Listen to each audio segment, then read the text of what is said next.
I traveled to the Daqing Dynasty and became the least favored prince. The prince framed me, the emperor watched coldly, and a prince was forced to commit suicide by hitting his head against a pillar in public.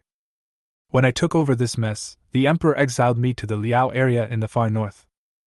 In the court, everyone believed that Liao was a barren and desolate frontier. But they didn't know that Liao had endless mineral resources, the most fertile black soil, and endless horse farms. Cold? Unable to farm?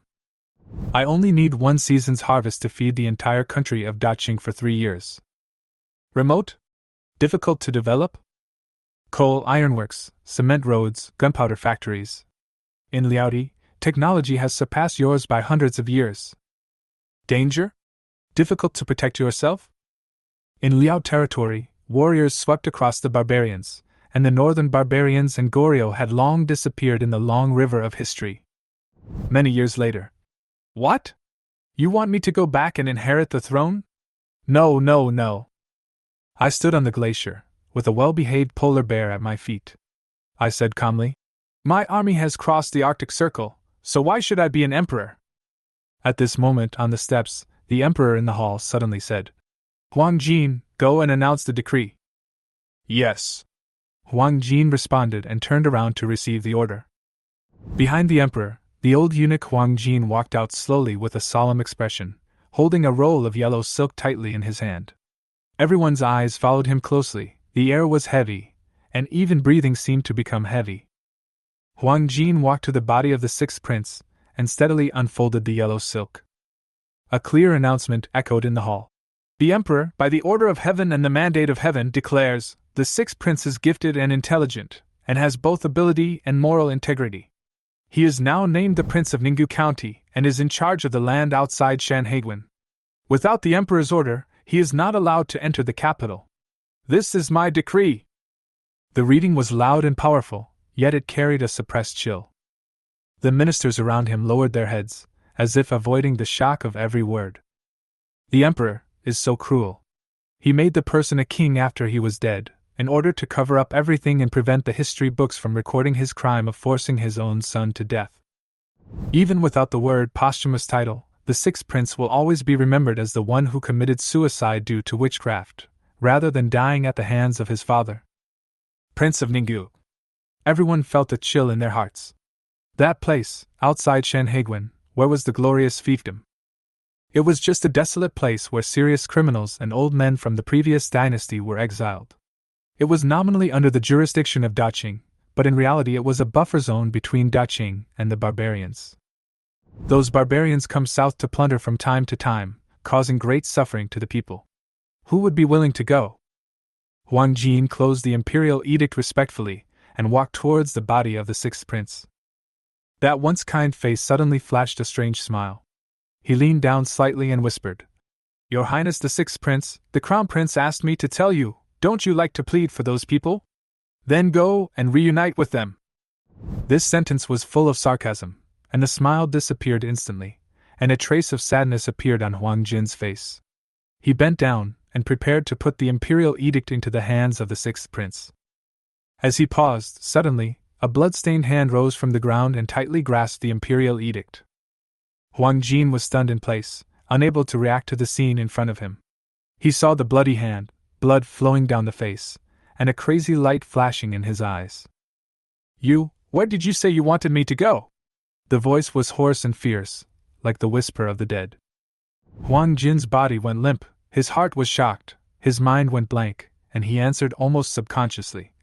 "Shan, outside Shanhaiguan, Ninggu County." The bloody hand suddenly pulled back, tightly protecting the imperial edict, as if afraid that the other party would go back on his word. Then, an irrepressible smile appeared on the blood-stained face of the sixth prince. "I, your son, no, I, the Prince of Ninggu, accept the edict." The smile on my face became more and more twisted, and my eyes flashed with excitement and madness. Outside Shanhaiguan, Ningdu County isn't that the northeast in the future. I finally solved this problem. The entire court was stunned, as if the air had frozen, and no one could react immediately. This was not dead. The minister closest to the pillar subconsciously turned to the pillar I had hit. The dents on the pillar were shocking, and blood was still faintly visible on it. This force was not fatal on the spot. The imperial physician who had just treated me collapsed to the ground in an instant, his face pale. He could feel the emperor's cold gaze, like a sharp sword piercing through the air and fixed on him. The sixth prince actually survived, so his 9 clans would probably not survive. I held the imperial edict tightly in my hand, and I couldn't suppress the excitement in my heart. I had originally planned to play dead, but after hearing the news about Ninggu County, I couldn't suppress my excitement. Outside Shanhaiguan, the 3 provinces in the northeast, that piece of land is simply a treasure. Most importantly, I know it very well. As a mineral prospector, every mineral occurrence on that land is deeply imprinted in my mind.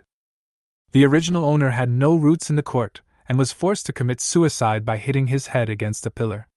Now this capital is no longer a place for me to stay. I will flee to the northeast and make use of that precious land, so that I can surely stand firm. Chair, are you okay? The emperor asked softly. I suddenly came back to my senses from my excitement, and looked up at the emperor at the front of the hall. Just one glance made me feel dizzy. As expected of the founding emperor, his aura and sense of oppression were so strong that it was impossible to ignore. He is about 40 years old, with a resolute face, slightly furrowed brows, deep and sharp eyes, and an intimidating presence without even being angry. Just a glance from him can make people feel his unquestionable authority. Son, I feel a little dizzy. I covered my head and responded in a low voice. Go to the Imperial Physician's building for treatment, and then come to see me in the Yangshin Palace. The Emperor's words were unquestionable. Your son obeys your order. I quickly put the Imperial Edict into my arms, turned around and left. As soon as the order came out, the Imperial Physician who was lying on the ground quickly stood up, supported me and walked out, as if he wanted to take the opportunity to get away with it. I didn't expose him.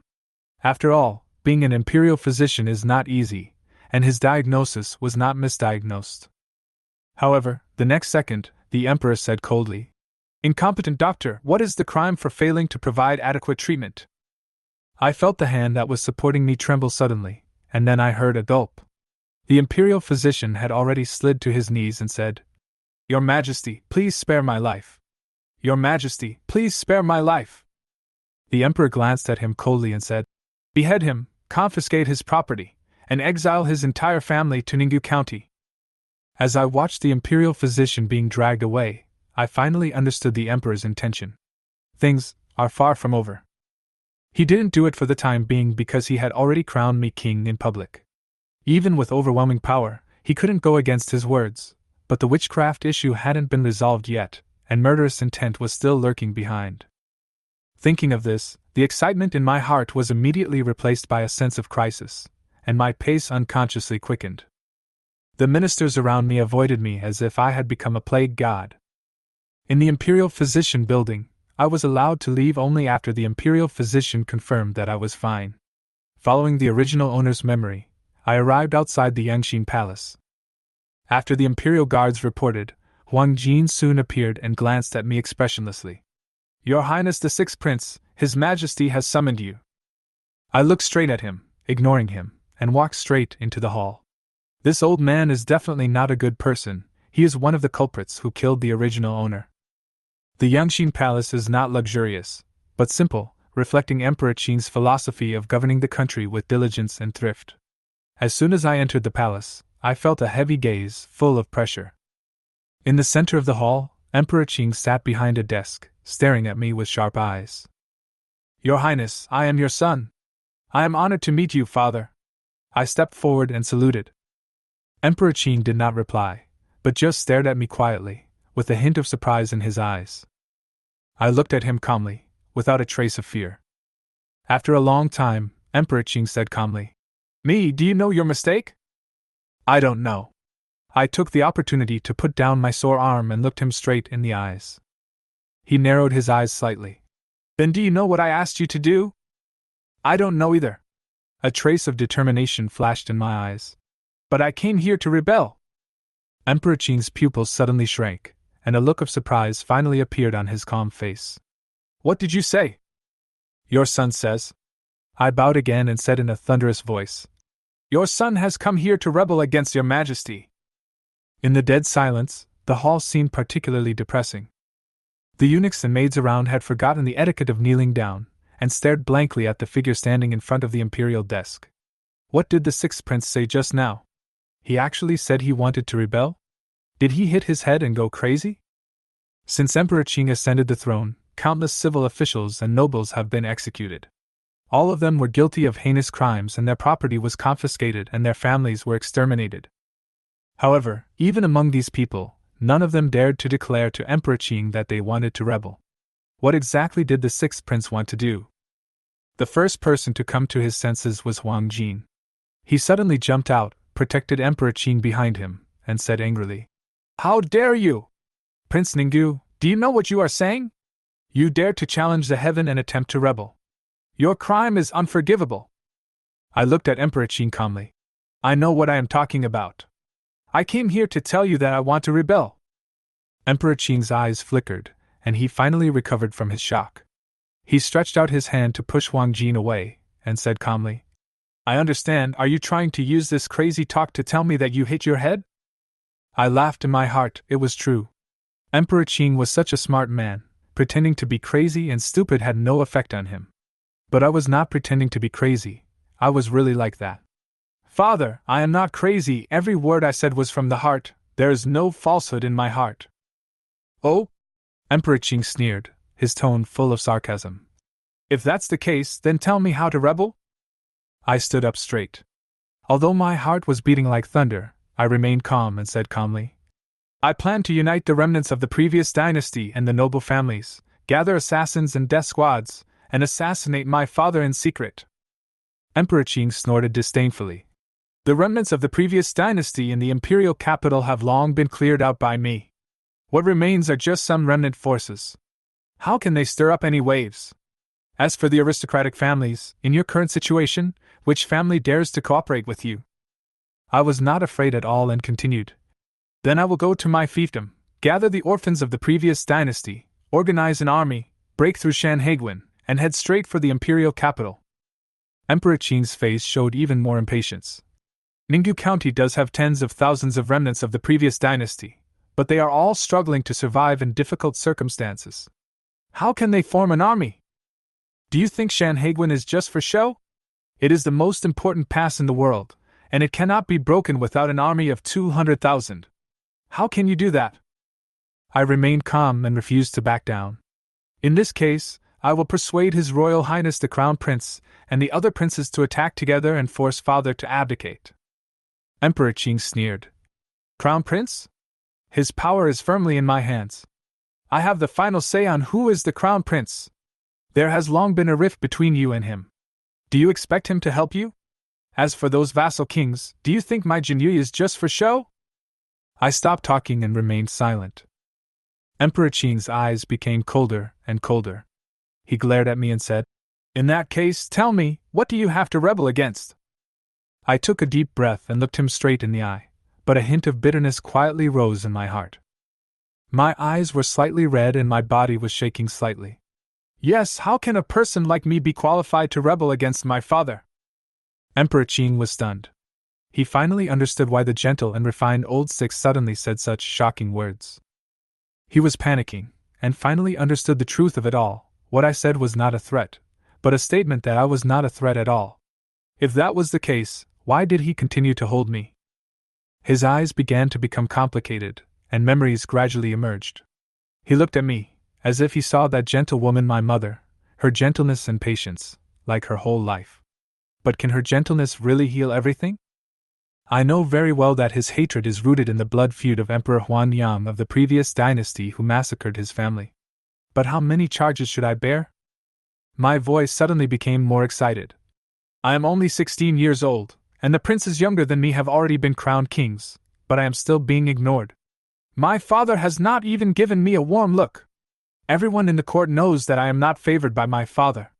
Even the eunuchs and maids in the palace treat me like air. I am living a life worse than death. Since the emperor dislikes me, I will rebel. Then the emperor can sentence me to death with justification, and no one in the world will question you at all. I will bear all the blame, father. There is no need to delay any longer." Every word was like a sharp blade, piercing into Emperor Qing's heart. Every time he spoke, Emperor Qing's face became paler. In the end, his hands began to tremble, and he could hardly hide his emotions. I bowed my head and kowtowed deeply, and was unable to stand up again. The hall fell into deep silence again, and only the rapid breathing of Emperor Qing could be heard. The other palace servants did not dare to move, for fear of making any sound. My heartbeat was like thunder, and my chest rose and fell violently. At this moment, I was very clear in my mind. I was gambling. I was gambling that my words could dispel Emperor Qing's suspicion. I was gambling that Emperor Qing valued his reputation. I was gambling that he might still have a trace of family affection left. Finally, Emperor Qing let out a long sigh, as if he had untied a knot in his heart. Huang Jin felt relieved and looked forward to Emperor Qing's order, preparing to summon the imperial guards to get rid of me forever. However, Emperor Qing's voice came. "This is the first time I know that you have such eloquence." "Forget it, get up." Emperor Qing sighed softly. "I understand what you mean." I raised my head and looked at him with sharp eyes. I temporarily resolved the crisis in front of me, and Emperor Qing's murderous intention finally subsided. At this time, Emperor Qing's face had returned to calm. "Do you know why I have no plans to manage the areas outside the Great Wall?" I thought for a moment and said softly, "Useless." "Useless?" Emperor Qing raised his eyebrows and looked at me in confusion. "What do you mean?" "It's tasteless to eat, but it's a pity to throw it away," I responded indifferently. As soon as the words fell, a flash of surprise flashed across Emperor Qing's eyes. This metaphor struck him directly in the heart. "Yes, it is difficult to control the area outside the Great Wall. Even if we occupy it by force, Daqing will have to pay a huge price." He nodded. "Why not move the mobs and prisoners there to serve as a buffer zone between us and the barbarians?" I could feel that Emperor Qing suddenly showed some interest in me. The look in his eyes was no longer cold, but subtle and scrutinizing. "Since the areas outside the Great Wall are so useless, why did I appoint you as the governor of Ninggu County?" Emperor Qing's voice was somewhat tentative. This question was a bit tricky, almost like a life-or-death test. He didn't push me, but waited for my reaction with interest. I thought for a moment and said calmly, "I boldly guessed that my father asked me to manage the northern land in preparation for the conquest of Goryeo." Emperor Qing's eyes lit up, and he seemed to have some anticipation. But my answer was obviously wrong. Emperor Qing conferred upon me the title of Prince of Ninggu, not for the so-called expedition to Goryeo, but to arrange a fiefdom for me in the name of benevolence and righteousness while he was still alive. However, although my answer was irrelevant to the question, it was full of temptation. "Conquer Goryeo?" Emperor Qing repeated in a low voice, his eyes deep. "The previous dynasty was defeated because of Emperor Yang's rash conquest of Goryeo, and the country's fortune was lost. I will definitely do better." Ambition flashed in his eyes. "Outside Shenheiguan, the weather is extremely cold, the mountains are high, and the roads are long. The most difficult enemy is not Goryeo, but the supply problem. 3 years. I'll give you 3 years." Emperor Qing's eyes suddenly gleamed. "After 3 years, if I can see a Ninggu county that can support the logistics of the army that invaded Goryeo." He paused, then continued, "I confer the title of prince upon you, and the title will be hereditary, and you will be the king of the northeastern border of Daqing forever." I was shocked in my heart, and the corners of my mouth could not help but slightly raise. This cake is so beautifully drawn that it makes people salivate. Although it is just empty words, it is a promise from the emperor after all, and it cannot be taken lightly. "I will do my best," I replied with a bow.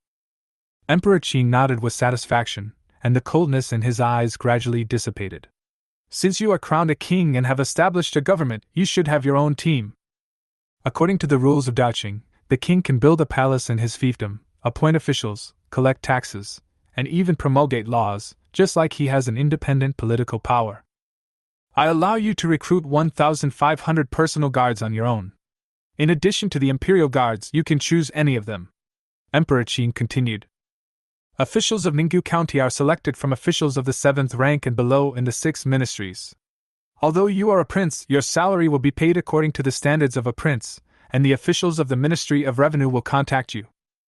Perhaps my words stirred up some kind of ripple of fatherly love in Emperor Qing's heart, so his reward was quite generous. "Other than that, I will not give you any more soldiers. Whether you can gain a foothold outside the Great Wall depends entirely on you. After he finished speaking, Emperor Qing looked at me sharply. I still kept my eyes clear and didn't show too much gratitude. If it were someone else, they would have knelt down to thank you, right? There was a hint of disappointment in Emperor Qing's eyes. He waved his hand in boredom. Go ahead. I'll take my leave. I turned and left without any delay. Emperor Qing looked at my back quietly until I disappeared outside the palace gate, and he was still staring at the empty hall. After a moment, Emperor Qing whispered to himself. Do you also think that I want to harm my own son? Plop! Huang Jin suddenly fell to his knees, cold sweat instantly soaking his face. Your servant. Your servant. Emperor Qing looked cold and said in a low voice. I just can't stand his submissive appearance, but he is my son after all. No one can touch him except me. Emperor Qing looked at the kneeling Huang Jin and narrowed his eyes.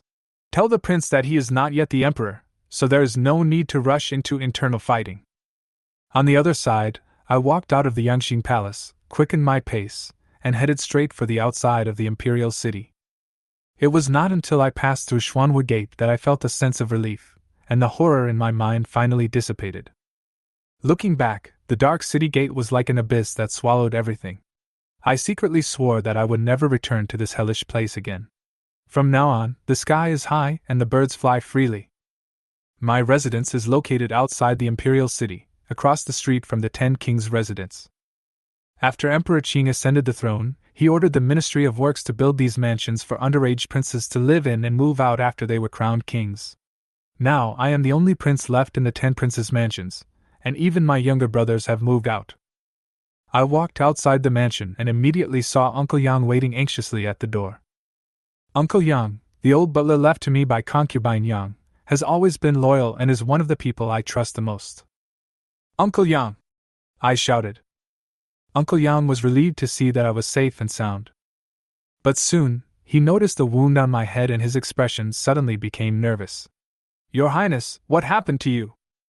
It's okay. I shook my head. Let's go inside and talk.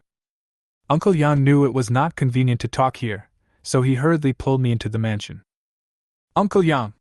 I closed the door and held his hand tightly. His Majesty asked me to go to a fiefdom as a vassal king. Hurry up and pack up. We are leaving. Uncle Yang was stunned for a moment, then he almost jumped up with excitement. Finally! Your Highness, you finally made it! Your Highness, where is the country that His Majesty has appointed? Uncle Yang asked anxiously. I answered excitedly. Northeast, outside Shanhaiguan, Ninggu County. Ah? Uncle Yang was stunned. Your Highness, you can't go. The Emperor is simply trying to kill you by doing this to you. Your Highness, you don't know. Uncle Yang paced back and forth in the yard anxiously, his tone full of worry. Ninggu County is where criminals are exiled. It is the poorest and most desolate corner of the entire Daqing. He paused, took a deep breath and continued. The winter is terribly long, especially in the northern regions, where the cold consumes most of the year. Not to mention that we are surrounded by barbarians and there is Goryeo to the south, which makes communication with the central plains extremely inconvenient. Uncle Yang's words became heavier. He looked towards the palace in the distance, his eyes flickering with anxiety. Your Majesty is not asking you to become a vassal, you are simply pushing you into exile. Uncle Yang, my butler, has never been loyal to Emperor Qing and he has always hated this emperor. As a nobleman of the previous dynasty who was looked after by concubine Yang, Uncle Yang's loyalty was always closely tied to concubine Yang. After concubine Yang passed away, his loyalty turned to me. In other words, if I died in the court today, Uncle Yang would not hesitate to lead a group of people to rebel. Uncle Yang, this is the best choice. I tried to comfort him.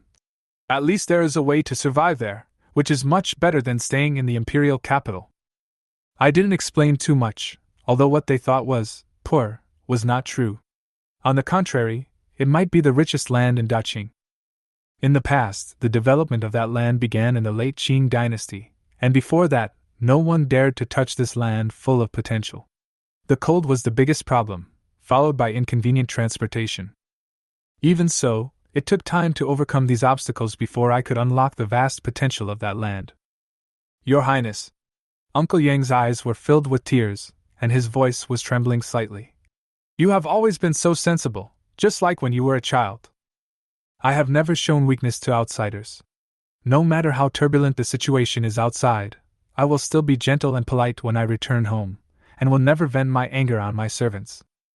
Uncle Yang's eyes changed instantly, full of determination.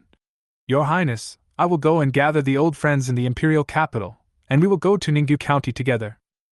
As soon as he finished speaking, he turned around and prepared to leave. I quickly grabbed his hand. No!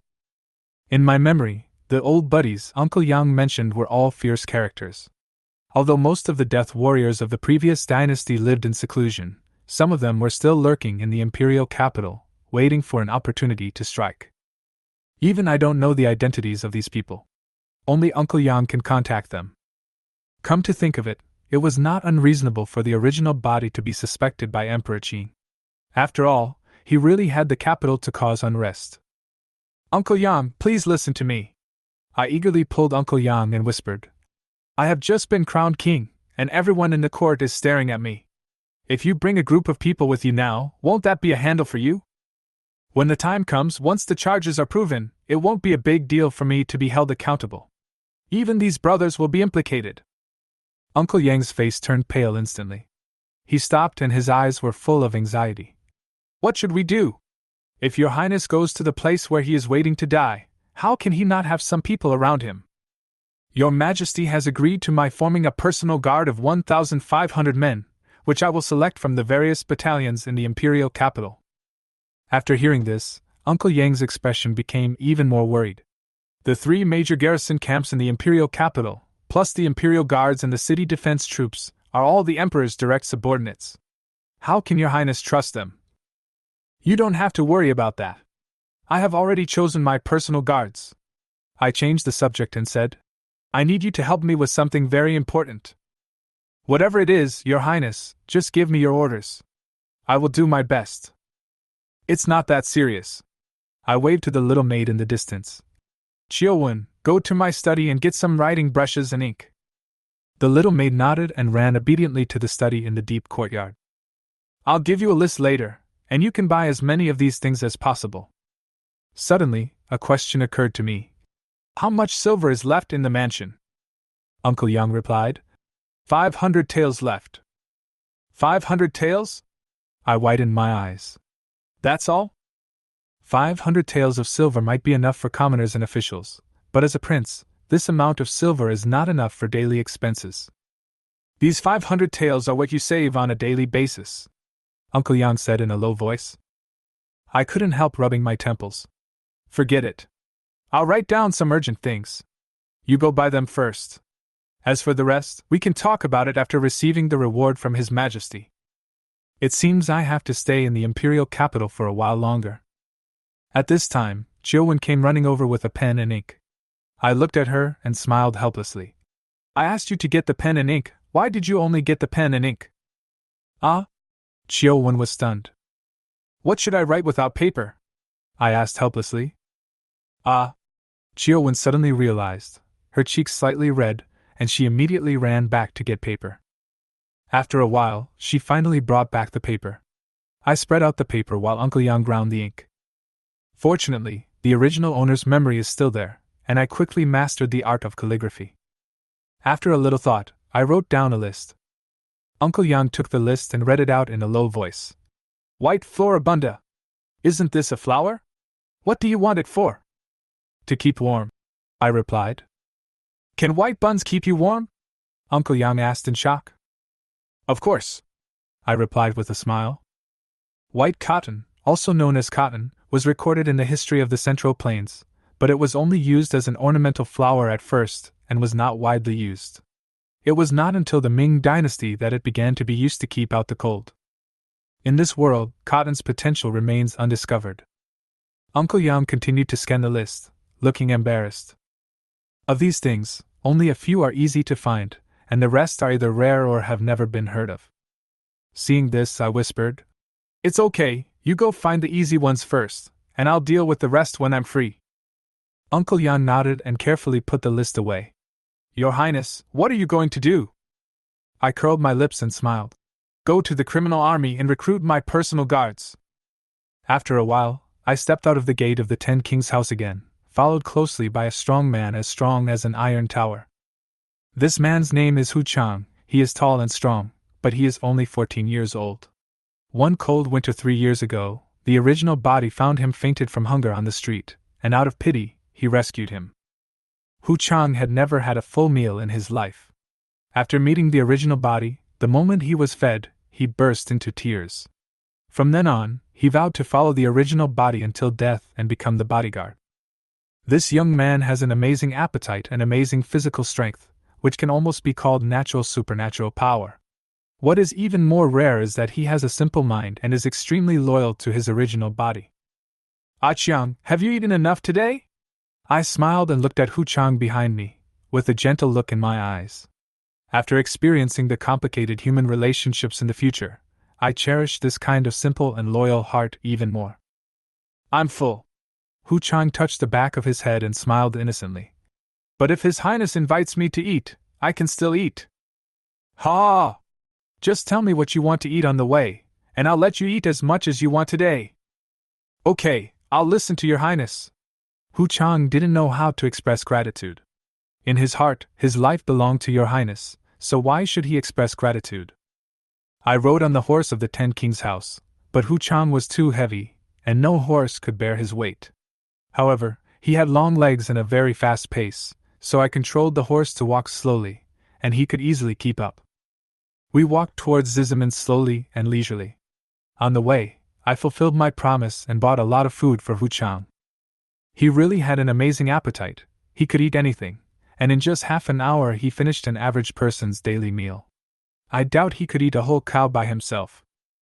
Outside Zizaman was a desolate wilderness, with a few shrubs growing on both sides of the road, drooping under the scorching sun. The criminal army was stationed 10 miles away from the gate. The criminal army, as the name implies, is an army composed of criminals. Those who committed serious crimes were executed according to the laws of the empire, but the emperor organized these people into an army to serve as death squads when necessary. The criminal army looked like an ugly crouching toad, with shabby tents built randomly, and in no order at all. I frowned. This was not a military camp at all, it looked more like a construction site. The criminals were dressed in rags, some were carrying huge rocks, some were digging ditches. How could they look like soldiers? These criminals had to do hard labor in peacetime and serve as cannon fodder in wartime. They were really treated like animals. I got off the horse, handed the reins to Hu Chang, and said calmly, "Let's go in and take a look." As soon as I entered the wooden fence, a strong smell of sweat and blood hit me in the face, and I couldn't help but wrinkle my nose. "Hurry up, whoever delays will have his head chopped off." A sturdy man 8 feet tall with a face full of flesh stood on a high platform, waving a whip and shouting arrogantly. Snap! The whip hit the platform, and the criminals trembled with fear and moved a little faster. Seeing me in gorgeous clothes, the sturdy man raised his eyebrows and asked, "Who are you?" I frowned slightly. The way this guy stood on the podium and talked to me reminded me of the dean of my high school. I guess this guy is also a rising star. I don't like looking up when talking to people, so I walked towards the platform step by step with Hu Chang. Clang! The strong man draws his sword. "We are asking you a question. This is a military camp, no outsiders are allowed to enter." I didn't answer, but continued walking up the platform step by step until my eyes were level with the burly man. I then spoke. "I am the Prince of Ninggu County, and I am here to select my own troops." "Prince of Ninggu?" The sturdy man showed a trace of doubt on his face. "Is there such a prince in the court?" A guard leaned close to the burly man and whispered, "Boss, this is the 6th prince. I've seen him." The sturdy man's expression instantly turned disdainful. "6th prince? I think you are just a weak prince who is not welcomed." "I'm sorry, your highness, the 6th prince." The sturdy man sheathed his sword with a clang. "I'm the lieutenant of the crown prince's left guard, and I've been ordered to guard these criminals. If you want to choose a personal guard, you should go somewhere else." "Am I negotiating with you?" I said with a cold light in my eyes. "Who do you think you are? How dare you call me general?" "You!" The sturdy man flew into a rage and broke the wooden board on the platform with one foot.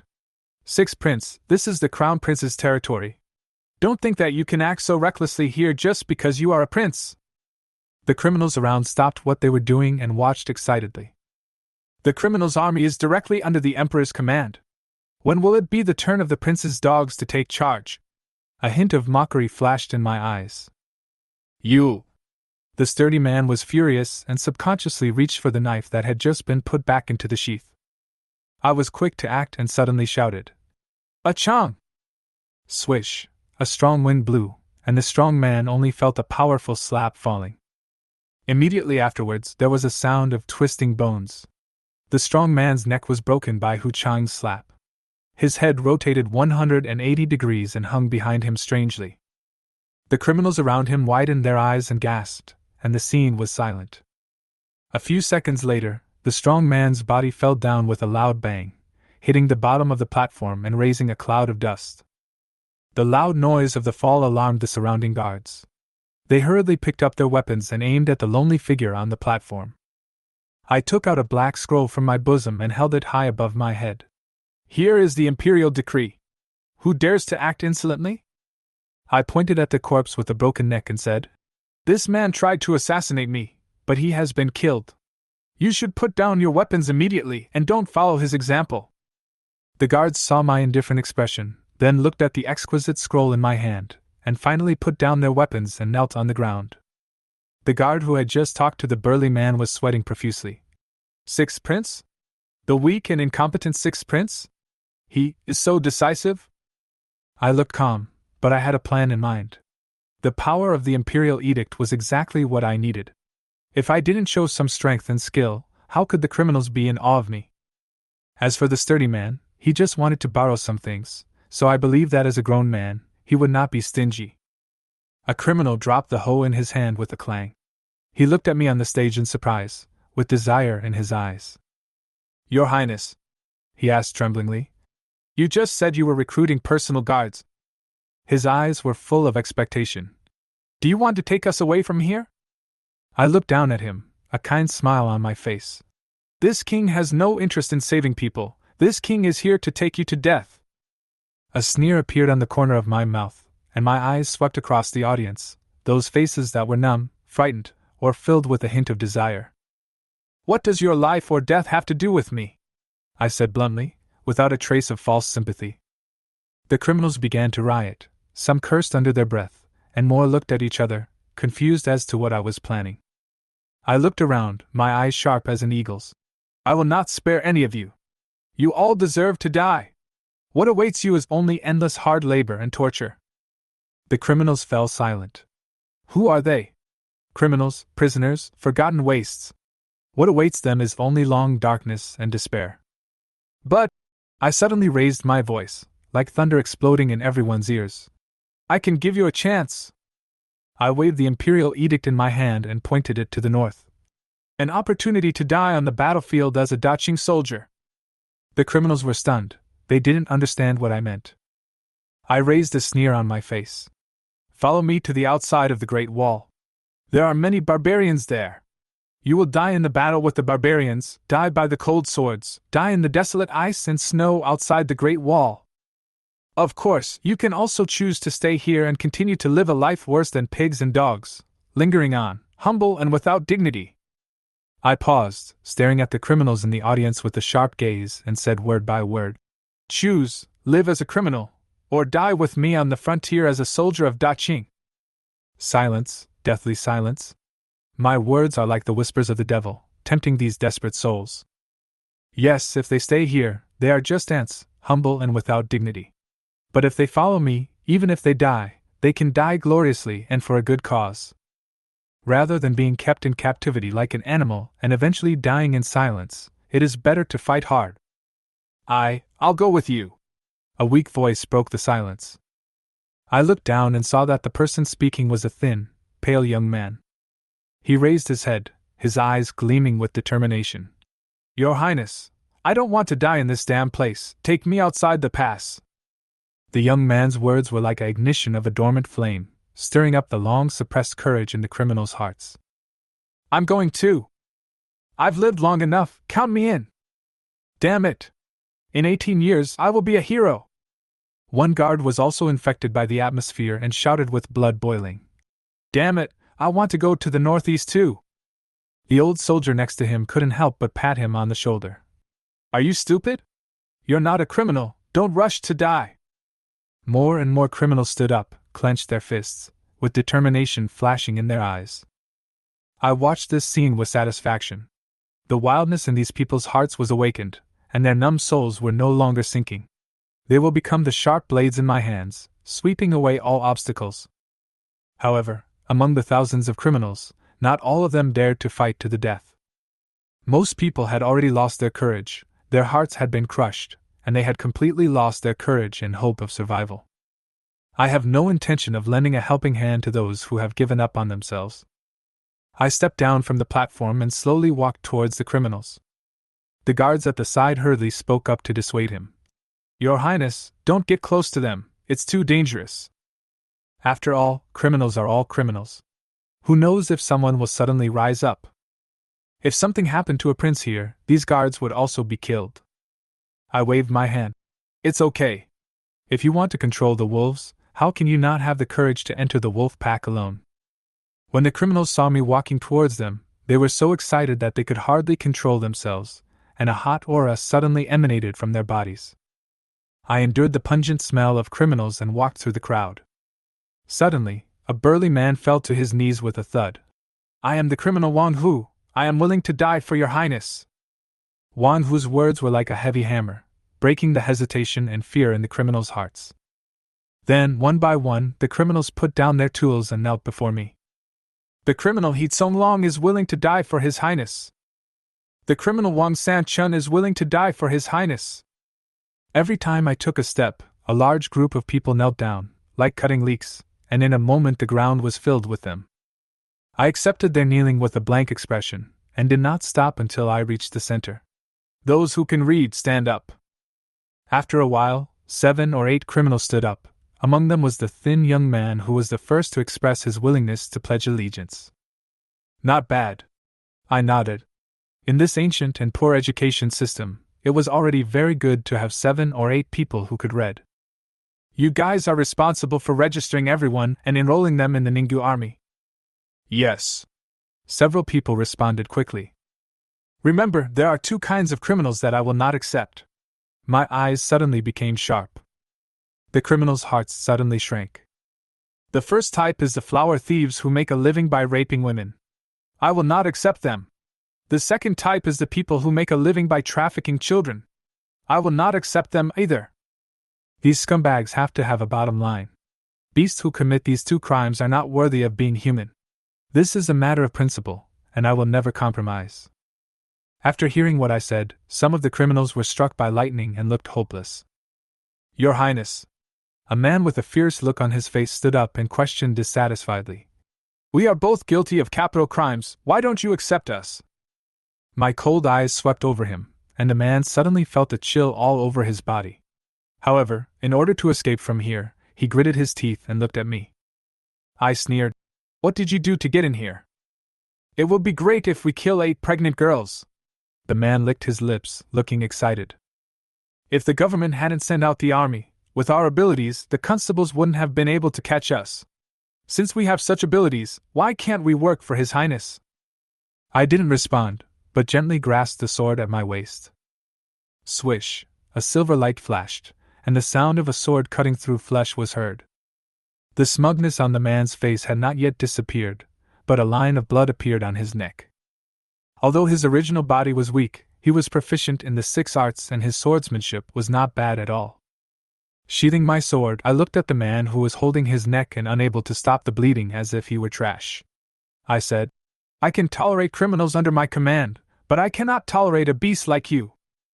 Chapter 8. Take off your armor. Take off your armor. Li Chei's words were like a basin of ice water, extinguishing the last glimmer of hope in those people's hearts. Looking at the still warm body of the flower thief, no one dared to jump out and seek death. What's more, behind Li Chei stood the killing god Hu Chang. The criminal who committed 2 unforgivable crimes quietly retreated behind the crowd. Li Chei ordered the guards to bring paper, pen and ink. The criminals lined up obediently, and a few literate criminals began to record their names, ages, places of origin, and crimes they had committed. Liao also instructed that special attention should be paid to people who committed several types of crimes. First of all, there are the bandits who rob and loot. Such people usually have some rudimentary martial arts skills and can become the backbone of the army in the future. There are also thieves who steal graves and rob tombs, and climb walls and roofs. Those who are in the criminal camp are all serious criminals. The thieves who can get in on charges of theft must be of high level. These people are natural scouts and intelligence personnel. Finally, there are the bandit leaders, salt dealers, and gang leaders. They have certain management and people control abilities, and these people are all reserve officers for grassroots officers. Prisons in any era are full of talented people. Don't underestimate the abilities of any criminal. The first young man to pledge allegiance to Liao was named Chiu, with a single character in his given name. The name sounds like the young master of a big family, but in fact this guy committed the crime of killing his brother, and was sent to the criminal army. Chiu Bai was born into a powerful family. In order to fight for the family property, he colluded with bandits, and killed more than 10 people in his brother's family.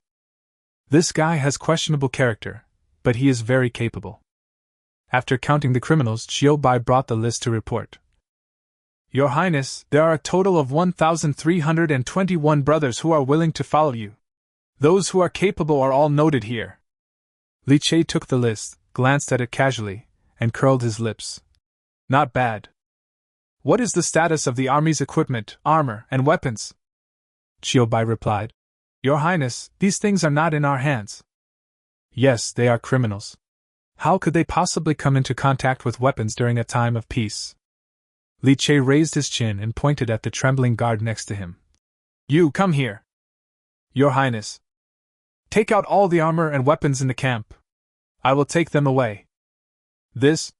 The guard looked embarrassed. Why, do you want me to move it myself? Liao placed his hand on his sword. Huh! Hu Chang behind him widened his eyes, and his palm as big as a palm fan was about to move. The guard's calves were cramped, and he fell to his knees with a thud. I'll get it right away, right away.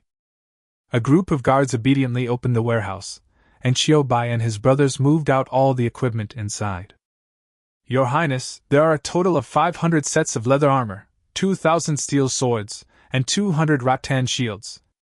Liao frowned and looked at Chiu Bai. The entire criminal army is just this little bit of scrap metal? Chiu Bai's face was bitter. Your Highness, we are criminals who are seeking death. How can the court equip us with sharp weapons?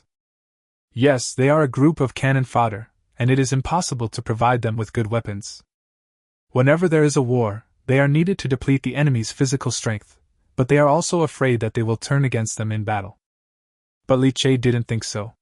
He didn't want his soldiers to fight the barbarians with these scraps. Liao's eyes fell on the guards. These guys were well equipped, all wearing 2-stage iron armor, as well as spears and ring-handled swords. Come here, all of you. Liao looked at the guards with a smile. The guards immediately had a bad feeling, but they did not dare to disobey Liao's orders. Your Highness? Someone asked cautiously when the guards gathered. Remove the armor. Ah? This king says take off your armor. The guards were dumbfounded. Prince Ningdu seemed to be attracted by the armor they were wearing.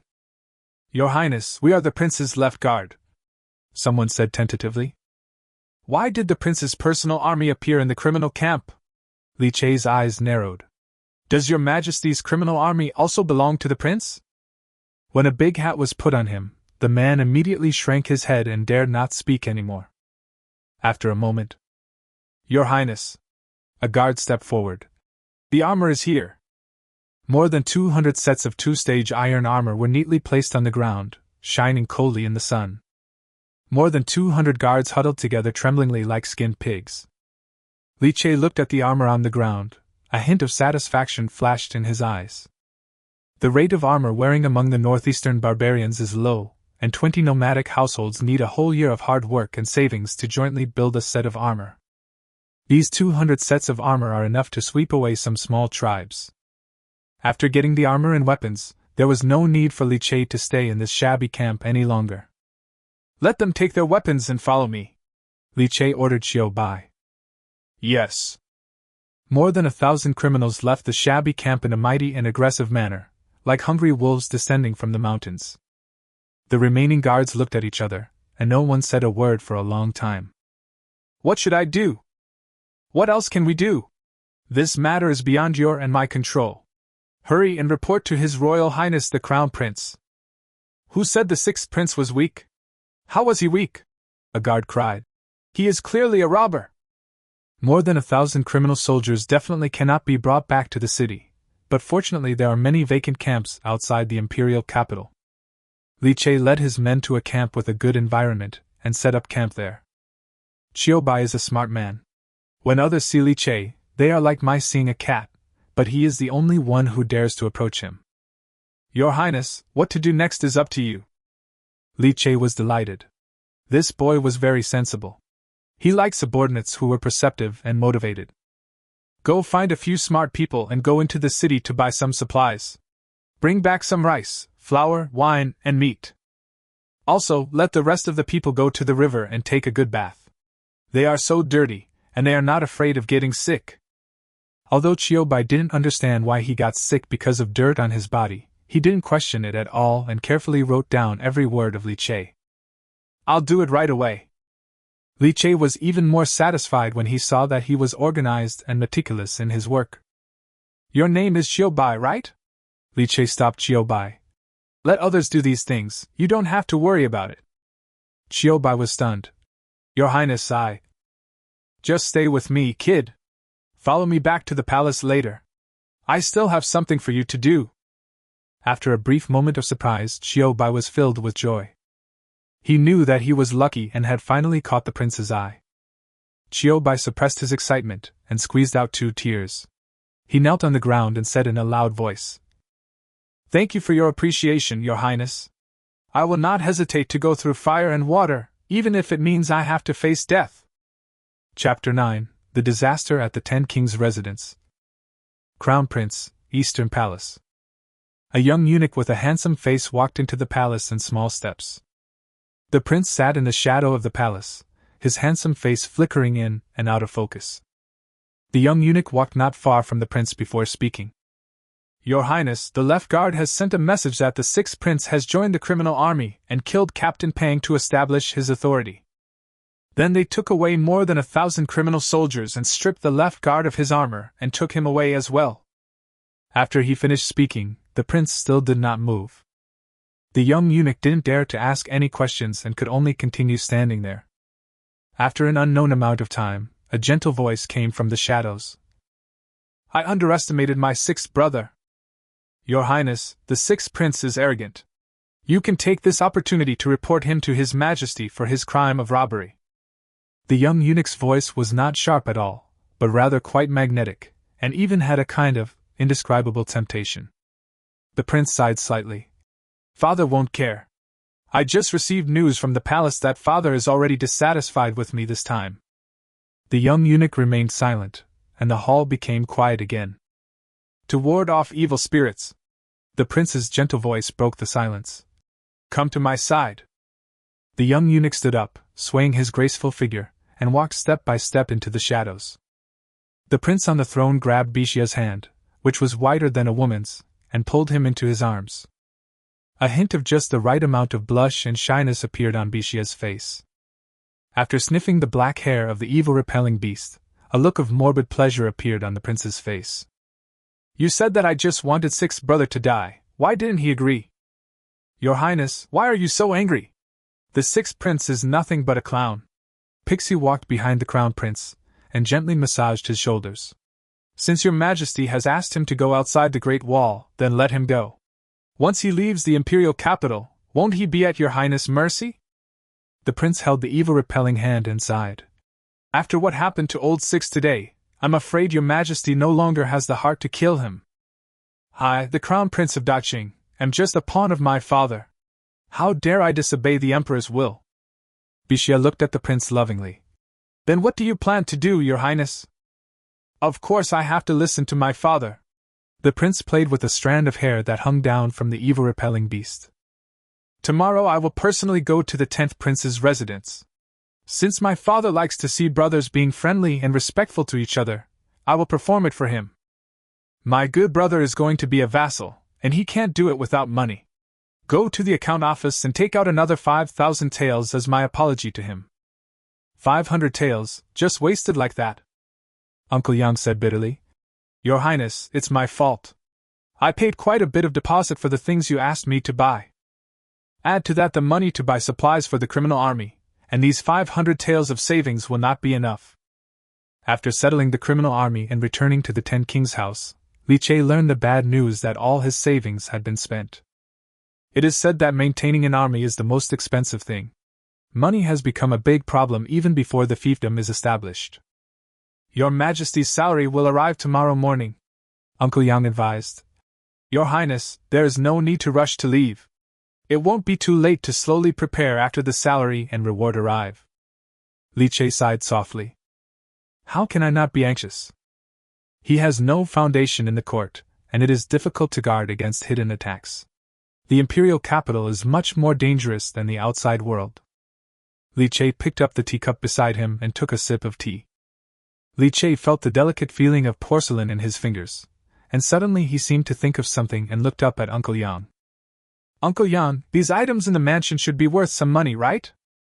Most of them are rewards from the palace, and some are left by the queen, which are worth some money, etc. Uncle Yang paused and said, Your Highness, you don't want to sell these belongings, do you?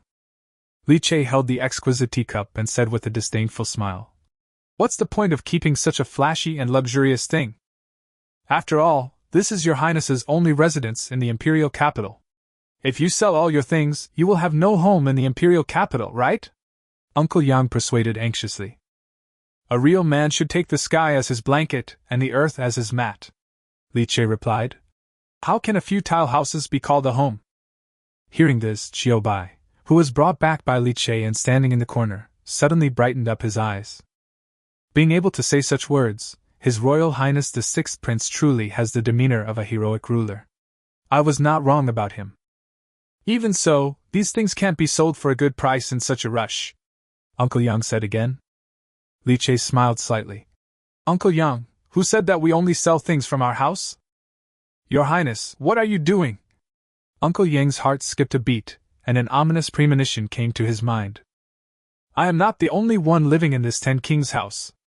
Li Che's face was so cunning. Although the royal brothers have moved out, there are still many precious belongings left behind, right? Your Highness, this can't be done. You absolutely can't do this. Uncle Yang was stunned. If you sell the other prince's things as well, then wouldn't that be robbery?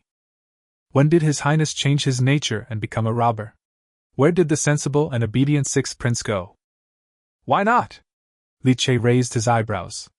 My brothers moved out of the Ten Kings' residence and moved into their own palaces. Has anyone ever come back? Instead of letting their belongings gather dust in the Ten Kings' mansion, it is better to turn them into bricks and tiles for the frontier to protect the people of Daqing. In this way, even if my brothers knew about this, they would not blame me. Li Che is a man of action. Once he has made up his mind, he will not hesitate. Qiu Bai! I'm here. Qiu Bai appeared in response, walked in front of Li Che and saluted with his fists. Clear all the Ten Kings' houses from top to bottom, inside and out. Remember, except for books, medicinal herbs, and weapons, don't leave anything valuable behind. All the precious wood in the room must be removed by this prince. Just leave the pillars to support it. The jade and bricks on the floor have all been pried up by this prince. Be careful not to break them. Don't waste the valuable tables, chairs, and benches. Sell all the ones that can be sold for money to this prince. After hearing Li Che's orders, Qiu Bai was stunned. How come the banditry in our prince is stronger than those bandit leaders in the criminal camp? This is really plucking feathers from a passing goose, leaving nothing for other princes. Are you deaf? Seeing Qiu Bai still standing there in a daze, Li Che kicked him and said, Go quickly! Yes. I'll do it right away. Qiu Bai was startled and responded quickly, then hurried out with the servants in the mansion. Uncle Yang on the side watched this scene, sighed deeply, and slowly closed his eyes. It's over. I'm afraid these 10 kings' houses will be emptied. Chapter 10 I Want Li Che's Life. The next day, early morning. The prince prepared his carriage early and came to the 10th prince's house to meet Li Che. Since he was prepared to surrender to Li Che on the surface and shake hands to make peace, he naturally had to adopt a submissive attitude. Therefore, the prince traveled light and had a small entourage, without any ceremonial guards of honor. He only brought a team of guards from the East Palace and an oracle for evil spirits. Several carriages followed the prince's carriage, filled with gold, silver, and jewelry. When he arrived at the gate of the 10 Kings' mansion, the prince was surprised to find that the middle door of the 10 Kings' mansion was wide open. What's going on? Does Sixth Brother know that I'm coming? A cold look flashed in the prince's eyes. Only a few eunuchs and maids in the palace knew that he was coming to the 10th prince's mansion. Could it be that Li Che had an eye on him? That's impossible, Bixia said. Your Highness, look at those servants, they are carrying things in and out. I guess they opened the door for convenience. The prince breathed a sigh of relief, and the sensitive nerves that had just been aroused relaxed. Let's go and meet my 6th brother. The prince's carriage stopped at the door, with fully armed guards guarding both sides of the carriage. The prince, dressed in gorgeous clothes, got out of the car, with a majestic look on his handsome face. Judging from his appearance, he looks like a wise prince and a qualified heir to the throne. Unfortunately, there seemed to be some hidden disease in his left foot, and he walked with a limp. Your Highness, this way. The evil spirit leads the way ahead. When the prince passed by the gate, he glanced at the calligraphy and paintings treasures placed on the ground, and suddenly a hint of surprise flashed in his eyes. This screen, this tea set, this brush and washer. Why do they all look so familiar? It seems a bit like something he used in the 10 Kings' mansion before he was crowned the crown prince. The prince was confused, but without giving it much thought, he entered the middle door of the 10 Kings' residence. When the prince's carriage arrived, a sharp-eyed servant had already gone in to inform Li Che.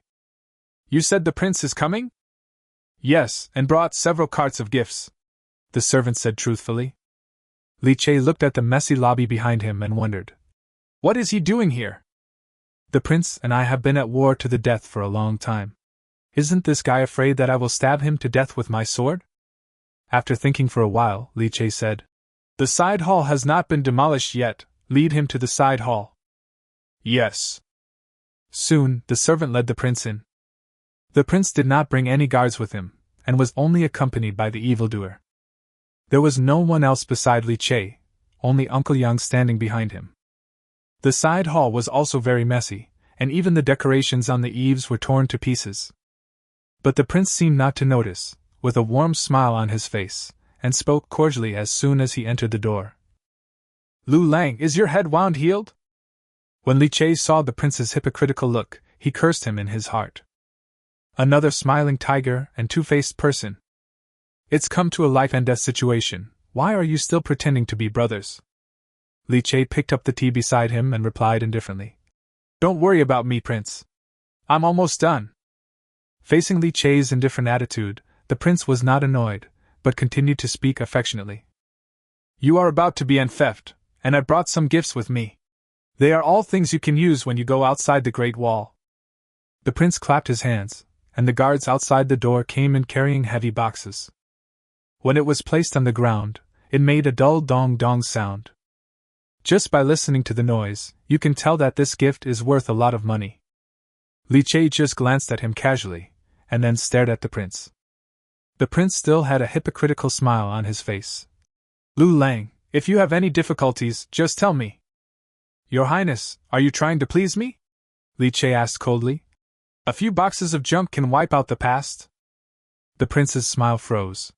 He didn't expect Li Che to be so rude. I have come to his door in person, what else does he want? The prince waved his hand impatiently, and the guards retreated tactfully. The prince's expression gradually turned cold. Sixth brother, we are brothers after all. You are leaving the imperial capital to become a vassal. There is no conflict of interest, so there is no need to be hostile to each other, right?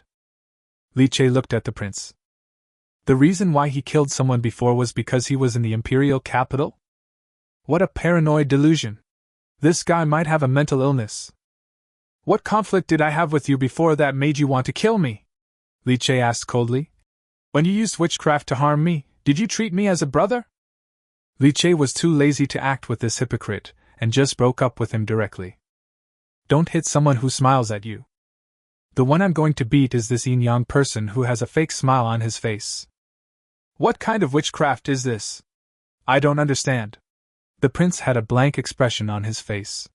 The puppet was found in your room. What does it have to do with me? Li Che almost laughed out loud, looking at the prince who was pretending to be calm, and suddenly said, Prince, do you know why I am so sure that you manipulated the puppet? Why? The prince frowned and looked at Li Che. He had a hunch that this old six would never say anything good.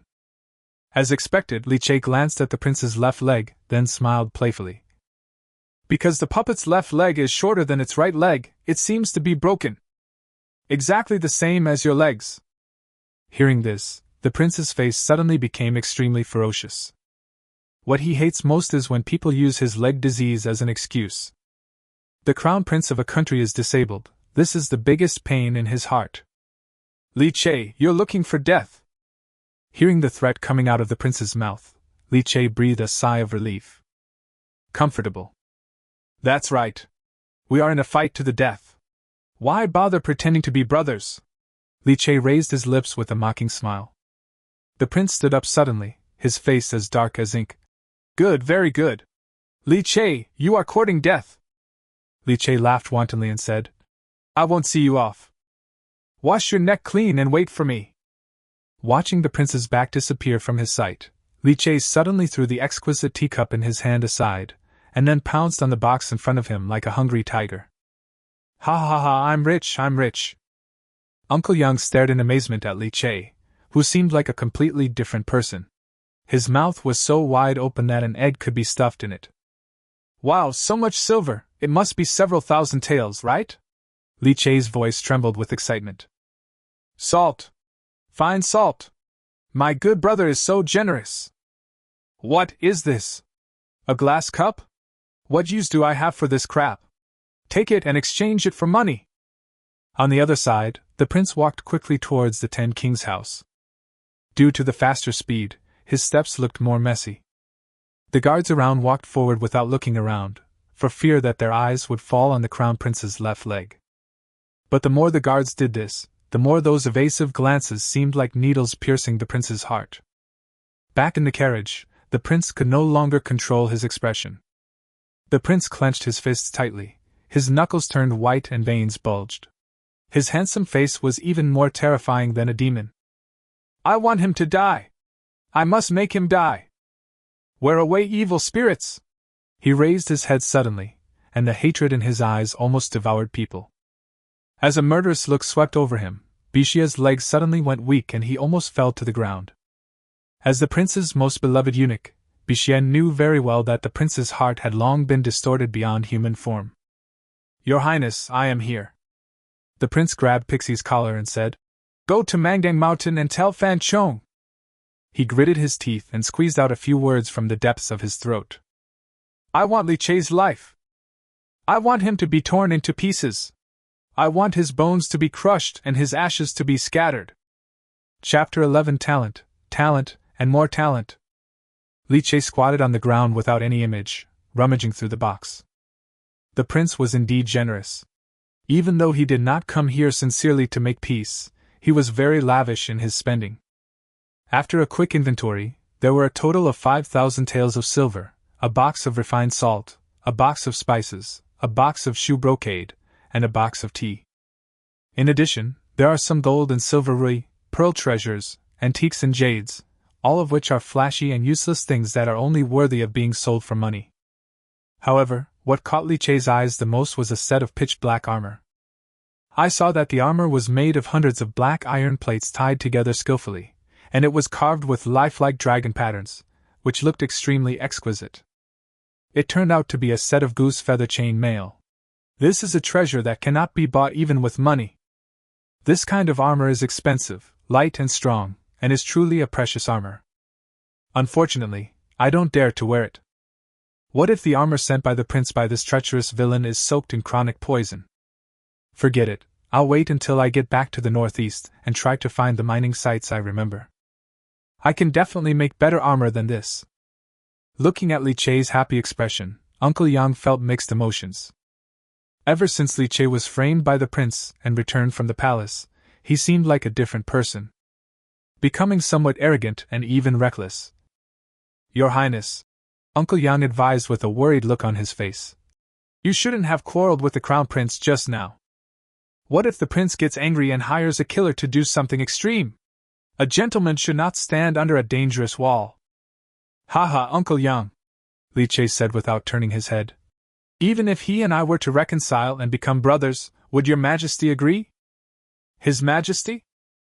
Uncle Yang doesn't understand. What does this have to do with Emperor Qing? Think about it. Li Che turned around. I almost died at the hands of the crown prince yesterday, and I reconciled with him today. What will His Majesty think of me? Will he think that I am a scheming person who is good at hiding? Can he be assured of such a person as a vassal king? Li Che picked up a silver ingot and held it tightly in his hand, with a gleam in his eyes.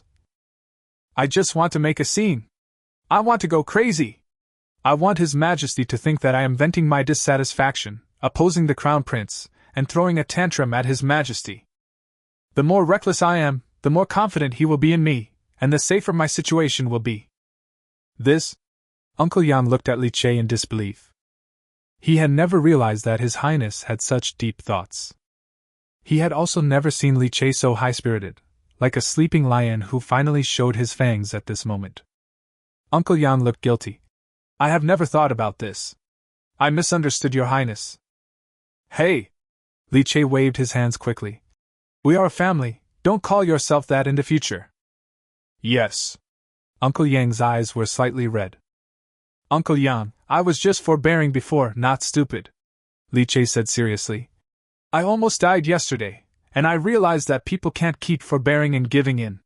If you keep giving in, you will have no way to retreat. I know. Uncle Yang wiped his tears. Your Highness has been smart and kind since he was a child, just like the Queen. When it comes to the mother whom he had never met, Li Che didn't know what to say. He had no choice but to step forward and help Uncle Yang up. Please take care of the purchase of supplies. Now that I am about to be theft, I really can't spare any time. Don't worry, Your Highness. Uncle Yang asked curiously. What else is Your Highness going to do? We already have the army, but we don't have all the officials in Ninggu Palace yet. Li Che smiled and replied. What is the most important thing for farming and development? Talent, talent, and more talent. Hall of Mental Cultivation. Emperor Qing was a diligent emperor who would get up at the hour of Mao every day to work. There is no way around it. One of the side effects of excessive concentration of power is that one has to do everything personally. After placing the last memorial on the imperial desk, Emperor Qing asked softly, How is the situation with the sixth elder? Huang Jin walked over quietly, holding a pot of tea at the right temperature. His Highness the Sixth Prince went to the criminal camp yesterday and recruited 1,300 criminals into his personal guards. He also took away the criminal army's weapons and supplies. The captain of the Crown Prince's left guard tried to stop him, but was killed on the spot by Your Highness. His Highness also confiscated his armor and weapons. Huang Jin reported carefully without adding any exaggeration. Emperor Qing was not angry but laughed. Good boy, keep talking. The door of the Ten Kings' house was wide open, and servants were constantly moving furniture and items in and out to sell them at the pawn market. Hearing this, Emperor Qing's mouth twitched, but he remained silent in the end. Also, this morning, the Crown Prince went to the 10th Prince's palace and talked to the 6th Prince about something. Not long after, he left in anger. Emperor Qing took a sip of tea and finally spoke. Did the Crown Prince get humiliated by old Six? When the prince left the Ten Kings' residence, his face was indeed very ugly. Humph! Emperor Qing sneered. You are a prince, but you don't even have this much energy cultivation skill. Put the tea on the imperial table. This brat, Lao Lu, is still angry with me. Since he ascended the throne, which prince was not terrified in front of him and dared not even breathe? Only Lao Lu dared to turn his back on me. The shocking words of rebellion yesterday still seemed to linger in my ears, awakening the deaf. This was the first time that a prince dared to get angry with him and express his dissatisfaction through actions. The strange thing is that I didn't feel angry. Forget it, let him go. Emperor Qing waved his sleeves. Is there anyone in the court who would like to recommend himself to the sixth elder's mansion? Unmanned? Emperor Qing narrowed his eyes and said, Yes, all the civil and military officials in the court are used to enjoying themselves in the imperial capital. Who would want to go to that icy place to suffer? According to etiquette, the prince's mansion must have at least 30 officials, including the chief secretary, professors, etc. The highest official position can be the 5th rank, which is also a path to promotion for low-level officials without any foundation. Therefore, whenever a prince was en theft, there would always be officials with no hope of promotion who would recommend themselves and seek a position. But Li Che had a very bad reputation, and his fiefdom was located in a cold and bitter place outside the Great Wall, so no one in the court was optimistic about him. Emperor Qing changed the subject and said, Have you prepared all the rewards and salaries that the court will give to the Prince of Ninggu? Yes. Send it to Lao Lu, and give this thing to him as well. Emperor Qing stood up, took out a thick book from the bookshelf behind him and threw it at Huang Jin. Huang Jin quickly reached out to catch it, holding it steadily in his hand. Huang Jin opened his eyes and glanced at the booklet in his hand. His pupils suddenly shrank and he dared not look at it any further. Tell him that my words are still valid, and he can recruit officials below the 7th rank at will. Emperor Qing had a blank expression on his face. But whether he is willing to go to that barren land in the northeast depends on his own ability. As you command, I will go right away. Chapter 12. The one who gives money is a good dog. Huang Jin had just stepped out of the Yangxin Palace holding the booklet when a cold wind blew outside the palace, making him shiver. Looking down, Huang Jin felt his heart tighten and broke into a cold sweat when he saw the bright red Jinhui seal on the booklet. This list of officials produced by the Embroidered Uniform Guard records the basic information of all officials below the 6th rank in the court. This kind of thing is very taboo. Apart from the commander of the Embroidered Uniform Guard, Emperor Qing is probably the only person in the whole Daqing who has read it carefully. But His Majesty actually gave this thing to the 6th prince. What does this mean? It means that the 6th prince's position in Emperor Qing's heart is no longer what it used to be. He is no longer the soft persimmon that can be squeezed by anyone. Even if something happens to the prince, he can still take that position. Huang Jin shook his head and drove this ridiculous thought out of his mind. The position of Crown Prince will never be the 6th prince's turn. Even if the Crown Prince has problems, there are still the 2 princes Qin and Jin. Even the 4th prince, who is far away in Yen, is more qualified than the 6th prince. But becoming a vassal king with real power is a foregone conclusion. When Huang Jin thought of this, he regretted it so much that his intestines turned green. Why did he go to curry favor with the Crown Prince when he had nothing to do and offended the 6th prince so badly? Fortunately, there is still room for improvement. Huang Jin's mind raced, and he quickened his pace, heading straight for the palace gate. Not long after, a team of carriages and horses loaded with rewards drove out of the palace. Huang Jin followed all the way to the 10th king's house, and respectfully handed over a visiting card, asking to see Li Che. At this moment, Li Che had just finished counting the things sent by the prince. When Li Che heard the servant report that Huang Jin had arrived with a reward, he raised his eyebrows. This old dog is a princeling. He won't take the opportunity to withhold my money, right? Ah Qiang, let that old eunuch come in to see me. In the corner, Hu Chang was chewing on a large white flour bun. When he heard Li Che's words, he immediately threw the bun down and ran out the door in a few steps. Huang Jin was waiting anxiously when he suddenly saw a burly man like a black tower standing in front of him, blocking the sunlight like a mountain. Before he could react, Hu Chang spoke in a muffled voice. Are you Huang Jin? Ah? Yes, it's our home. Hu Chang glanced at him and said in a gruff voice. My Highness wants you, an old eunuch, to go in and see him. Huang Jin. He knew that these were probably Li Che's original words, but you didn't have to say it so directly, right? Is that a bit too straightforward? Huang Jin only dared to complain in his heart, and followed Hu Chang obediently into the 10th king's mansion. As soon as he stepped through the door, Huang Jin was stunned by the scene before him. Is this still the magnificent 10th prince residence that he remembered? Why is it like it has been robbed? There are dismantled wooden frames everywhere. It is just like a rough-finished house. It would have been fine if the carved railings and screens had been dismantled, but there were also 2 people carrying a one-wali door and walking out.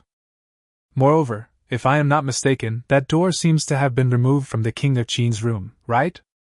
What are you doing standing there, old eunuch? Don't make our prince wait anxiously. Hu Chang in front urged impatiently. Huang Jin finally came back to his senses and thought to himself, it seems that the report this morning was too conservative. This is not about selling off the property, this is clearly about demolition. He took a deep breath, straightened his clothes, and then walked into the side hall.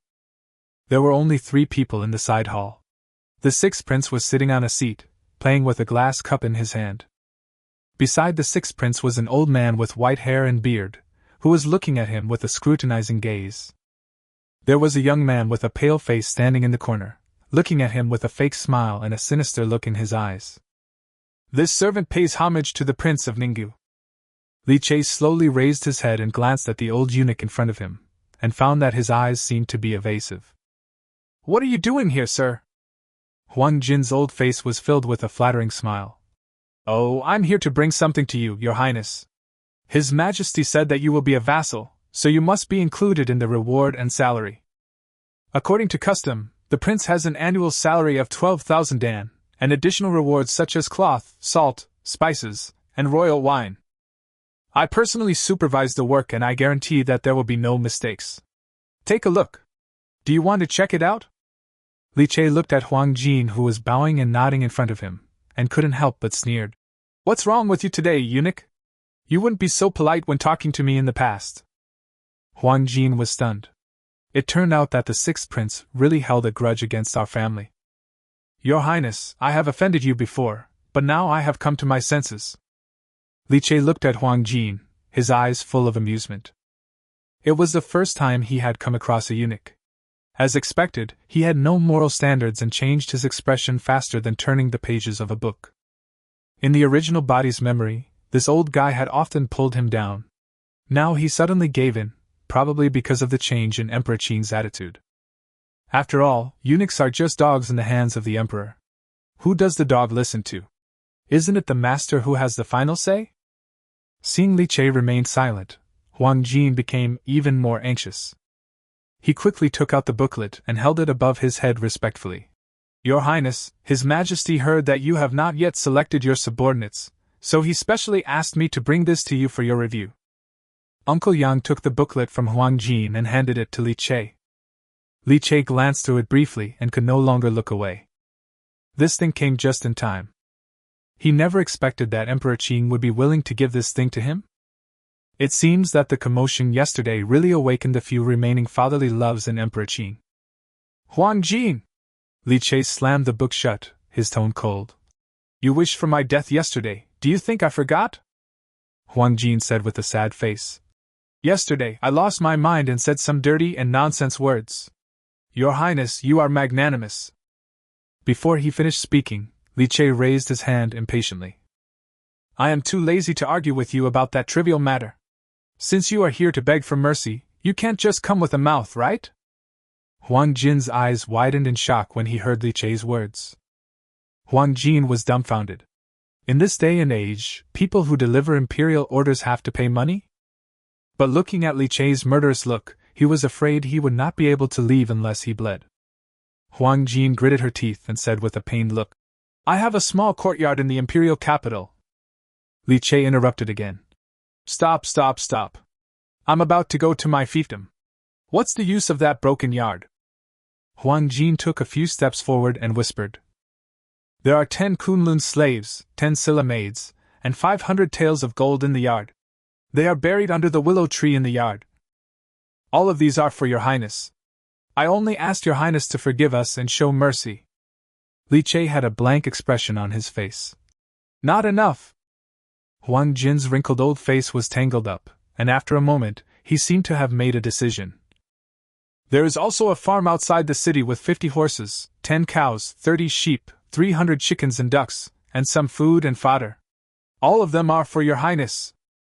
Well, what else? Li Che raised his eyebrows. Huang Jin felt like his heart was bleeding. Your highness is passing through Jining Prefecture on his way to enfeoffment. There is a manor to the west of the city with 5,000 dan of grain, as well as some salt, fodder, and farm tools. You can take them all away. Finally, Li Che's mouth corners slightly raised. Eh? Why is Eunuch Huang still standing? Li Che said with a smile. Chiu Bai, quickly find a seat for Eunuch Huang, you have no tact.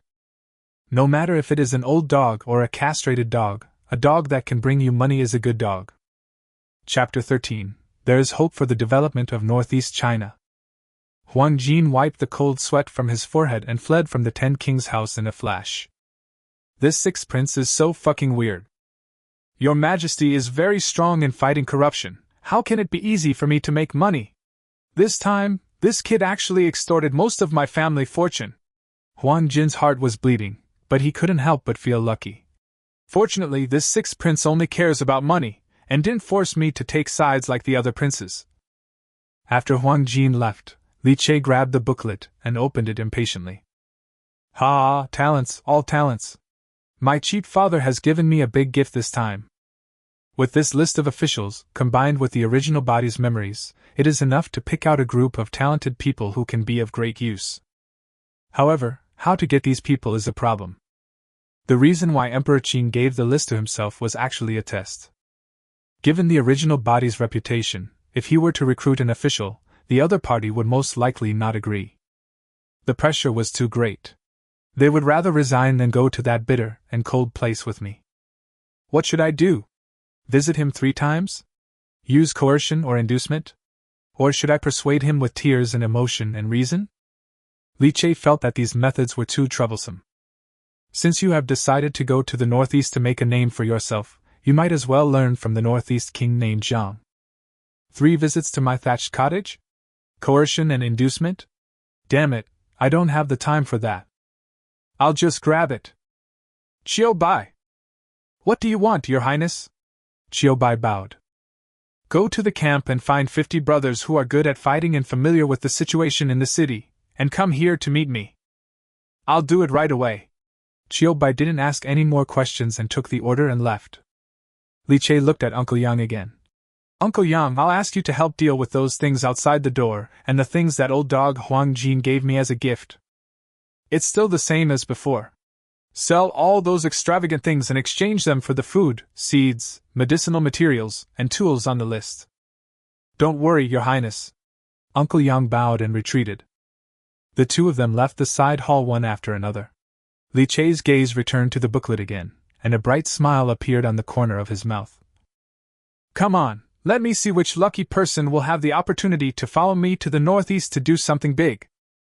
In less than half an hour, Li Che came out from the side hall, holding a brand new list in his hand. There was a crowd of people standing outside the door. The criminals washed themselves, changed their clothes, and had a full meal. Finally, they no longer looked like death row prisoners, but had more of the temperament of soldiers. Seeing Li Che coming out, everyone came forward to greet him, and some even knelt down and kowtowed to him. Li Che frowned. These people had very poor discipline. They needed to be trained properly when they had the chance. All right, everyone get up. Li Che sat down against the door without any image. How was your rest? I've eaten and drunk enough and taken a bath, all thanks to Your Highness. I haven't felt so comfortable in several years. A man with a rough voice immediately responded. Li Che looked at the person who was speaking. I remember you, the bandit leader Wang Sanchun, right? Wang Sanchun was shocked. Your Highness can actually call out my name. Li Che smiled but said nothing. He certainly couldn't remember everyone's name, but he could still remember those with great abilities. But in the eyes of many criminals, it was completely different. The fact that a prince could remember the name of a criminal showed that His Highness really cared about these rotten people like them. Now that you've almost rested, how about you do something for me? Li Che asked again. Wang Sanchun knelt on one knee. Your Highness has ordered us to serve you at the risk of our lives, without any hesitation. It's no use talking nonsense. Li Che grinned and said. I have taken a fancy to a few talents, but they despise the poverty of Ninggu County and are most likely unwilling to serve. I can only ask you to invite them. Wang Sanchun was stunned. What does please mean? A thin man behind him immediately understood what he meant and laughed. You are so stupid! You don't know how to kidnap a hostage? Do you need His Highness to teach you? The eyes of many criminals lit up. Kidnapping? We may not be able to do other things well, but we are familiar with this. I'm worried that I have no way to repay your Highness' kindness. Li Che called Qiu Bai over and handed him a list. No one on the list can be missing, and no one can be hurt. Do you understand? Don't worry, Your Highness. I understand. 50 skilled fighters dressed in tight clothes, with sacks and ropes on their waists, went out from the back door of the 10 Kings' house in batches. The people chosen by Qiu Bai had all been around in the imperial capital and were very familiar with the streets and alleys. It didn't take long for them to reach the doorstep of their first target. Lu Yi, director of the Ministry of Industry? A middle-aged man with a long beard heard someone calling him and turned his head in a daze. Who called me? Before he could finish his words, a sturdy arm suddenly stretched out from the darkness and covered his mouth tightly. Wang Sanchun chuckled, pulled out a sack from his waist, and put it directly on the other person's head. Verify your identity and take you away! Lu Yi felt the darkness before his eyes, and was immediately filled with panic. Who is the other party?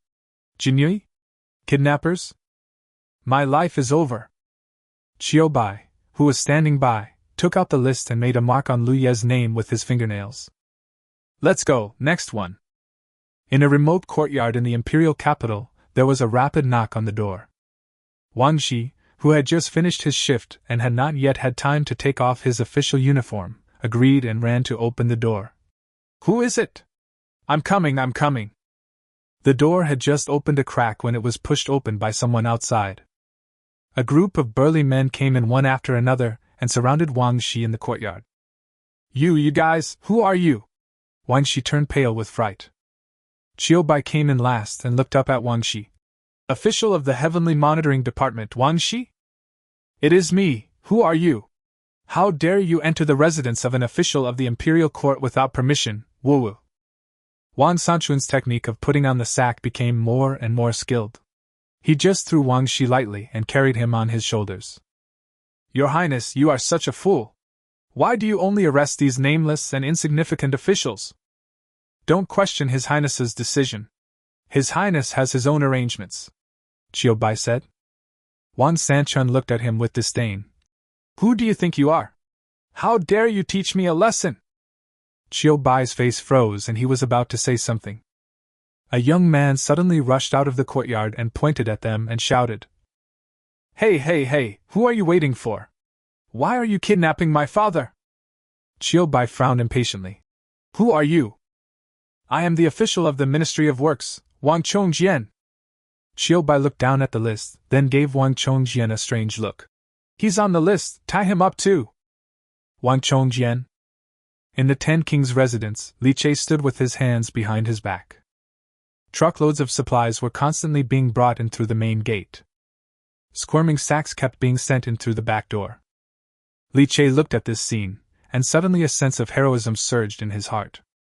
Ha, this king has great hope for the development of northeast China. Chapter 14 Mathematics is the foundation of all subjects. In the backyard of the 10th prince's house, Wang Sanchun threw the last sack into the house. The Ministry of Revenue's treasurer, Qian Bin. Qiu Bai crossed out Qian Bin's name, turned around and bowed respectfully to Li Che. Your Highness, everyone on the list is invited, not one is left out. Li Che glanced at the sacks twisting around the room and almost laughed out loud. He coughed softly. Take down the sack. Many criminals walked forward with laughter and pulled off the sacks on the officials' heads. The sudden light made the officials feel uncomfortable, and when they squinted their eyes to see the person in front of them, they were immediately shocked. Sixth Prince? Someone exclaimed as if they had seen a ghost. What? He is that useless, that 6th Prince? Your Highness the 6th Prince, you actually use such a despicable method to trick us here. You have absolutely no respect for the law. 6th Prince! I will report to His Majesty tomorrow and accuse you. Everyone was arguing. Li Che raised his eyebrows nonchalantly and walked up to one of them. Okay, take a break first and listen to what I have to say. Li Che spoke in a calm tone, and everyone fell silent. Wang Shi was originally the junior supervisor of the Heavenly Monitoring Department. In the third year of Taisha, he proposed the concept of the whole sky is like a chicken egg, and the earth is like the yellow in the middle of a chicken egg, which was not accepted by mainstream thought. He was later demoted to the position of the chief of the Heavenly Monitoring Department. But you? Wang Shi was shocked. It is me, Your Highness, have you heard of me? Li Che smiled and said, Wang Guanjing, have you ever been to the seaside? When you look at a ship approaching from a distance on the sea, you always see the mast first and then the hull. Why is that? This? Wang Shi was a smart man. After a little thought, he was ecstatic. Because the earth is a round shape with an arc, it can be magnified on the vast sea? Do you believe in my concept?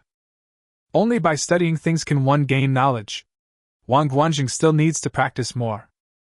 Li Che patted Wang Shi on the shoulder, and after seeing that he was deep in thought, he looked at Wang Chongjian beside him. Wang Chongjian, son of Wang Shi. In the 5th year of Taisha, he was in charge of flood control in the Yellow River. He was banned by the Ministry of Works because he opposed the chief official's proposal to disperse the flow and remove all the silt. Wang Chongjian's face flushed immediately, and he was filled with indignation. The person in charge of the Ministry of Works is just sitting there doing nothing. The river management plan is full of mistakes and omissions, and it will cause endless harm. What fault has Wang committed?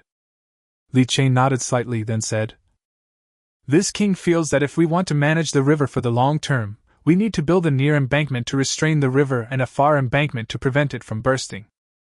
Build a dike to hold back the water and use it to attack the sand. What do you think, Mr. Wang? Wang Chongjian widened his eyes.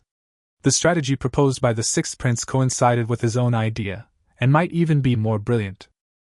There are also river floods outside the Great Wall. Wang Lingshi has a brilliant plan in his mind, which will definitely come in handy there. Li Che looked at Wang Chongjian meaningfully. Wang Chongjian originally wanted to ask for more details, but when he heard Li Che change the subject back, he immediately fell silent. Li Che didn't care either, and smiled as he looked at the next person. The treasurer of the Ministry of Revenue, Qian Bin. This person is a heavyweight figure, a master of contemporary mathematics, and once served as a mathematics teacher for princes. Master Qian. Li Che saluted respectfully. Qian Bin remained calm and said, Your Highness, are you trying to trick me into going to that bitter cold place outside the Great Wall? Li Che stood up and looked at Qian Bin. Master Qian was originally a great scholar of Confucian classics, but later abandoned Confucian classics and devoted himself to mathematics. In the 1st, 3rd, and 5th years of Taisha, Master Qian petitioned Your Majesty 3 times to include mathematics in the imperial examinations, but Your Majesty refused each time. Master Qian was therefore marginalized by the court, his official position became lower and lower, and he was even held accountable for trivial matters many times. After listening to Li Che's words, Qian Bin finally showed an expression of emotion and sighed. Everyone thinks that mathematics is a trivial subject, but they don't know that there is great wisdom hidden in mathematics. What can I do about it? Great wisdom? More than that. Li Che's eyes flashed with excitement. I think that mathematics is the foundation of all subjects. Li Che's words were never to be stunners, and all the officials present were shocked. In this time and space, each dynasty still respected Confucianism. Mathematics is just a miscellaneous subject and is not comparable to Confucianism at all. Strictly speaking, arithmetic is considered a skill without knowledge in the eyes of scholars and is not a subject with an independent status.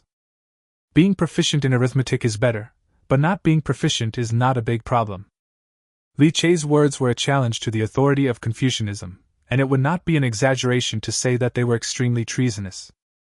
Not only did the other officials not understand, even Qian Bin, a leading figure in mathematics, looked at Li Che in surprise. Why, do you think what I said is wrong? Li Che smiled slightly. Well, I will ask you. Wang Shi, when you observe astronomy and calculate the calendar in the Astronomical Bureau, do you need to use mathematics? This is naturally going to be used. Astronomy involves geometry and algebra, so it naturally requires mathematical knowledge as a foundation. Li Che looked at Wang Chongjian again. Wang Lingshi works in the Ministry of Works. The Ministry of Works builds bridges and roads, manufactures equipment, and manages water conservancy. Which of these can be done without mathematics? Without mathematics as a foundation, these projects will not be able to proceed at all, Wang Chongjian replied with a bow. Li Che cast his gaze at everyone again. Think about it, are there any matters you are responsible for that cannot be separated from mathematics? Everyone thought about it carefully, and no one could refute it. However, some smart people discovered that most of the officials, invited by the sixth prince, were from the Ministry of Works, the Ministry of Heavenly Supervision, and the Ministry of Imperial Households. That's right. In my opinion, you are all preachers of mathematics and the most capable people in this court to get things done. In the eyes of others, they are low-ranking officials who engage in strange and cunning tricks. But in Li Che's eyes, each of them is a scientist with unlimited potential. Mathematicians, astronomers, engineers, weapons experts. Compared with those corrupt scholars who talk a lot of nonsense, these petty officials are the real talents. Since everyone in the world thinks that mathematics is a useless subject, why don't we compare ourselves with them? I will build a school in my fiefdom to teach mathematics, engineering, medicine, and other subjects. You will be the first batch of teachers in this school. When the students you train enter the officialdom and shine, that will be the day when you become famous all over the world. Li Che's voice became more and more passionate, like a fire, igniting everyone's heart. What is the ultimate ideal of an official? Isn't it just about leaving your name in history and establishing a new school of thought? If what Li Che said could really come true, then these low-ranking officials who were looked down upon by the mainstream would also have a chance to realize their ultimate ideal. Of course, people can't live on dreams alone. Li Che changed the subject. Before that, I want to use your power to develop my fiefdom. Outside the Great Wall is an undeveloped land of treasures, just like all of you, a pearl covered in dust. Everyone fell silent again. Developing areas outside the Great Wall is easier said than done. That bitter and cold land has never been truly controlled by the Central Plains dynasties since ancient times. Li Che took in everyone's expressions, smiled slightly, and raised the stakes again. If you are willing to join our Ninggu County, your salary will be doubled. I will give you 3 months' salary now so that you can settle your family. Boom, boom, boom. As soon as Li Che finished speaking, criminals walked out from behind and placed heavy money bags in front of everyone. At the instruction of Emperor Qing, the salaries of Daqing officials were extremely low. Some senior officials can barely meet their living and official needs with their higher salaries. These small officials can't survive in this capital city if they don't have some family background. Seeing the real gold and silver coming out of the purse, although everyone looked indifferent, they felt like they were being scratched by a cat in their hearts. Although Li Che's move was simple and crude, it accurately hit their pain points. If you follow me, you will have a future, and you can also have enough food to eat. Of course, I will not force anyone to do anything. Those who do not wish to enter Ninggu County can leave on their own. Li Che pointed to the door behind him. Qiu Bai and Wang Sanchun were seen standing on either side of the door, looking at everyone with a smile. But that smile is creepy no matter how you look at it, and those two pairs of sharp eyes make people feel uneasy. Everyone suddenly felt the chill in their hearts. With these two killers guarding the door, how can we just go out casually? I'm afraid that as soon as you take a step forward, your head will be gone. Chapter 15 Priceless Seeds. The room was so quiet that you could hear a pin drop, and the atmosphere was as tense as a taut bowstring.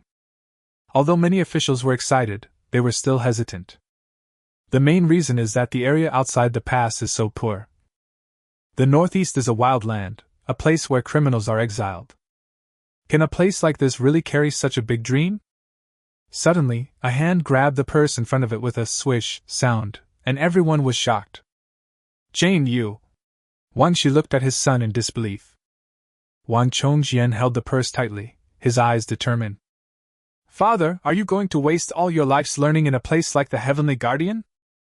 I have the talent and determination to control floods, so why should I waste my life as a runner in the Ministry of Industry? He came to Li Che and bowed. Your Highness, I, the King, am willing to serve you at your service. Okay. Li Che's eyes flashed, and he helped Wang Chongjian up with relief. Wang Shi looked at his son, sighed, and also grabbed the purse. I'm old, and not as courageous as my son. He walked slowly to Wang Chongjian's side, and the father and son stood side by side. "If your highness does not abandon us, my father and I will sacrifice our lives to repay your kindness." "Good! Good!" Li Che laughed and walked forward, helping Wang Shi and his son up. "You two, father and son, will work together to become a good story in the future." Wang Shi and his son served as officials in the same dynasty. They were quite talented and had a certain influence in the entire imperial capital. As soon as they expressed their opinions, the other officials could no longer sit still and stood up and picked up their money bags. "Your Highness, I am Lu Yi and I am willing to serve you." "Your Highness, I am Gu Hong and I am willing to serve you." "Your Highness, I am Jia Miao and I am willing to serve you." In a blink of an eye, everyone in the room came to Li Che and saluted. Only Qian Bin was left standing there, with his eyes closed, as if everything around him had nothing to do with him. Li Che expressed his joy to everyone without hesitation, and then walked up to Qian Bin. "Master Qian, you still won't help me?" Qian Bin slowly opened his eyes with a look of relief on his face. "I never thought that the most insignificant sixth prince back then would be my most outstanding student." Li Che smiled without saying anything, just looked at him respectfully. But she was thinking in her heart that if he was determined to reject her, she would immediately call Hu Chang to come over and knock him out, or tie him up and take him to the northeast. Qian Bin smiled and shook his head, then picked up the money bag on the ground. "Is there a place for me in your highness's school?" Li Che was overjoyed. "Ha! The position of chief priest has been vacant for a long time. Since your highness has such a great ambition, then I will risk my life to accompany you and go to the border with your highness. What's the harm in going through this again?" This mathematical master also relaxed, and Li Che finally felt relieved. "With the addition of these technical talents, I now have the first team to develop my territory." Li Che immediately ordered his servants to send them all to the guest rooms to rest and treat them with fine wine and delicious food. "It is impossible for them to go home. What if they change their mind after I let them go back? If anyone is worried about their family, just send someone to settle them." Having won over a group of scientists, Li Che was in a good mood. He walked to the courtyard, humming a little tune with his hands behind his back. Hu Chang followed closely behind, chewing a pancake. The Ten Kings mansion was bustling with activity at the moment. In order to facilitate the carriages to enter and exit, Li Che ordered the threshold of the back door to be removed. The money spent in the past 2 days was not a small amount, but when Li Che saw the mountains of supplies in the yard, he felt it was worth it. Uncle Yang was directing his servants to move the things. Li Che came to his senses only after he walked up to him. He quickly saluted. "Your Highness." "Uncle Yang, what's going on?" Li Che asked with a smile. "According to His Highness's wishes, all those jewels and jades have been converted into cash, and the items on the list have been almost purchased." Uncle Yang wiped the sweat from his forehead. "It's just that the food is hard to transport, and we don't have enough manpower, so we haven't bought much yet." Li Che nodded and said, "Tell them not to buy any more. Just make sure they have enough food. The prices in the capital are already high, and the damage on the road is huge. It won't be too late to buy after you leave the capital." "Okay, I'll arrange it right away," Uncle Yang replied. "By the way, how many kinds of seeds did you buy from the market?" Li Che asked another question that he was more concerned about. "Your Highness, I have collected quite a few, but I don't recognize most of them." Li Che became interested. "Come on, take me to have a look." Uncle Yang brought Li Che to a warehouse filled with seeds collected from various places in the past 2 days. Some of the seeds have samples of mature plants placed next to them, while others only have seeds, which ordinary people cannot tell the difference at all. Fortunately, Li Che once had a girlfriend who majored in agronomy, so he knew a little about these seeds. He walked quickly forward and searched carefully, hoping to find a few familiar ones. "Well, cilantro, garlic, and onions, at least there is no shortage of seasonings." "This is pepper?" Li Che's eyes suddenly lit up. "It's a good thing to keep warm. This thing can be promoted for planting. There are also cucumbers, sesame seeds, tomatoes, peanuts." "Wait a minute!" Li Che's eyes suddenly fell on a bag of inconspicuous seeds in the corner. He walked quickly forward, opened the package, and plump golden seeds jumped out. This. Li Che was so excited that he was incoherent. Your Highness, this was bought from some Hu merchants. They call this thing corn. Uncle Yang explained on the side. Corn? Li Che carefully picked up a seed and held it in front of his eyes to observe it carefully. Yes, that's it, Li Che said excitedly. Uncle Yang, this is corn. Corn?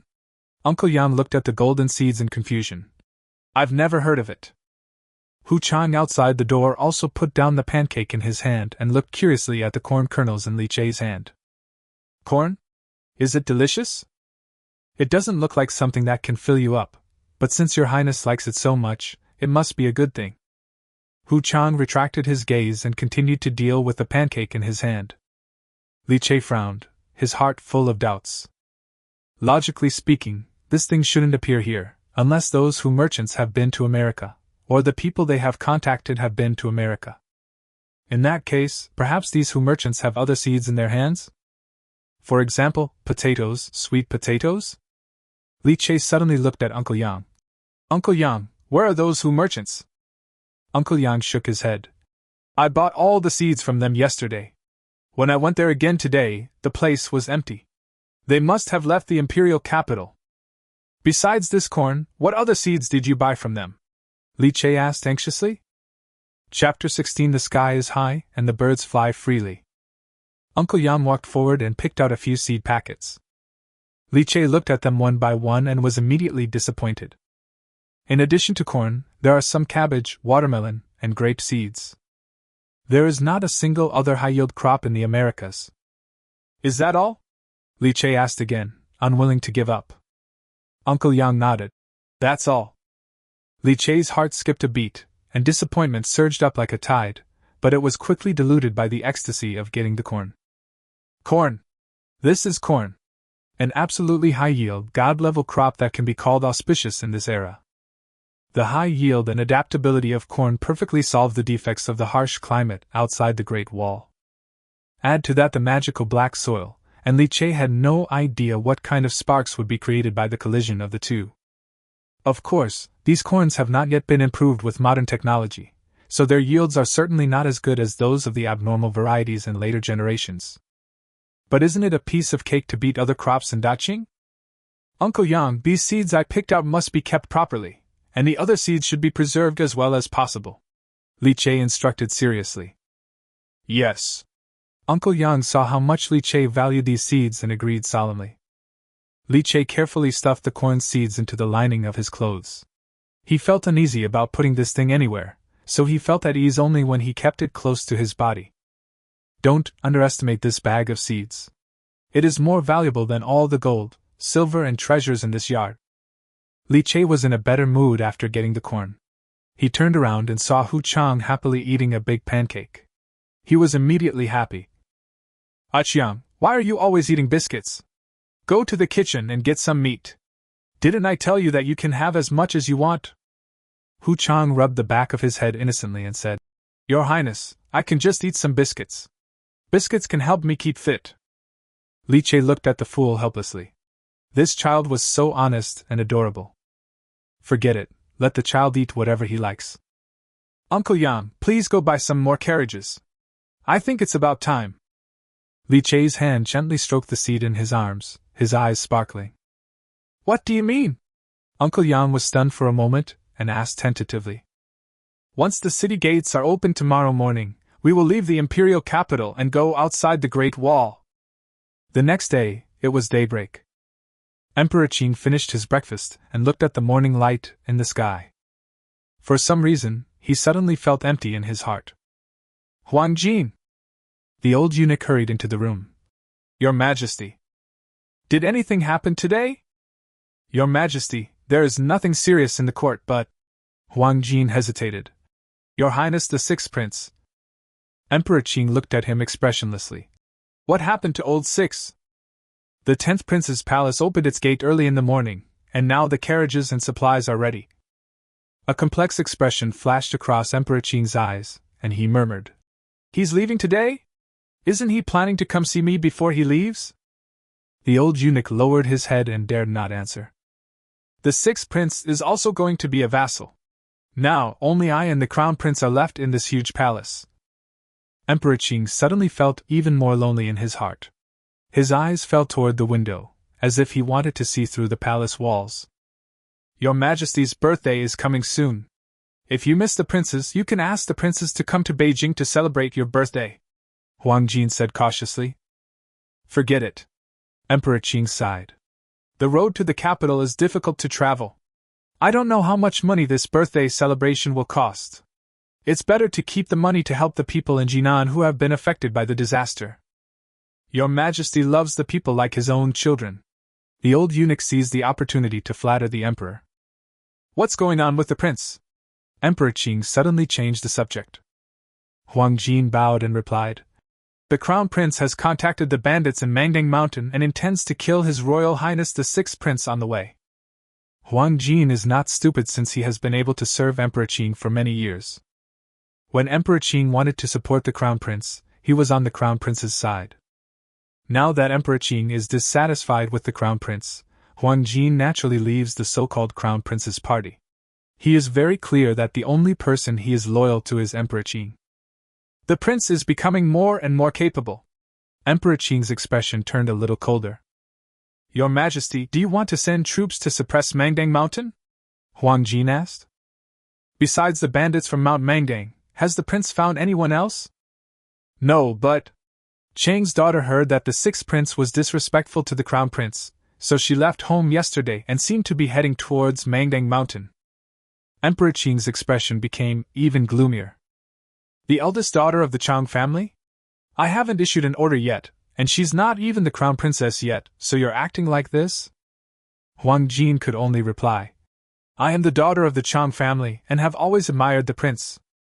The Chang family are all of the same character, extremely reckless. A trace of reminiscence flashed in Emperor Qing's eyes. Chang Wudi died too early, leaving a group of young people without anyone to discipline them. Emperor Qing thought of Chang Wudi.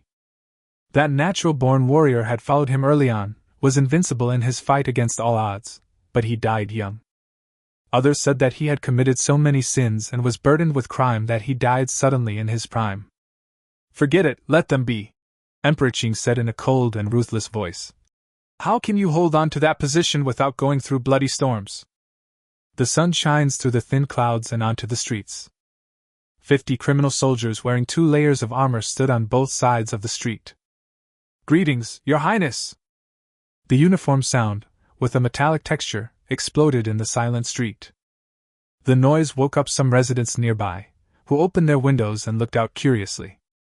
A young prince dressed in luxurious clothes slowly walked out of the gate of the 10 kings' residence.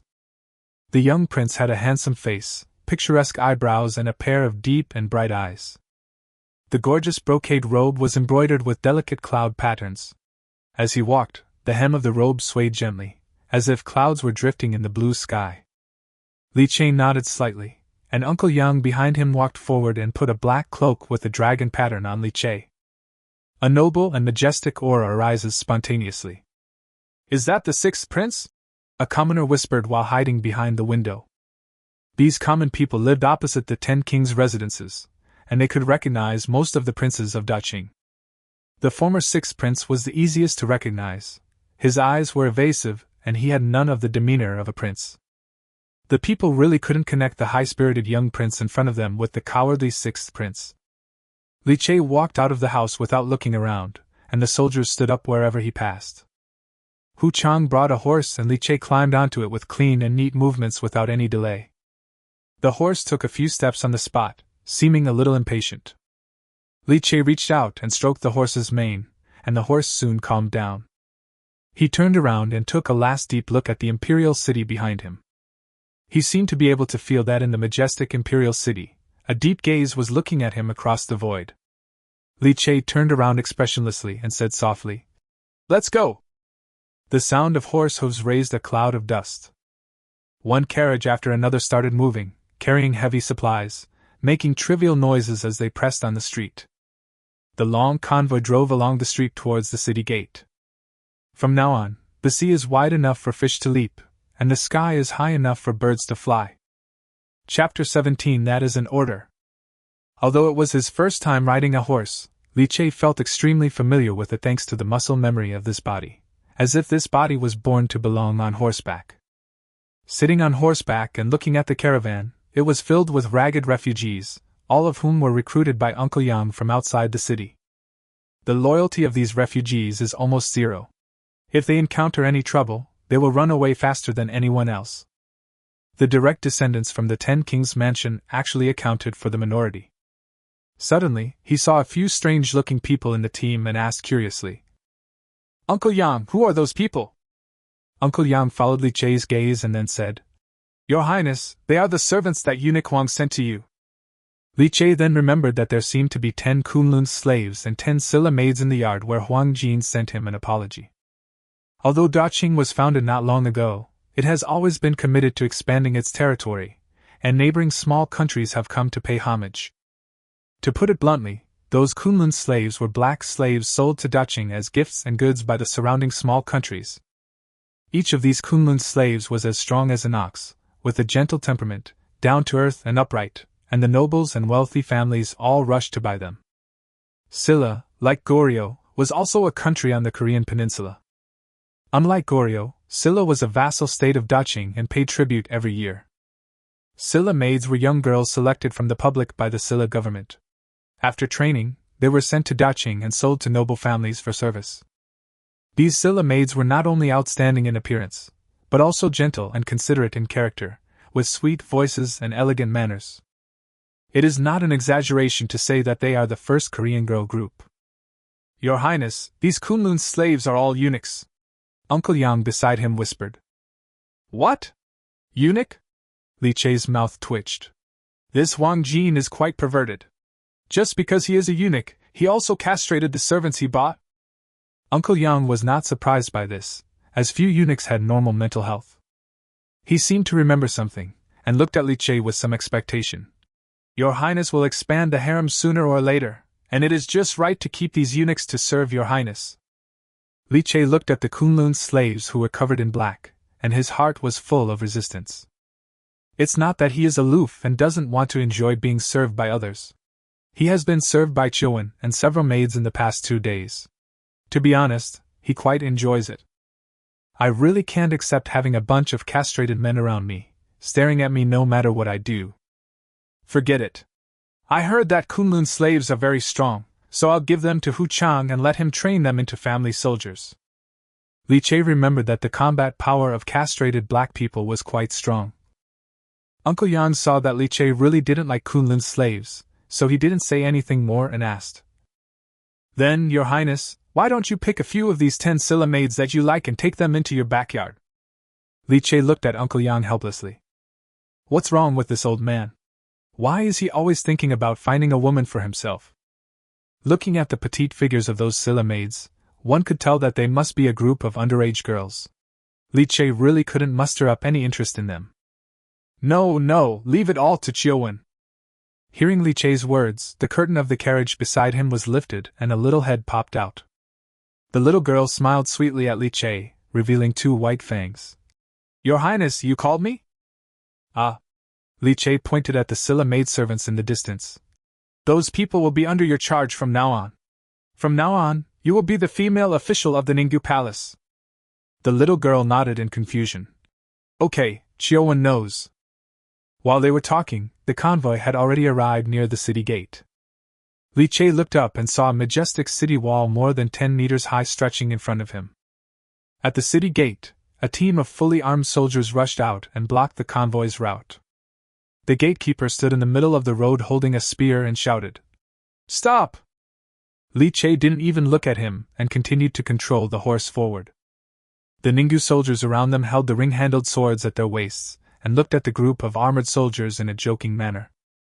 When the city gate officer saw this situation, he was startled and suddenly felt that he was in a difficult situation.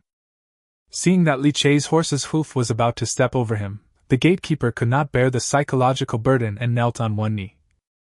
"Your Highness, please stop." Li Chei gently squeezed the horse under his crotch with his legs, and the horse slowly stopped. "Who is coming?" Li Chei's lazy voice sounded. The gatekeeper raised his head and saw a huge horse face. It snorted several times at him, and a foul-smelling breath came towards him. "I am the gatekeeper of Chunming Gate. Excuse me, may I ask why your highness led his troops out of the city? The gatekeeper said stiffly. I am leaving the country to be a vassal. Li Che put his hand on the horse's back. What advice do you have for me? Under the tremendous pressure, the city gate guard was already sweating profusely. But remembering the order, he had to bite the bullet and said, I have not received the order, so I cannot let your highness leave the city. After hearing this, Li Che curled his lips and looked at the city gate official straight in the eye for the first time. The city gate official suddenly felt as if a mountain was pressing down on his shoulders. Look up and see what that is. Li Che raised the gatekeeper's chin with a horsewhip.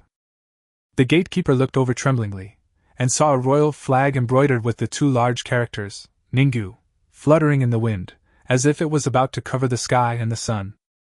Remember what this flag looks like. That's an order. As soon as Li Che finished speaking, he shook his wrist and the whip slapped the air with a sound. The gatekeeper only felt a muffled thunder exploding in his ears and immediately leaned back. When he came to his senses again, Li Che had already ridden away on his horse, leaving behind only dust on the ground and a group of soldiers looking at each other in bewilderment. Your Highness! The gatekeeper wanted to say something when he suddenly felt something hard pressing against his lower back. He was suddenly startled and looked sideways, only to see an ugly face covered with flesh in front of him. Don't move, kid! Wang Sanchun grinned, revealing a few yellow teeth. If you dare to move, I'll stab my knife through the gap in your armor and smash your kidneys to pieces.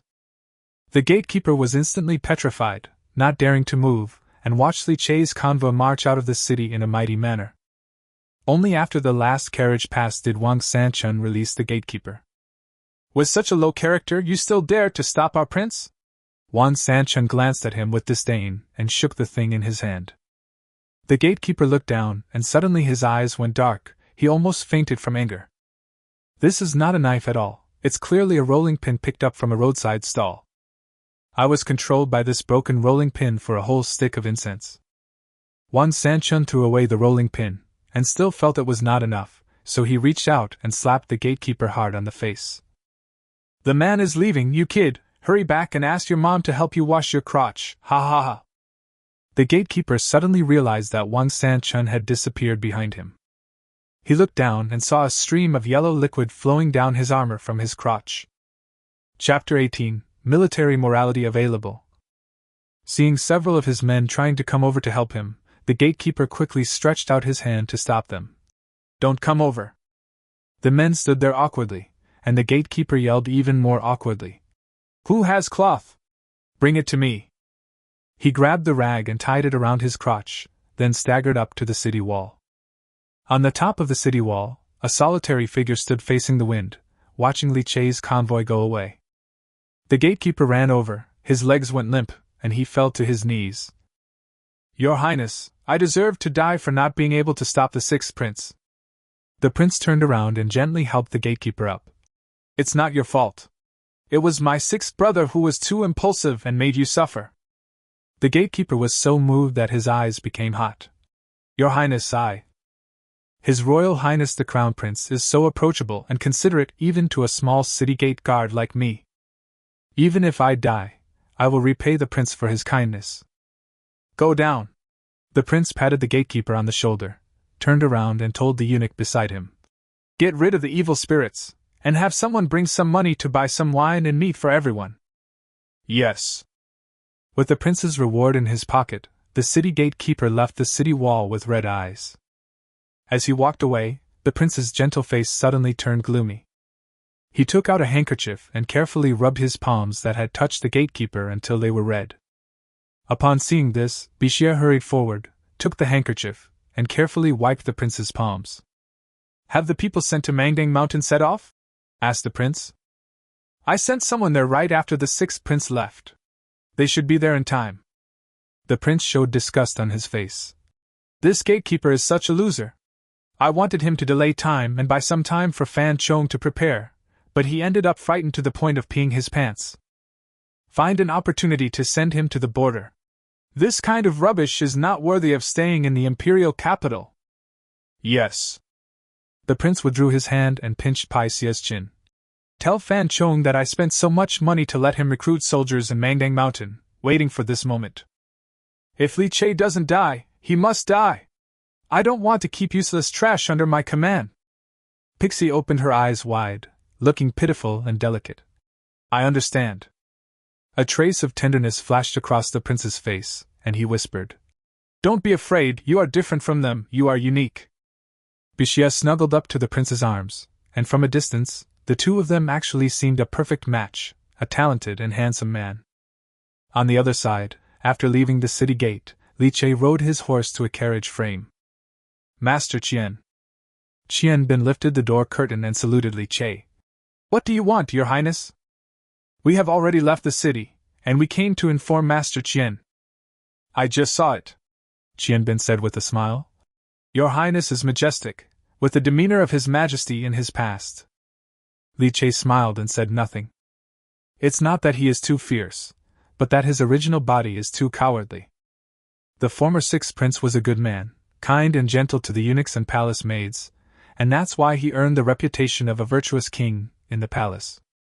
As a prince, he had no temper at all, and he was not favored by the emperor, so his status naturally became lower and lower. However, no matter how unpopular a prince is, he is still a prince. How could he be bullied by a petty clerk at the city gate? Master Qian, what do you think we should do next to get out of here? Li Che asked humbly. Qian Bin is not an old scholar who studies behind closed doors. He traveled around to study when he was young and is very familiar with the situation in Daqing. There are 2 roads from the imperial capital to Shanhaiguan. Qian Bin stroked his beard and began to analyze. The coastal road in the east is blocked due to floods, so we can only take the official road in the north. We can only reach Shanhaiguan by passing through the territory of the Yan clan and over the Yanshan mountains. Listening to Qian Bin's words, combined with the memories of his original body, Li Che gradually formed a clear roadmap in his mind. The road Qian Bin mentioned was also the route taken by the Central Plains dynasty in the previous life to leave the country. Cao Cao took this road to attack the Wuhuan. This road is not easy to travel, and it has to pass through Yanfan, which is the fourth brother's territory. The original body did not have much impression of the fourth brother. Li Che only knew that he was the best at fighting among all the princes, and he did not know whether he was willing to let him pass through. Qian Bin looked around and found that there were only a few guards. He immediately looked worried. If we take this route, we will have to pass through Mangdang Mountain, where banditry is rampant and the government has failed in its several attempts to suppress it. With just our manpower, I'm afraid. Li Che came back to his senses and said with a smile, Master Qian, don't worry. I have a strong team that can ensure our safe passage through Mangdang Mountain. A strong team? Qian Bin looked at Li Che puzzledly. Li Che looked into the distance, his eyes flashing with a strange light. Look, they are coming. Qian Bin looked in the direction he was looking and saw a dark mass at the end of the road. A group of people appeared out of nowhere. Looking closely, I saw a group of soldiers wearing leather armor and holding sharp blades. Although their formation was disorganized and their postures were casual, Qian Bin felt from the bottom of his heart that this group of people were not easy to mess with. It was a murderous aura that emerged from a mountain of corpses and a sea of blood. His eyes were empty, yet revealed bloodthirsty madness. The ruthlessness in them and the murderous look in their eyes made it seem like they had crawled out of a pile of corpses. The soldiers came to the front of the convent in a mighty procession and suddenly stopped. The scarred burly man in the lead stared at Li Che, then suddenly knelt on one knee and said in a loud voice, Greetings, Your Highness! The soldiers behind him shouted in a not-so-coordinated but earth-shaking voice, Greetings, Your Highness! Li Che pulled the reins and looked at the scarred man in the lead. Your name is Long, right? I remember you. Long was so excited that he was shaking all over. Your Highness. Li Che smiled slightly. People in ancient times were really simple. As a superior, sometimes just saying their names is enough to make them loyal to you. Unfortunately, most of those in high positions are not willing to lower themselves and get among the lower-level soldiers and the masses. Everyone get up. The crowd stood up one after another. After 2 days of rest, these people no longer looked like the evil spirits they did when they were first seen, and finally looked like brave soldiers. I'm asking you, have you eaten enough these past 2 days? We can't eat any more. Everyone's faces flushed, and they shouted excitedly. Have you drunk the wine that I gave you? Li Che asked again. I got it. Did you sleep well? I haven't slept so soundly in years, someone shouted back. Okay. Li Che's eyes gleamed. I have done what I promised you, now it's your turn to fulfill your promise. Everyone was so excited that they knelt down again, and their voices shook the sky. I am willing to die for your highness. I am willing to die for your highness. The criminal's demands are simple, just to have enough food to eat and live like a human being. Whoever can do this will be their master. Qianbin, who was in the carriage, was so shocked by the scene that he almost broke off 2 of his beards. The soldiers who seemed unruly just now knelt before His Highness with sincerity, and the fanaticism in their eyes could not be faked at all. The army's morale can be used, Qianbin thought to himself. Your Highness actually knows how to train soldiers? Chapter 19 An Unexpected Acquaintance. Li Che didn't know how to train soldiers, but he understood human nature. He simply gave the criminals the 2 things they needed most: survival and dignity. The criminal army and the convoy were merged together, and the team looked a bit like an army. When ordinary people on the street saw this, they all stayed away from it, fearing that they would get into trouble. There was no difference between the army and bandits in ancient times. Extremely poor discipline was the norm, causing the people to avoid them as much as possible. In Li Che's eyes, the military discipline of the army of this era was completely unsatisfactory. Fortunately, the Ninggu army had just been formed and he still had time to reorganize it. Li Che ordered everyone not to disturb others and to concentrate on their journey. The convoy traveled only 40 miles from early morning to dusk.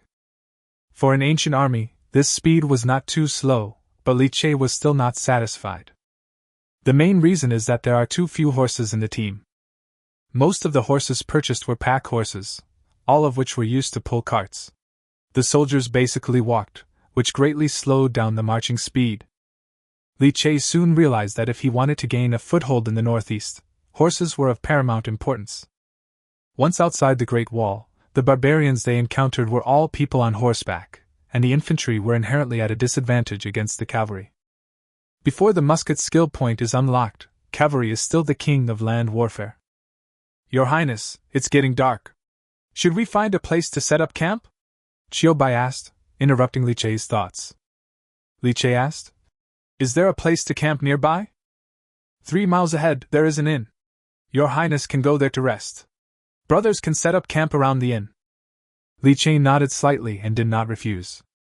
He doesn't like to play the role of loving his soldiers like his own sons and eating and living with them. Instead, they admired Wu Zibing's way of leading troops, which was to clearly distinguish rewards and punishments, and to strictly enforce hierarchy. As long as they could win the battle, the soldiers would naturally support their generals. No matter how much you love your soldiers, it will be useless if you can't win the battle. Ancient post stations were not only a resting place for traveling officials, but also had a defensive function. Li Che saw from afar that the post station had thick and solid outer walls, a square building layout, and only one entrance and exit. There are towers at the 4 corners of the post station, which looks like a small fortress from the outside. The soldiers surrounded the carriages in a circle to serve as a defensive fortification. Soldiers who were former thieves were automatically assigned to the scout team, responsible for patrolling the surrounding situation. The other soldiers took turns patrolling the camp, while the rest built a fire and cooked on the spot. Li Che led a group of officials and walked towards the post station. The postmaster of the post station had seen the royal flag in the army early on and had been waiting at the door for a long time. After seeing Li Che, the postmaster bowed and saluted. This subordinate pays respect to the Prince of Ninggu. No need to be polite. I was ordered to go to the vassal state, and I'm stopping by your place to rest for 1 night. Your Highness, it is a blessing for me to stay here. The postmaster smiled. Your Highness, please come in. The room has been cleaned and the food is ready. The postmaster was a good talker and his attitude was very respectful. Of course, there are more than 1,000 vicious soldiers who were once criminals out there, and any normal person would be respectful to them. Li Che also said politely, No need to bother, we will cook the food ourselves. You still have to pay attention to food safety when you go out, in case this guy is just being respectful on the surface but is actually poisoning you secretly. If they shout, Chicken soup is here! At that time, The top leaders of Ningyu County will probably be wiped out. Everyone followed the postmaster into the post station, where they saw 2 yamen runners working at their desks, processing official documents. In the corner, 7 or 8 prisoners in coarse cloth uniforms were huddled. Li Che glanced at everyone and suddenly stopped, as if he had discovered something. He walked slowly towards the corner, and the figure of one of the prisoners looked strangely familiar to him. The prisoner noticed someone approaching, and saw a pair of luxurious black boots coming into view, and looked up in confusion. "It's you!" Li Che looked at this person in surprise. "Hasn't your father already executed you?" The prisoner was stunned at first, then his eyes filled with tears and his voice choked with sobs. Sixth Prince, Your Highness?" This person was the imperial physician who had treated the 6th prince. The original body was dead as hell at the time, but Li Che traveled through time and space, and this unlucky guy was implicated as well. "Your Majesty. Your Majesty has a golden medal of immunity from death in his home," the imperial physician said in a trembling voice. Only then did Li Che notice that there were prisoners of all ages in the corner, and they were probably the family members of this unfortunate imperial physician. "That's not right." Li Che suddenly thought of something. "I remember that since the founding of Daqing, I have never issued a death-free gold medal." The imperial physician wiped his tears and said, "The gold medal in my home is from the Liao Dynasty." Li Che was stunned for a moment. The Liao Dynasty was the dynasty before the previous one, and there was still a dynasty between it and Daqing. "The Liao Dynasty's golden medal of immunity from death, does the Emperor also recognize it?" The imperial physician explained. "Your Majesty is merciful. He has taken away the golden medal of immunity from death and pardoned the death penalty for the guilty minister. Instead, he has exiled the whole family to Ningyu County." Looking at the miserable appearance of the imperial physician's family, Li Che couldn't help but feel a little guilty. "I am also indirectly responsible for the misfortune that this unfortunate fellow suffered. You are exiled to Ningyu County anyway, so just follow me from now on." Li Che reached out and helped the imperial physician up. "What's your name?" "The guilty minister. Hua Chang'an." "Hua Chang'an? Your last name is Hua?" Li Che repeated in a low voice, and suddenly laughed. "Yes, your last name sounds like a miracle doctor." Hua Chang'an was confused and puzzled. How could His Royal Highness the 6th Prince determine the level of medical skills based solely on his surname? But this did not stop him from being grateful. After all, he had misjudged the 6th Prince's condition, but now he had let bygones be bygones.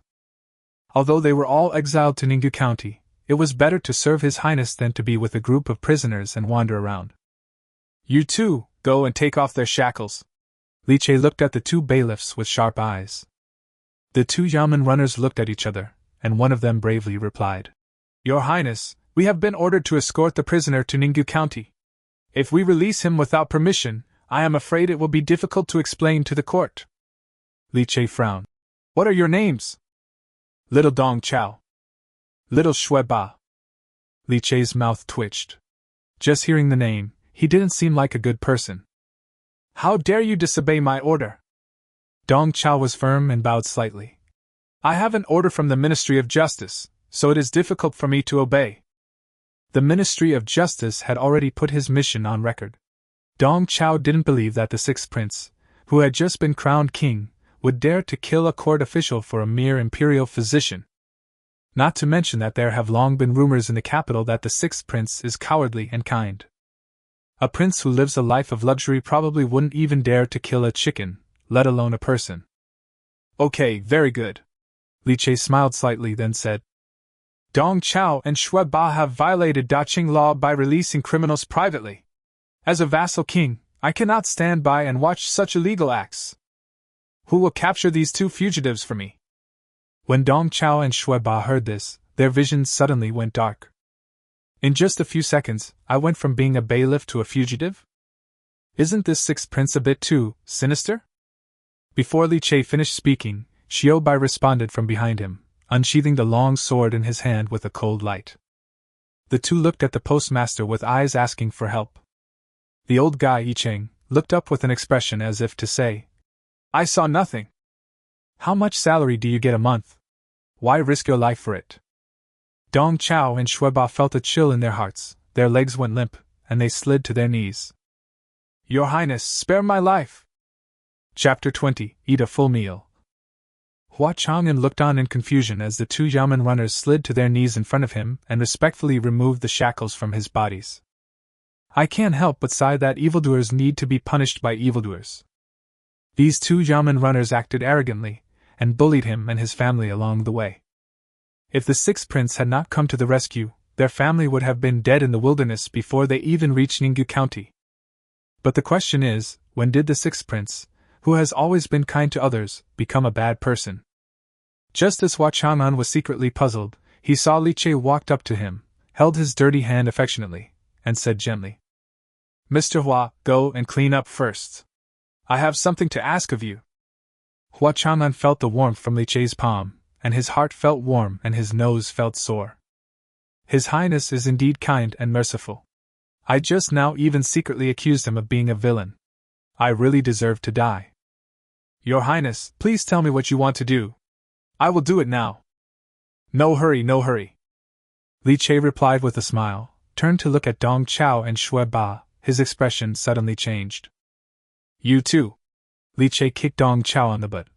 Serve Mr. Hua and his family well, do you hear me? Yes, yes, I understand. Dong Chao and Shui Ba were silent, nodding and bowing repeatedly. After watching Hua Chang'an and his family go upstairs to change clothes, Li Che said, "You guys go and do your own things. I'll go for a walk by myself." Only Hu Chang couldn't be driven away, so Li Che simply let him follow him. But outside the door, people were shouting and horses were neighing, and the criminals were basking in the long-lost sunshine, all of them with happy faces. Li Che wondered secretly how he could maximize the combat effectiveness of this group of criminal soldiers. The combat effectiveness of ancient armies was assessed based on only a few aspects: morale, battle formation, equipment, logistics, and individual soldier quality. Li Che once had an ex-girlfriend who studied history, so he had some understanding of the ancient military system. However, the military system cannot be perfected overnight, and the same goes for battle formations, equipment, and logistics. Now the morale of the Ninggu army is high, and the top priority is to improve the individual quality of the soldiers as soon as possible. Thinking of this, Li Che walked quickly into the camp. Bandit leaders including Wang Sanchun and He Tsonglong were directing their soldiers to make a fire and cook. Seeing Li Che coming over, everyone hurriedly saluted. Li Che nodded slightly and glanced at the camp pot on the stove. I saw that the rice soup in the pot was thin, and there were some dry steamed buns on the stove. The criminal who was cooking took a dirty vinegar cloth and threw it into the pot to season the rice soup. Is this what you're going to eat? Li Che asked with a frown. Wang Sanchun stepped forward and scratched his head. Your Highness, these thieves have been fed with good food and wine for 3 days, which is enough. The journey to Ninggu County is long, and we have to use food and grass sparingly. It's not easy to eat these. Li Che glanced at him and scolded. Nonsense! After saying that, he casually called a soldier over, rolled up the soldier's sleeve, revealing an arm as slender as a dead branch. Look at yourself, how thin you have become! Wang Sanchun scratched his head. We are in the prison camp, we only have 1 meal a day, sometimes we don't even have enough to eat. Now this is already pretty good. The criminal camp is the criminal camp. Now you are my soldiers! Li Che interrupted sternly. I will never allow the Ninggu army to go hungry. Don't forget, your lives belong to me. Only when you have enough food can you fight those barbarians. When the many soldiers around heard Li Che's words, they all fell silent, with tears in their eyes. For many years, their lives have been filled with nothing but killing and pain. They were criminals, and no one treated them as human beings, even though the number of people they killed on the battlefield was enough to atone for their crimes. Can people like us have enough food to eat every day? From today on, the Ninggu army will have 3 meals a day, and each meal must include meat. As long as there is no waste, there is no limit on the amount of staple food. Wang Sanchun stared at Li Che blankly. He had never seen a superior like Li Che, and Li Che was a prince. Li Che gently lowered the soldier's sleeves. This king will give you a task. The soldier replied with red eyes. Your Highness, if you say so, I will complete it even if I risk my life. It's very simple. Just eat more every day. Li Che smiled gently. Before we reach Shanhaiguan, I want to see your arms grow thicker. Can you do it? The soldier burst into tears and choked up. Yes. Good boy. Li Che patted his head and turned to look at Wang Sanchun. Go get some dried meat, tear it into shreds, and put some in each pot of porridge. Wang Sanchun grinned. Okay. By the time Hua Chang'an changed his clothes and came to Li Che, the soldiers were already eating the delicious meat porridge with rosy faces. Hua Chang'an smelled the aroma of meat and swallowed subconsciously. Your Highness. Mr. Hua. Li Che's eyes were still on the soldiers. What do you think of the physical condition of these soldiers? Hua Chang'an watched in silence for a while before speaking. He is brave enough, but his physique is a little weak and his qi and blood are deficient. They are criminals in a criminal camp. They don't have enough food every day and have to do hard labor, which overdraws their bodies. Li Che looked at Hua Chang'an. I would like to ask you to help them develop a method to regulate their bodies. Hua Chang'an stroked his beard and pondered for a moment. I will do my best, but I still need some medicinal herbs. I specially collected a lot of medicinal herbs before I set out on this journey, and I can give them all to you. Even if there are enough medicinal materials, I am not able to handle them all by myself. Hua Chang'an looked troubled. I am afraid I will need some helpers, and they should at least have a basic understanding of pharmacology. Li Che sighed. This is difficult. Let's go through other cities and see if we can recruit some doctors. Hua Chang'an shook his head. Ningyu County is bitterly cold. I'm afraid other doctors won't be willing to come. In ancient times, doctors were a scarce profession and could make a living anywhere. Why would they go to a place outside the Great Wall to suffer? Li Che smiled slightly. It's okay, I have my own way to deal with this. There are only a few doctors. If they can't persuade them, can they rob them? All the officials were snatched up, not to mention a few doctors. Hua Chang'an saw Li Che's warm smile, but for some reason, he always felt that there was something malicious in that smile. Maybe I was seeing things? His Highness looked like a benevolent king. How could he have any bad intentions? In other armies, these criminals are consumables that can be used and discarded, and only your Highness is kind enough to treat them as human beings. I hope these criminals will be grateful and repay your Highness' kindness. Hua Chang'an changed his mind and felt that his Highness had also saved his life, so he should find a way to repay him. Unfortunately, my house has been ransacked, and I have nothing on me, only my family members are with me. Wait, family? Hua Chang'an's eyes suddenly lit up. My daughter is only 28 years old and is considered beautiful. I wonder if your Highness would like her. If I could be sent to his Highness, even if I couldn't be his concubine, at least being his personal maid would be good. Hua Chang'an stroked his beard and thought secretly. Chapter 21. This king sees his wife still has her charm. It was late at night, and the candlelight in the inn was flickering. Li Che sat at the table and spread out a piece of yellowed parchment. With a light tap of the brush in his hand, a long knife with a sharp tip, which was 10 feet long, appeared on the paper. Your Highness, what kind of weapon is this? Hu Chang on the side stared at the strange-shaped long sword on the paper. Li Che put down the pen in his hand and smiled. This is the Mo Dao. Is it amazing? It's very powerful, several times stronger than any weapon currently available in Daqing. I'll make you the best one when the time comes. Hu Chang touched his head and said, The knife is too light. I am not used to it. Your Highness, can you give me a more important weapon? This knife is not light, Li Che replied with a smile. The Mo Dao is the pinnacle of ancient cold weapons. 8 words in the history books are enough to describe the ferocity of this cold weapon. Both men and horses were shattered, advancing like a wall. Ever since traveling through time, Li Che has been thinking about how to build an elite army that can dominate the world. The human wave tactic certainly wouldn't work. After all, what he lacks most right now is manpower. Moreover, when fighting against nomadic peoples, the number of people is never a decisive factor. Too many soldiers may even hinder the logistics. The policy of elite troops is the right way to go. Thinking of this, Li Che couldn't help but sigh. Although the Mo Dao is good, it is not easy to forge it under the current conditions. He put away the drawing of the Mo Dao and placed it under a stack of parchment of the same size. Without exception, all of these papers were painted with various weapon patterns. Qing Bao, horse lance, Tang straight sword, divine arm crossbow. For Li Che, it was not difficult to draw these designs. After all, it was with his drawing skills that he successfully pursued his ex-girlfriend who studied history. The real difficulty is how to have an industrial base capable of mass-producing these weapons. The 3-foot-thick ice does not form overnight, and great achievements must be built from the basics. Li Che put away the weapon blueprints, took out a stack of blank paper, ground ink, picked up the pen, and wrote 3 big characters neatly on the paper. Treatise on Mathematics. Mathematics is the foundation of all sciences. If you want to climb the technology tree, popularizing mathematics is the only way. Although Li Che did not have an ex-girlfriend who studied mathematics, as a top student with a background in science and engineering, he still retained a lot of mathematical knowledge in his mind.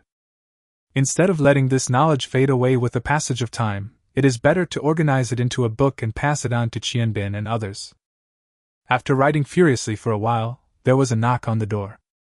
Qiuwen, who was lying on a small table nearby, raised her little head and looked towards the door with sleepy eyes. "Your Highness, I'll go take a look," Hu Chang whispered behind him. Li Che sorted out the scattered papers on the table and nodded slightly. Hu Chang strode over and opened the door. "Your Highness." Hua Chaman walked in with a smile on his face.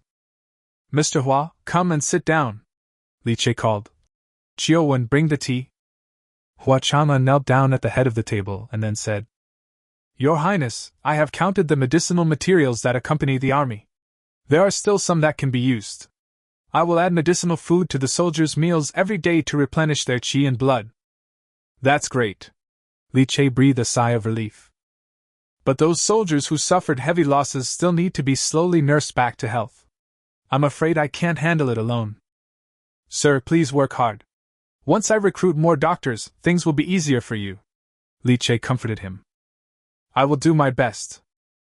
Hua Chaman looked around and saw that there was only a guard and a maid in the room, and he was secretly calculating in his mind. "Your Highness, I have something else to ask." "It's okay." Li Che took a sip of tea. "Your Highness has no female servant by his side.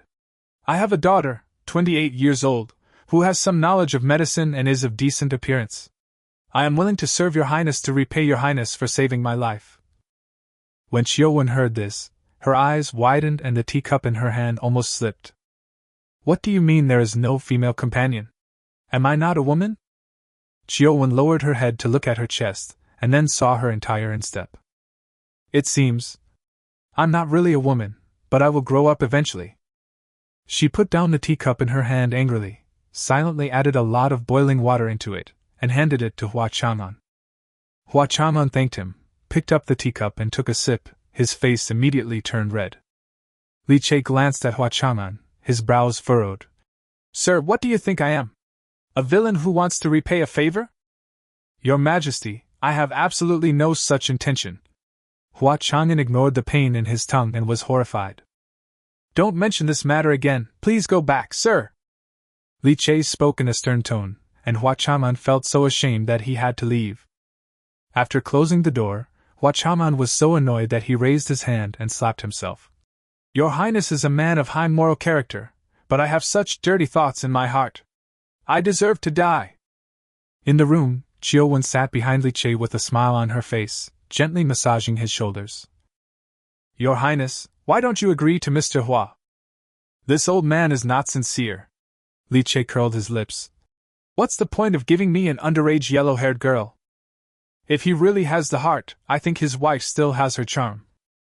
When Qiuwen heard this, her movements suddenly froze. Hu Chang, who was standing by, rubbed the back of his head and thought to himself, "It turns out that His Highness has this kind of hobby. I have to be careful in the future. If there is a beautiful married woman, I must snatch her away for His Highness." At the same time, the news that the 6th prince had left the capital to become a vassal in Ninggu County, where criminals were exiled, had spread throughout the imperial capital.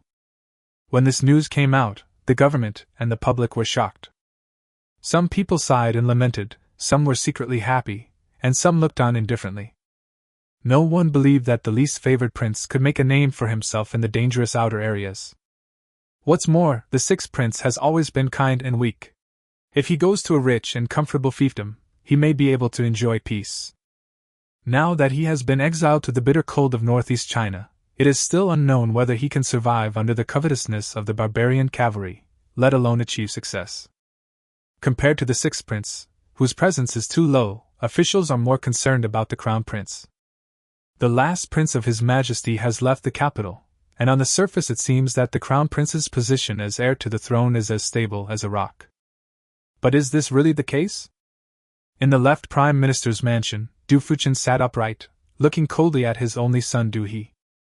Du He was very proud at the moment, and said with great joy, "The sixth prince is so stupid that he only brought 1,000 criminal soldiers with him to the border. Isn't this courting death? In my opinion, before he even reaches Ninggu County, he will be killed by those vicious criminals and become the first captured prince of Daqing. It's really ridiculous. What good will it do you if Prince Ninggu is murdered?" Du Fuqian asked coldly. Du He was speaking excitedly, but was left speechless by his father's sudden question. He was suddenly at a loss as to what to do. Du Fuqian frowned and looked at his only son, his heart filled with sadness and disappointment. How could I have such a great reputation in my life but give birth to such a stupid son? If it wasn't the only one like this, he would have wanted to just slap it to death.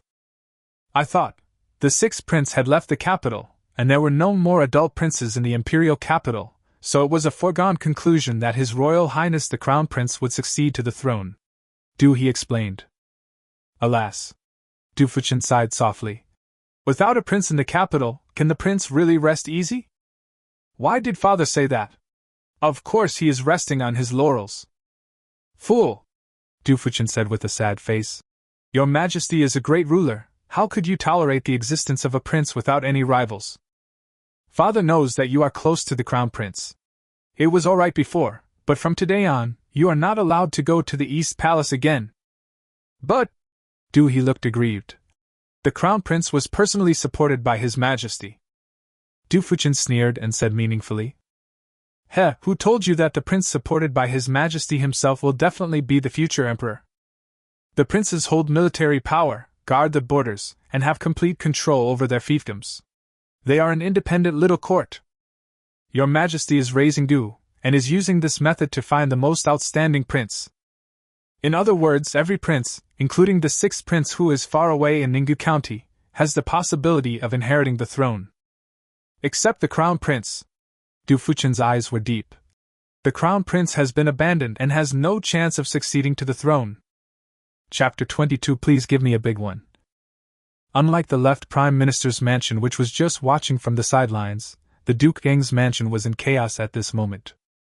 Although Chong Wudi died young, as a founding father, his descendants were deeply protected by his influence. Not only did they inherit the title of Duke of Jing, they also held important positions in the court.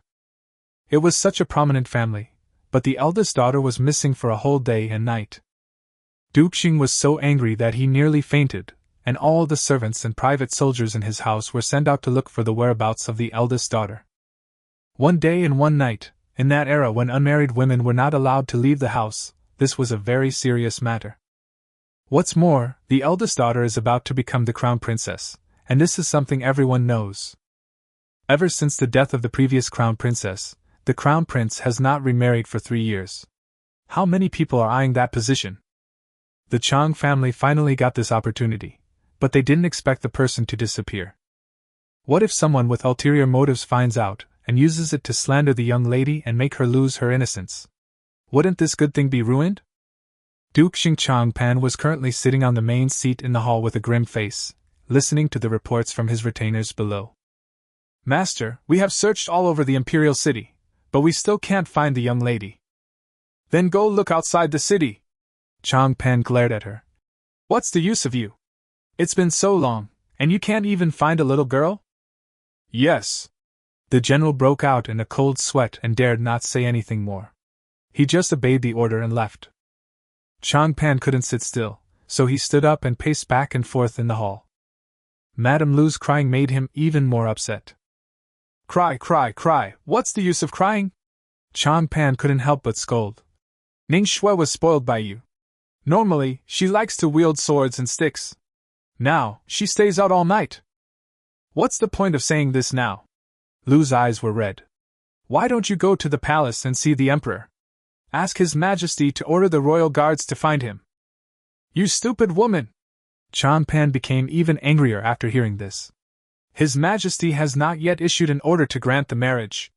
If this gets to the ears of His Majesty and the Crown Prince, how will you tell me to explain it? Lu cried even harder after hearing this. The maid said that Ningxue ran away because she heard that the sixth prince was disrespectful to the Crown Prince. Do you think it has something to do with the sixth prince? The sixth prince has always been a coward and would never do such a thing. But your daughter is so bold. Tokiwa paused, a hint of fear in his eyes. She has always admired the Crown Prince. If she were to assassinate the sixth prince for this reason, our Chang family would be doomed. No matter how incompetent the sixth prince is, he is still a prince. It's okay for the emperor to kill the prince, and it's okay for the prince to frame his brothers. But if these ministers were to assassinate the prince, their entire clan would be exterminated. I hope that Ningxue is not stupid enough to actually assassinate the sixth prince. Tokiwa sat on the steps with a pale face, sighing. As dusk fell and the moon was dim, the towering city walls of Yecheng, 100 miles away from the imperial capital, looked even more majestic in the night. At the city gate, an inn was brightly lit. On the rooftop, a woman leaned on the railing and looked into the distance, her brows full of impatience.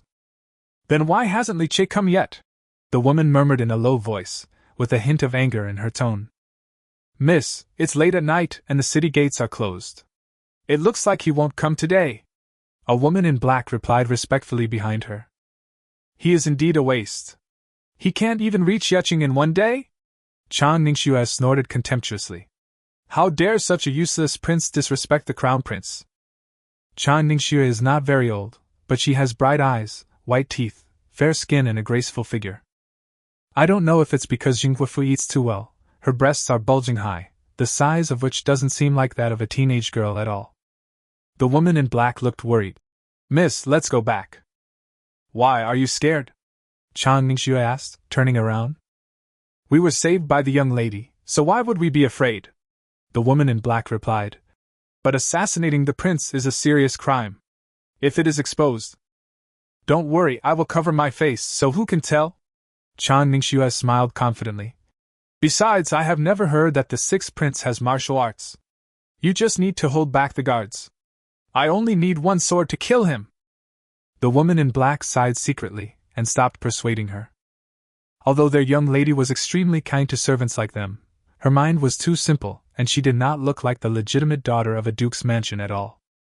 No matter how despicable the sixth prince was, he was still a legitimate prince, and was definitely not someone they could deal with.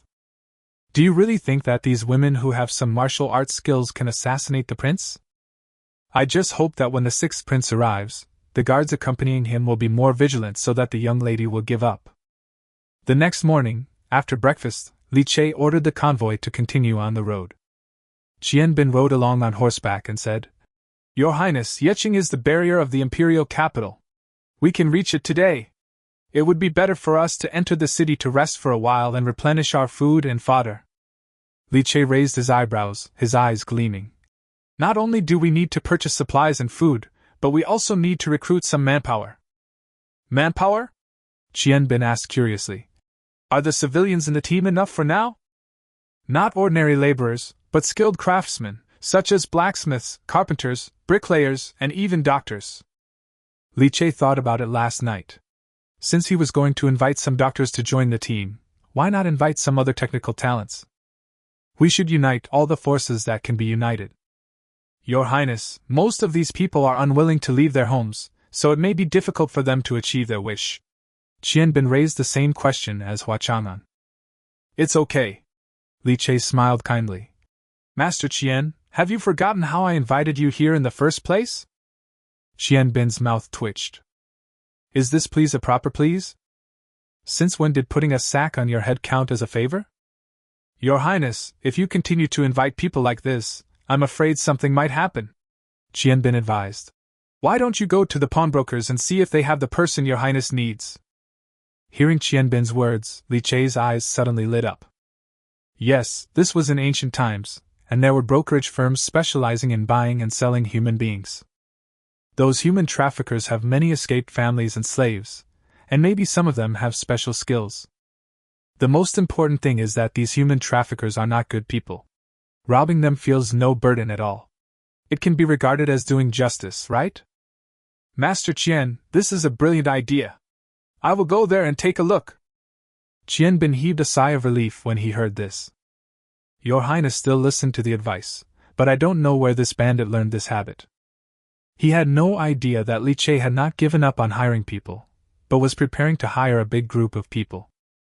Chapter 23: Slaves and Maids in the Market, stashed together with cattle and horses.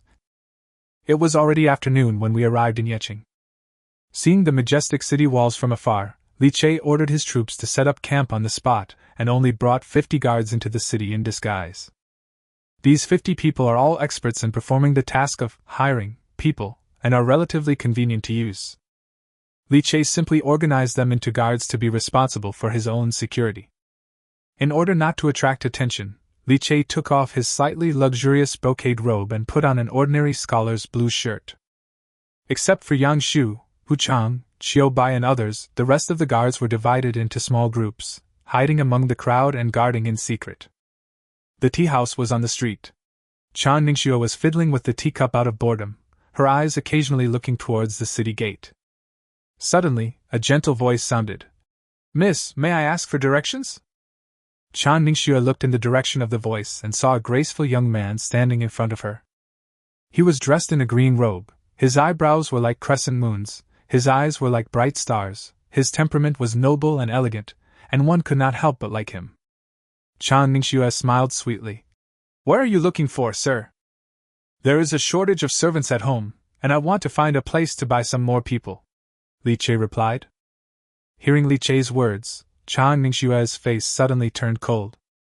Although she was naturally spoiled, she couldn't stand this kind of human trafficking, and immediately said unhappily, I don't know.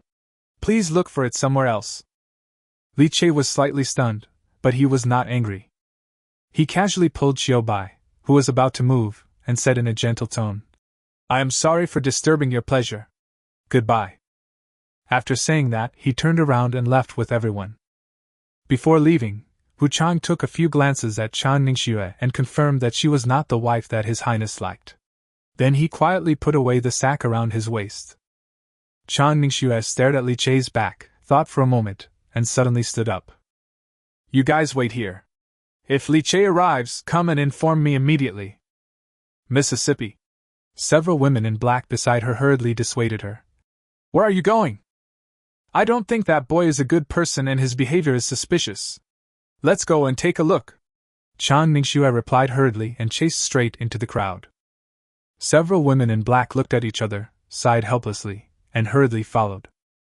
Not long after Li Che said goodbye to Chan Ningxue, he learned the location of the human city from a local scholar.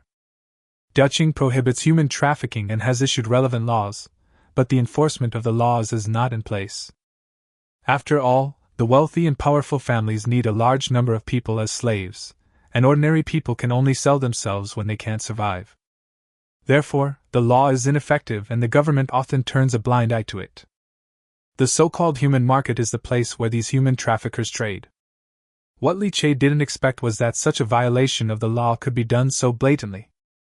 The human market is set up in the bustling marketplace with no intention of concealing it. Sir, do you need some more servants?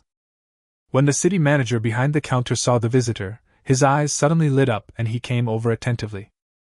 The shop has concubines, singing boys, dancing girls, cooks, needlework girls, and maids. It has everything you need. Oh? Everything?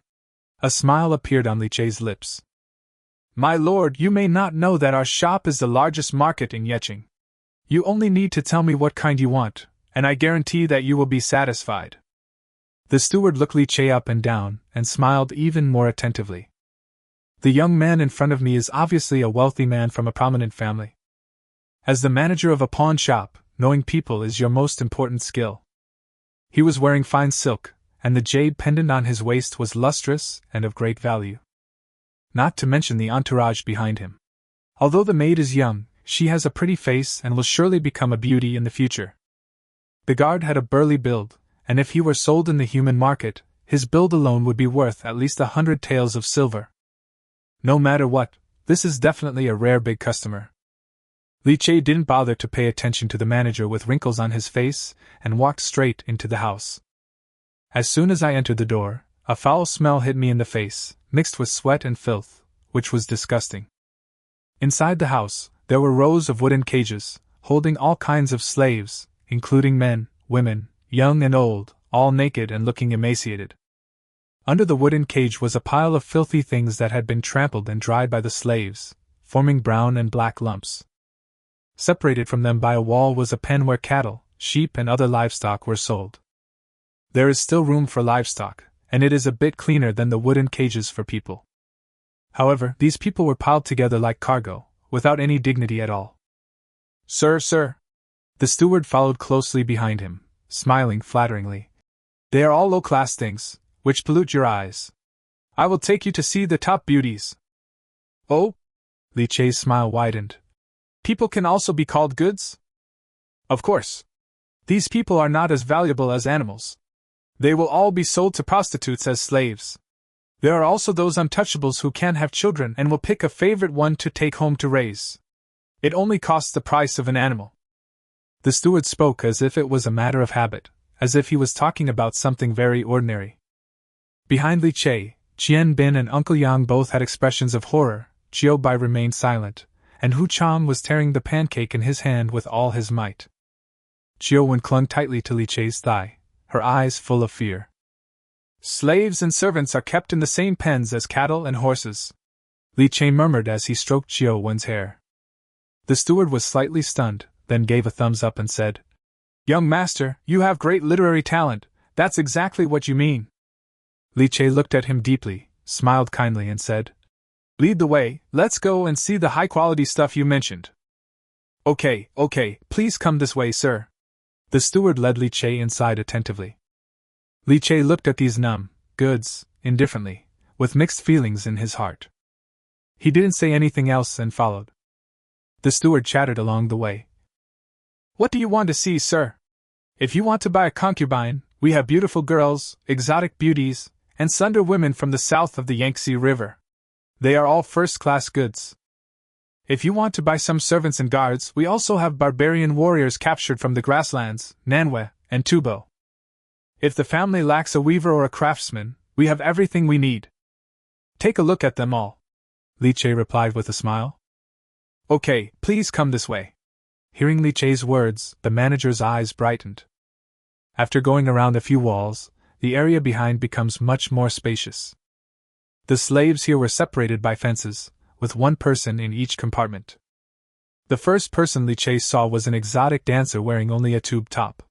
When she saw the person coming, she immediately swayed her body, trying hard to show off her graceful body. The slaves in the other compartments also stood up. The women were naked and the men were trying their best to flex their muscles. The tooth dealers held whips in their hands and glanced coldly at the goods. Li Che's eyes swept over these people one by one, and finally stopped on a little girl. The little girl looked about 7 or 8 years old, with empty eyes and her naked back covered with scars. She just stood there silently, her unfocused eyes colliding with Li Che's. Li Che felt an inexplicable pain in his heart, as if his heart was grabbed by an invisible hand. Sir, have you made your choice? The steward's voice sounded behind him. Li Che took a deep breath and said to the steward behind him, It's chosen. Which one do you want? The steward's face lit up. I want too much, I'm afraid you can't make the decision, Li Che said softly. Go find your master, I will talk to him personally. The steward was stunned for a moment. This? I'm afraid it won't work. Our master is of noble status and never comes to such a place. Li Che interrupted. Just say I want them all, and I'll give him a big gift, isn't that okay? The steward was immediately delighted when he heard this. I want them all. Are you kidding, young master? Of course it is true, but I don't have this gift with me, so I need to borrow it from you.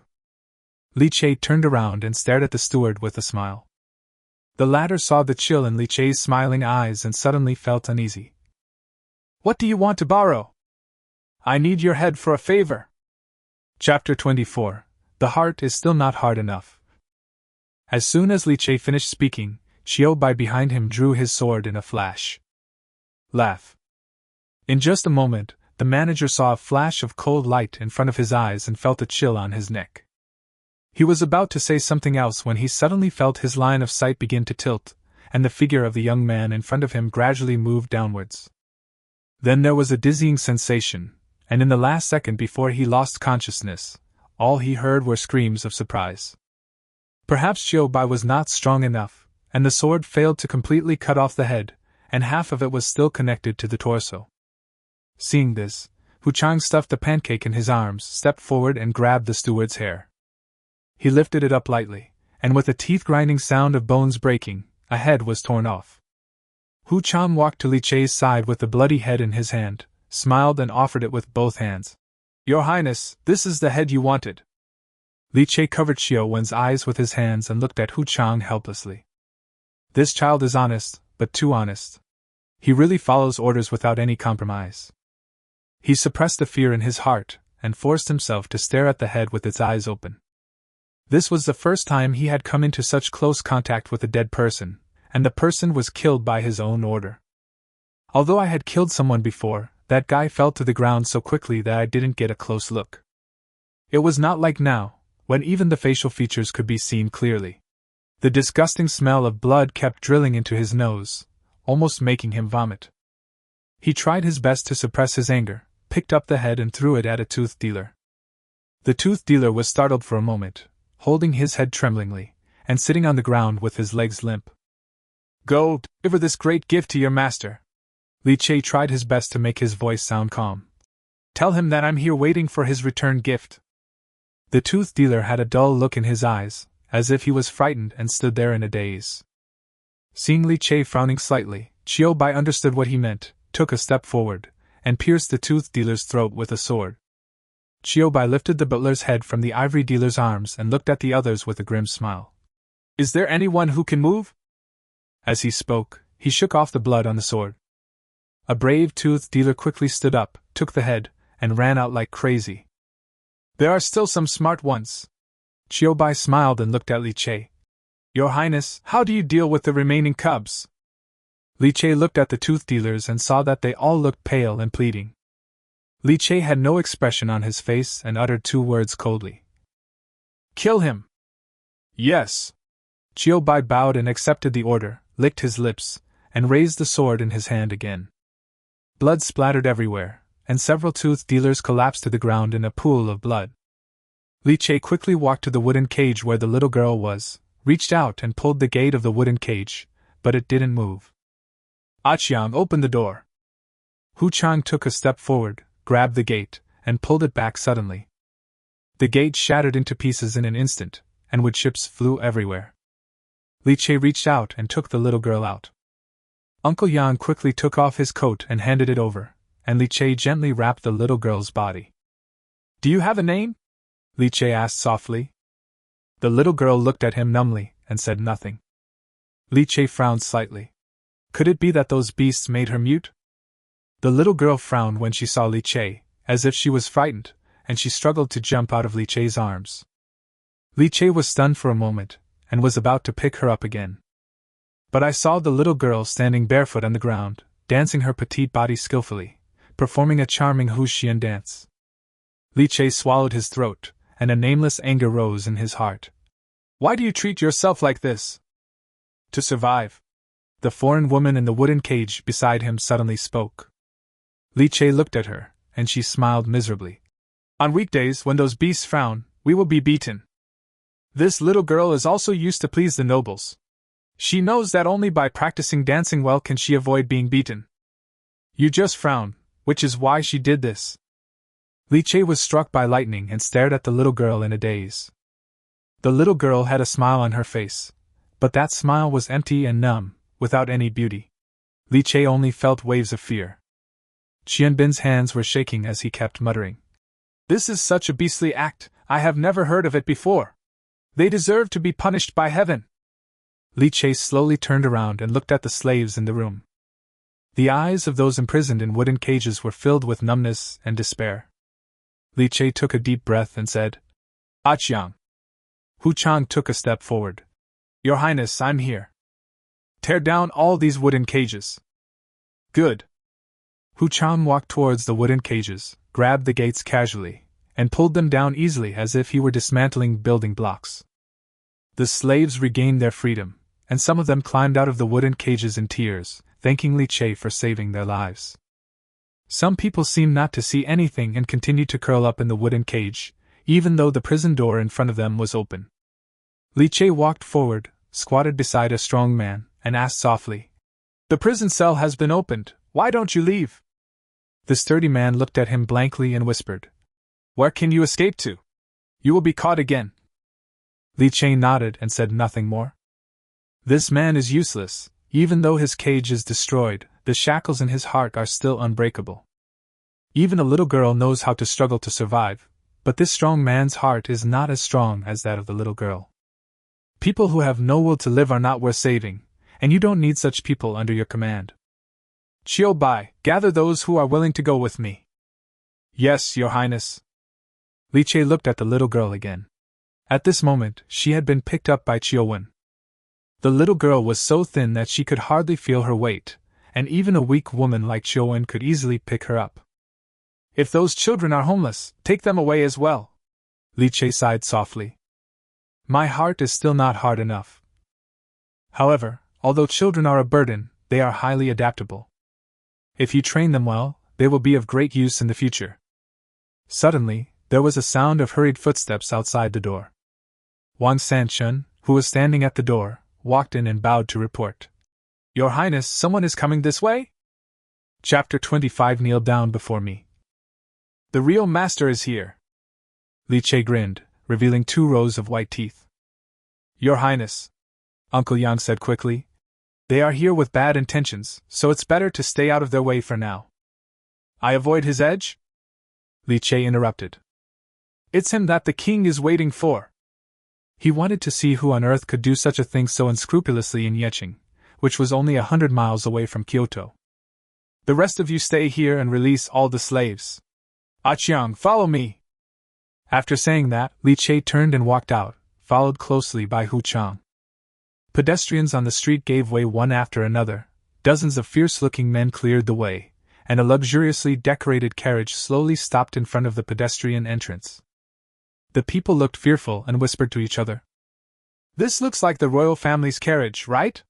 Such a big scene, what happened? This family business was originally owned by the Wang family. Just now I saw a man running out in a panic holding a bloody thing, and then the Wang family came.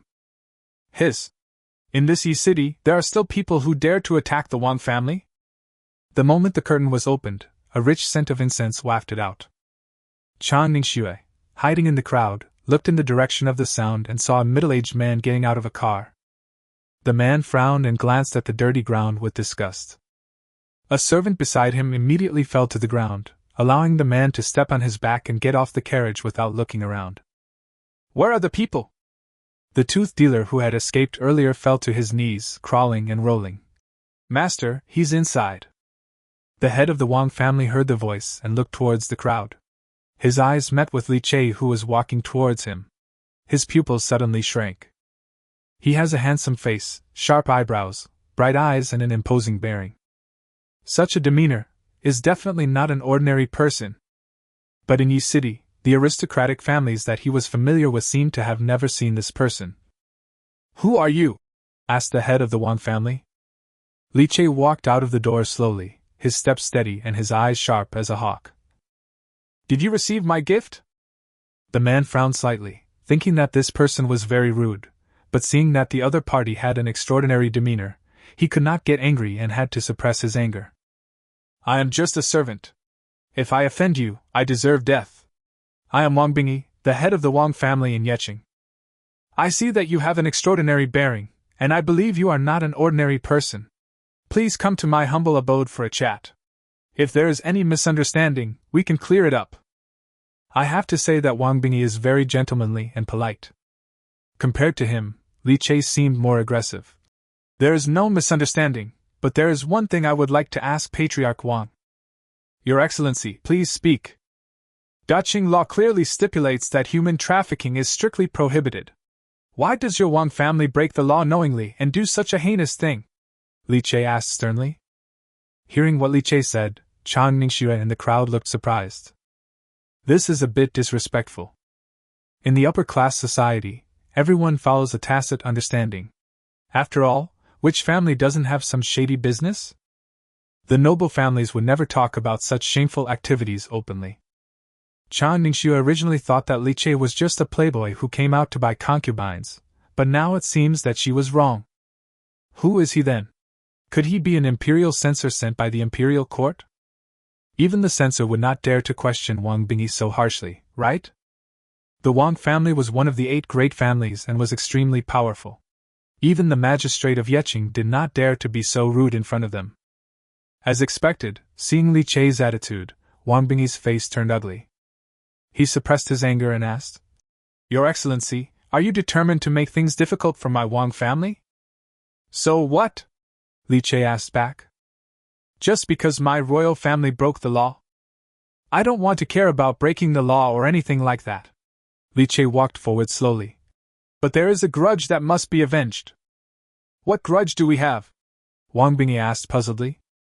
The miserable appearance of the little girl flashed through Li Che's mind, and his hand slowly moved to the hilt of the sword. "This is class hatred." The next second, the sword was unsheathed, shining coldly like water, reflecting Wang Bingyi's astonished face.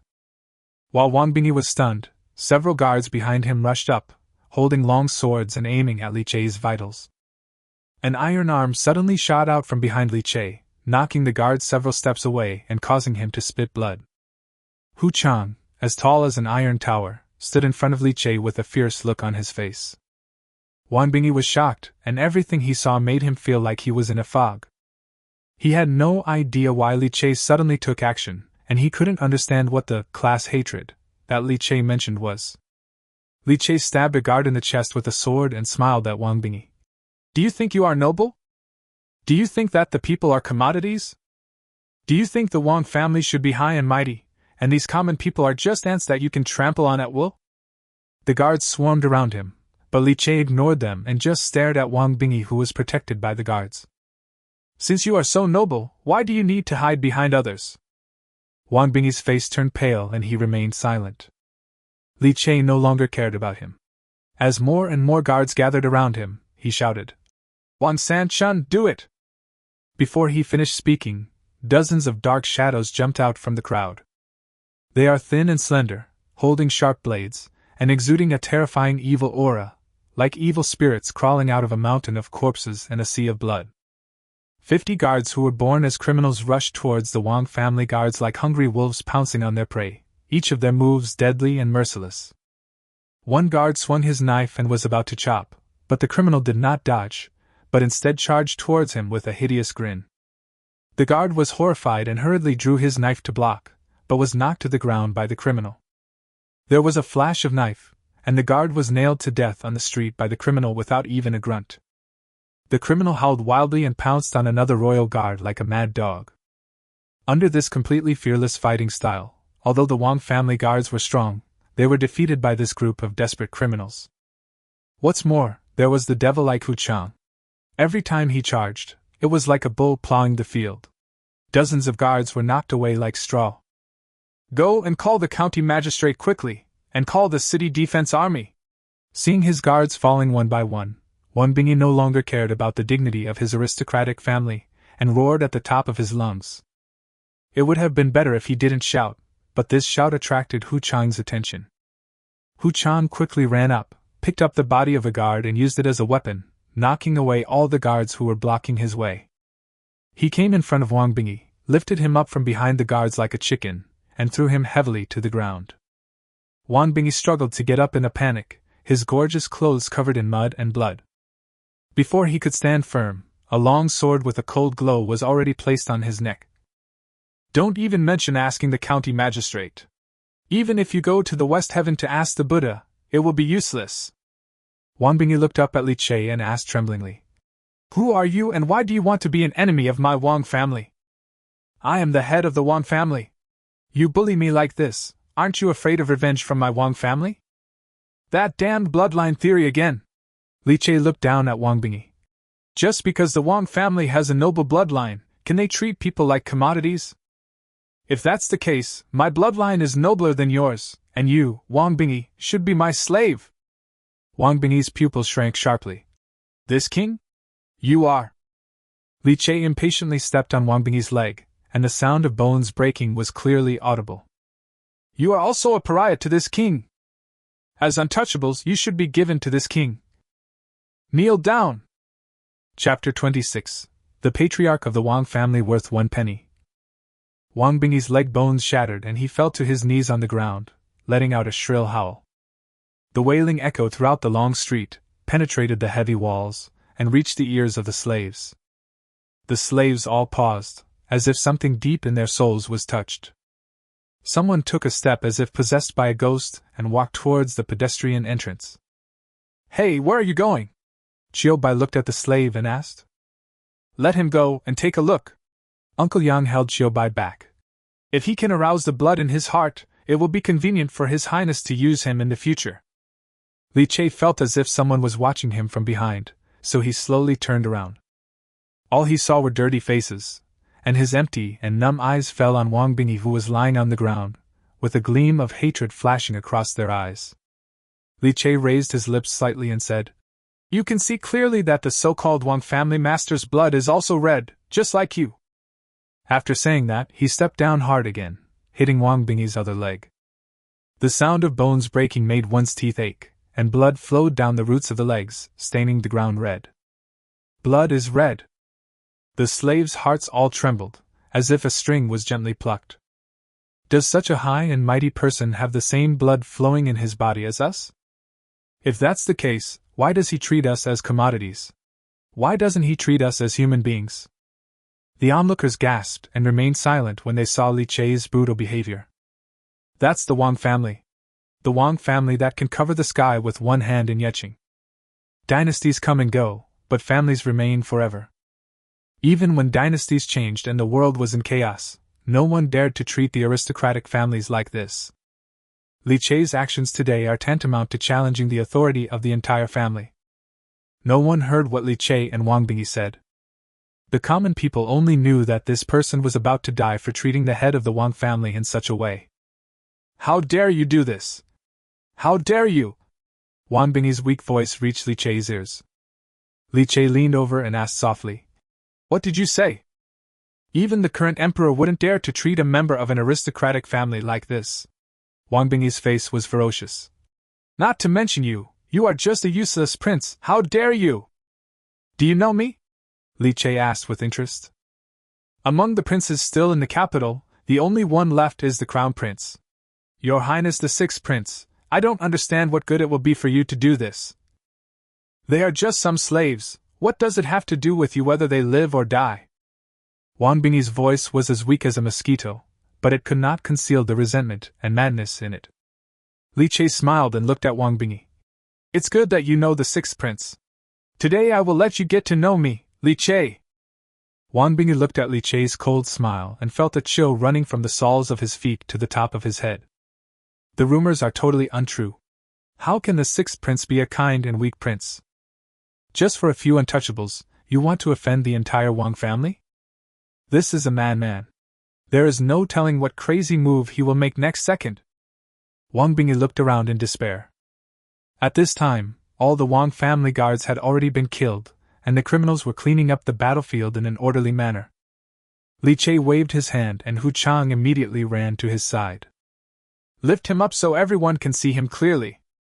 Hu Chang nodded and lifted Wang Bingi's neck with one hand. The once arrogant head of the Wang family was held high up like a pig to be slaughtered, exposed to the eyes of everyone. Li Che turned around, faced the onlookers, and said loudly, The head of the Wang family said that buying and selling you lowly people is just a trivial matter and not worth mentioning. Many people just stared at Li Che blankly. The people are still ignorant, and even when faced with such a heinous thing, it is still impossible to arouse their resistance. I'm not an unreasonable person, Li Che said with a smile. Next, I will follow the rules of the Wang family. Li Che held the scabbard and pointed it at Wang Bingi, who was hanging in the air in a miserable state. An adult male, the head of the Wang family, can read and write, has a basic understanding of literature and calligraphy, and is proficient in everything from playing the piano, chess, calligraphy, and painting. Is there anyone who wants to buy it back? Whether as a servant or a servant, even though it is disabled, it is still of some use. These words made the already quiet street even quieter so that you could hear a pin drop. Everyone looked at Li Che in horror, and then at Wang Bingyi, whose face was pale. Some people secretly thought that something was wrong and quietly left the crowd, fearing that they would get into trouble. That's the patriarch of the Wang family. How could this person treat the patriarch of the Wang family as a slave and sell him on the street? I cannot stay here for long. I have seen the disgusting appearance of the head of the Wang family. If I am hated by him, I will suffer in the future. However, Wang Bingyi felt as if struck by lightning at this moment, with endless humiliation and resentment surging in his heart. Ah! Wang Bingyi let out a heart-wrenching cry. Li Che, how dare you humiliate me like this? How dare you do this? In the crowd, Chang Ningxue stared at the figure with wide eyes. Li Che? He is Li Che, the sixth Prince Li Che? How is it possible? Isn't Li Che a weak, incompetent, despicable and shameless person? Chang Ningxue stared at Li Che's face. That handsome face with a wanton smile could never be integrated with her imagination of the sixth Prince Li Che. At this moment, the sound of horse hooves suddenly came from a distance. At this moment, a burst of hurried horse hoof sounds were heard, and dozens of armored cavalrymen rushed from the street corner and quickly dispersed the crowd. The leader was wearing the uniform of a sixth-rank official and had a solemn expression on his face. When he saw clearly Wang Bingyi hanging in the air, his pupils suddenly shrank. The magistrate of Daqing was generally a seventh-rank official, but Yeching was near the imperial capital and was a suburb of the capital, so the magistrate here was a sixth-rank official. When Wang Bingyi saw the reinforcements coming, he seemed to have grasped the last straw and shouted at the top of his lungs. Qin Xing, kill them all! Don't spare any of them! Qin Xing came back to his senses and shouted anxiously. How dare you! Hurry up and put down Patriarch Wang! After he finished speaking, the cavalrymen behind him drew their swords one after another, looking murderous. Your Excellency, the county magistrate arrived quickly enough, Li Che sneered. You bold lunatic! How dare you commit murder in the street in broad daylight? Release the head of the Wang family immediately! Qin Xing shouted angrily. Your Excellency has arrived at the right time. Li Che smiled and patted Wang Bingyi's thigh. This is a top-notch slave. Are you interested in buying it back? Your Excellency is resolute and swift in his actions. I believe he is a good official who is honest and conscientious in his duties. I'll take a loss today and sell it to you for only 1 penny. How about that? Chapter 27. Li Che? The Sixth Prince? Qin Xing almost fell off his horse when he heard Li Che's words. This thief's mouth is really unforgiving. He even sold Wang Bingyi as a slave in public. The head of the Wang family, the current head of a 1,000-year-old family, is only worth a copper coin? Such humiliation is heart-wrenching. What hatred or grudge could have led to this? At this time, Wang Bingyi looked as pale as death and could no longer speak. He knew that even if he didn't die at the hands of Li Che today, he would not be able to keep his position as the head of the family. The Wang family is a 1,000-year-old family. How could they allow the head of the family to suffer such a great humiliation? Is it not possible? Li Che still had a smile on his face. Sir, we are a small business. We really can't lower the price any lower. Puff. When Wang Sanchun, who was standing next to him, heard this, he couldn't help laughing out loud. Heart. Since we followed His Highness, we have never done any small business. It has always been a no-cost business. Qin Xing looked grim. Wait a minute! Release Patriarch Wang first, and we can discuss the ransom. No, since you are not sincere in your offer, I will just lose the goods. Li Che raised the sword in his hand. I don't have any extra food for this pig. If Lord Qin doesn't want to, then let him die. After saying this, he didn't even pause, and thrust his sword straight out without the slightest hesitation. Wait! Qin Xing shouted. Li Che turned his wrist, and the tip of the sword stopped just in front of Wang Bingyi's chest. If it moved forward half an inch, it would pierce the flesh. I'll buy it for a copper coin, don't kill him! A drop of sweat dripped down Qin Xing's forehead. In the current situation, Wang Bingyi's face can no longer be taken into consideration. If the head of the Wang family died here, his career as a county magistrate would be over. Puff. When Wang Bingi heard Qin Shing's words, his throat felt sweet and he spat out a mouthful of blood. Qin Shing, you! Qin Shing didn't even look at him. He took out a copper coin from his pocket and threw it at Li Che. Here's the copper coin, release him immediately! Li Che raised his hand to catch the copper coin, played with it in his hand for a while, and said with a smile, Thank you for your patronage. Ah Qiang, give the goods to them. Hu Chang nodded and swung his arm to throw Wang Bingi out. Qin Shing was so frightened that he kept screaming. Slow down, I want a living person. Li Che patted Hu Chang's hard biceps. Just put it on the ground and let them take it themselves.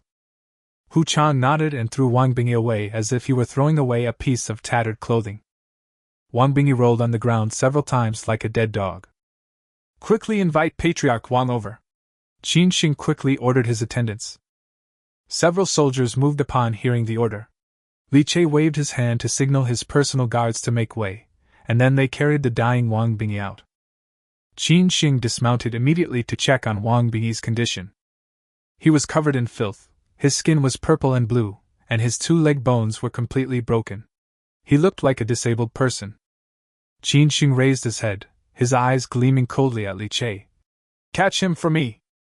The surrounding soldiers and yamen runners drew their swords, which flashed with cold light, and surrounded Li Che and others. Due to the long delay, the guards patrolling the city heard the noise and rushed over, and hundreds of people crowded the streets. Wang Sanchun and other criminals remained unafraid. Even though they were outnumbered, there was no fear in their eyes. That's right. Wang Sanchun laughed loudly, his voice shaking the whole field. Come on, I'll let you little brats bleed. Since following His Highness, the criminals have been fighting whenever the wind takes their course, either kidnapping old men or bullying servants. They are all from the Suicide Squad, experienced desperados, born to fight bloody battles. The deal has just been concluded, and His Excellency the County Magistrate is going to go back on his word? Li Che asked. You crazy thugs, when did I ever have any dealings with you? Qin Shing said righteously. Gathering a crowd in the street to commit murder, where do you put the laws of Daqing? Li Che smiled upon hearing this and asked. When the Wang family was buying and selling people, why didn't you mention Daqing law? Whether the Wang family has violated the law is up to the court to decide. Qin Shing bowed in the direction of the capital.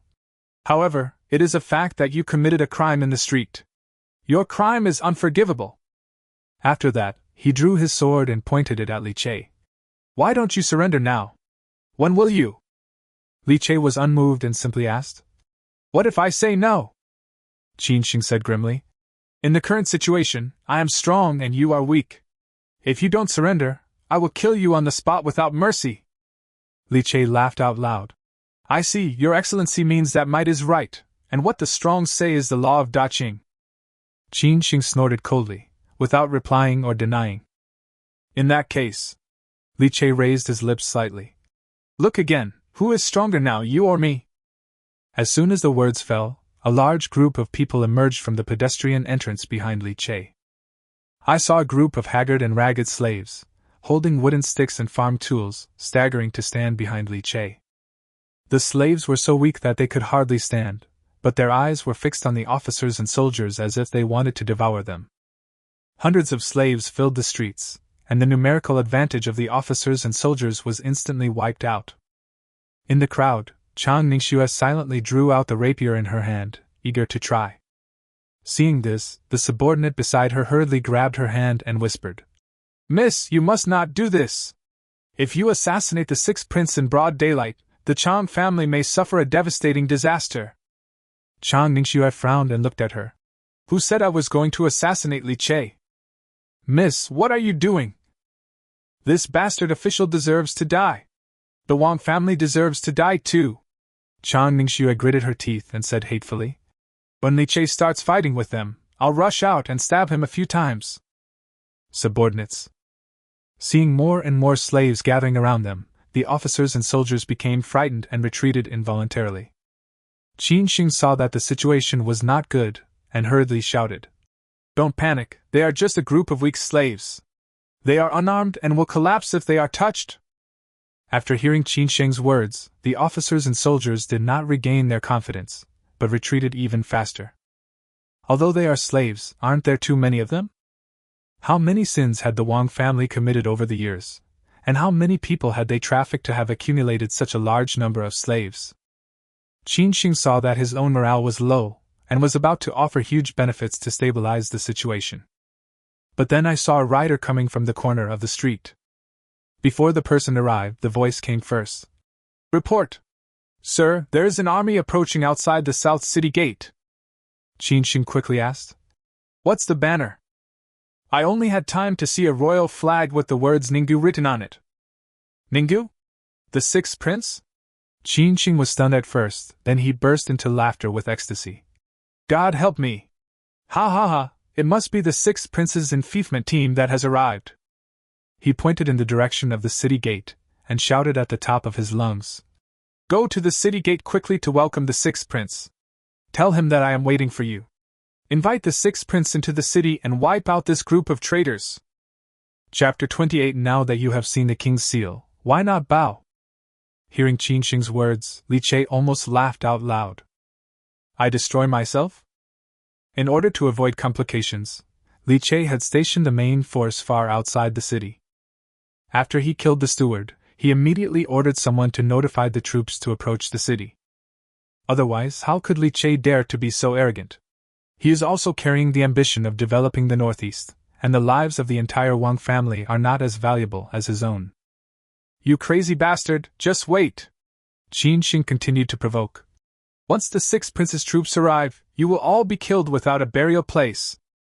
Li Che looked at this dignified sixth-rank county magistrate jumping up and down like a monkey and couldn't help but smile. Master Qin, how can you be sure that the sixth prince will help you? Qin Sheng sneered. Nonsense, the sixth prince is His Majesty's biological son, the newly appointed prince of the court. If he doesn't help the court officials, then will he help a traitor like you? Then let me ask you again, do you know what the sixth prince's name is? Qin Sheng was stunned for a moment. The sixth prince had such a low presence in the court that he could hardly remember him. A man dressed as a legal advisor came over and whispered, Sir, the sixth prince's taboo name is Che. Qin Sheng nodded, then he remembered that the sixth prince was called Li Che. Think about it again, what did Patriarch Wang call me just now? Li Che looked at Qin Sheng with a smile. Qin Sheng subconsciously looked at Wang Bingyi, who was only breathing his last breath. Wang Bingyi's eyes were empty, as if his soul had been taken away. When his eyes met Qin Sheng's, a hint of mockery and sadness finally appeared in his heart. Qin Sheng suddenly vaguely remembered that when he led his troops to arrive, Wang Bingyi seemed to have shouted something like, How dare you insult me like this, Li Che? Etc. Li Che? The sixth prince? Li Che?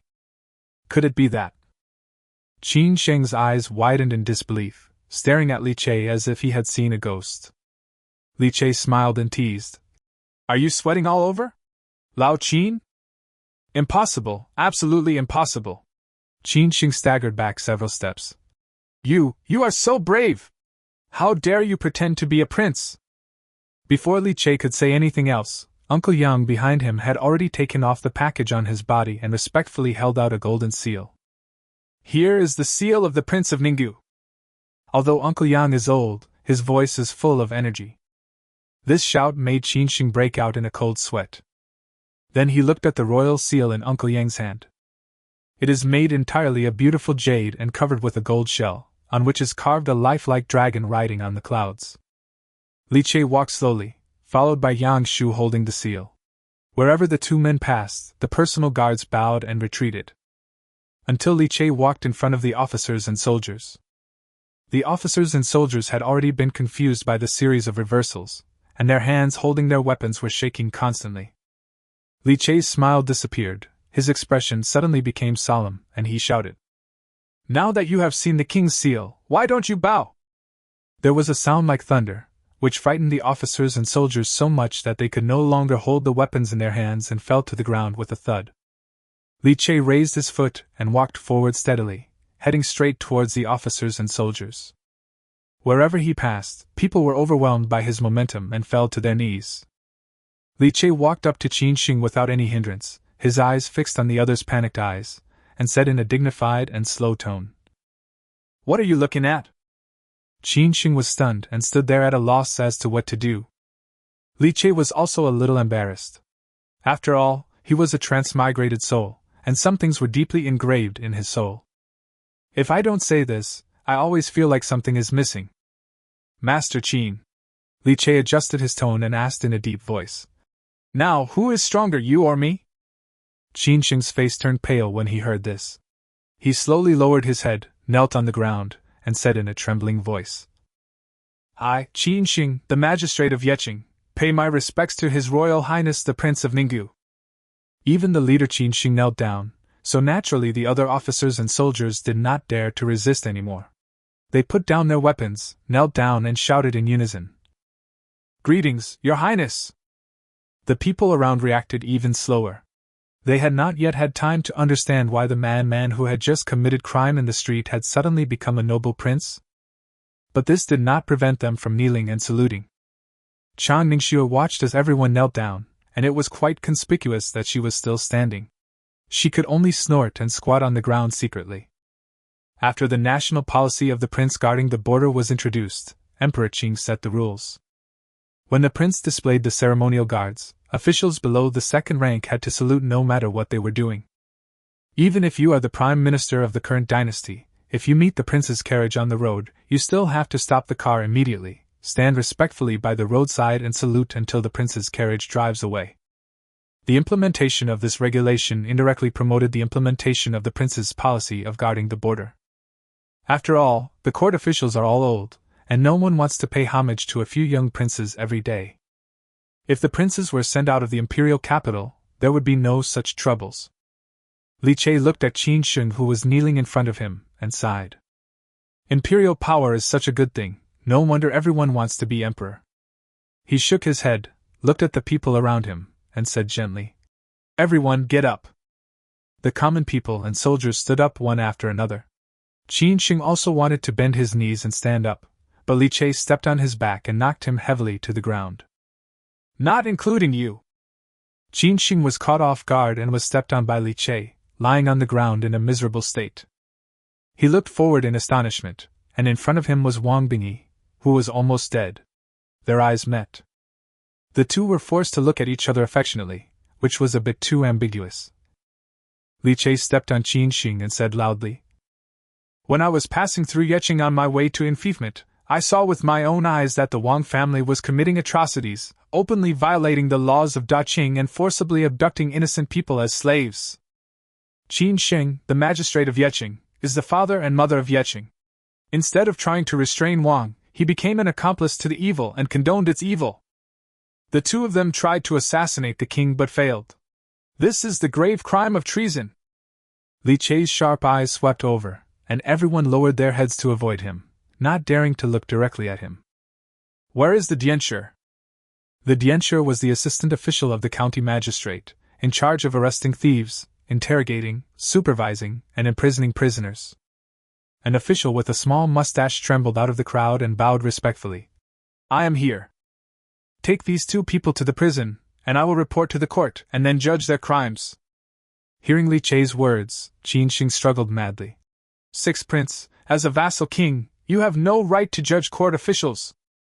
You have violated the rules of the court by doing this. The officials will not let you go, and His Majesty will never tolerate you." Li Che turned a deaf ear to this and just kicked him in the chin. Blood splattered everywhere and several teeth flew out. Qin Shing screamed and shouted something incoherently, but no one could hear it clearly.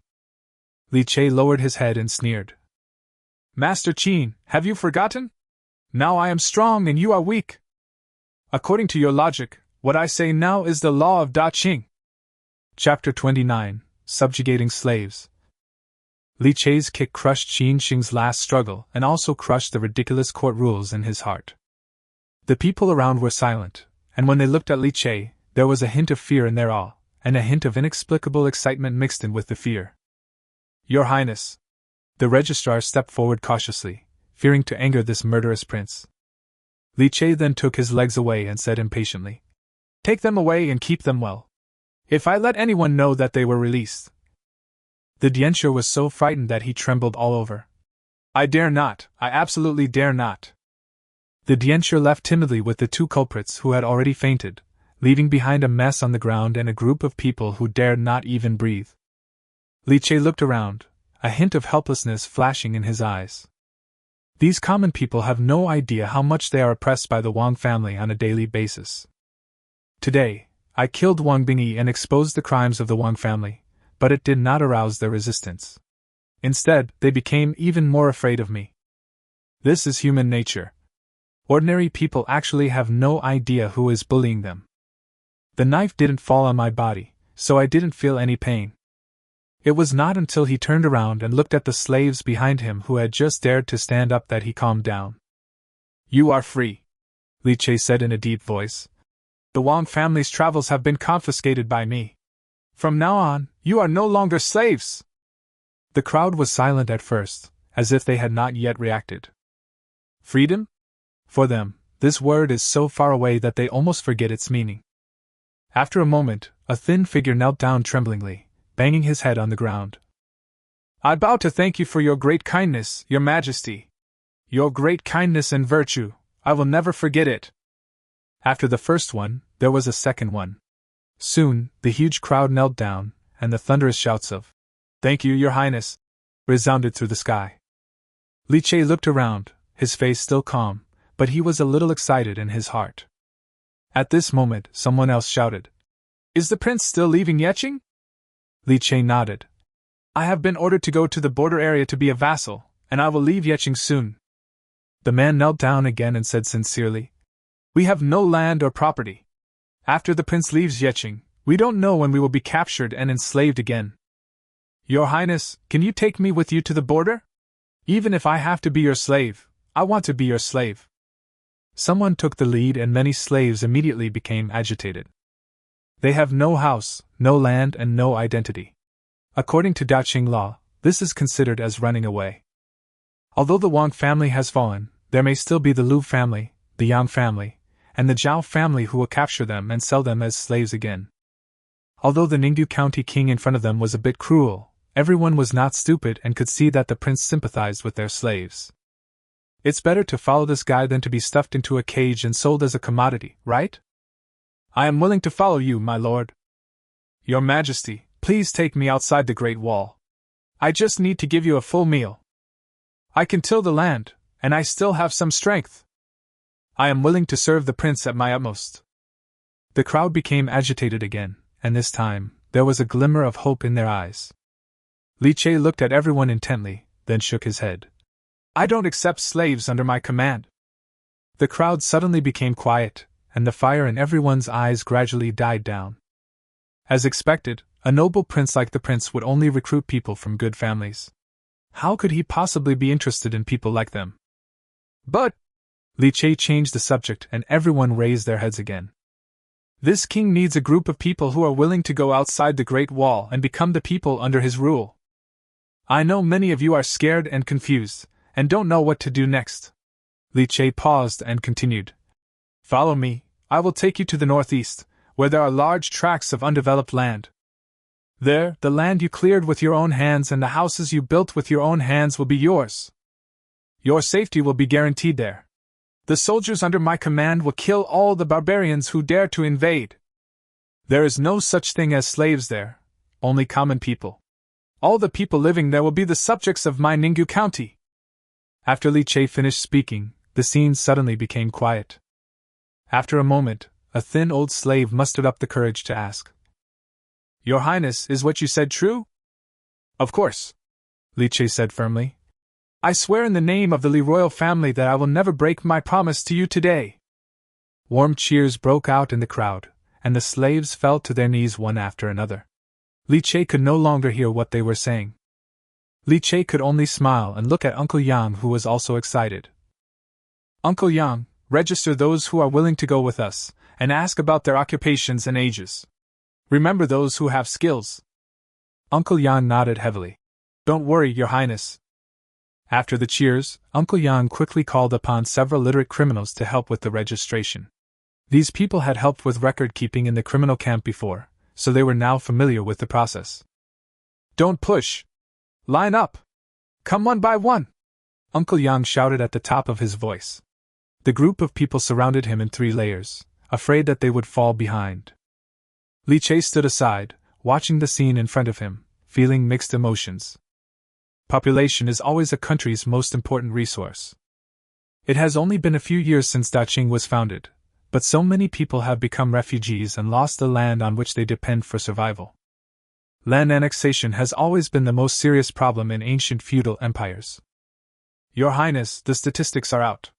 Uncle Yang came over with a list, with an undisguised joy on his face. There are a total of 827 people willing to follow us to the outside of the Great Wall. More than 800 people? Li Che frowned slightly. This number was somewhat beyond his expectations. He took the list and looked through it carefully. Your Highness, among these people, many are experienced farmers, blacksmiths, carpenters, and even a few scholars.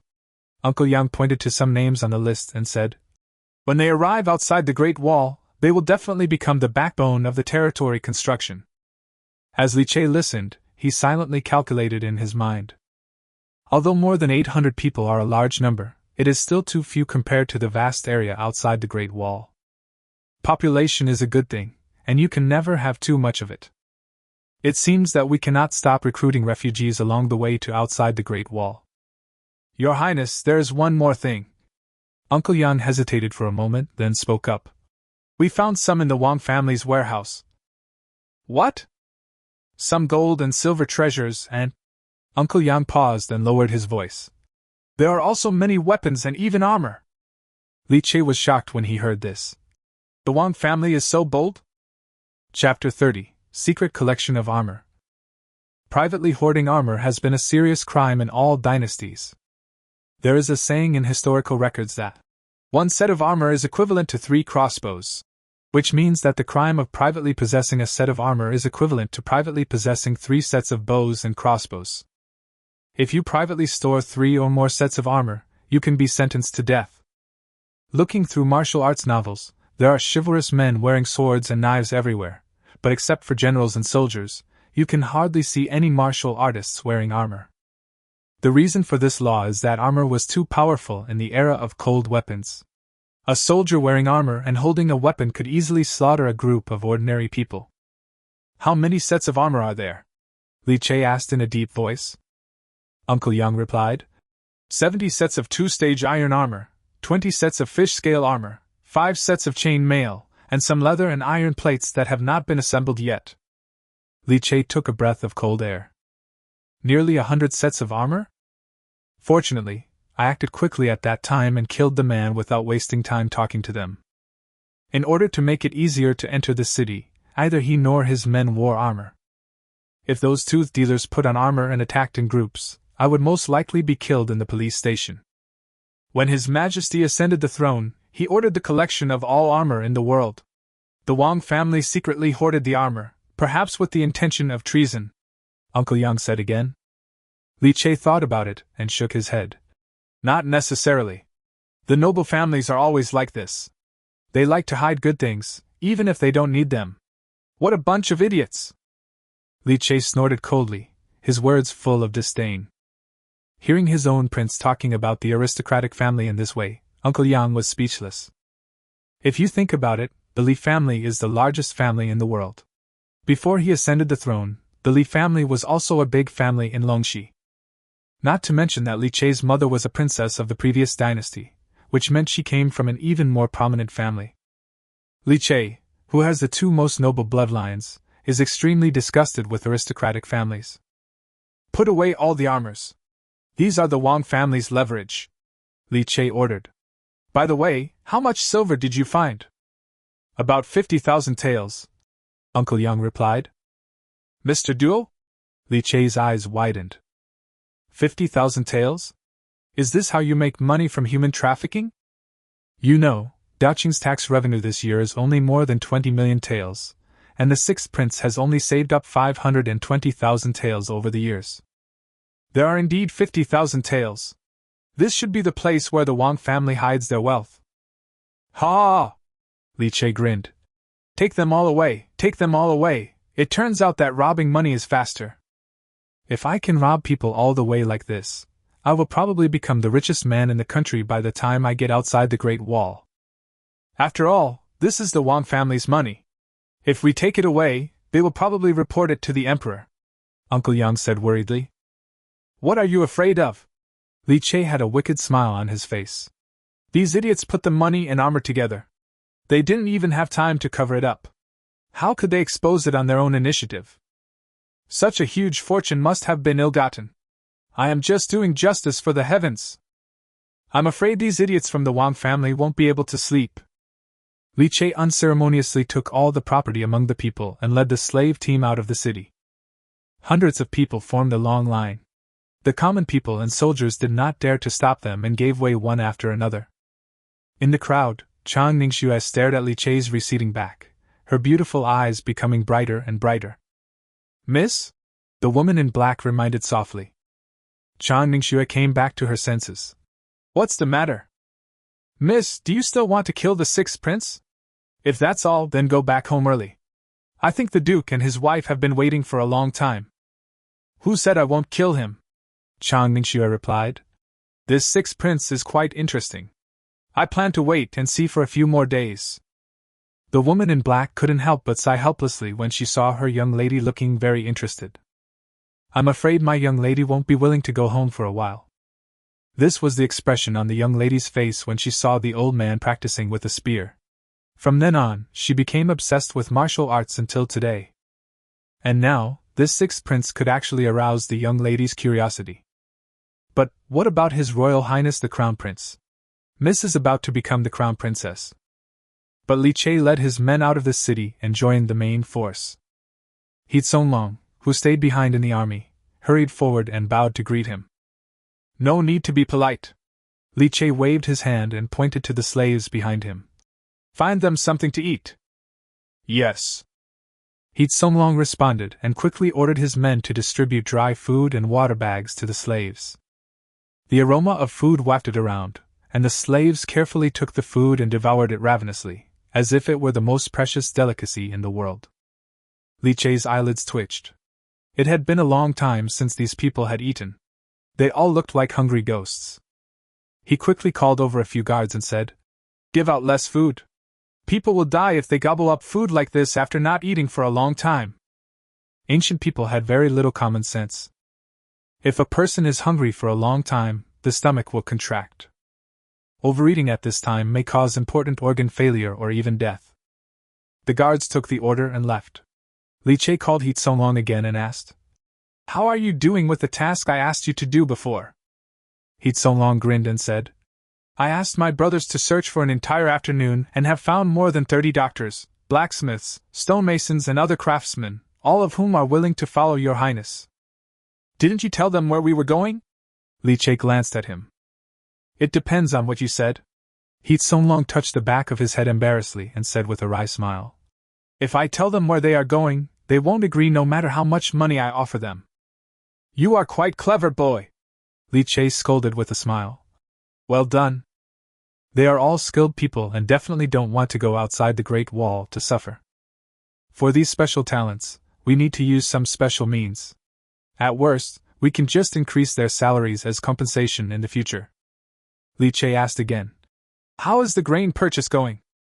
"It's a lot of replenishment, enough for us to use for 7 days." "That's good." Li Che thought for a moment. "I won't replenish food in the next few days. I'll replenish it after we pass Mangdang Mountain." "Mangdang Mountain." He Tsonglong looked thoughtful when he heard this. Li Che glanced at him. "Why, are you familiar with that place?" "I used to pass by here often when I was selling salt. The bandits there were very fierce and would often rob passing caravans. Sometimes they even dared to rob government officials," He Tsonglong said truthfully. "So how did you handle it?" "Just show your knives and fight back." He Tsonglong smiled sheepishly. "The salt gang under our command are no pushovers. We even had more than 20 crossbows at that time. Ordinary bandits would just turn around and run away when they met us." Li Che nodded. Now that he has so many people under his command, ordinary bandits naturally dare not cause trouble. But what if the ones we meet are not ordinary bandits? Chapter 31 Li Che's Military Training Method, Part 1. After settling the slaves who had just joined the team, Li Che turned his attention back to the army. The labor force in the team is sufficient for the time being, but the armed force still only consists of more than 1,000 criminals. Although the criminals are fearless and experienced, their physical fitness is really worrying. Even though he had just wiped out all of the Wang family guards, it was not an all-out crush. He mainly relied on his fearlessness and courage. Moreover, the Wang family had been indulged in extravagance and debauchery for a long time, and most of their guards were drunkards and good-for-nothings who could not withstand a single blow. There is still a long journey before we can get out of the border, and after getting out of the border we have to be ready to deal with the attacks of the barbarians at any time, so it is urgent to improve the combat effectiveness of the army. Li Che thought for a while and decided to go talk to Hua Chang'an. If we want to improve the soldiers' physical fitness in a short period of time, we have to rely on this former imperial physician. After asking a few people, Li Che found out that Hua Chang'an was helping to settle the slave camp, so he rode over on horseback. From a distance, we could see that the soldiers were distributing small amounts of food to the slaves according to Li Che's orders. If the soldiers see someone eating in a hurry, they will step forward to stop them. Hua Chang'an watched with his hands behind his back, looking quite like an immortal. However, when he saw Li Che, his elegant demeanor instantly disappeared, and he smiled and bowed, saying, "Your Highness, you are here. Your Highness, please slow down. I will help you get off the horse." Li Che looked at him helplessly and dismounted. This Mr. Hua is good in every way except that he is too polite. "How is it going?" "Most of the food has been distributed," Hua Chang'an asked curiously. "Your Highness, why don't you let them eat as much as they want?" Li Che looked at him in surprise. "You are a doctor, don't you know that the stomach can shrink? Will it burst if you overeat after being hungry?" Unexpectedly, Hua Chang'an was surprised and asked, "The stomach is in the human abdomen, how do you know this?" Li Che then remembered that the first person in history to order a human dissection experiment was the Daqing Dynasty Emperor Wang Meng, and that doctors at the time knew very little about the internal structure of the human body. In this time and space, there is not even the Han Dynasty, so naturally there is no Wang Meng. Although there are professions such as coroners, they only make simple observations after dissecting the corpses and have never conducted in-depth research on the human body structure. If Mr. Hua has the chance, he can find a corpse, cut open its abdomen, and observe it carefully, Li Che suggested. Hua Chang'an's face suddenly changed. "My body and hair are from my parents! Isn't such an act disrespectful to the dead?" "Why is it disrespectful?" Li Che said seriously. "To understand the internal structure of the human body, we can prescribe the right medicine in the future. You can also record what you see, or even draw a picture for future doctors to observe and learn from. Dissecting one person can save the lives of millions of people. It is a great merit for you and the person being dissected." Hearing Li Che's words, Hua Chang'an felt a little moved. However, he felt conflicted because of his long-term confined thoughts, so he could only lower his head silently and dared not speak. Li Che saw this and patted his shoulder. "Forget it, I will find a death row inmate who has committed a heinous crime in the future. Are you willing to do this?" Hua Chang'an's eyes suddenly lit up. "If so, I am willing to serve you." "Let's not talk about this anymore." Li Che changed the subject and said, "I have brought the doctors and medicines with me. I will leave it to you to improve the soldiers' physical condition." "Don't worry, Your Highness. The soldiers are in good health. With careful care, they will be full of energy," Hua Chang'an guaranteed. "Not enough." Li Che shook his head. "I will only give you 3 days. After 3 days, I want them to at least recover to the point where they can participate in normal training. This, I will do my best." Hua Chang'an looked embarrassed. "Don't worry, it's just some simple training." Li Che smiled kindly and comforted him. Seeing Li Che's smile, Hua Chang'an shuddered silently. "I don't know why, but whenever I see His Highness smiling like this, I always feel a little creepy." 4 days later. Beep, beep, beep. A sharp whistle pierced the night sky, waking Hua Chang'an from his sleep. He suddenly stood up and opened the curtain, but it was still dark outside. "Father, what happened?" a petite girl asked timidly as the curtain of another tent outside was lifted. "Alas!" Hua Chang'an sighed. Nothing, His Highness is training the troops again. Outside the camp, figures ran out of the tents one after another. Although they were a little flustered, their movements were still quick.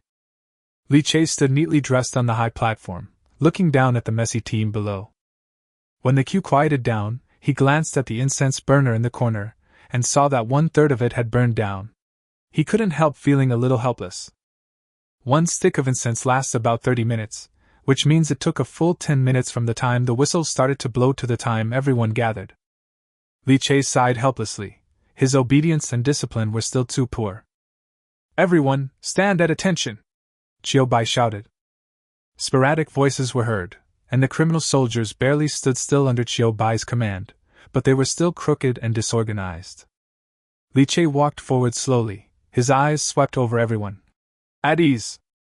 There was another sporadic kicking sound, which made Li Che's obsessive-compulsive disorder come on.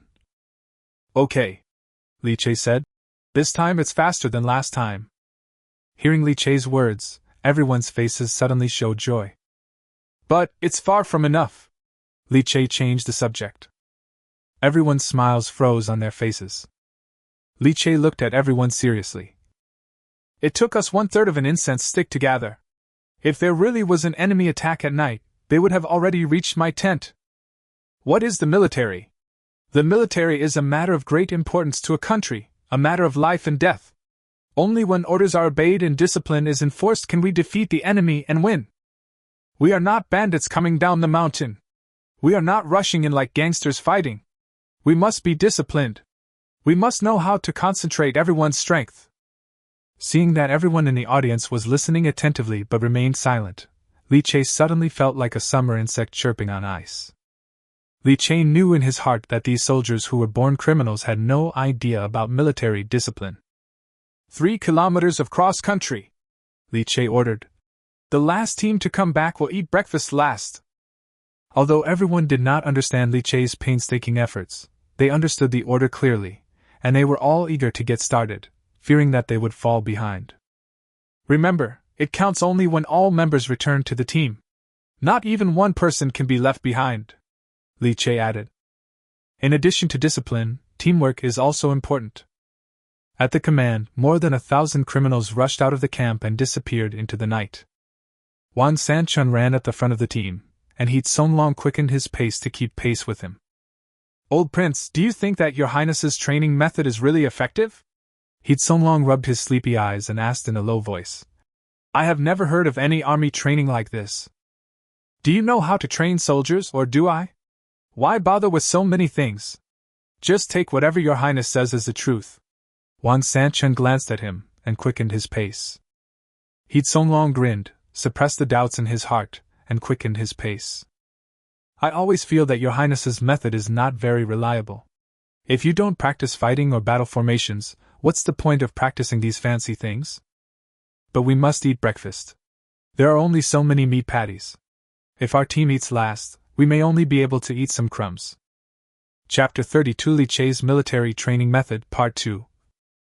Li Che divided the 1,300 criminal soldiers into 13 teams of 100 men each.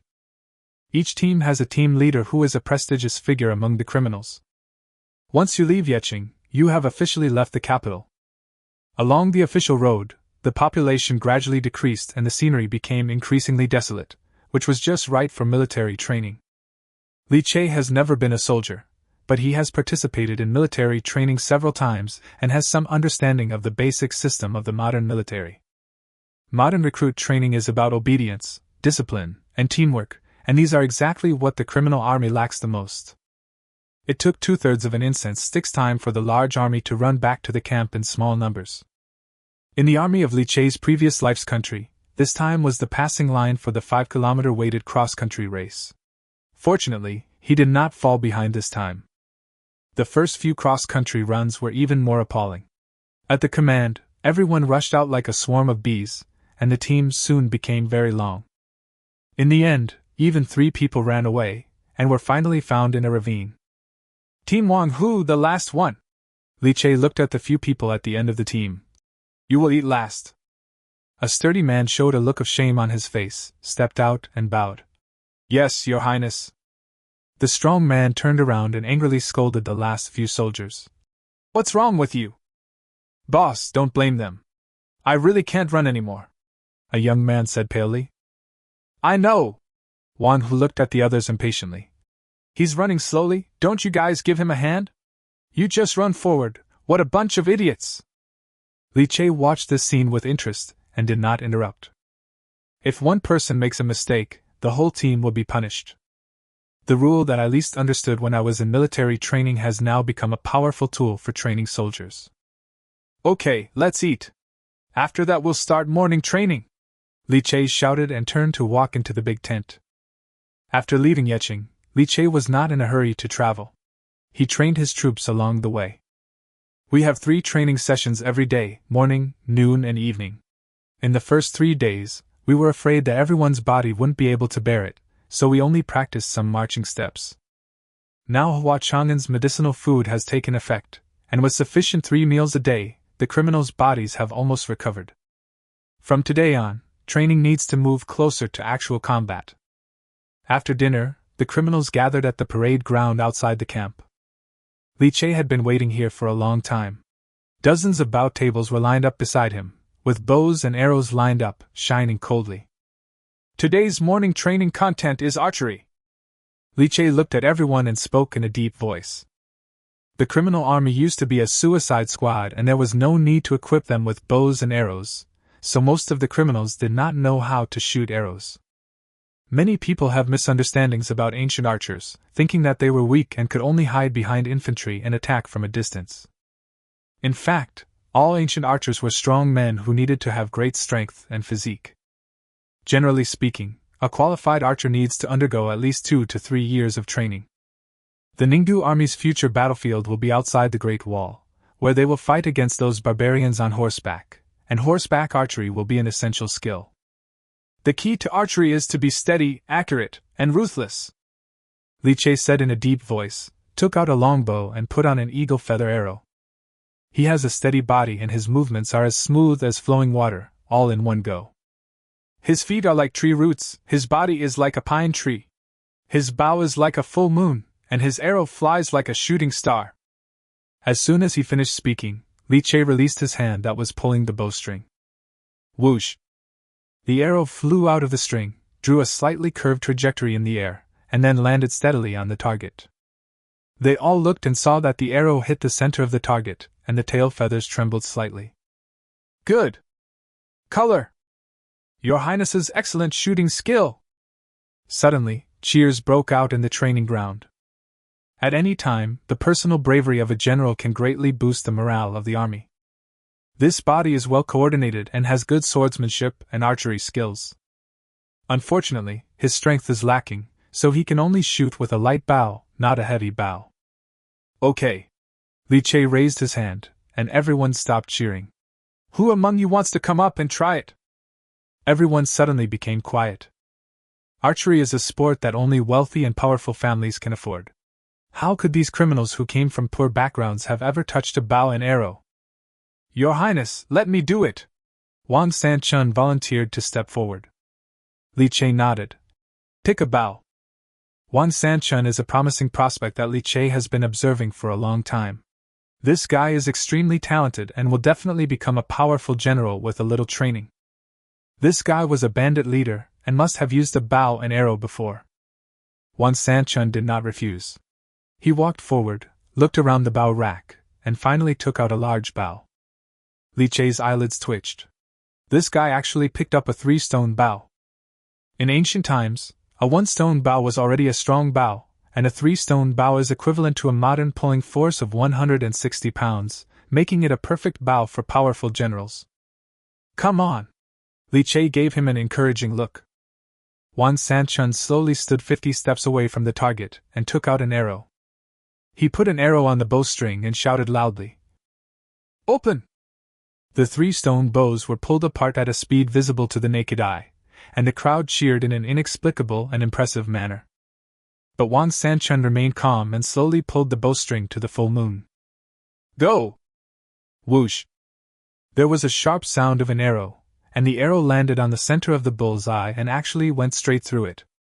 "Not bad," Li Chei's eyebrows relaxed. Captain Wang is in the form of a fierce general. Wang Sanchen grinned and said, Your Highness, you are too kind. The 3-stone bow is already my limit. I heard that among the 3 major camps in the imperial capital, there are warriors who can use a 5-stone bow. 5-stone bow? Li Chei looked aside thoughtfully. Hu Chang was holding a steamed bun and eating it with gusto. Chiang. Ah? Hu Chang raised his head and looked at Li Chei. Li Chei smiled and said, I happen to have a 5-stone bow here, would you like to try it? The 5-stone bow is too heavy. I'm afraid Hu Chang is the only one in the army who can use it.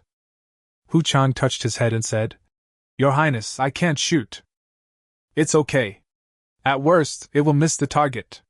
Where else can it shoot? Li Chei waved his hand. Come over and try it. Hu Chang would never refuse Li Chei. He put half a steamed bread in his arms and walked up in 2 steps. The 5-stone bow is huge in size. Even when it is not fully drawn, its length is close to the height of an average person. There are 2 huge ox horns at both ends of the bow to enhance the power of the bow. If this thing could be shot out, any armor would be like paper and would be pierced through in an instant. Hu Chang picked up the 5-stone bow casually, but this strong bow looked like a toy in his hand. Come on! Li Chei gave the order. Hu Chang exerted force suddenly, and the 5-stone bow was fully drawn in an instant. The whole process was smooth and there was no delay at all. Hiss! Everyone gasped in surprise. What kind of strength is this? It really opened? Li Chei knew that Hu Chang had supernatural powers, so he was not surprised and said calmly, Fill him with arrows. Wan Sanchen picked up an arrow and stepped forward to help Hu Chang put it away. Under the expectant gazes of everyone, Hu Chang placed the arrow on the bow and suddenly let go. The bow is like thunder, and the string is shocked. The arrow shot out, but its trajectory was not forward, but straight into the sky. The others stared at the scene in amazement, not knowing how to describe it. But Li Chei knew. This is a damn shot, so it's normal to miss the target, but it can't be so outrageous, right? Are you launching a space rocket here? Where did it end up? Did it go abroad? Chapter 33 Chicken Soup is here. Li Chei watched the arrow fly higher and higher, like a wild horse running away from its reins, straight into the sky and disappearing. He glanced at Hu Chang helplessly and said, Shoot another arrow, aim a little closer this time. Li Chei did not give up. He thought that it would be a waste if Hu Chang's arm strength was not trained to be an archer. Perhaps it was because Hu Chang drew the bow first and then loaded the arrow, so he lost his aim and it flew into the sky. Having learned his lesson this time, Hu Chang drew the bow and drew the arrow steadily with the help of Wang Sanchen. Shoot more accurately, Li Chei couldn't help but remind. Hu Chang nodded, trying hard to control the bow from shaking, and slightly narrowed his left eye. Throw out the bow and arrow. The arrow shot out again, but this time it did not fly into the sky, nor did it fly straight forward, but flew to the side diagonally. Li Chei suddenly had a bad feeling. The arrow flew in a strange arc, bypassing the targets and flying out of the training ground. Ouch! A miserable howl was heard. There was a dead silence in the training ground. When everyone looked at the direction of the noise, they saw a passing Kunlun's slave lying on the ground with an arrow with trembling tail feathers stuck in his butt. After a brief silence, Li Chei was the first to react. Quick, quick, save them! Where's Hua Chang'an? A few soldiers with good eyesight ran out of the training ground and dragged Hua Chang'an over. Hua Chang'an quickly checked the injury. Fortunately, Kunlun's slave is strong and healthy. The arrow did not hit his vital parts. His life is safe. Wang Sanchen squatted beside him and exclaimed in amazement. Look how much pain this child is in. His face has turned black. Kunlun's slave? Hu Chang stood there at a loss, like a child who had made a mistake. Seeing this, Li Chei had no choice but to say something to comfort him. Never mind, you don't have to force yourself to learn the art of archery. When there's a chance, I'll make you a few short spears that you can throw to kill the enemy. Hu Chang's archery talent was so outrageous that Li Chei was afraid that one day when he was shooting an arrow in the battle formation, the arrow would turn a corner and pierce the back of his head. It would be better to learn from Dian Wei. With his brute strength, Even ordinary throwing weapons can exert considerable power. Hu Chang retreated in dismay, and other criminals began to take turns to try out the bows. Li Che observed carefully from the side and selected good candidates to become archers in this way. And on a small hill far away from the camp, Chang Ningxue squatted beside the fire, holding a dry branch in her hand, fiddling with the bonfire in front of her, making it jump continuously. Damn it, Li Che! After running for so many days, doesn't the army need supplies?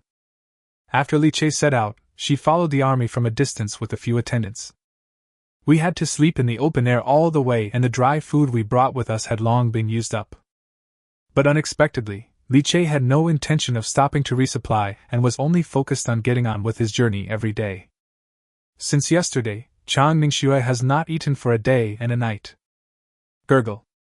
There was a growl from her stomach, and Chang Ningxue gently stroked her flat belly and sighed softly. Miss, I hunted a pheasant today. Please eat some first. A woman in black brought a bowl of steaming chicken soup and gently handed it to Chang Ningxue. Chang Ningxue looked at the bowl of chicken soup with oil floating on it and swallowed silently. Although she was extremely hungry, she still asked, Have you all eaten? Don't worry, miss.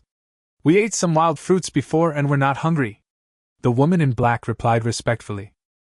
Chang Ningxue nodded and was about to reach out to take the chicken soup. But then a sharp sound of breaking through the air was heard from the sky, and a feather arrow wrapped in a sharp gust of wind fell from the sky. With a crisp sound, the ceramic bowl that had just been obtained broke into pieces, and the soup in the bowl splashed everywhere. Chang Ningxue held the two fragments in her hands, her expression completely dull. Seeing this, several women in black drew their swords, protected Chang Ningxue behind them, and looked around vigilantly. However, except for the whistling mountain wind, there was silence all around, as if everything that had just happened was just an illusion. After a moment, Chang Ningxue, who was squatting on the ground, burst into tears. Wow, wow, wow! Chicken soup, oh my chicken soup! Your Majesty, the chicken soup is here! Huang Jin brought a bowl of chicken soup and gently placed it on Emperor Qing's desk. Emperor Qing put down the memorial in his hand, glanced at it, and his expression was somewhat unsettled. Why did you release so many Liao ginsengs? Huang Jin smiled and said, Your Majesty has worked hard, I want to nourish your body. Emperor Qing was too lazy to reprimand the old man, and said casually, Don't waste it like this next time. Hey, I understand. Huang Jin nodded repeatedly. Emperor Qing picked up the chicken soup, took a sip, and then focused his attention on the memorial again. Tax collection in various places this year is still unsatisfactory. Emperor Qing sighed and found this bowl of chicken soup even harder to swallow. Huang Jin observed the emperor's expression from the side, and when he saw that Emperor Qing's expression had eased a little, he spoke up to remind him. Your Majesty, Minister Wang, Minister Qin and others have been waiting outside the palace for an hour. Emperor Qing then put down the memorial and said expressionlessly, Are you here again for old Sixth matter? I don't know. Let them in. Emperor Qing raised his head with cold eyes. As you wish. Soon, Huang Jin led two middle-aged scholars wearing round-necked robes into the Yangxin Palace. As soon as they saw the figure behind the imperial desk, they knelt down and bowed. Your Highness, this is Wang Yongnian. Your Highness, Qin will meet you there. Greetings to the Emperor. Emperor Qing raised his head and asked, Why do you want to perform such a grand ceremony? Kneeling is not popular in Daqing. Except for large-scale sacrificial activities, officials only need to bow when meeting the Emperor. After the two looked at each other, Wang Yongnian leaped forward a few times, and the next second he choked up and said, Your Majesty, I have been wrong, please make the decision. What grievance have you suffered? Your Majesty, I am innocent. My family lives in Yeching. A few days ago, the Prince of Ninggu passed by on his way to his fiefdom. He smashed my family's business without any explanation, killed dozens of my servants, and beat my nephew Wang Bingyi severely. Later, he ordered the local prefect to take my nephew to prison, where he was seriously injured and died. I have no connection with the prince, how could I suffer such a disaster? After saying this, Wang Yongnian was speechless and could not utter a word for a while. He could only kneel on the ground and sob. Qin Huiji, who was standing by, saw this and quickly added, "Your Majesty, my son was appointed as the magistrate of Yeching. When he tried to stop him, the Ningyu prince knocked out all his teeth without any reason and put him in jail. As a parent official, I have performed my duties conscientiously. What crime have I committed?" After saying this, the two of them knelt down and bowed again, shouting in unison, "Your Majesty is wise and wise. Please make the decision for us." Emperor Qing raised his eyelids, his face showing no joy or sadness. "How do you want me to deal with the Prince of Ningyu?" Wang Yongnian raised his head and said indignantly, "Prince Ningyu has acted recklessly and disregarded the laws of the court. Your Majesty, please revoke his title and escort him back to the capital for trial." Chapter 34 Exiled to Ningyu County. "Well, that makes sense." Emperor Qing nodded slightly. "If a prince breaks the law, he will be punished just like a commoner." Under the imperial desk, Qin Huizhi and Wang Yongnian exchanged glances, and both caught a glimpse of barely perceptible joy in each other's eyes. The two of them knew each other tacitly, and were fully aware that the sixth prince had always been disliked by His Majesty, so they dared to take the risk and jointly enter the palace to file a complaint. If it were any other prince, even if he was angry, he would have to swallow his anger. "Your Majesty, my son is still detained in the prison of Yeching. Can I?" Qin Huizhi asked cautiously. "If he is innocent, he can naturally be released," Emperor Qing said again. "Thank you, Your Majesty, for your grace." Qin Huizhi quickly bowed to express his gratitude. "Please stand up, my dear ministers." Emperor Qing's tone softened a little. "The morning court will begin soon. Please come with me to discuss the crime of the Prince of Ningyu." "Yes." The two bowed and said. "Huang Jin," Emperor Qing called. "I'm here." The old eunuch responded and stood aside with his head lowered. "Give the chicken soup to the two of you, my dears, to drive away the cold and warm your bodies." "As you wish." The two wanted to decline, but were interrupted by Emperor Qing without question. "Don't be polite, you two are the pillars of the country, you must take care of your health." The two of them then thanked Wang Jin and took the small bowl of chicken soup from him. After taking 2 sips, both of them frowned slightly. This chicken soup has a bland taste. There is no seasoning except salt, and it doesn't taste smooth. Emperor Qing is really frugal. He hardly ever uses any expensive spices in his meals, as long as he can fill his stomach. But after all, it was a reward from the emperor, so the two of them drank it all up with gratitude on their faces. They didn't notice at all that Emperor Qing's deep gaze remained on them the whole time, taking in every subtle change in their expressions. "It's getting late. Please follow me to court." Emperor Qing drove to Xianjing Hall, and all civil and military officials had already gathered. Seeing Wang and Qin entering with the emperor, the ministers in the hall had different expressions and whispered to each other. "I'm afraid the matter concerning the sixth prince will have to be explained today. Ever since Li Che cracked down on the Wang family's slave trade, people from all walks of life have been paying attention to this matter. This is not just Li Che's business, but also a major issue concerning Your Majesty's attitude towards the vassal kings and aristocratic families." Emperor Qing sat down on the dragon throne, and the court officials cheered. "Long live the emperor!" And the morning court officially began. Emperor Qing was the first to speak. "My two beloved ministers, I will repeat what happened just now and discuss it with you all." Wang and Qin looked at each other and stood up to repeat themselves. After he finished speaking, there was a buzz in the hall, many ministers whispered, and the Xianjing Hall immediately became noisy. "Silence!" Huang Jin shouted in a shrill voice. "I still don't quite understand. Could you two dear ministers help me clear up my confusion?" Emperor Qing asked in a gentle voice. "Your Majesty, please speak. We will tell you everything we know. You said that the Ningyu County King destroyed your family's business. I wonder what business it was." Hearing this, Wang Yongnian suddenly felt guilty. "It's just a livestock shop." "Livestock?" Emperor Qing sneered. "Is it a human sacrifice?" The two men's pupils suddenly shrank and they looked at Emperor Qing in disbelief. "How did Your Majesty know about this?" As soon as the incident in Yeching broke out, a memorial was sent to the censorate. The two had already contacted the aristocratic families and blocked the news. The memorial that Emperor Qing saw should be the version edited by the censorate, and it would not mention the slave trade at all. Your Majesty. Wang Yongnian made up his mind. No matter what the deal is, the Prince of Ninggu shouldn't allow his troops to plunder. That's right, Prince Ninggu was wrong in this matter. Emperor Qing nodded gently, his eyes stern. But your Wang family is guilty. Wang Yongnian was shocked when he heard this. His legs went weak and he fell to the ground. Where is the Minister of Justice? Emperor Qing asked sternly. The Minister of Justice stepped out immediately and said, I am here. Tell me, what is the crime of officials buying and selling people?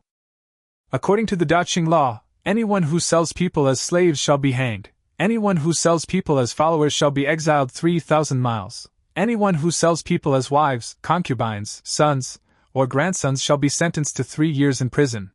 The Minister of Justice said truthfully. Emperor Qing nodded and looked at Wang Yongnian. Did you hear that? Wang Yongnian gritted his teeth and replied, Although the law says so, this matter is a matter of the people not reporting it and the officials not investigating it. It has been like this for many years. Emperor Qing looked at him coldly, his tone suddenly rising. It has always been like this, is it right? Wang Yongnian stood there in a daze, not knowing how to answer. Emperor Qing pulled out a memorial from his sleeve and threw it fiercely in front of Wang Yongnian. Look, this year's taxes are 10% less than last year. In recent years, except for some floods in the south, the weather in other parts of Daqing has been good. Why is the tax revenue decreasing? Could Minister Wang answer me? Wang Yongnian shook his head.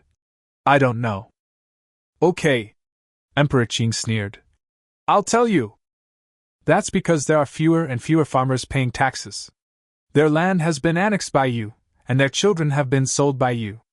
They have no choice but to sell themselves to wealthy families. My people have all become your slaves, and all the land in the world has become your private farm.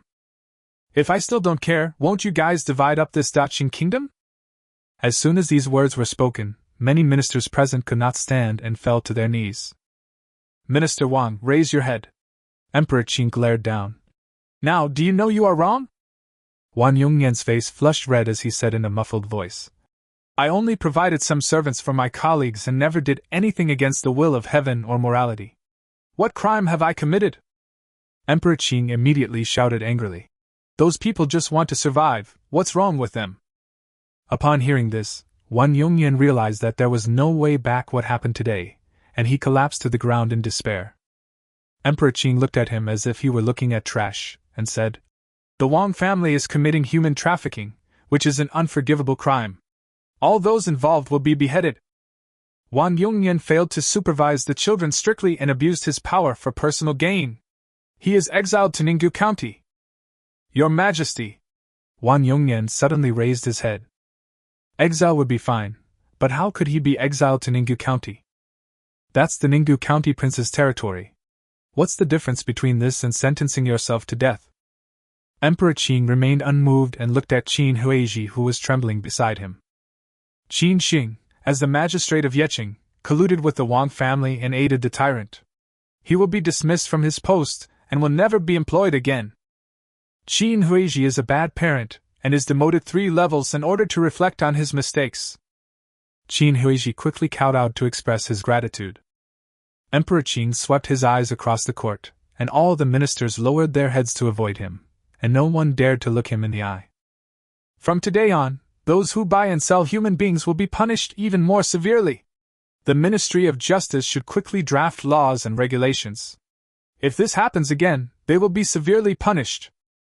The Minister of Justice bowed in response. Emperor Qing nodded slightly. Huang Jin immediately understood and shouted, If you have something to say, come to court. If not, leave court.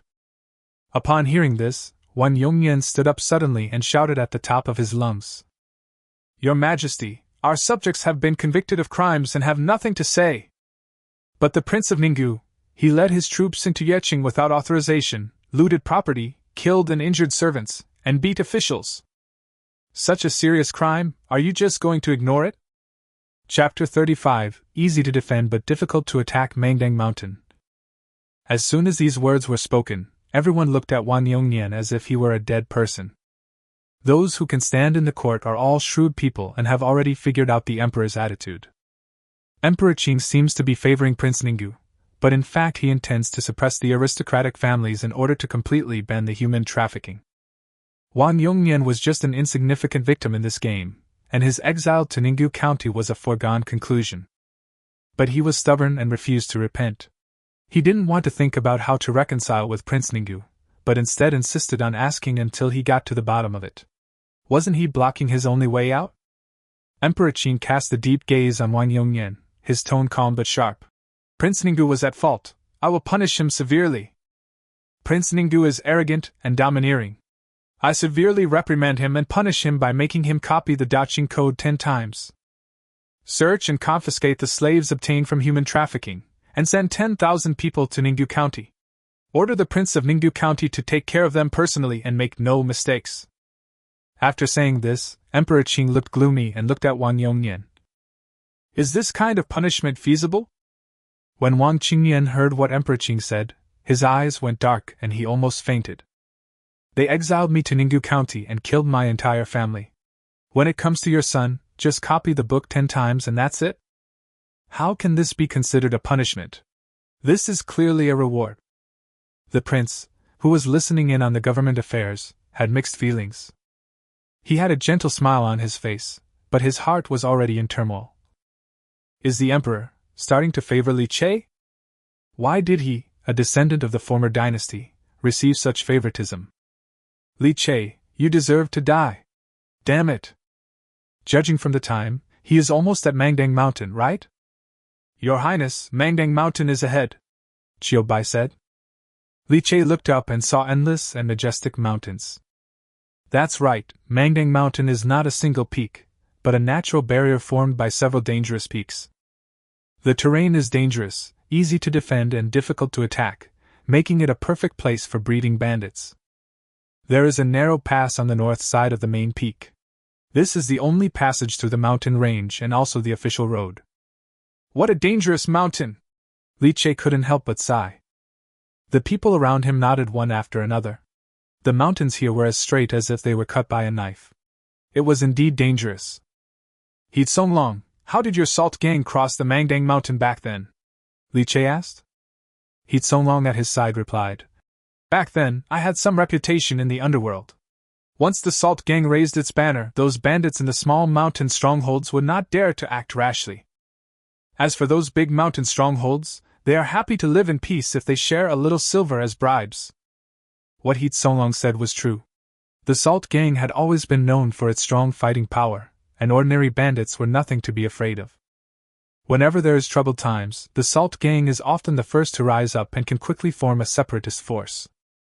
Chen Yaojin, a fierce general in the early Tang Dynasty, Huang Chao who rebelled against the Tang Dynasty, and even Zhang Shiqing and Fang Guizhen who rebelled in the late Yuan Dynasty all came from the Salt Gang. Big stronghold, small stronghold? Li Che showed curiosity. From what you said, there are more than one bandit group in Mangdang Mountain? Your Highness, you may not know that there are more than just one or two bandits hiding in these deep mountains and old forests. He Songlong explained. Back then, there were 18 large mountain strongholds and more than 30 small mountain strongholds here. Now that times have changed, I am not very clear about the specific situation. Li Che nodded slightly, thinking secretly in his heart. He now has a total of more than 1,300 criminals under his command. After several days of training and rest, they have all recovered to their peak combat strength. In addition, among the rescued slaves, there were hundreds of young and strong men capable of fighting. The rest were all children or maids and singers, who were basically drags on the war effort and were of no help to the war. With just these few people, it would be difficult to sweep across Mangdang Mountain, but if they just want to pass through safely, it shouldn't be a problem. Unless all the bandits in Mangdang Mountain went crazy at the same time and united to attack him. Pass the order down, all soldiers put on armor and string their bows and crossbows. Li Che ordered in a deep voice. Be sure to be careful and be ready to fight at any time. Yes. Let Wan San Chen take a few people who can ride horses to explore the way ahead. The Mangdang Mountains are full of peaks and ridges, and its main peak is majestic and magnificent, known as Hotu Mountain. In the Hutushan stronghold, 9 chairs were arranged in order. 9 leaders had already taken their seats, leaving only the top stone chair covered with tiger skin empty. The atmosphere in the hall was dull. A burly man with a face full of flesh asked impatiently, "Wang Laosi, do you know why Village Master Fan asked us to come here?" The man called Wang Laosi had a thin face and was dressed in plain clothes. He did not fit in with the other rough leaders in the hall and looked more like a down-and-out scholar. Wang Laosi glanced at the man and said coldly, "I don't know either." The man sneered, revealing his rotten teeth. "Are you still not convinced?" Wang Laosi did not reply. "If you asked me, we bandits are all begging for food, and Village Chief Fan is a man of honor. Why should we confront him head-on?"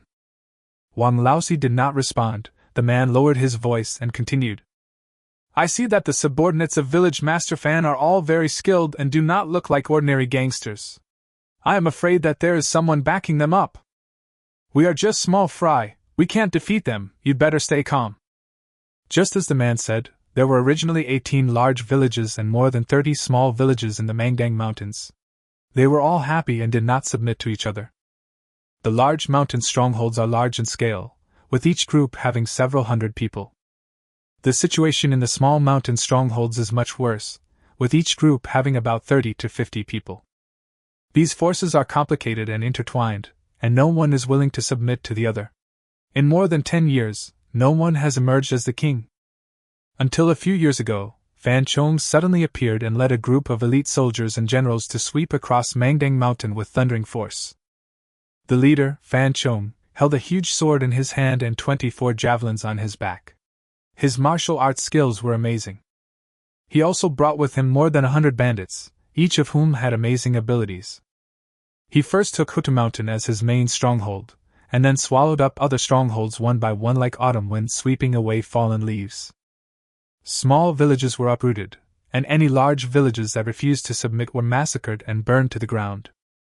From then on, the bandits in Mangdang Mountain surrendered, leaving only 9 strong camps that accepted Fan Chong's unified command and survived. Fan Chong integrated the forces of all the mountain strongholds, and had tens of thousands of followers under his command, making him unrivaled in power. The Fat Man and Wang Laosi were both leaders of the big mountain strongholds who surrendered that year. As they were talking, a tall figure appeared at the door. The originally noisy hall suddenly became quiet. Everyone stood up, lowered their heads and hands, and dared not make a sound. The person who came was the owner of Hutu Mountain, Fan Chong. Fan Chong's eyes were as fast as lightning as he glanced at everyone. Then he walked straight to the stone chair covered with tiger skin and sat down with his horse and sword in his arms. "Everyone is here," Fan Chong said in a hoarse voice, his tone cold. "Then let's get down to business." The 9 village chiefs all lowered their heads and remained silent, obviously very afraid of this village chief. Fan Chong's face was gloomy, and he said slowly, "There's a big deal coming down the mountain." Chapter 36 Wang Sanchun and Wang Laosi. Fan Chong stood up suddenly, walked to the center of the hall, and scanned the crowd with a sharp gaze. "This deal is a big deal. If it succeeds, you will have endless wealth and glory. I wonder which fat sheep this is that makes Village Chief Fan so interested in it?" A one-eyed village chief asked flatteringly. Fan Chong snorted coldly. "Don't ask questions that you shouldn't ask. All you need to know is that if this deal is done, you will definitely get some of the benefits." After saying that, he took out a portrait from his arms and unfolded it in front of everyone. The portrait showed a young man with sharp eyebrows and bright eyes, looking very heroic. It was none other than Li Che. "This man is bringing more than 1,000 guards and a large amount of gold, silver and jewelry. He is preparing to cross Mangdang Mountain and head to Yuzhou." Fan Chong pointed at the portrait and said in a grim tone, "I will only take 30% of the proceeds from this robbery, and the rest will be distributed to you." The other village chiefs' breathing stagnated and their eyes instantly became greedy. 70%, that's a lot. A caravan with over 1,000 guards shows that this person is of great importance, and the treasures he carries must be of considerable value. Even though they don't know the other party's identity, it is enough to make them take risks. Fan Chong looked around and his eyes fell on Wang Laosi. Seeing that he didn't say a word, he sneered and said, "Why? Wang Laosi, are you still thinking about your missing brother? Can he come back to help you?" Wang Laosi raised his head, a hint of coldness flashed in his eyes, but he soon regained his composure and said calmly, "The village chief is joking. Since Longshan has already attached itself to us, we should obey your orders." "Humph, it's good that you know it." Fan Chong snorted coldly and patted the portrait in his hand. "But there's one thing I want to say first. Whoever of you encounters this man must not let him go. His head must belong to me." Everyone responded in unison. "Yes." "Okay, let's assign the dangerous places that each village is responsible for." After the distribution was completed, the village chiefs took orders and left. Wang Laoxi's face turned pale and he walked out of the door with big strides. Outside the door, our Longshan's confidant had been waiting for a long time. When he saw him come out, he hurried forward and asked, "Fourth brother, what's going on?" Wang Laoxi said in a deep voice, "What else can we do? We in Longshan are the vanguard, the first wave of attack, and we have to guard the mountain road. This Fan Chong is clearly targeting us everywhere." Upon hearing this, the confidant was also furious. "Damn Fan Chong!" Wang Laoxi took a deep breath and said nothing. "Who makes Longshan the most powerful among the 9 mountain strongholds?" Fan Chong was afraid that other village chiefs would be disheartened, so he did not dare to directly encircle and suppress Longshan, and could only suppress them in secret. "It would be great if my elder brother were still alive." Thinking of this, Wang Laoxi felt sad again. Wang Sanchun rode a horse and entered the mountain path first with more than 20 soldiers. Seeing the mountain surrounding it, the cliffs towering thousands of feet high, and only a ray of light from the sky, I couldn't help but sigh. "This is such a fucking treasure. If I had settled here, I would have made a bigger name for myself." A soldier beside him laughed and interrupted. "Wasn't the place where our team had settled before not as dangerous as this place?" Wang Sanchun waved his hand and said, "That's far from the truth. My brother and I first occupied an isolated peak. Not to mention how remote it was, there was only one path up and down the mountain. If the soldiers blocked our way, we would be finished. It's not like here, where the mountains are connected and can be defended or attacked. This road is so narrow that the carriage can't turn around, and we can't run away even if we want to." The more Wang Sanchun looked at it, the more envious he became. This place was simply a holy land for bandits. If I hadn't followed His Highness, I would have wanted to stay here and become a bandit. I would definitely have made a name for myself. "Your Highness is wise." Wang Sanchun looked around vigilantly. "If there are ambushes on this mountain road..." Wang Sanchun suddenly stopped talking halfway. The soldier beside him was startled. "Captain, what's wrong?" Wang Sanchun didn't respond but grinned. "Is there really a blind bastard coming for your grandpa Wang?" The soldiers were confused, but saw Wang Sanchun suddenly jump off his horse and run towards the forest at high speed. Wang Sanchun was a healthy man, but once he entered the forest, he became like a tiger out of a cage and suddenly became extremely agile. In a flash, he was already several feet away. The long sword in his hand flashed with a cold light, and he shouted sternly, "Who dares to rob your grandfather Wang's way?" Several soldiers looked at each other, drew their swords, dismounted, and chased in the direction where Wang Sanchun disappeared. After running a few steps, I saw Wang Sanchun's figure appear at the edge of the forest. He walked out with a knife in one hand and a bloody person in the other, with a grim smile on his face. Throwing the man to the ground, Wang Sanchun grinned and said, "No need to chase him. I'll chop off anyone who tries to run away. As for this little bastard, I'll leave it to your highness to deal with." "Damn it, you robbed me? If we talk about highway robbery, I'm your ancestor." Soon, the bandit was escorted to Li Che by Wang Sanchun. Li Che lowered his eyes and looked. Although he is called a bandit, he is actually just a half-grown child. In his previous life, he would probably still be studying. Perhaps because he was frightened by Wang Sanchun, the young man was trembling with fear and wished he could shrink into the crack in the ground. "Go, get him some water," Li Che ordered lightly. Wang Sanchun chuckled. "Okay, boiling water or manure water? Or boiled manure water?" Li Che looked at him. "What are you talking about? The king asked you to get him some water to drink." I thought you were going to torture me." Wang Sanchun touched his head. Li Che was too lazy to pay attention to this rough man. After someone brought a bowl of clean water, he slowed down his tone and said in a gentle voice, "Drink some water." The young man looked at Li Che in doubt, and seemed to be touched by Li Che's gentle eyes. He took the bowl tremblingly and drank it up. After drinking a bowl of water, the boy calmed down a little. Tell me, which bandit are you from? Why are you here? Li Che asked. The little bandit fell to his knees with a thud, begging. Please spare my life, my lord. I am from Erlong Mountain. The boss ordered us to come and investigate. I didn't want to be caught by this warrior. Erlongshan? Li Che looked at Heat Songlong beside him. Heat Songlong shook his head, indicating that he had never heard of this bandit. What's the name of your boss? Why do we ask you to investigate our army? Li Che asked again. The young man had lost all his guard at this moment, and confessed honestly. The big boss also takes orders from the big leader of Huta Mountain. He said there is a big deal and wants us from Erlong Mountain to take the lead. As for our head, his full name is Wang Sikhun, and everyone in the village calls him Fourth Brother. As soon as the boy finished speaking, Wang Sanchun, who had been silent all the time, suddenly raised his head, took a step in front of the boy, lifted him up with one hand, and hung his feet in the air. What did you say? What's the name of your boss? Chapter 37. Why Not Be Afraid. Wang Sanchun, a native of Yuzhou, is the third child in the family and has two older sisters.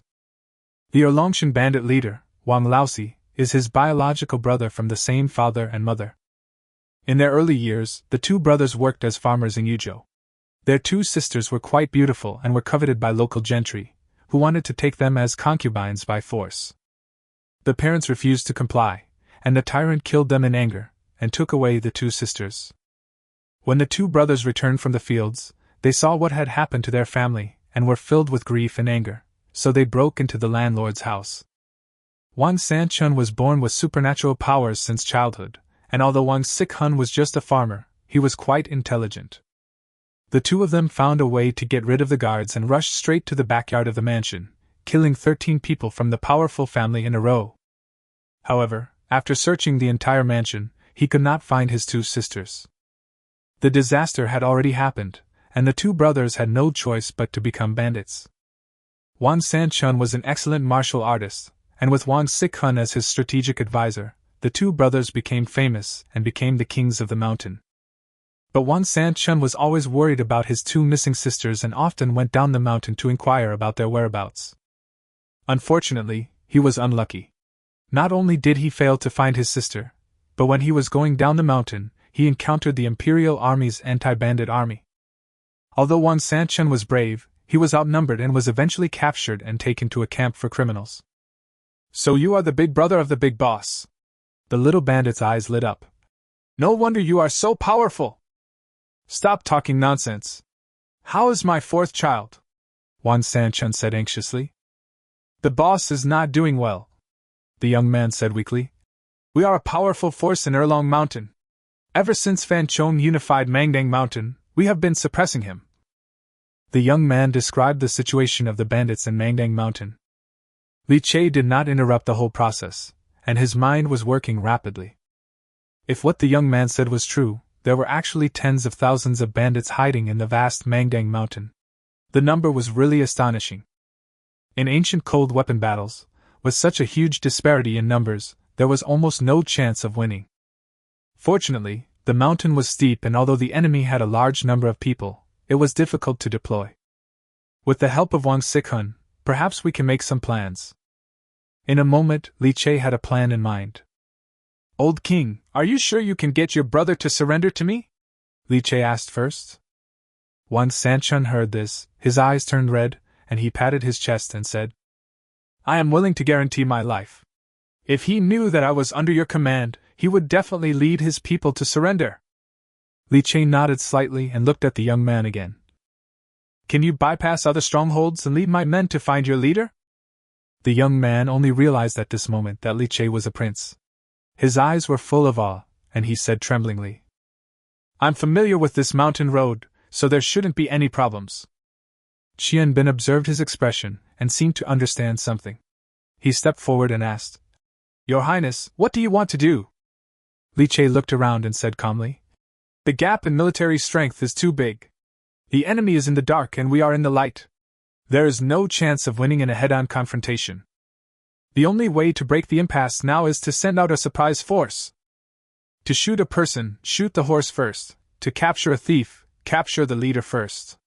We need to select elite soldiers, bypass other hills, and directly attack the lair of the bandit leader Fan Chong. Then the bandits will be leaderless and will naturally collapse. As soon as these words were spoken, everyone looked at each other, all with embarrassed expressions. Among those present here, although there is a grassroots hero like Wang Sanchun, none of them is familiar with the art of war. Even so, everyone could still feel that Li Chai's plan was extremely dangerous. Your Highness, the mountains and plains are full of bandits. How can we get close to where Fan Chong is quietly? Uncle Yang also asked. That's fine. Let the convoy move forward normally, and it will naturally attract the attention of the bandits. I wonder who Your Highness is going to send to launch a surprise attack on the mountain stronghold? Qian Bin asked again. I have never been in battle, so I am afraid I am not up to the task. Li Chai looked aside. Wan Sanchun, He Tsonglong, you two are extremely brave. We need you two to attack the mountain stronghold. Qian Bin and Uncle Yang just breathed a sigh of relief when they heard Li Chai say again. I am personally leading the convoy, waiting for good news from you two. When this was said, everyone was shocked. Wan Sanchun and He Tsonglong tried to dissuade him. Your Highness, you can't do that. You absolutely can't do that. Your Highness, please think twice. It is not wise to take such a risk. The convoy was meant to lure the enemy deep into their territory, and Li Chai was using himself as bait, which was even more dangerous than a surprise attack on a mountain stronghold. No need to say more, Li Chai said firmly. Fan Chong has a clear goal and is coming for me. If I don't show up, how can he come out in full force? No, Your Highness, just leave the royal flag behind. I am willing to take Your Highness's place, Uncle Yang said hurriedly. When the bandits see the royal flag, they will surely think Your Highness is here. The king's flag can only deceive the enemy, but not our own people, Li Chai said seriously. The elite troops in the army have all left, and only civilians and the old and young are left in the caravan. If I don't fight alongside the soldiers, how can they risk their lives? Qian Bin and the other wanted to persuade them again, but were interrupted by Li Chai without question. No need to say more, just do it. Even though Li Chai is usually very gentle and speaks softly to everyone. However, along the way, every time he made a decision, he showed his thundering methods, so his prestige in the army increased day by day. Seeing that Li Chai had made up his mind, no one dared to persuade him any more, and they all obeyed his orders. Wang and he were ordered to select 800 strong and brave men from the criminal army, all of whom were experts in climbing mountains and crossing rivers and skilled in fighting and kicking. These 800 men were all wearing armor, with sharp swords hanging from their waists, and some who were good at archery carried bows and arrows. Led by the young man, they quietly sneaked into the forest and went to Erlong Mountain to meet Wang Sikun. Li Chai only had 500 criminal soldiers and nearly 1,000 civilians and slaves left. There was not much armor left, only some crude leather armor that was hastily sewn together, which was enough to equip about 1/3 of the criminal army. There were enough weapons. A lot of swords were borrowed from the Wang family, so there was no problem for everyone to have one. After everything was ready, Li Chai estimated the time and thought that Wang Sanchun and others had already gone deep into the forest, so he ordered the convoy to set off. The Ningdu king's flag fluttered in the wind, and the convoy drove into the Mangdang Mountains in a mighty manner. Li Chai sat in the carriage, picked up the teacup, and sipped the tea with a calm expression. Xiaowen, who was serving beside him, quickly added tea to Li Chai's cup, and said with a bit of uneasiness in her tone, Your Highness, why don't you hide? Li Chai said calmly. Because I'm not afraid. Then why aren't you afraid? Li Chai smiled faintly and picked up the teacup. I'm not afraid, I'm not afraid. As soon as he finished speaking, countless sounds of breaking through the air suddenly rang in his ears. Hundreds of arrows were shot down from the forests on both sides, hitting the carriages, making dense noises. Li Chai was startled and the teacup in his hand fell to the ground. He protected his head with one hand and picked up Qiuwen with the other. He kicked open the car door, threw Qiuwen out, then rolled on the ground and got out of the car. Qiuwen fell down and looked at Li Chai in surprise. No. Your Highness, aren't you afraid? Chapter 38 Melee. Li Che had no intention of answering the little girl's inner questions at the moment.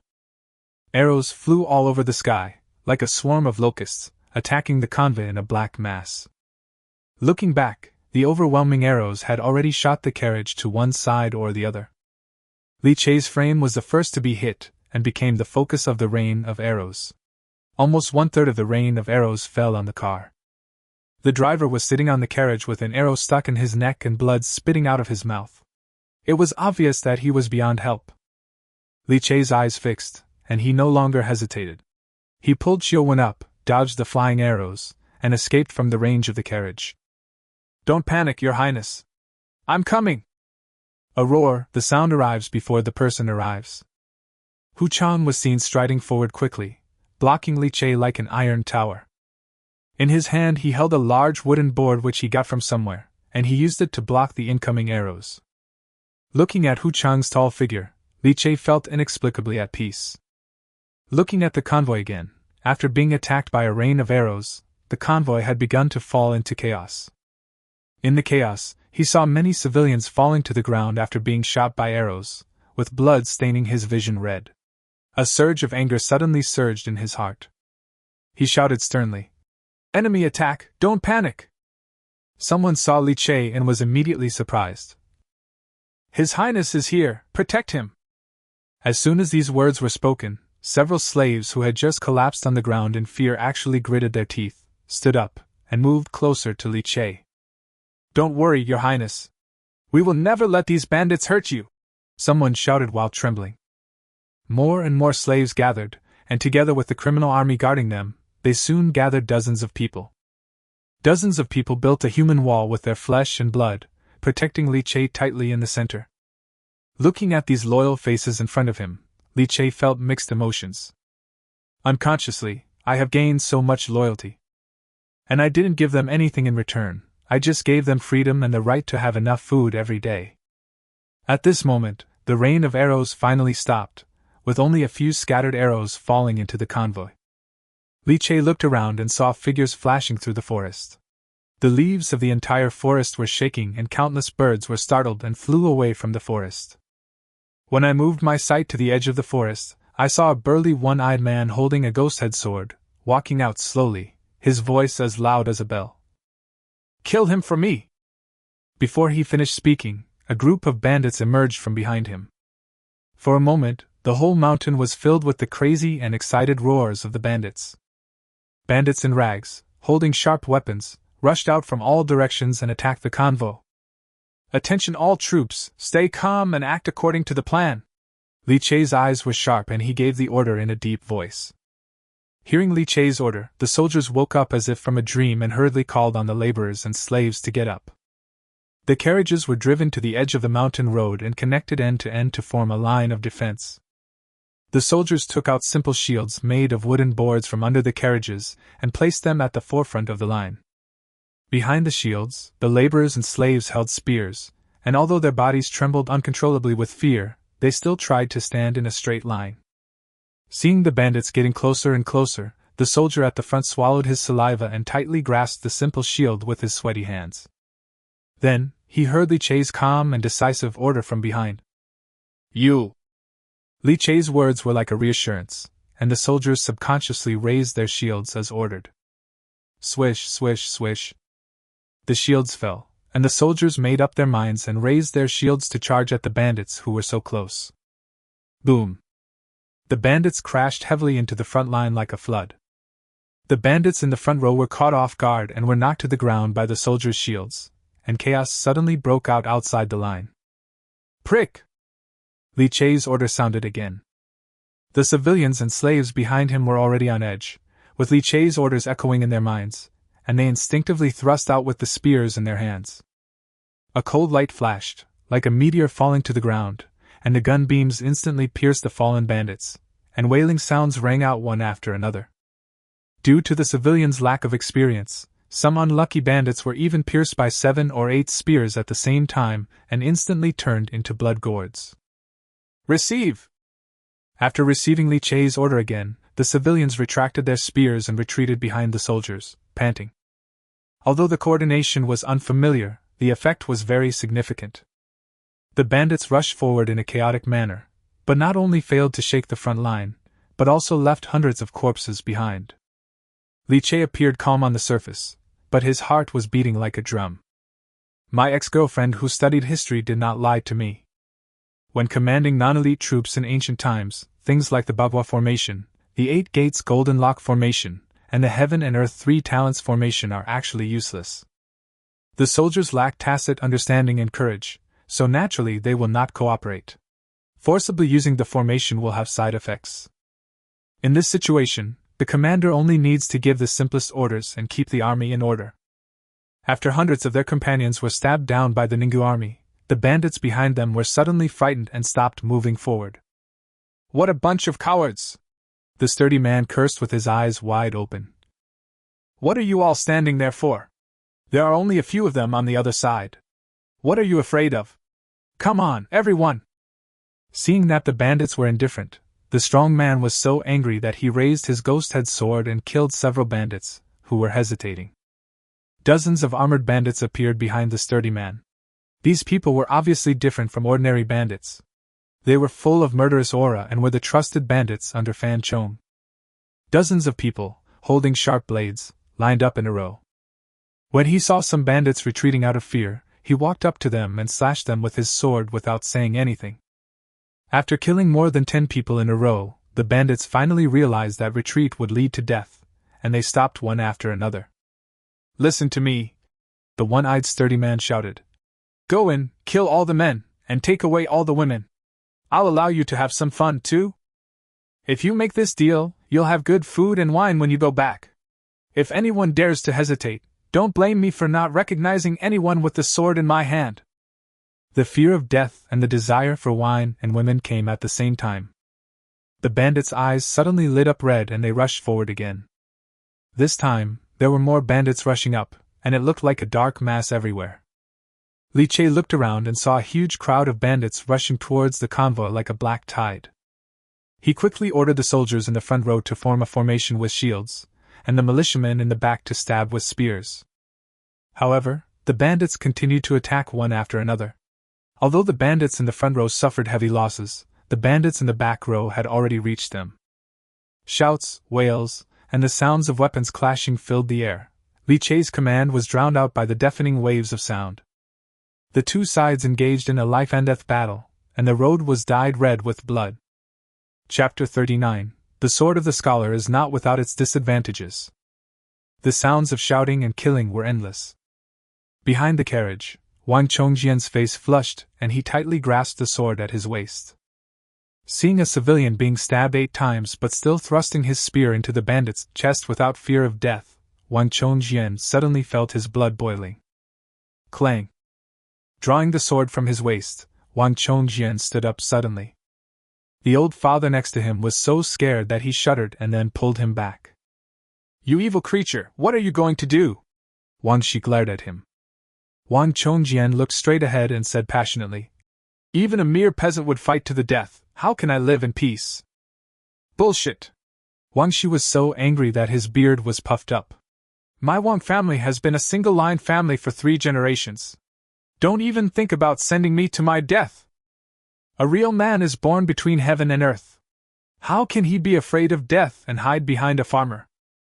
After saying that, Wang Chongjian broke free from Wang Shi's hand, walked around the frame and rushed towards the battlefield. Whoosh! A hand axe flew out at an angle, grazed his scalp, and nailed onto the rear carriage, raising a cloud of wood chips. Wang Chongjian was so frightened that his face turned pale, his legs went limp, and he fell to the ground.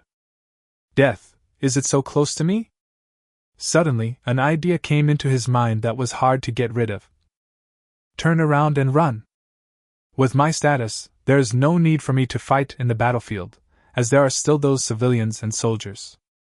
Anyway, His Highness has also said that there are also floods outside the Great Wall, so I should keep myself useful as I will do great things in the future. Wang Chongjian was about to get up and run away when he saw a figure flying towards him. It was a skinny slave with a shocking knife wound on his chest, blood gushing out. The moment the slave saw Wang Chongjian, his painful look became calm. He struggled to raise his hand and said with his last bit of strength, Sir, hurry up, the thieves are coming! Before he could finish his words, a spear pierced his chest. Oh, you bastard! The bandit licked his lips and pulled out his spear. As if he had noticed Wang Chongjian's frightened look, he glanced sideways, and the smile on his face became more and more cruel. Oh, there's another pretty boy! The bandit grinned and raised the spear in his hand. Watching the spear in the bandit's hand getting closer and closer, Wang Chongjian felt his lower body go numb. He wanted to stand up and run away, but he had no strength at all. The bandit was about to kill Wang Chongjian when he felt someone holding his feet tightly.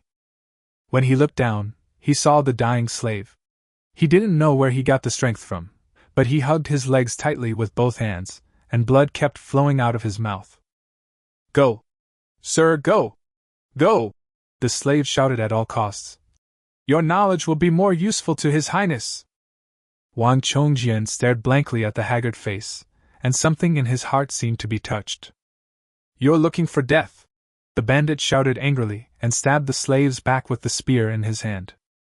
Puff! The sound of flesh being pierced by a spear was heard.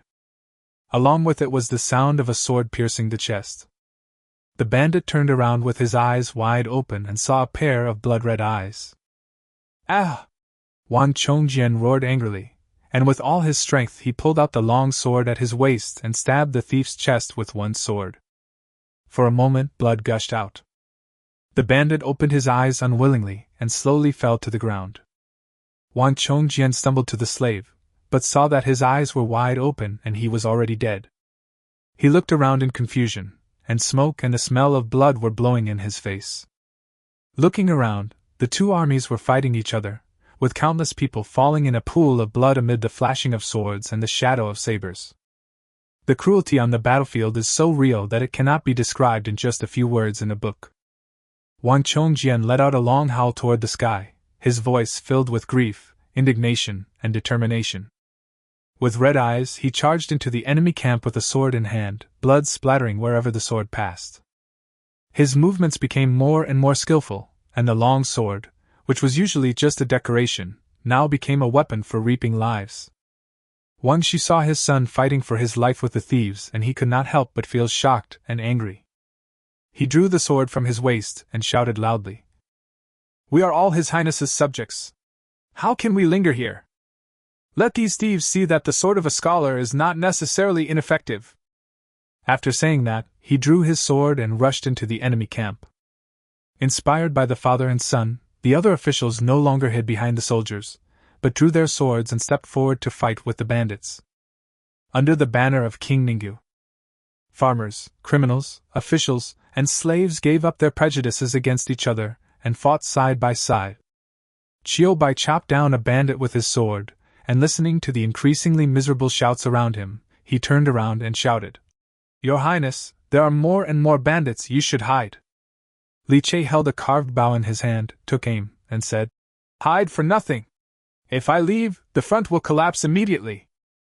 After saying that, he released the bowstring, and the arrow flew out, piercing a bandit's chest. "Your Highness is the soul of the Ninggu army. As long as you escape, the Ninggu army can be rebuilt." Chiu Bai was unwilling to give up and continued to persuade. "Stop talking nonsense and kill the enemy with all your strength." Li Che ignored him and concentrated on shooting the enemy with his bow and arrow. He discovered that his original body's archery skills were really strong. The muscle memory hadn't yet been integrated, so I didn't notice it. Now that I have shot and killed several people in succession, I feel that I am becoming more and more adept at it, and almost every arrow I shoot hits its target. Especially when the enemy is getting closer, just a few dozen steps away, you don't need to aim at all, you can just hit the target based on your feeling. Another arrow hit a bandit's head. Li Che subconsciously touched the quiver on his back, but only felt air. He quickly shouted, "Chiu Bai, where's the arrow?" "No more, Your Highness," Chiu Bai replied. Li Che gritted his teeth, threw away the carved bow in his hand, and drew the sword at his waist. "Damn it, let's fight!" Cursing inwardly, Li Che strode forward. "Wan San Chun, Heat Song Long, you two bastards, hurry up, I can't hold on any longer."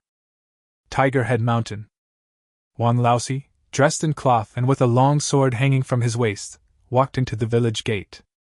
Following closely behind him were two burly men, wearing hats that concealed their faces. Seeing this, the gatekeeper stepped forward to stop him. "Captain Wang, what are you doing?" Wang Laosi looked at it coldly and said, "I have important information to report to the village chief." The minion looked embarrassed. "This? Get out of the way! If you delay the village chief's important business, I will chop off your head." After saying that, he drew out the sword in his hand, shining with a cold light. Seeing this, the minions retreated in fear. When I came to my senses, the three of them had already walked into the lobby. Sitting on the stone chair, Fan Chong picked up the large bowl of wine and poured it into his mouth, and the wine flowed down his neck. Seeing Wang Laosi and others coming, Fan Chong put down his wine bowl, narrowed his eyes and asked, "Wang Laosi, have you captured the person I want?" Wang Laosi walked forward and replied, "It has not been taken yet." "Humph!" Fan Chong snorted coldly. "Then what are you doing here? Why don't you go?" "I am here to ask the village chief to move over and see me." Fan Chong frowned slightly, as he keenly noticed that Wang Laosi's behavior was different today. Especially the two men behind him, they looked unfamiliar. If he were a bandit in the mountains, he should have an impression of such tall and strong men. "Wait a minute, stop here," Fan Chong said quickly. Wang Laosi suddenly raised his head and shouted, "Go meet my prince!" Chapter 40 Fan Chong, a gentleman will die for his confidant. Fan Chong was shocked and all the drunkenness disappeared. But behind Wang Laosi, two strong men threw away their bamboo hats and saw a flash of cold light on their waists, which turned out to be two sharp short knives. These two people are Wang Sanchun and He Tsonglong. "Ha ha ha, you are Fan Chong?" Wang Sanchun grinned. "With your small stature, you dare to claim to be the king?" Fan Chong hurriedly reached for the weapon behind the stone chair, but saw Wang Sanchun rushing up at him in 2 steps. With a flash of cold light, the short knife flew out of his hand and accurately nailed Fan Chong's palm to the stone chair. "Ah!" Fan Chong let out a shrill scream. "Who are you?" Wang Sanchun stepped forward and stepped hard on his stomach. "You have been bullying my brother for so long, don't you know that he has an older brother?"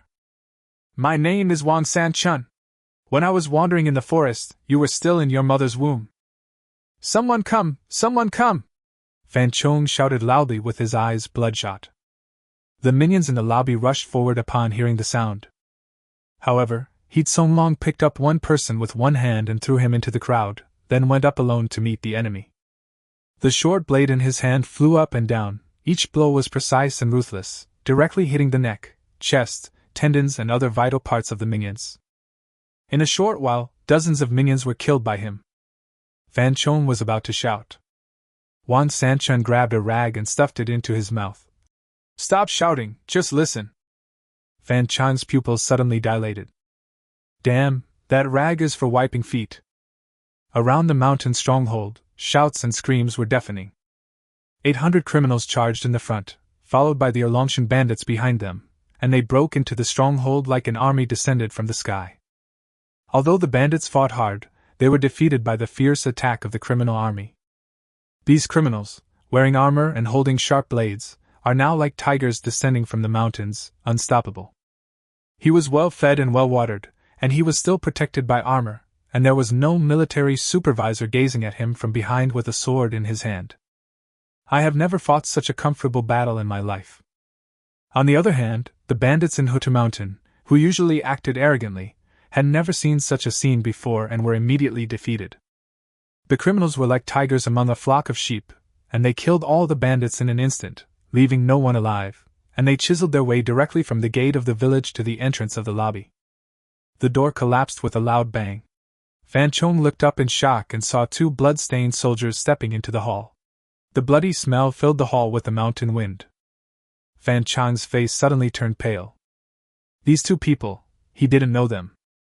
The soldier looked around the hall, then quickly walked up to Wang Sanchun and knelt on one knee.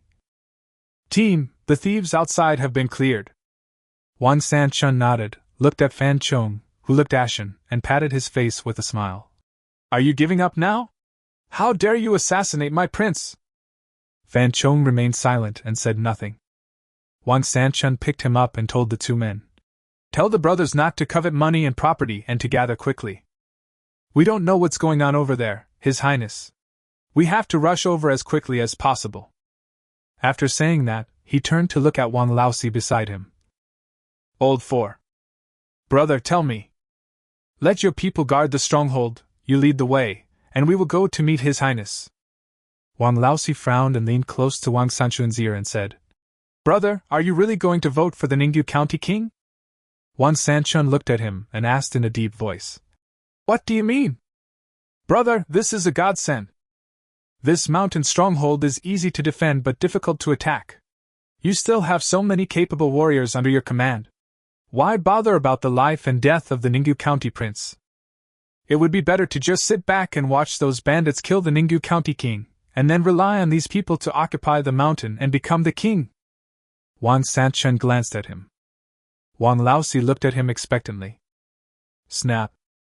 A palm as big as a palm leaf fan suddenly landed on Wang Laosi's face. Wang Sanchun had no way to retract his strength, and blood instantly flowed out from the corner of Wang Laosi's mouth. Wang Laosi looked at Wang Sanchun in a daze. The two brothers have always had a good relationship. Although Wang Sanchun has a hot temper, he has never hit his younger brother. Old 4, this is the first time and the last time. Wang Sanchun suppressed his anger. If you say this again in the future, don't blame me for not recognizing you as my brother. On the mountain road, the battle has reached a fever pitch. Qiu Bai and others tried to persuade Li Che to break out several times, but Li Che flatly refused. It's not that he is not afraid of death, but that he really can't leave. My family assets are here. With them around, I can gain a foothold in Ningyu County. If you go to the area outside the Great Wall alone, you will probably be torn into pieces by the mobs on the first day, let alone grow and develop. Political power comes from the barrel of a gun, and Li Che knew this truth very well, so he would hold on to the gun tightly even if it meant death. After a long battle, the sword in his hand was full of gaps from being swung so many times. At this time, Li Che was holding a big knife snatched from the bandits and fighting hard. My physical strength is almost exhausted, and I am relying solely on my willpower to support myself. If it weren't for Hu Chang and Qiu Bai who fought to the death to protect me, I don't know how many times I would have died. Li Che swung the sword with all his strength, sending the bandit's arm flying. He raised his leg and kicked the man away, then slashed with his knife horizontally, cutting off a head. Then he stuck the knife on the ground and gasped heavily. This body is still a little weak. I will exercise it well when I have the chance in the future. At this moment, a burst of shouting and killing suddenly came from the forest.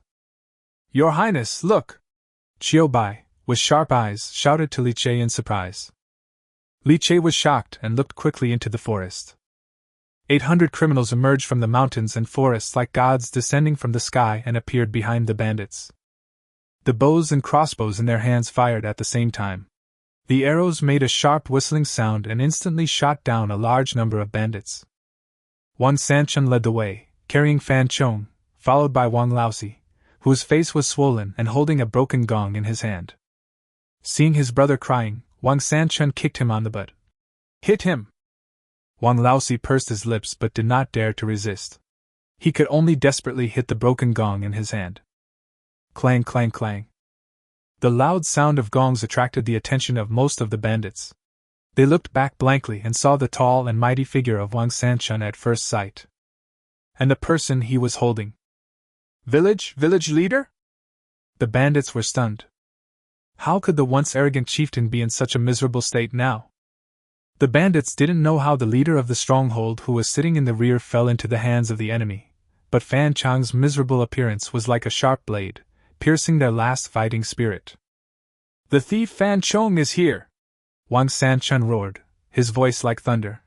You are defeated, those who surrender will not be killed! The 800 criminals behind him shouted in unison. Those who surrender will not be killed! Those who surrender will not be killed! When Fan Chong saw this scene, his eyes suddenly turned gloomy. He knew too well the character of his men. They could rob and loot, but it was absolutely impossible for them to fight to the death. Things have gone wrong. How should I explain this to the prince?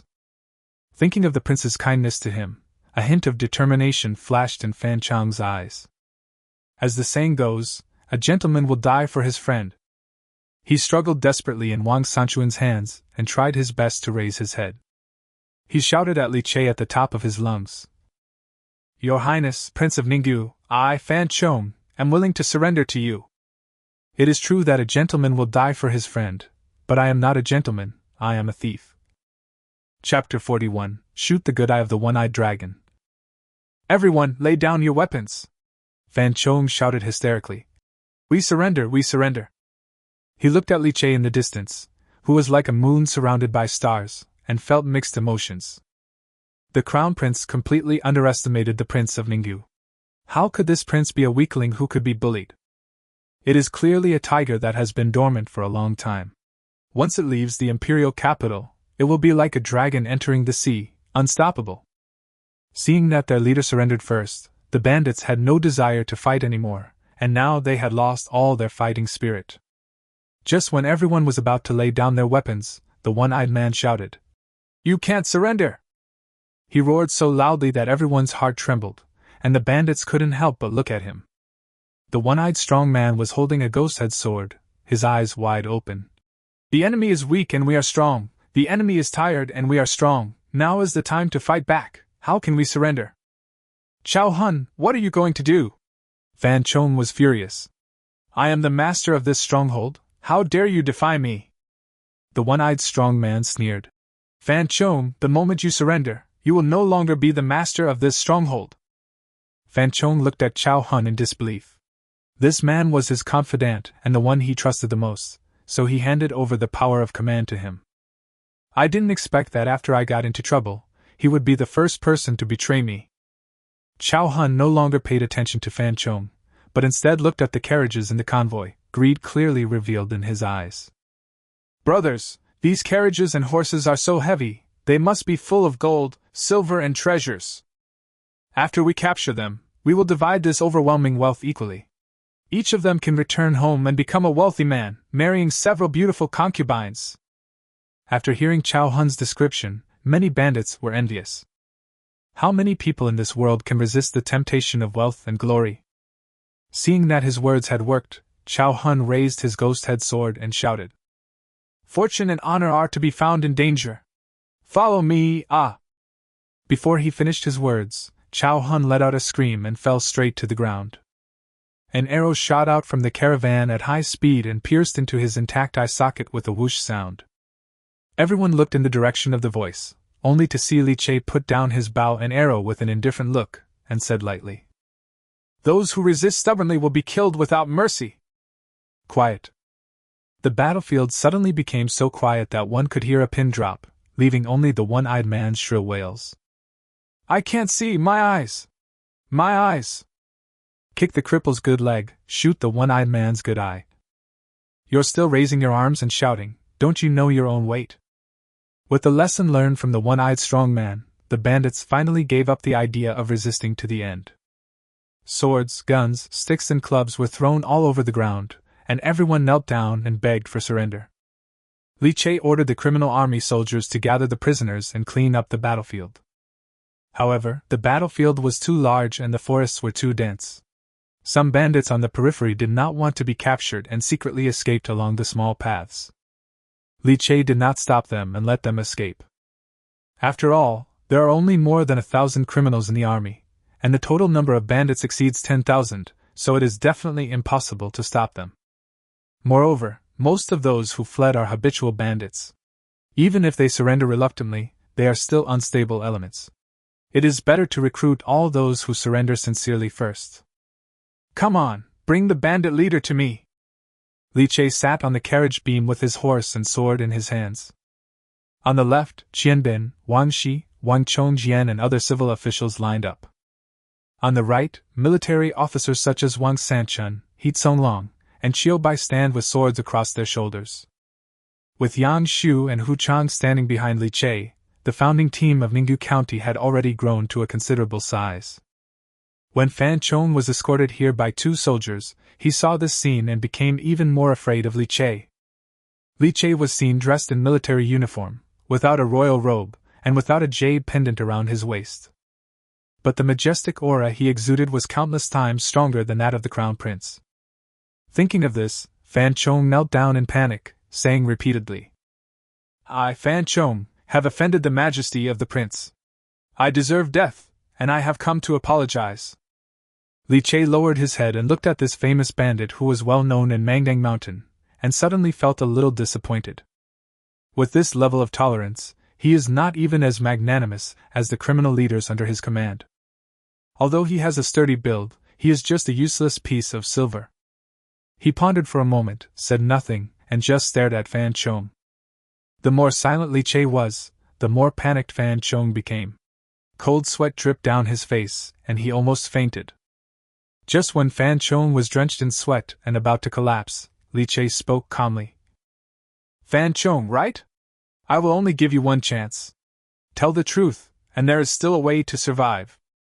Fan Chong banged his head on the ground and said, I am a wise man and will tell you everything I know. Well, go ahead. Just when Fan Chong was about to tell everything, someone came to report. Your Highness, we found several women being besieged by bandits at the back of the team. After we rescued them, the leading woman claimed that she knew Your Highness. Know me? How is that possible? Li Che was confused. The original body's personality was completely socially anxious. Apart from a few princesses, it was impossible for him to get to know the opposite sex outside. Although he was confused, Li Che still said, Bring them here. Soon, led by the sergeant, Chan Ningxue came over with red eyes, leaving only 3 or 4 female guards behind her. Chan Ningxue followed Li Che all the way into the mountain trail, completely unaware of Li Che's plan to act as bait. When the bandits rushed out, it was only thanks to the desperate resistance of the female guards beside him that he saved his life. Although the people survived, half of the dozen or so guards brought from the Chang family were killed. Chan Ningxue had just walked over when she heard Fan Chong say, I was originally the deputy commander of the Eastern Palace. I was appreciated by His Royal Highness the Crown Prince, who ordered me to secretly recruit bandits to command them. Chan Ningxue felt like being struck by lightning when she heard this. These vicious and evil men are actually under the command of the prince? The Crown Prince is the heir to the throne, why does he need to build up his power in secret? Li Che asked in a deep voice. Fan Chong hesitated for a moment, then made up his mind. The Crown Prince is worried that His Majesty will not pass the throne to him because of his leg disease, so he made other plans early on to plot. Li Che narrowed his eyes. What are you planning? Plot. Fan Chong paused. Big thing. Li Che understood after hearing this. Planning something big? Isn't that just a rebellion? Since you have been secretly accumulating strength, why did you try to kill me? Li Che asked again. I don't know exactly why, but His Royal Highness the Crown Prince really hates you to the core and has strictly ordered me to kill you. Li Che nodded and asked. You have little ability and are not loyal to the prince. Why did he entrust you with such an important task? When Fan Chong heard this, his face immediately turned red. Under the doubtful gazes of the crowd, he stammered. Your Highness the Crown Prince likes male homosexuality. I am favored by Your Highness the Crown Prince, so... Chapter 42 Casualties. As soon as these words were spoken, it was like a stone that caused 1,000 waves. Everyone? Chan Ningxue? The prince is actually gay? The others were fine, just a little surprised. In ancient times, homosexuality was not a serious crime, and many royal aristocrats had this habit. But for Chan Ningxue, it was like the sky was falling. She is the prince's fiancée, and although they have not been officially engaged, the two parties have already agreed on this matter privately. And now you tell me that the prince likes men? Li Che showed a look of disgust. It's not that he discriminates against homosexuals, but looking at Fan Chang's burly and vulgar appearance, it is really difficult to judge the prince's taste. So, the prince has been supporting the bandits in Mangdang Mountain? Li Che changed the subject. Fan Chong nodded and said, The prince gave me some manpower, and every year he would secretly send me food, money, weapons, armor. Oh? Hearing this, Li Che's eyes became clear. Where is it? They are all hidden in the dark cave below Huta Mountain stronghold. I am willing to take you there, Your Majesty. I only ask Your Majesty to spare my life. Humph! Li Che sneered.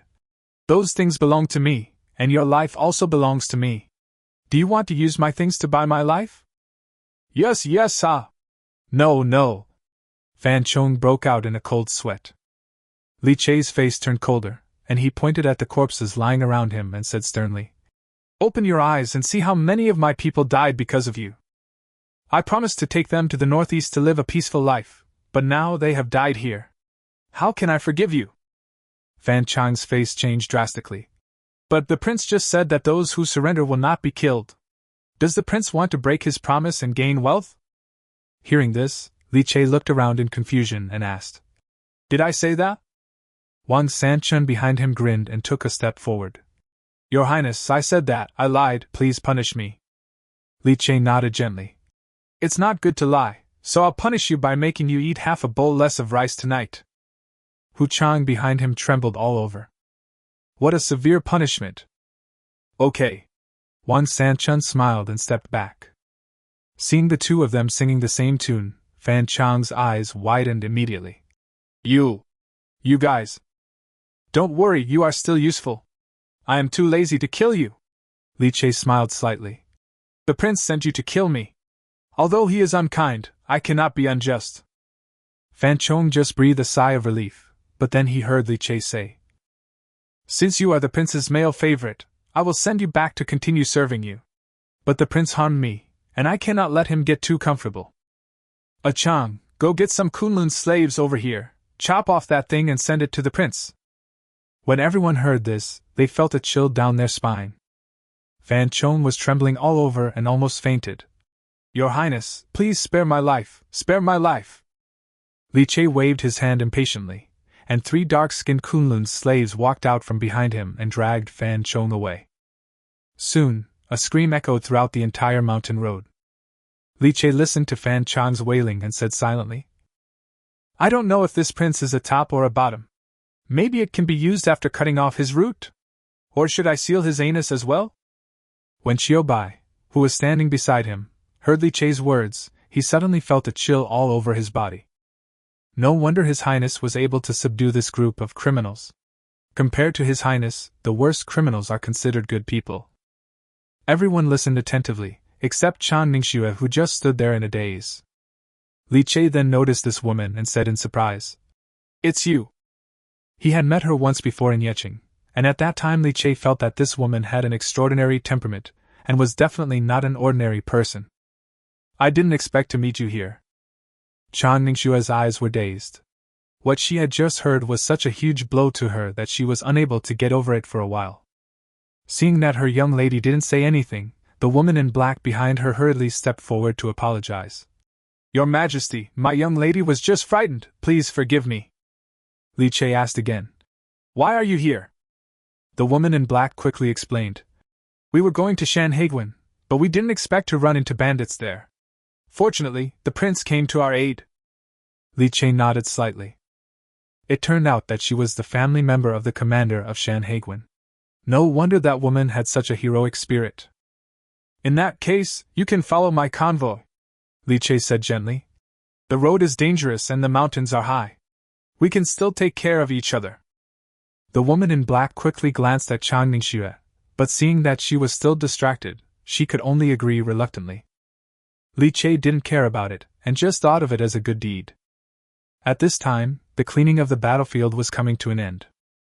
The official sent by Li Chei to count the losses came back with a solemn look on his face, holding a long list in his hand, which densely recorded the losses of the battle. What are the casualties? Li Chei asked in a deep voice. Your Highness, 100 of our soldiers were slightly injured, 80 were seriously injured, and 53 were killed. 300 civilians were slightly injured, 120 were seriously injured, and 81 died. Li Chei frowned slightly. Every report was like a heavy hammer hitting his heart. The casualties were already very ideal. After all, they were facing a fierce attack from nearly 10,000 bandits. Li Chei sighed and said seriously, Carefully record all the dead, and find a good place to bury them. If they have family members, be sure to provide adequate compensation. Send a message to Hua Chang'an. He can command everyone in the team and do his best to save the seriously injured. Those with minor injuries must also be bandaged and taken care of. We will set up camp on the spot and prepare more meat for them as snacks. Yes. The people around looked at Li Che with more respect. I really did not follow the wrong person. His Highness is not a mean and ungrateful person. This is how we treat the dead, let alone the living. How is the situation with the prisoners? Li Che asked again. The official's expression eased a little. According to preliminary statistics, there are more than 4,000 of them, all young and strong. There should be some families of bandits in the mountains. There were more than 10,000 bandits, some of them died, some escaped, and some should still be on the mountain. It's already pretty good to be able to capture more than 4,000 people. Your Highness, with so many captives, may I ask how we should deal with them? Li Che thought for a moment and looked at Qiu Bai. I'll leave the matter of the prisoners to you. Select the reliable ones and form a team. You are clear about my standards, right? Qiu Bai replied. We don't accept human traffickers and flower thieves. Good. Li Che nodded with satisfaction. Let them report each other and make sure to ensure these 2 points. Qiu Bai hesitated for a moment, then asked, Your Highness, how do we deal with these 2 types of people who are screened out? Li Che's eyes flashed coldly. Scum should be treated as scum. Chop them all up and bury them in Mangdang Mountain. This can be considered as giving back to the mountain god. A kind person cannot command an army. The composition of the army under his command is already chaotic enough, and he will not accept scum even if he is short of manpower. If we let them go free, they might harm other people. It would be better to kill them all and put an end to it once and for all. Qiu Bai quickly cupped his hands. Yes. Okay, now that we have dealt with things here, it's time to go see the gift from His Royal Highness the Crown Prince. Chapter 43, The Bandits' Treasure Cave. Seeing that Li Che was going to Hutu Mountain, Qiu Bai hurriedly called for 50 personal guards and 10 Kunlun slaves to accompany him and protect him. It is worth mentioning that although these 10 Kunlun slaves were slaves, they showed extraordinary bravery in the battle just now. They were strong and sturdy, and even without wearing heavy armor, they dared to block the knife for Li Che, and they were completely fearless of death. Perhaps Li Che was the only one who treated these slaves from foreign countries as real people, so they also gave their loyalty without hesitation. As they headed towards Hutu Mountain, they could see their own civilians collecting weapons lost on the battlefield. Unfortunately, the bandits' equipment was very poor, and the weapons they were equipped with were basically crude spears and swords. There weren't many bows and arrows, otherwise the first rain of arrows wouldn't have lasted so short. Not to mention the armor-wearing rate.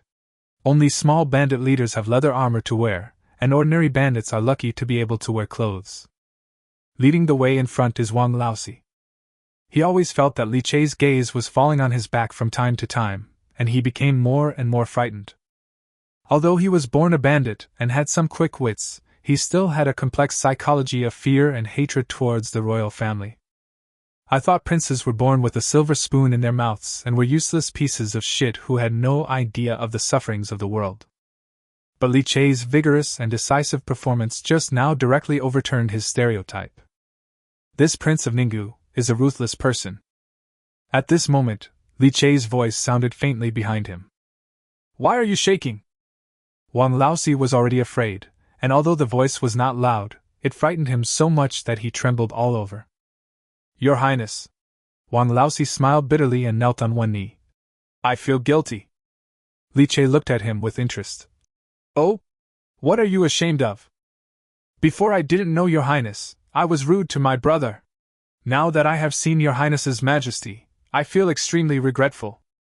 Wang Sanchun, who was standing by, saw this and immediately knelt down to plead. Your Highness, my brother has been a bandit for many years and still has the same bandit spirit. I did not mean to offend you, please forgive me. Li Che did not comment, but looked at Wang Laosi with more interest. This is a smart man. Even if the two brothers didn't tell me what they said in private, I probably wouldn't know it. But Wang Laosi insisted on telling this matter, putting this not-so-small handle in his own hands to express his true loyalty. It seems reckless, but it is actually very smart. Get up, Li Che said in a gentle voice. It's nothing for a young man to make a mistake. I'm very relieved that he can stop at the brink of disaster. Wang Laosi was grateful but also a little speechless. What young people? I am already 27 years old, and His Highness looks only in his teens. Little did people know that after being beaten by society in his previous life, Li Chei's mental age was much greater than his physical age. Since I see that you are quite talented, I will appoint you as the captain and let you lead the original team of your village. Thank you, Your Highness! Wang Laosi bowed respectfully. With another good general under his command, Li Chei was in a good mood and patted Wang Laosi on the shoulder. Let's go, take me up the mountain. Yes. At this moment, those guarding Hutu Mountain stronghold are all Wang Laosi's subordinates. Seeing their leader approaching from afar, the bandits came over and were about to salute. But he saw Wang Laosi trying hard to wink at him, and glanced at Li Chei behind him.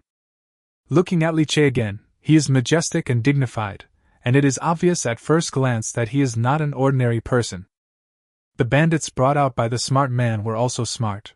They suddenly had an idea and quickly knelt down to salute Li Chei. Greetings, Your Highness! Li Chei nodded with a smile on his face, and suddenly asked, Old Four, none of your subordinates are flower thieves or human traffickers, right? Wang Laosi was startled and said quickly, Absolutely not. They are all people I brought from my hometown. Although they are not good people, they have never done such dirty things. Li Chei said nothing more and walked into the village. According to Fan Chong, youth castrated version, the treasure cave was right under his tiger-skin stone chair. The stone chair was carved from a whole piece of rock. It was not exquisite, but it weighed several 100 pounds. There should be a secret door or something like that, right? Chiu Bai walked forward and started knocking on it curiously. Li Chei was too lazy to think so much, and looked at Hu Chang behind him. Chang, go and take down that chair. Hu Chang grinned and strode towards the stone chair. He raised his palm as big as a palm fan and brought it down hard on the backrest of the stone chair, and the chair made of rock instantly broke into pieces. Everyone was stunned, except Li Chei, who kept smiling. Chang is the most precious legacy left by the original body. He is loyal, has natural powers, and has a pure character. It's like a human bulldozer. Several Kunlun's slaves came up and moved the broken stone away, and a dark hole appeared under the stone chair. Your Highness, I'll go down and take a look first. Chiu Bai rolled up his sleeves and was about to rush down. But Li Chei grabbed him and said, Why are you in such a hurry? Wait a minute. Hey you! Li Chei pointed at a bandit. Go and catch me some birds. The bandit looked confused, but he still obeyed the order and went out to ask people to catch the bird. Everyone was equally puzzled, and Wang Chongjian asked curiously, Your Highness, what are you catching birds for? Li Chei shook his head. Just wait. For bandits who rely on the mountains for their livelihood, trapping a bird is not a difficult task. After a while, several bandits came in with a few mountain birds of unknown species. Li Chei took a quick look and didn't recognize any of them. If they were in later generations, each of them would be more than 10 years old. Find a longer rope, tie it to the bird's feet, and then let the bird fly into the hole, Li Chei ordered. Chiu Bai hurriedly followed the order. The moment he let go of the mountain bird, the bird flapped its wings in panic and flew deep into the cave. Your Highness, what next? Li Chei sat on a chair beside him and said calmly, Wait. Chiu Bai pulled the rope, squatted at the entrance of the cave and began to wait. At the beginning, the rope was moving constantly with the movement of the mountain bird. After about an incense stick of time, the rope suddenly became limp and stopped moving. Li Chei frowned and ordered Chiu Bai to pull out the rope. After pulling to the end, they saw that the mountain bird that was alive and kicking just now was now stiff and motionless. Chiu Bai's face suddenly changed, and he felt a sense of fear in his heart. If I hadn't released the bird just now, wouldn't I be the one standing still? Everyone was amazed. Your Highness, why did the bird die? Either there is no oxygen in the cave, or there is poisonous gas inside, Li Chei explained. This? Your Highness, what is oxygen? He been asked in confusion, stroking his beard. This is difficult to explain. You just need to know that people cannot survive without oxygen. He been nodded slightly and looked at Li Chei with a puzzled look. This kind of mysterious and profound knowledge is something I have never heard of before. Where did Your Highness learn it from? Chapter 44, Windfall. After waiting for another half an hour, Li Che felt that the time was about right, so he asked Xiao Bai to release another bird. This time, the bird flew in the cave for a long time, and after being pulled out, it was still full of energy, with no signs of poisoning or lack of oxygen. The cave entrance has been open for so long, the oxygen content inside should have increased. Li Che nodded. It should be okay. 10 Kunlun slaves, armed with shields and daggers, led the way, and the others followed behind into the cave. The leader Xiao Bai raised the torch in his hand. The flame flickered in the dim cave, reflecting the mottled traces of artificial excavation on the cave wall. The sound of everyone's footsteps scraping against the gravel echoed in the empty cave. As they went deeper, the cave became more spacious and everyone's heartbeats unconsciously quickened. In this environment, everyone felt a little uncomfortable. The darkness and coldness made people feel uneasy. But Li Che felt nothing at all. Instead, he looked around with great interest. When I went to various places with my mentor to inspect mines, we visited many caves like this. He had been to places like mines, soldier caves, and tunnels, and after getting used to them, there was nothing to be afraid of anymore. Your Highness, there is a fork ahead, Xiao Bai said in a low voice. Li Che nodded slightly. Go to the left first. Xiao Bai held the torch and turned left into a cave. After seeing everything clearly, he said in surprise, Your Highness, it's food! Li Che was distracted for a moment, and looked forward along the firelight. In front of me was a huge storage room with the walls covered with dried meats, hanging in neat rows. The air was filled with the smell of salt and smoke, and the jerky was well preserved in the cool environment. A large clay jar on the side was filled with various grains, and the mouth of the jar was sealed with thick cloth to prevent moisture and insect infestation. In a corner of the cave, there are several huge wooden barrels filled with clear spring water. This should be the drinking water specially stored by the bandits for their long-term stay. Xiao Bai, raise the torch higher, don't let the food and grass catch fire, Li Che shouted hurriedly. Upon hearing this, Xiao Bai quickly raised the torch above his head. If I burn all the food in a fire, I won't have enough to chop off even if I have 10 heads.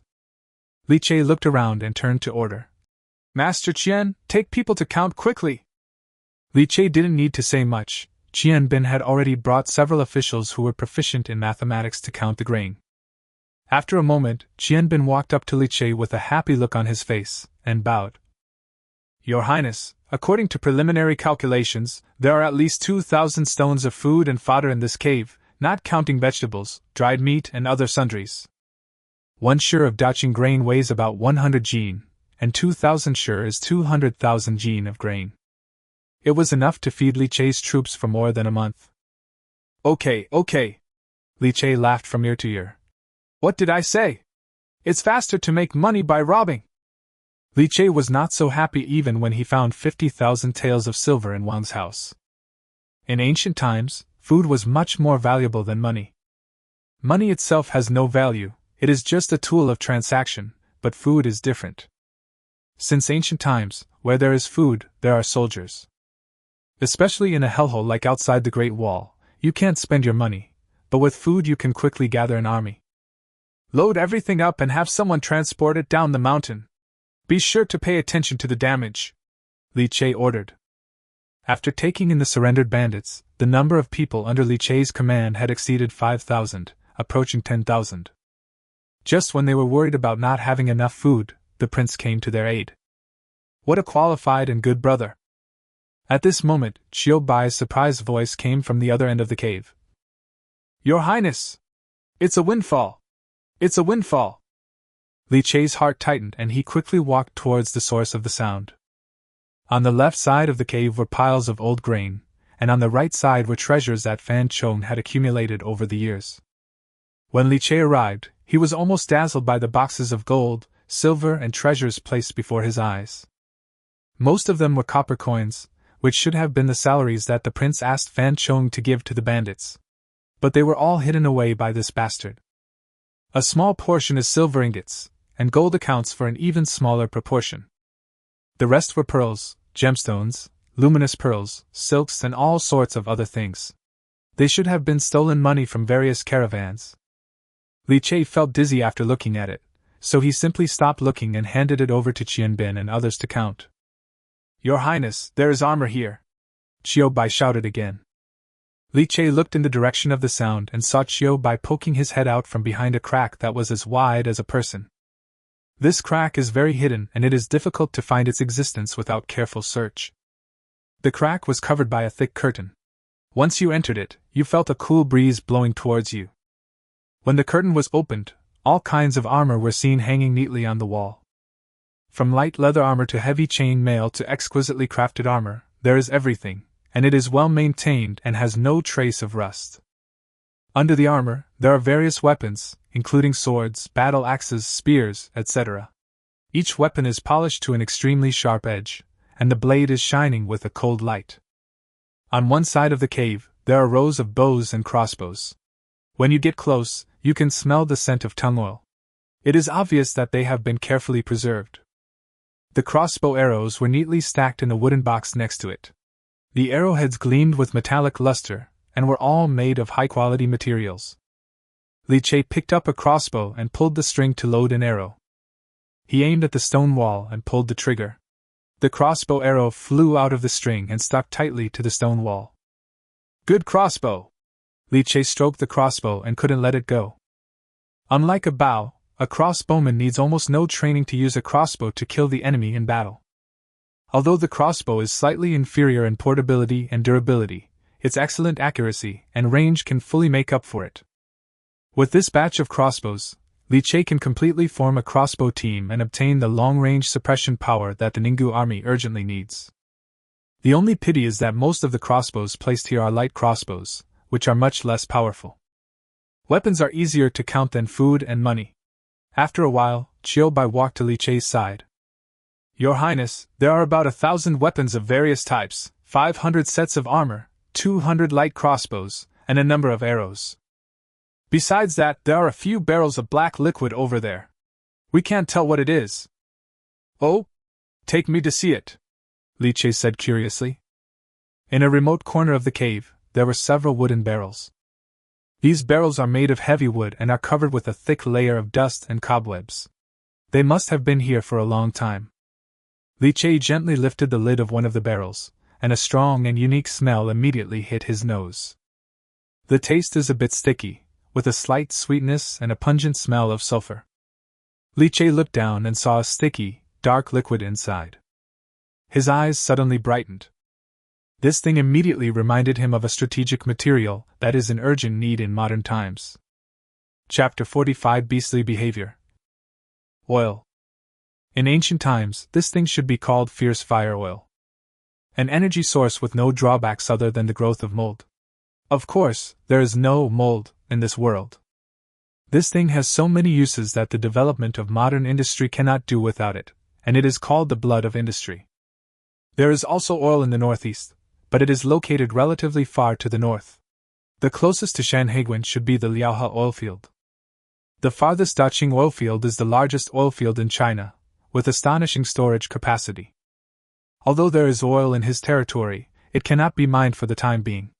In this case, the barrels of oil in front of him are very precious. Put it away and place it separately. Never let it come into contact with open flames, Li Che instructed Qiu Bai. Qiu Bai asked curiously, Your Highness, what is this? The fierce flame oil, once it is lit, cannot be extinguished. It can even burn in water. It must be placed properly. Qiu Bai nodded repeatedly after hearing this. Wow, it can even burn in water. Is this seemingly insignificant thing so terrifying? These barrels of oil were the final surprise. There was nothing else of note in the cave. Li Che felt a little depressed inside the cave, so he asked officials such as Qianbin to record the transportation, while he went up with Hu Chang, Qiu Bai and others. As soon as I walked out of the cave, I suddenly heard shouting and killing coming from outside the village. Li Che frowned. What's going on? A guard came over and said, Your Highness, we found a hidden camp with some remnants of the enemy still holding out. A cunning rabbit has 3 burrows, and the same goes for bandits. Hutu Mountain is Fan Chang's base camp. In addition to the inner and outer camps, there is also a secret camp hidden inside the mountain. If Wang Sanchun and others had not launched a sneak attack while the village gate was not closed, it would have been much more difficult to capture the village. Come on, take me to see it, Li Che said. This secret village is located under a huge rock, with stone walls on both sides, which is only wide enough for one person to pass through. When Li Che arrived, several soldiers were rushing in with swords and shields in hand. However, it was difficult to break in for a while because the bandits inside kept stabbing out with spears. Seeing this, Li Che waved to Wang Laosi and asked, "What is this place?" Even though Fan Chong was captured, these remaining bandits still dared to resist, which shows that this secret camp is not simple. "I don't know." Wang Laosi shook his head. "Putuz High is Fan Chang's territory. The leaders of other mountains can go to the hall for meetings, and are not allowed to enter other places." Li Che nodded, and when he saw that there were bandits in the secret camp still peeking out, he immediately became impatient. "Okay, let them all withdraw," Li Che ordered. "Then go and transport those light crossbows over. If you can't get in, then don't fight.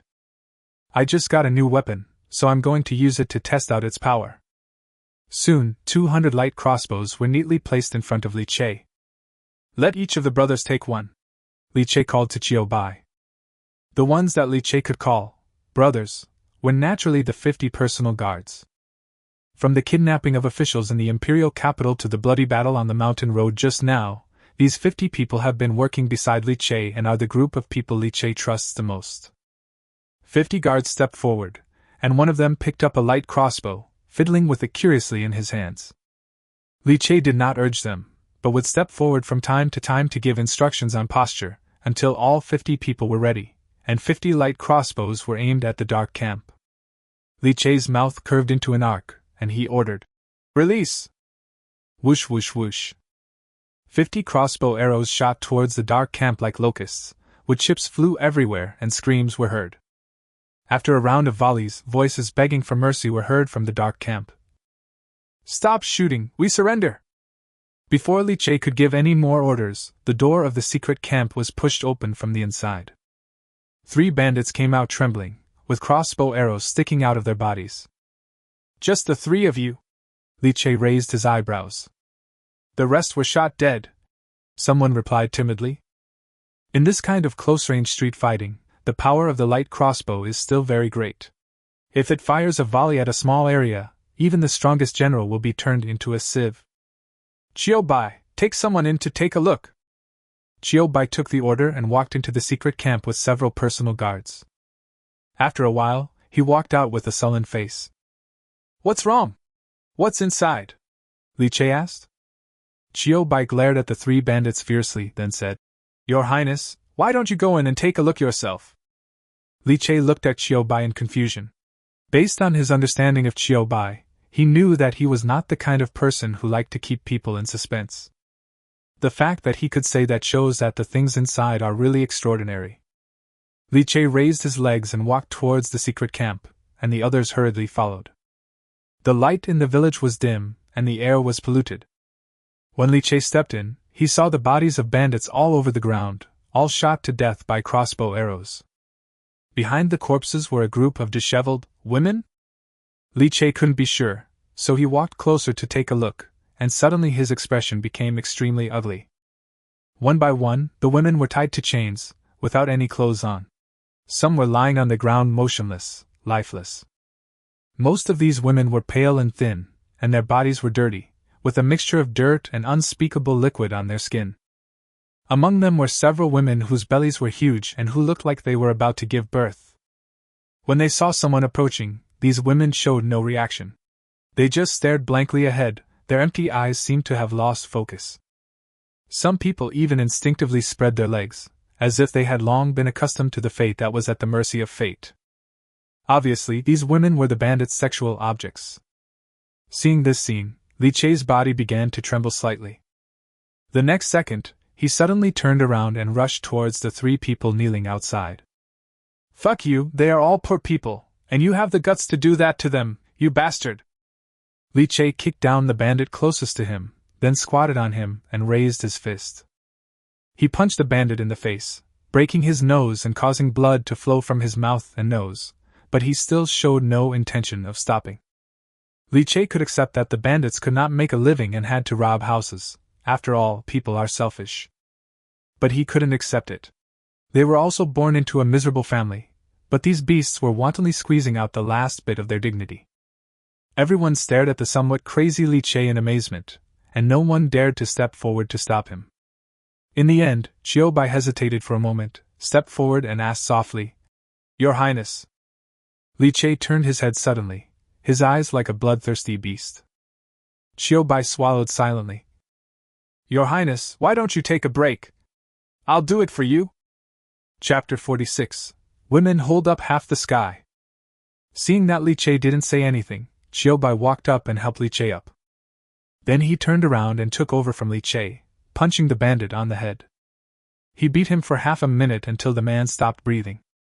Chiu Bai turned around and looked at the bandits next to him. The two of them were so scared that their noses were running. They quickly knelt down in front of Li Che. My lord, please forgive me." Li Che saw it without even looking at him. He drew his sword and cut his throat in two in an instant. There was only one bandit left, trembling in fear. "Your Majesty, spare me! I have never done anything to them." Li Che then stopped, snorted coldly, and sat down on the steps nearby. The soldiers found a total of 23 women from the secret camp. Among them, only 7 could still walk. The others were so emaciated from long-term imprisonment that they even had difficulty walking. There are also 4 pregnant women, one of whom is about to give birth. Li Che's face turned pale as he looked down at the bandits, shivering at the steps. According to the bandit, this secret camp was used by Fan Chong to imprison women. Hutushan is different from other mountain strongholds. They are all the prince's people and none of them bring their families with them. But a group of men trapped in the mountains all day naturally have needs. Fan Chong then plundered women from decent families and imprisoned them in the secret camp for these bandits to vent their lustful pleasures. "You said you never touched them, but do you have any proof?" The surviving bandits kowtowed and said, "Your Highness, please understand. I am a eunuch. Even if I want to, I am powerless to do it." Li Che glanced at his crotch with disgust and understood. "It turns out that it's not that I don't want to, but that I can't." "That Fan Chong, damn him!" Li Che gritted his teeth, burning with anger. "Chiu Bai! I'm here! I have changed my mind. Kill Fan Chong and hang his body beside the mountain path as a warning to future generations." "What about the prince?" Chiu Bai asked tentatively. The reason why Li Che kept Fan Chong before was to make things difficult for the crown prince, but now he has the intention to kill him. "Send the thing between his legs to the prince," Li Che sneered.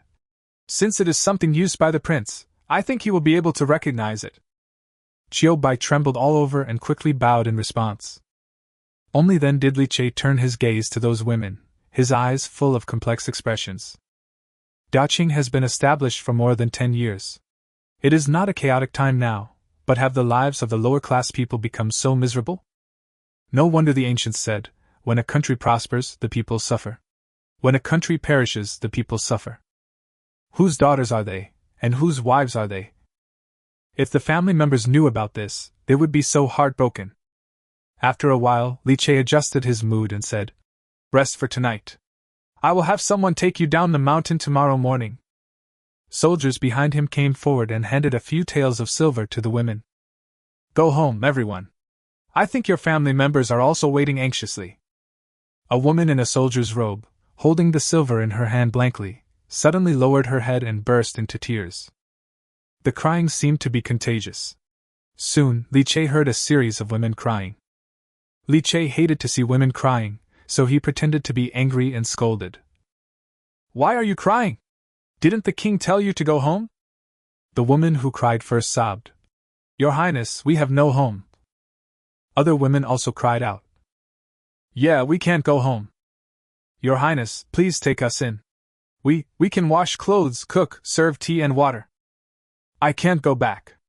I can't go back." Listening to the girls crying, Li Che was silent for a while. He knew that these women were not necessarily homeless. It's the feudal values that exist in this era that prevent these poor women from returning home. Women who are kidnapped by bandits will be criticized even when they return home. The distorted concept of chastity and victim-blaming theory will cause them to suffer a second heavy blow. Not to mention that there were several pregnant women among them. Looking at the women crying, Li Che finally softened his heart. "Forget it," Li Che said. "Then stay in the army for now." After hearing Li Che's words, several women immediately knelt down and kowtowed to express their gratitude. Li Che looked at the guards around him and said coldly, "Remember, if you want women in the future, you can go to the brothel to find them, or you can go get those barbarian women. But there is one thing. You cannot force yourself on a girl from Daqing. Otherwise, don't blame me for turning my back on you." Everyone has desires, but the difference between humans and animals is that humans can suppress their desires. Although the Ninggu army does not yet have a systematic military discipline, it still has to have the most basic humanity. Many guards quickly responded, "We understand." As the sun set, Li Che led his team back to the convoy. In addition to Huta village, there are other villages that need to be looted, so we definitely cannot set off today. We simply found an open space to set up camp and prepare to rest for the night. As dusk deepened, the camp was lit up. When Li Che was inspecting the camp, Chang Ningxue came to meet him. At this moment, Chang Ningxue's expression had returned to normal, and she bowed. "Thank you, Your Highness, for saving my life." Li Che nodded. "It's just a small favor, no need to be polite. I have concealed many things from you before. I am not the daughter of the commander of Shanhaiguan." Li Che smiled and said, "I have already seen that when a general's daughter travels, she will not only bring a few women with her." Chang Ningxue looked at Li Che in surprise. "Why didn't Your Highness expose it? What good will it do to expose you, other than to embarrass you and make you make up another lie?" Li Che said calmly. Hearing this, Chang Ningxue lowered her head silently. After a moment she said, "I wonder, can I go with Your Highness to Ninggu County?" Li Che did not comment. Ninggu County is a county of Daqing, so naturally we welcome all Daqing citizens. Chang Ningxue bit her lip, as if she had made a great decision. "To be honest, I ran away from home. My father is quite powerful in the imperial capital. Your Highness is willing to take me in. Aren't you afraid that my father will be resentful?" Li Che raised his eyebrows slightly and asked with a smile. "Your father is resentful of me, aren't you afraid that my father will be resentful of him? Is this a fight with my father? Then I'm really excited. My father is Emperor Daqing." Chang Ningxue was stunned when she heard this, and then she realized that she had said the wrong thing, and her face immediately turned red. Seeing her embarrassment, Li Che stopped teasing her and just said in a calm tone, "Since the young lady is interested in going to Ninggu County, I will naturally welcome you. But—" Li Che changed the subject. Chang Ningxue clenched her fingers and asked nervously, "Just what?" "Since you have entered Ninggu County, you must do your part for the county. There are many women in my army, and they are all pitiful people." Chang Ningxue's eyes moved slightly, and she suddenly felt a little sad. Since ancient times, women in the army have only had one identity: military prostitute. Could it be that Li Che wanted to use these women as tools to satisfy his sexual desires? But I heard Li Che say, "I've noticed that the maids around you have all learned some martial arts, so you must also be familiar with women's martial arts and self-defense techniques. I wonder if you could teach them a move or two so they can have some ability to protect themselves." Chang Ningxue opened her eyes wide and asked, "Why does Your Highness let women learn martial arts?" Li Che smiled and said, "So what if she's a woman? Even though she's a little weaker than a man, she can still fight in battle. This king wants to set up a medical battalion in the army to treat the wounded, but he is short of manpower. These women are just the right people." Chang Ningxue murmured, "Can women also go to the battlefield?" "Of course," Li Che said seriously. "The women of Daqing can also hold up half the sky." Chapter 47, Ninggu Army begins to take shape. The next day, at dawn, flags were flying in the Ninggu military camp. After the training, the soldiers lined up neatly outside the camp and waited for orders. Li Che was wearing a set of black iron scale armor, standing under the king's flag with a stern look in his eyes. Beside him, piles of copper coins were tied together with ropes, sparkling in the morning light. Li Erden, the spearman of Team Wu of the Ninggu army, cut off 3 enemy heads in the fierce battle yesterday. He will be rewarded with 20 taels of silver and a minor merit. Qiu Bai shouted, and a soldier stepped out and took the reward silver from the official. He then bowed to Li Che, with a hint of fanaticism in his eyes. Thank you for the reward, Your Highness! Li Che nodded slightly in response. It is only natural that rewards and punishments should be clearly defined when killing enemies on the battlefield. Moreover, Li Che himself must be present when the awarding of prizes is made. The most important thing is to let every soldier know who pays them. After all the rewards were distributed, Li Che looked around at the high-spirited soldiers in front of him and said loudly, From today on, you are no longer the criminal army, but the regular army of Daqing, and the Ninggu soldiers of Li Che. When everyone heard this, they cheered in unison, shaking the sky. A soldier should act like a soldier. Pass the order down. All soldiers will be given a new set of clothes, a new pair of shoes, and a set of leather armor. Previously, only a small number of the criminal army were able to wear armor, and their clothes were tattered, which really affected the appearance. Now that Li Che has sufficient supplies, he can purchase equipment for his soldiers and win their hearts, thus killing 2 birds with 1 stone. The crowd cheered again. Li Che looked at the people in the front row and said in a deep voice, Wan Sanchun, He Tsong Long, you raided the enemy camp yesterday and captured the enemy chief. You have made outstanding contributions and are hereby promoted to deputy generals of the Ninggu army. Upon hearing this, Wang Sanchun and He Tsong Long hurried forward to express their gratitude, overjoyed. Thank you, Your Highness! The captain is just a low-level military officer. And the deputy general has 1 foot in the threshold of becoming a general. If someone calls them general again in the future, they will be able to accept it calmly. Hu Chang and Qiu Bai, you have made great contributions in protecting the enemy. Hu Chang will be appointed as the chief of the personal guard camp, and Qiu Bai will be the deputy chief. Hu Chang was confused and was pulled out by Qiu Bai to express his gratitude. The Ninggu army is the direct lineage, and the Royal Guard Battalion is the direct lineage among the direct lines, and is closely related to Li Che's life. Li Che glanced at the silly Hu Chang, raised the corner of his mouth slightly, and continued. Wan Hu is the commander of the cavalry battalion, Hua Ying is the commander of the archery battalion, and Yen San is the commander of the scout battalion. Wan Hu is an old man in the criminal army. He is from Xiliang and made a living by selling horses in his early years. He is an outstanding rider. Hua Ying had served as a crossbowman in the army of the previous dynasty and was an excellent archer. Yen San is a famous thief who is good at martial arts and detective work. The 3 men each had their own special abilities and had made contributions in previous battles.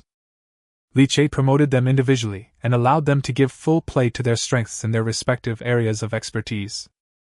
Compared with Wang Sanchun, Qiu Bai and others, these 3 seemed more excited. Thank you, Your Highness! We will fight to the bitter end and live up to Your Highness' high expectations. The positions of the rest of the people did not change, except that the 13 teams of the former criminal army were reorganized into 10 battalions. Each camp still has a captain, equipped with 100 old criminals and 200 new recruits. The new recruits were selected from slaves, laborers, and prisoners. Each veteran was responsible for leading 2 new recruits. If anything went wrong with the new recruits, the veterans would be held accountable as well. In this way, the Ninggu army expanded directly from 1,300 people to nearly 4,000 people. Together with more than 2,000 civilian laborers, the total number reached more than 6,000. It was a pity that there were not enough horses, especially those suitable for cavalry. Including those looted from the mountain stronghold, there were only more than 200 horses, barely enough to meet the needs of the cavalry battalion. Even so, Li Che still felt that his troops were insufficient. These people are enough to sweep away the bandits in Daqing, but if they go outside the Great Wall and fight the barbarians, the number must be at least 10 times higher to make themselves feel at ease. After the reward was distributed, the army set off again loaded with spoils. On the trees by the roadside, laborers pulled ropes and hung up the bodies one by one. At the front, Fan Chang's rootless body was hung the highest, with a wooden sign on his neck inscribed with 6 large characters. Fan Chong, the bandit chief of Mangdang Mountain. Li Che rode his horse past the corpse without looking around, and galloped straight towards the rising sun. An hour later, passing merchants discovered the corpses hanging on both sides of the mountain road. When local officials and troops came to investigate, they found that all the strongholds in Mangdang Mountain had been burned down. The news that Prince Ninggu swept through the bandits in Mangdang Mountain spread far and wide. There have been undercurrents in the imperial capital recently, and people are in panic. Emperor Qing was displeased and reprimanded the crown prince for his poor governance for several days, causing panic among the crown prince's party in the court. The news coming from the north almost made the ministers drop their jaws. The Prince of Ninggu, who had always been unknown, did another great thing after the action in Yeqing. The banditry in Mangdang Mountain, which had never been eradicated since the founding of Daqing, was wiped out by Prince Ninggu in one fell swoop. Everyone in the court lamented that they had made a mistake in their judgment. Who would have thought that this seemingly weak prince was actually well versed in the art of war? The prince's eastern palace. From behind the curtain came the delicate voice of the evil-repelling creature begging for mercy. Your Highness, please be gentler. I can't bear it anymore. Shut up! The prince was furious. Why hasn't he died yet? Fan Chong is a piece of trash. A piece of trash. After a burst of heavy breathing, the prince opened the curtain with his upper body naked, and Bixia stood up and served him, enduring the pain. Your Highness. The maid's voice sounded outside the door. What's the matter? Bixia asked in a low voice. Someone wants to see me, saying he is from Mount Mangdang. Upon hearing this, the prince's eyes flashed with a hint of coldness. Tell him to wait in the side hall, I will be there soon. Bixia quickly sped up his hands. After a moment, the prince straightened his hat and tied his belt, and went to the side hall with the talisman to ward off evil spirits. In the hall, a man was kneeling on the ground tremblingly, holding a wooden box. The prince took a look and said, I recognize you. You were one of the guards sent to Mangdang Mountain. Hearing this, the man lowered his head even more. Your Highness, I will die. The prince looked indifferent. After he sat down, he asked, Where is Fan Chong? I don't know. The man showed fear on his face. After Prince Ninggu broke through the mountain stronghold, he killed all of our people and only spared my life. He ordered me to give you something. Why didn't Li Che kill you? The man stammered. Because I am a eunuch. The prince frowned and looked at him. What a mess. Too lazy to bother with such a small person, he turned to look at the box in the man's arms and asked, What is this? I don't know either. The Ninggu County King ordered me not to open it. Seeing this, Pixie stepped forward, took the wooden box from the man's arms, and slowly opened it with the prince's tacit approval. Ah! Bixia screamed and the box in his hand fell to the ground. A bloody object rolled out and landed at the prince's feet. The prince looked down. Chapter 48 Daqing does not need an incompetent crown prince. The prince looked carefully, and the object suddenly came into his sight. His pupils suddenly shrank and murderous intent appeared on his gloomy face. Your Highness, this is… Seeing that Pixie was speaking so rudely, the prince was furious and slapped him fiercely with his backhand. Shut up! The slap caused blood to ooze from the corner of Bixia's mouth, and he had to swallow back the words he had just finished. How could the prince not recognize this thing? Except for the bath scrubbers in later generations, there is probably no man in the world today who has seen more of these things than him. The key point is why Li Che sent this thing to me. Unless he knew something. If so, this thing must have belonged to Fan Chong. Thinking of this, the anger in the prince's heart gradually turned into boundless fear. If Li Che told his father about his affair with Long Yang, his situation would be even more precarious. The prince shuddered all over and dared not think any further. He suppressed the emotions surging in his heart, looked down at the man who was still lying on the ground, and said coldly, You come here. The man crawled forward a few steps and came to the prince's feet. A cold light flashed in the prince's eyes, and a dagger suddenly slipped out of his sleeve and stabbed into the man's neck. Your Highness, you… The man's eyes widened in disbelief. The prince's face flushed, and he stabbed the man repeatedly with the dagger in his hand, each move aimed directly at the man's vitals. In a flash, the man fell in a pool of blood and died. Looking at the cold corpse on the ground, the cruelty in the prince's heart subsided a little. Bixia hurried forward and gently wiped the blood off the prince's hands with a handkerchief. At this moment, the maid's voice came from the door again. Your Highness, Eunuch Huang is here. The prince suddenly raised his head and hatred flashed in his eyes. What's this old dog doing here? As Huang Jin was the personal eunuch of Emperor Qing, he had tried his best to win him over. Unexpectedly, as soon as he lost his power, this old dog avoided him like a snake or scorpion. Bixia said quickly, Your Highness, I think His Majesty has a message to convey. Let him go to the main hall. The prince hesitated for a moment, and slowly stood up. Someone clean this place up. As soon as he finished speaking, several young eunuchs walked out from the darkness and silently carried the corpse out. As soon as Huang Jin stepped into the East Palace, he smelled a faint smell of blood in the air. However, he did not make a sound, but just stood quietly in the middle of the hall with his eyes closed. He didn't open his eyes until the prince walked out from behind the screen. At this moment, the prince's eyes were no longer filled with hostility, and he greeted him politely. Eunuch Huang, how have you been lately? Thanks to your highness, I am safe and sound. Huang Jin had a smile on his face, but there was a hint of alienation in his smile. When the prince saw him acting like this, a flash of coldness flashed across his eyes. Your Highness, His Majesty has ordered me to come and deliver his orders. The prince quickly straightened his clothes and bowed respectfully. Huang Jin took out the imperial edict from his sleeve and read it respectfully. The Emperor, by the mandate of heaven, proclaims, I have heard that virtue is the foundation of a country, and diligence is the duty of a monarch. The Crown Prince is the heir to the throne and a role model for the world.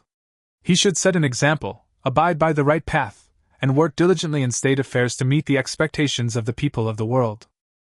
However, I have heard recently that the Crown Prince has been lacking in morals and has been incompetent in his work, which has caused me great concern.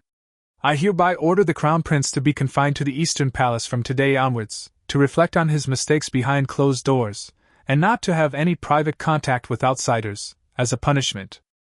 I hereby order. After the imperial edict was read, the prince still bent over, as if he had not heard it. Huang Jin smiled faintly, handed the imperial edict in his hand to the evil-repelling beast beside him, leaned close to the prince, and whispered, Your Majesty has a few more oral instructions. Let me bring them to your highness. The prince still had no reaction. Huang Jin didn't care, and said to himself, I am punishing you not because you murdered Lao Lu. But you are the crown prince, but you ended up like this even though you took the initiative. You are really incompetent. Daqing doesn't need such an incompetent crown prince. After saying this, Huang Jin left without waiting for the prince to reply. Bixia ran over and supported the prince, his voice trembling. Your Highness, you... Ah! The prince suddenly roared like a wild beast, and his muscles trembled violently, as if he was crazy. After a moment, he collapsed to the ground like a puppet with its strings cut, his face as pale as paper. Your Highness, Your Highness! The voice of the evil spirit was filled with tears.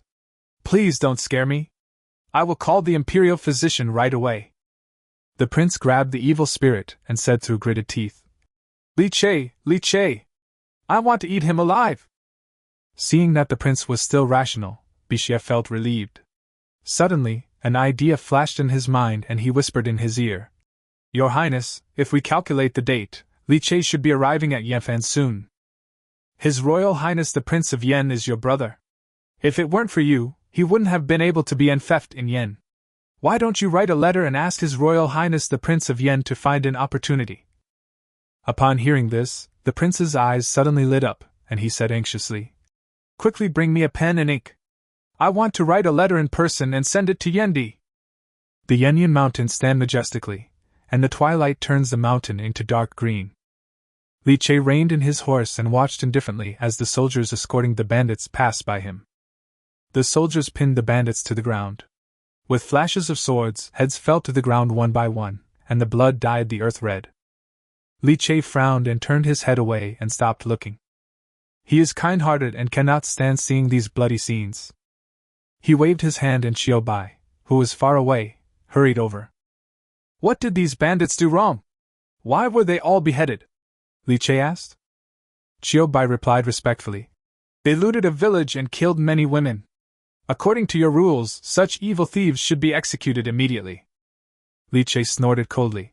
You bunch of bastards, bring a knife, I will cut a few of them myself. Your Highness, please calm down.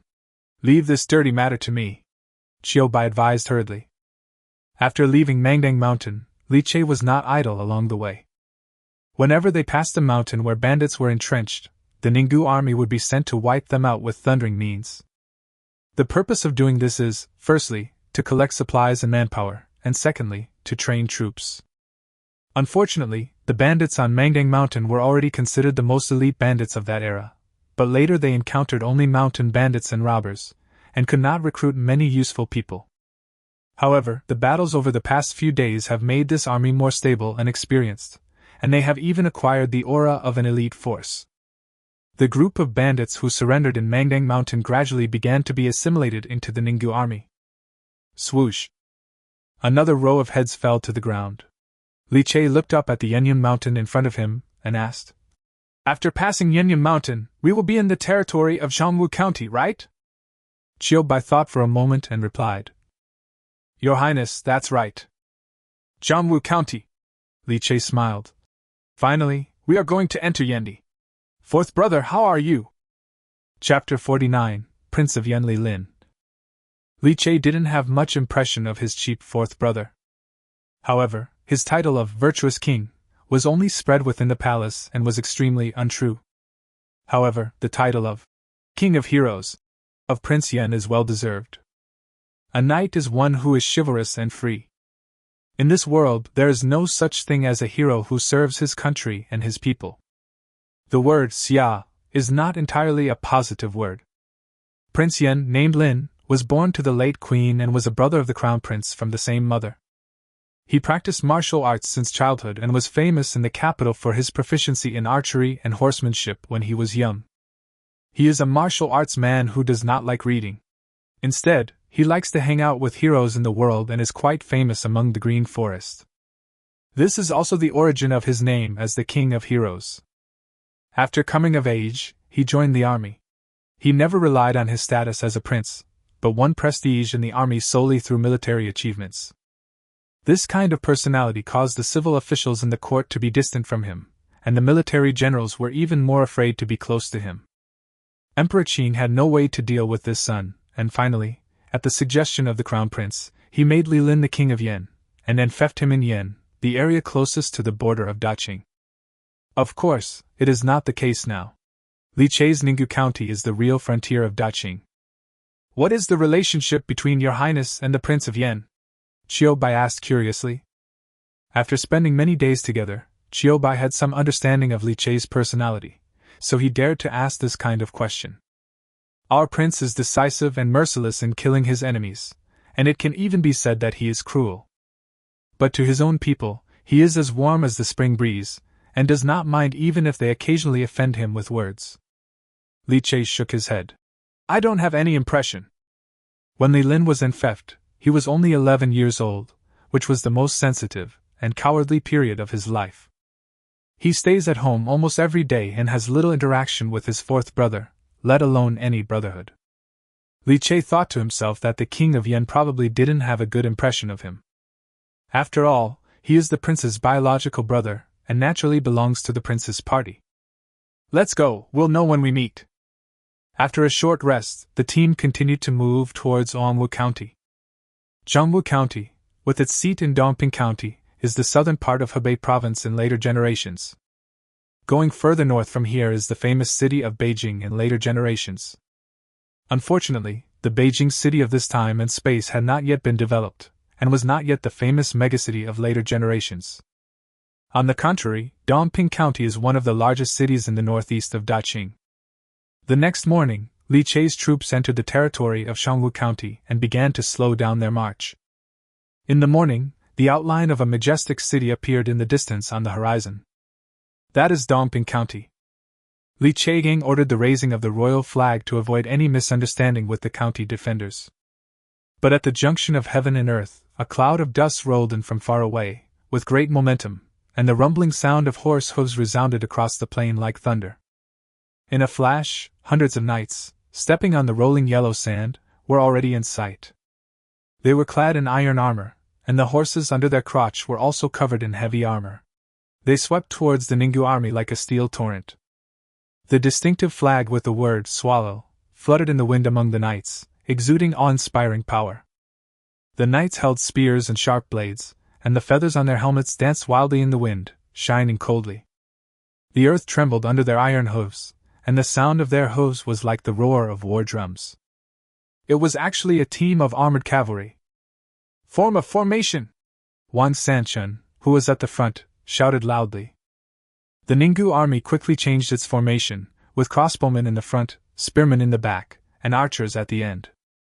The cavalry battalion protected the flanks, ready to attack at any time, while the horse-drawn carriages formed a triangular defensive formation, protecting the civilians inside. How can I not be afraid? They are armored cavalry. The men and horses are equipped with armor, and are invincible. The armored cavalry has unparalleled dominance on the battlefield in the plains. Sometimes, just a few hundred cavalry are enough to change the course of a war. Moreover, this thing is extremely expensive to build and maintain, and the entire Daqing may not be able to gather 10,000 armored cavalry.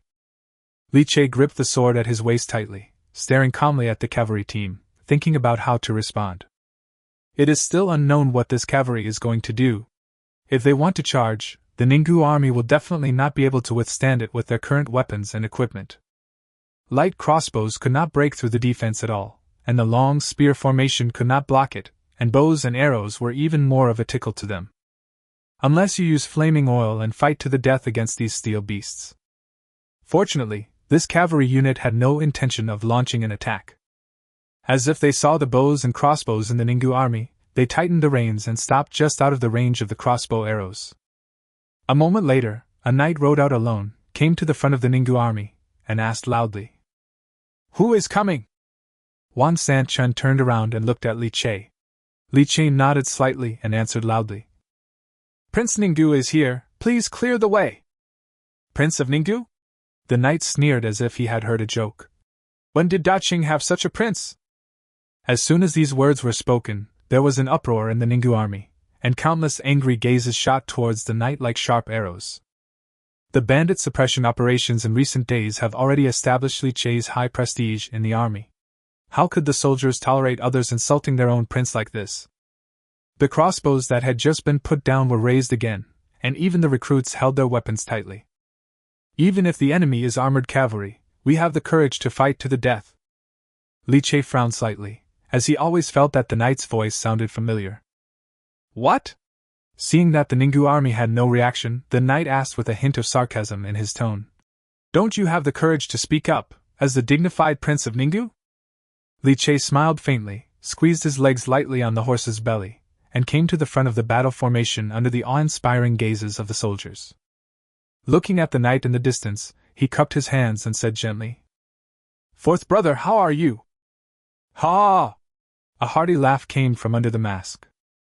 The knight took off his visor, revealing a young and heroic face. "Sixth brother, long time no see, I missed you so much." Chapter 50, Cheap Fourth Brother's Meeting Gift. Li Che looked at this cheap fourth brother carefully. Li Lin also inherited Emperor Qing's handsome face, and his eyebrows and eyes are somewhat similar to Li Che. The same eyebrows and features, the same upright figure, but compared to the majesty of the emperor, this royal brother has a bit more of the heroic spirit of conquering on the battlefield. It's this personality that seems a bit unreliable. It's bad enough that a prince sneaked into the cavalry, but he also came out in person to challenge them? Isn't he afraid that if he gives the order, thousands of arrows will be fired? No matter how strong the armor's protection is, it cannot withstand hundreds of crossbow arrows. Li Lin didn't think too much about it. He rode up to Li Che on horseback and punched him lightly in the chest with a smile. "He has grown stronger and taller. My sixth child has become a big boy." Li Che smiled and replied, "I haven't seen you for 5 years. Fourth brother is even more charming than before." "Ha ha, of course." Li Lin turned around and said proudly, "Look at my cavalry. Are they mighty? All the soldiers and horses are equipped with armor, so they are naturally very powerful." Li Che admired sincerely, and then changed the subject. "But it must be very expensive to maintain such a team of cavalry, right?" "It does cost money, but I don't have much in yen, but I have a lot of horses, so I can still maintain it. Li Lin waved his hand indifferently. The biggest expense for armored cavalry is not armor, but horses. War horses not only have to undergo strict selection, but also have special requirements for feed. They usually eat high-quality feeds such as beans, which also increases maintenance costs. No matter how expensive armor is, it is a one-time transaction, while raising horses requires continuous and uninterrupted expenditure. The abundance of horses in yen was the key to Li Lin's ability to form armored cavalry. Thinking of this, Li Chei's eyes suddenly became much more eager when he looked at Li Lin. My dear fourth brother, you don't lack horses, but I am in urgent need of horses. Li Lin seemed to notice Li Chei's gaze, and felt a little uneasy in his heart. He quickly changed the subject. Ahem. Sixth brother, let's not talk about this anymore. This is your first time in Yendi, right? Come with me into the city and I will give you a good welcome. Although I don't know what Li Lin's attitude towards me is, at least he seems very enthusiastic. Li Chei hesitated for a moment, then nodded and agreed. Okay, I'll make the arrangements, and I'll follow you into the city. Wan Sanchun, who was standing behind him, saw this and hurried forward to stop him. Your Highness, no! The army is still outside the city. How can we easily enter the city? Wan Sanchun became a little anxious, and even ignored Li Lin, who was standing beside him, and tried to stop him. From what His Highness said, he wants to leave the army outside and enter the city alone. How could this be possible? If the other party in the city had evil intentions, wouldn't I be at the mercy of the other party? Li Lin glanced at Wan Sanchun and thought to himself, this general under Lao Lu is quite loyal. Then he smiled and said, it's okay. Sixth brother has come a long way and must have worked hard. Let the soldiers go into the city to rest. This time it was Li Chei's turn to be secretly shocked. This chief fourth brother is more courageous than he imagined. They have 6,000 troops. They are allowed into the city just like that. Aren't you afraid that they will suddenly stab you in the back? However, since Li Lin was so frank, Li Chei no longer refused and immediately ordered the entire army to enter the city. The two armies joined forces and marched towards Dongping County in a mighty manner. Li Chei and Li Lin rode side by side on horseback, walking at the front of the team. Li Lin's eyes kept sweeping over Li Chei's side, the sturdy man who followed him closely. Hu Chang was eating a piece of bread with big mouthfuls, his feet moving very fast, but he was still able to keep up with the pace of the horse. Li Lin was curious about this kind of strange person. Just as he was about to ask, he heard Li Chei ask first. Fourth brother found us so quickly, is there any secret? Of course I have the means, Li Lin said with a smile, raised his head towards the sky, and suddenly blew a whistle. Cry! A clear eagle cry came from the sky. Li Chei looked up and saw a black shadow in the sky rapidly growing larger, and a snow-white bird of prey swooped down. A strong wind blew past and finally landed steadily on Li Lin's arm. I saw the bird, with its gorgeous feathers, strong physique, and agile flight, just like a fairy bird in the sky. Could it be a sacred falcon? Li Chei's eyes suddenly lit up. Oh, sixth brother, you have a good eye. Li Lin was also a little surprised. Yes, it is the sacred falcon. Sacred falcon, also known as the gerfalcon. This bird has a strong body, huge wings, a ferocious temperament, and is good at fighting and brave. It often fights with prey that are several times larger than itself, and dares to deal with it even if the opponent is a cunning wild wolf. Because of its fierce and brave hunting method, it is deeply loved by nomadic peoples and has been the hunter's assistant falcon for a long time. Sacred falcons are difficult to capture and tame, and in the Qing Dynasty, catching and handing in a sacred falcon could even result in a pardon from the death penalty. This was presented to me by a Mauve tribe when I first became a vassal. Li Lin gently touched the feathers of the sacred falcon. It can hunt and scout. It will chirp if there is an enemy. Hearing this, Li Chei looked at Hai Dongqing more eagerly. No wonder ancient royals and nobles were so fond of this kind of bird. It is simply the ancient version of an unmanned reconnaissance aircraft. If trained properly, it can be used as a radar. Sixth brother, do you like it? Li Lin suddenly asked. Li Chei nodded. Who wouldn't love such a divine bird? Ha, that's easy, Li Lin said generously. I have 2 chicks, they are siblings, one male and one female. Since sixth brother likes it, I will give the female one to him as a gift. But you need to keep it well and don't let it die. Li Che came back to his senses and shook his head repeatedly. No, no. Li Lin looked at Li Che with an unhappy look on his face. Sixth brother, don't you like it? Why are you refusing? Li Che said. A real man should lead a male eagle. If he leads a female bird, wouldn't it make people laugh? Li Lin was stunned at first, then laughed out loud. Ha ha ha, sixth brother, you are so quick to speak. I will give you the male bird as a gift. Li Lin's gaze stayed on Li Che for a long time, as if he was re-examining him. In his memory, Li Che was just a taciturn prince with no sense of existence. But now, he felt a similar aura on Li Che. But when he saw him again, he could faintly feel a fierce aura similar to his own in Li Che, which was the spirit that only experienced heroes had, and was definitely not something that a pampered prince could possess. In just 5 years, what kind of circumstances could have caused such a drastic change in this old man? When the team arrived at the gate of Dongping County, Li Che looked at the towering city wall. The city gates were wide open, people were flowing in, hawking sounds were heard one after another, and the scene was prosperous. That strong atmosphere of life could not be faked. The living conditions of the people here were much better than those that Li Che had met along the way. The people live and work in peace and contentment. It seems that this cheat fourth brother is not only famous in the army, but also has good skills in governing the local area. The people live and work in peace and contentment. Fourth brother has done a great job in protecting the people, Li Che praised. 5 years ago, this place was not like this. Li Lin's eyes were dim. For the peace today, countless soldiers under my command died on the battlefield. All of this was achieved at the cost of the lives of the soldiers. Although I am arrogant, I dare not take credit for it. Life in Yen was not easy either. Yen is located in a border area. In addition to the sea to the east, it borders barbarians to the north and northeast. Although there is the natural barrier of Shanhaiguan in the northeast, the Hu people in the north often go south to plunder. If a vassal king who is not good at fighting were to come here, he would not be able to defend the Yenyun area. Li Che was about to speak when he suddenly saw several dark shadows flashing in front of him. Several masked men in black holding sharp blades rushed towards Li Lin, who was beside him. King Yan, die! The man in black shouted. Chapter 51. The King of Yen is assassinated. 2 black shadows, as fast as ghosts, came straight towards Li Lin. Li Lin's eyes were sharp, and the sword at his waist flashed out of its sheath. With a flash of cold light, one of them flew away. However, before the crisis was resolved, another assassin was already within reach, with the short blade in his hand pointing directly at Li Lin's back.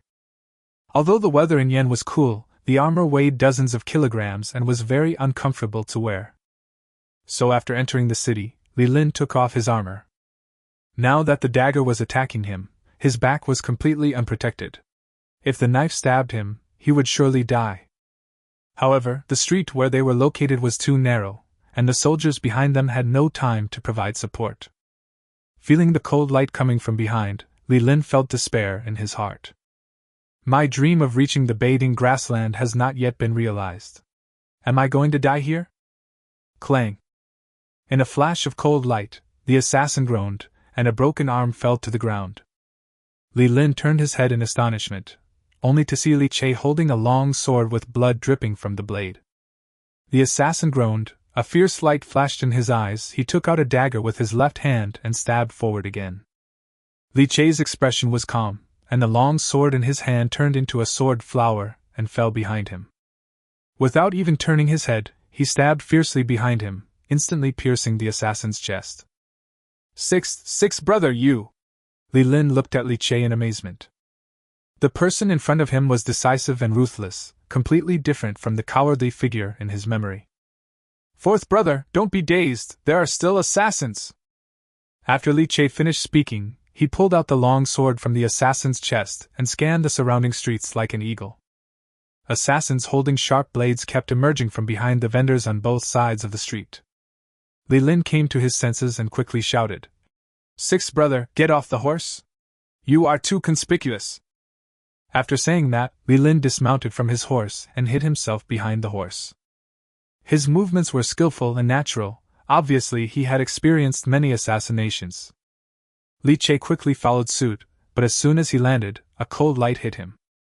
At the critical moment, there was a dull thud and Hu Chang beside him knocked the assassin away. The assassin fell heavily to the ground, and his equipment such as shoes and daggers exploded all over the ground.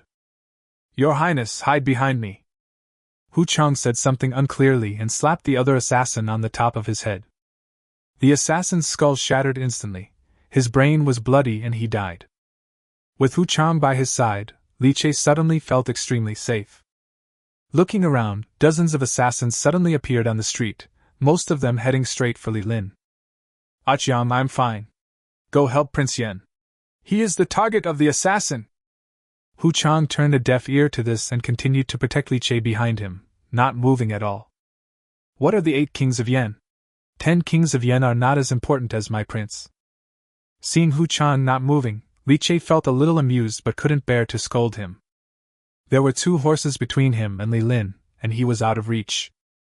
Fortunately, the king of Yen was very skilled in fighting, and he was able to fight against many enemies alone without being at a disadvantage. Wang Sanchun had also arrived with the Ninggu soldiers. The Ninggu soldiers were wearing light armor and were agile in their movements. They soon engaged the assassins in a fight. Wang Sanchun, holding a big knife, killed several assassins in a row, and finally came to Li Che, panting and bowing. "Is your Highness all right?" Li Che shook his hand.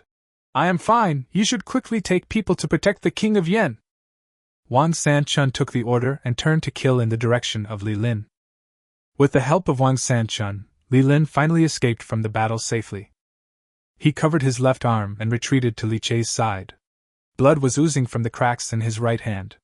It was obvious that he had just been accidentally injured. Li Che hurried forward to support him, and asked with concern, "Fourth brother, is everything okay?" Li Lin smiled bitterly. "It's just some flesh wounds, no big deal. If it weren't for my 6th brother today, I'm afraid my life would be in danger." Li Che shook his head. "You and I are brothers, how can I stand by and watch you die? I just don't know who assassinated you." Li Lin's eyes flashed with coldness. "Who else could it be? It must be those noble families in Yendi." Li Che looked puzzled. Are the noble families in the north so fierce? How dare they assassinate a prince in the street? But Li Lin's face turned pale. He knew that this was not the time to say these things, so he quickly said, "Fourth brother, please let go. Let me treat your injury." Li Lin let go of his hand and asked in confusion, "Sixth brother also knows medical skills?" Li Che looked at Li Lin's wound carefully and nodded. "I understand a little bit. I have an ex-girlfriend who studied clinical medicine.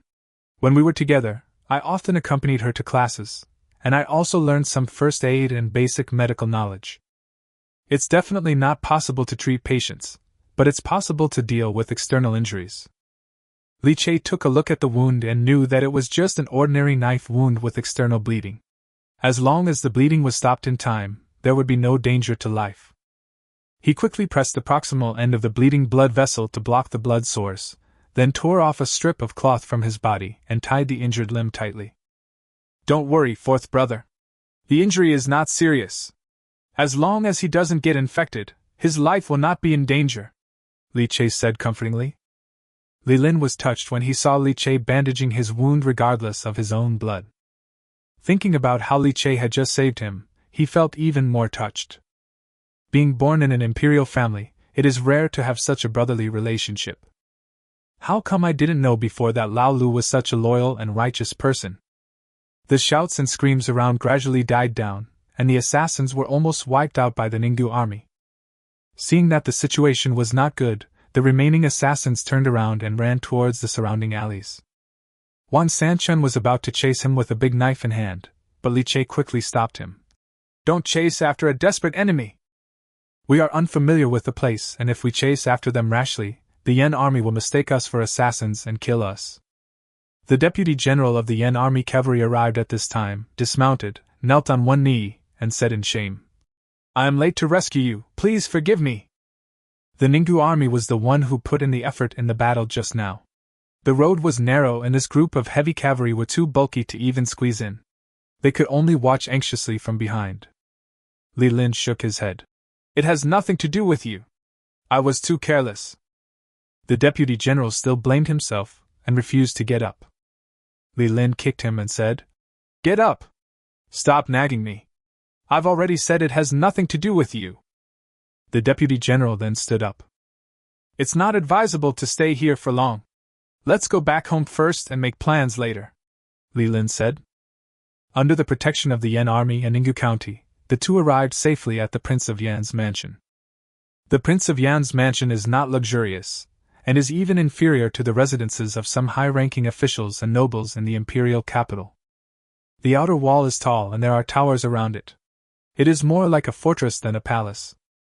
It is estimated that Li Lin has been the target of many assassination attempts in recent years, otherwise he would not have built his home into this state. As soon as he entered the mansion, a doctor came forward quickly to check Li Lin's injuries. Huh! The wound is bandaged well, said the doctor in surprise. The doctor looked surprised.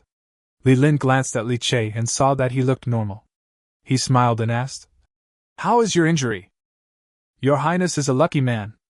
After taking the medicine, you will be fine after a few days of rest, the doctor replied. Only then did Li Lin feel relieved. After the bandage was completed, Li Lin let out a long sigh and looked at Li Che. I'm sorry for making such a fuss about this matter, sixth brother. Li Che shook his head and asked in confusion. Fourth brother, what is the cause of your grievances with the aristocratic family? How dare they assassinate you in public? Chapter 52 King Yan's Thank You Gift. It's all for the land, Li Lin said angrily. I promoted the equal field system in Yen, which affected their interests. Li Che was surprised when he heard this. This cheat fourth brother's methods are more decisive than I thought. The equal field system is to distribute land according to population. After cultivating it for a number of years, one can obtain permanent land, and part of it will be returned to the government after death. In this way, the ownerless fields could be distributed to the common people for cultivation.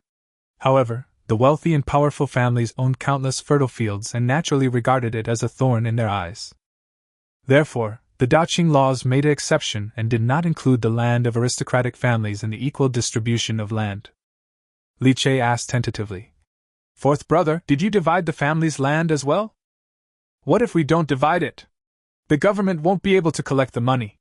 Li Lin's face was filled with grief and indignation. The wealthy families own thousands of acres of fertile land, but they evade taxes, and the trend of mergers is getting worse and worse. The people have no land to farm, so the government can't collect taxes. Instead, they make a lot of money. Yen is located on the border. If I have no money and no food, how can I feed the soldiers and resist the invasion of the Hu people? Li Che looked at Li Lin helplessly. No wonder he could afford to support armored cavalry. It turned out that the military funds were raised from the noble families. Sixth brother, do you think what I did was wrong? Li Lin asked. Li Che shook his head. The style of aristocratic families is like a thorn in the flesh, and land annexation is even more detrimental to the country and the people. Naturally, I stand on my brother's side. Li Lin's expression eased slightly, but he heard Li Che say again. But fourth brother is too hasty. Land is the foundation of the aristocratic family. If you suddenly deprive them of their foundation, they will definitely fight you to the death. Li Lin nodded slightly and asked, Sixth brother, what do you think I should do? Li Che smiled slightly. Of course, we have to use gentle means. First, we have to take their lives, and then touch their land. If they lose their lives, we naturally cannot fight to the death. Li Lin was stunned at first, then burst into laughter. This Lao Lu is really becoming more and more to my liking.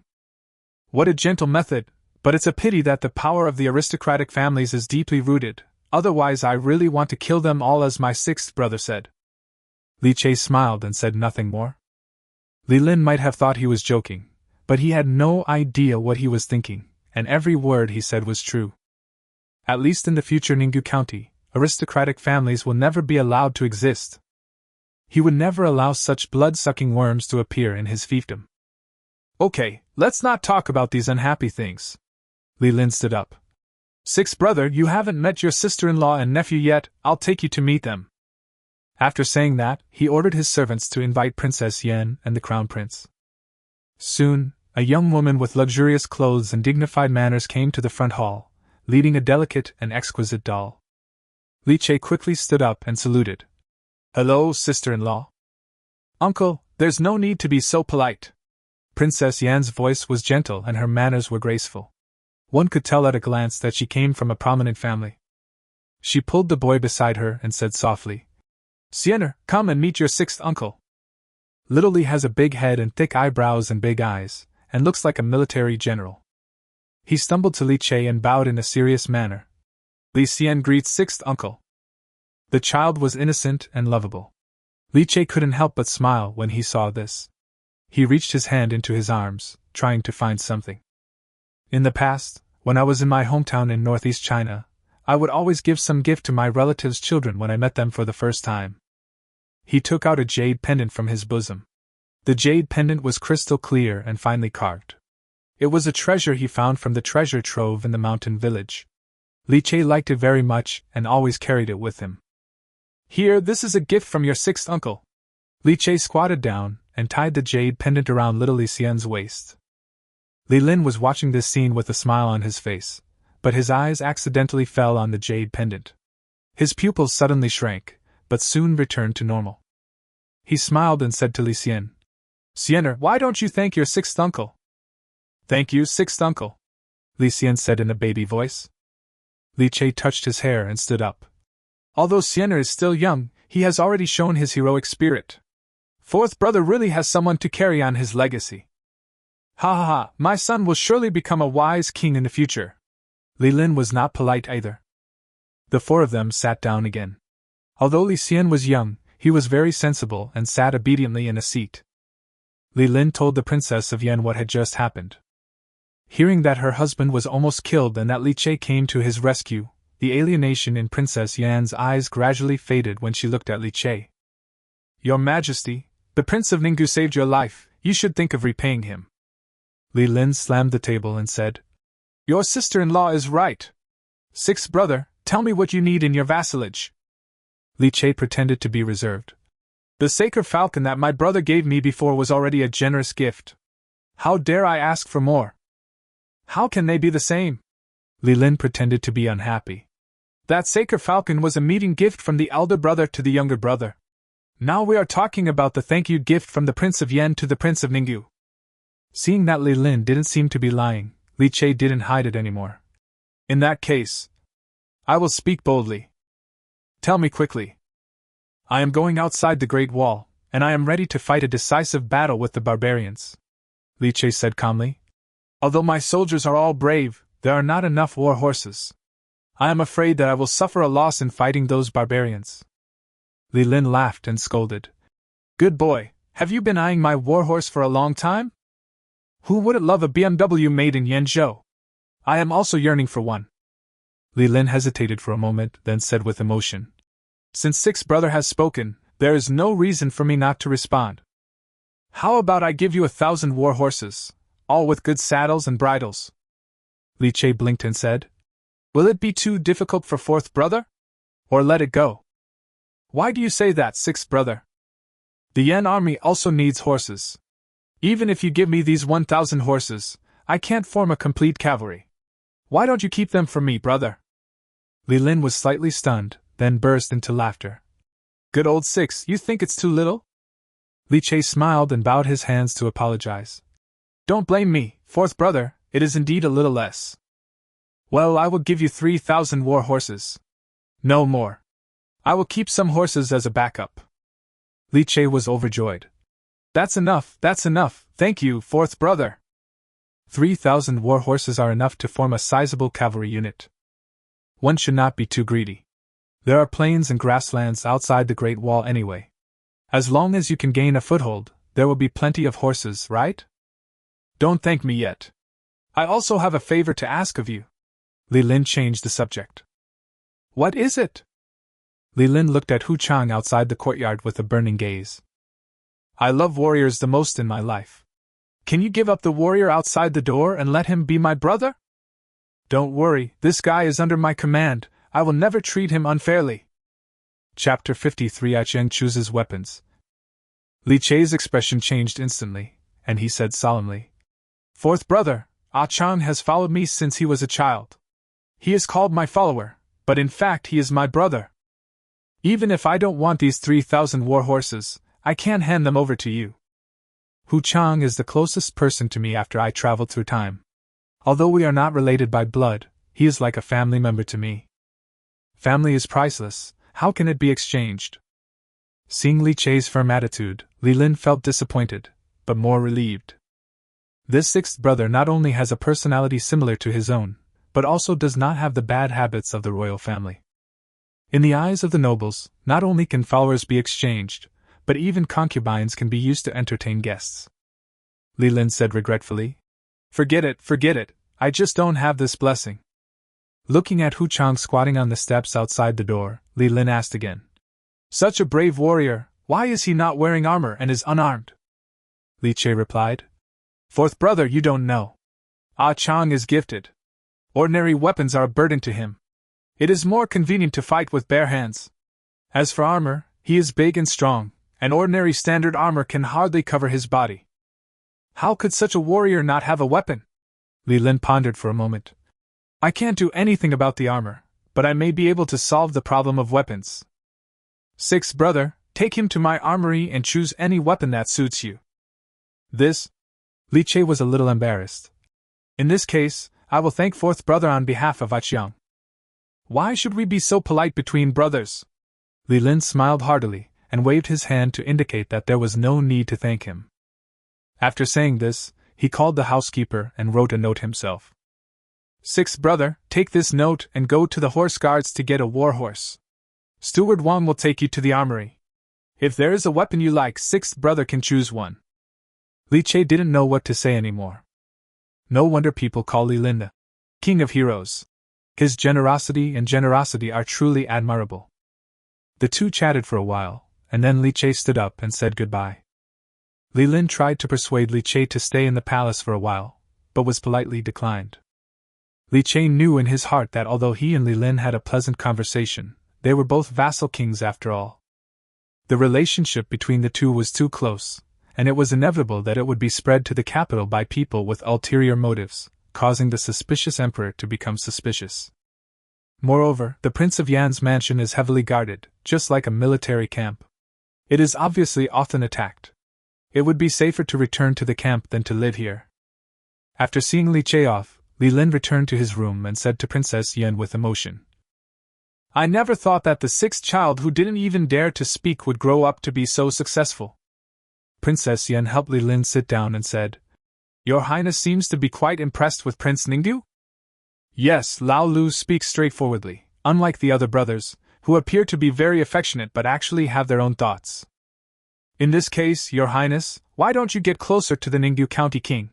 If we can make friends with him, it will be a good thing for us. Oh? Li Lin asked curiously. Why do you say that, my beloved concubine? The Princess of Yan smiled and said seriously. Although Yan and Ninggu County are not adjacent to each other, they are not far apart. If the Prince of Ninggu County can contain the Hu people in the northeastern border, the pressure on Yan will be greatly reduced. As the saying goes, distant water cannot quench immediate thirst. No matter how close Your Highness is to the other princes, they are not as reliable as the Ninggu County prince at a critical moment. Li Lin laughed. My beloved concubine is very smart, that's exactly the truth. At this moment, the voice of the guard came from outside the door. Your Majesty, there is a letter from His Royal Highness the Crown Prince. Upon hearing this, Li Lin stood up suddenly and said excitedly, Did the prince send a letter? My beloved, bring the letter here. Princess Yan took the letter from her personal guard and handed it to Li Lin. Li Lin couldn't wait to tear open the envelope, but after reading only a few lines, the excitement on his face disappeared completely. After a moment, he slowly put down the letter in his hand, his face uncertain. On the other side, Li Chei and a group of personal guards walked out of Prince Yan's mansion, with an old butler beside them. Your Highness, the armory is over here, the old butler said respectfully. Sorry to bother you, father-in-law, Li Chei said politely. Hey. The housekeeper waved his hands quickly. You are not worthy of being called the Prince of Ninggu. Li Chei nodded and said nothing more. The values of ancient and modern times are too different. Li Chei is more familiar with the idea that more courtesy means less blame, while in ancient times people paid attention to the hierarchy of seniority. Prince Yen's private armory was located to the north of the palace and was heavily guarded.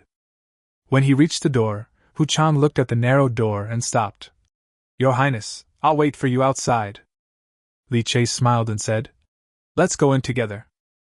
Hu Chang touched his neck and said, "It's too narrow inside. I'm afraid I'll squeeze into His Highness if I go in." "You fool!" Li Che scolded with a smile. "This trip is for you to choose weapons. How can you choose if you don't go?" "Ah?" Hu Chang was surprised. If it were anyone else, they would have started to express their gratitude long ago, but Hu Chang's brain circuit was not wired with such twists and turns. "If the weapon is too light, I don't want to use it. It's better to be empty-handed." What Li Che liked most was Hu Chang's straightforwardness, and he immediately joked. "Don't worry, I will definitely choose a thick and big one for you." The old butler beside him almost couldn't hold back when he heard this. This prince of Ninggu is similar to his own prince, also a man of few words. As soon as he stepped into the armory, Li Che felt a chill. The weapons stored in the armory are all cold and murderous. Looking around, I saw a dazzling array of swords, spears, halberds, axes, hooks and forks, each with its own power. I think they are all sharp weapons for conquering on the battlefield. Prince Ninggu and this warrior can look around at will. My prince has ordered that you can take any weapon. The old butler bowed. Li Che nodded and took Hu Chang for a stroll in the armory. Hundreds of weapons put together looked quite terrifying, but Li Che soon realized the problem. He couldn't tell whether these weapons were good or bad. The weapon styles of Daqing are different from those of previous dynasties, not to mention that King Yen also collected a lot of foreign weapons. Now, facing this room full of weapons, I feel like I am in a fog. Li Che simply stopped looking and had to ask the old butler for help, asking him to choose for him. The old butler bowed repeatedly and said he dared not. Li Che's attitude made him flattered and moved at the same time, and he immediately took out an ancient long sword. "This sword is called Silence. It has a plain blade but is extremely sharp. It is a first-class divine weapon in the arsenal." Li Che shook his head. "This sword is too light." The old butler put down his sword and pointed at a spear on the wall. "How about this wind chaser gun? This is one of my prince's favorite weapons. I bought it in exchange for 10 top-quality BMWs.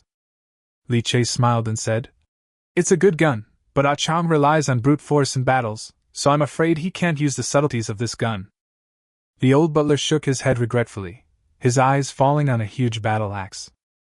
"This battle axe is called Earth Splitting. It is a relic of a general from the previous dynasty. It weighs 89 kilograms. Li Che saw that the battle axe was large and sharp, and the iron was extremely thick, so he nodded and said, "Ah Chiang, what do you think of this one?" Hu Chang picked up the battle axe, tiptoed in his hand, and shook his head. "It's still too light." After saying that, he put down his battle axe, walked straight to the depths of the armory, pointed at one of the weapons and said, "This weapon looks good to me." The old housekeeper took a closer look and was immediately horrified. He quickly stopped him and said, "Wait a minute, brave man! This thing cannot be touched." Chapter 54, Natural-Born Divine Weapon. Hearing the old housekeeper's anxious words, Li Che quickly turned around, fearing that Hu Chang would act rashly and cause trouble. But Hu Chang was seen standing in front of an iron pillar, gently stroking the stick, with a gleam in his eyes. "Brave man, this is the load-bearing pillar of the warehouse, not a weapon," the old man said hurriedly. "Pillars?" Li Che also became curious. "Shouldn't pillars be made of wood or stone? Why are they made of iron?" The old man hurriedly stepped forward and stood in front of Hu Chang. After a slight sigh of relief, he said, "Your Highness, this thing is not a pillar, but a trophy that my Highness snatched from the Hu people." The old man told the origin of the iron pillar. When the Yen army was first formed, the king of Yen was eager to make achievements, so he led an army deep into the grassland.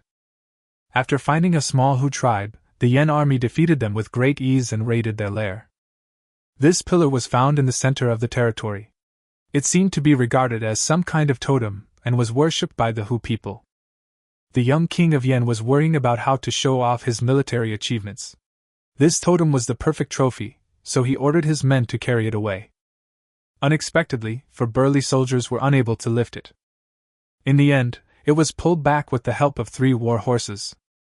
But this thing was too heavy to be used, and the king of Yan couldn't bear to melt it. So it has been kept in this armory, and used as a load-bearing column.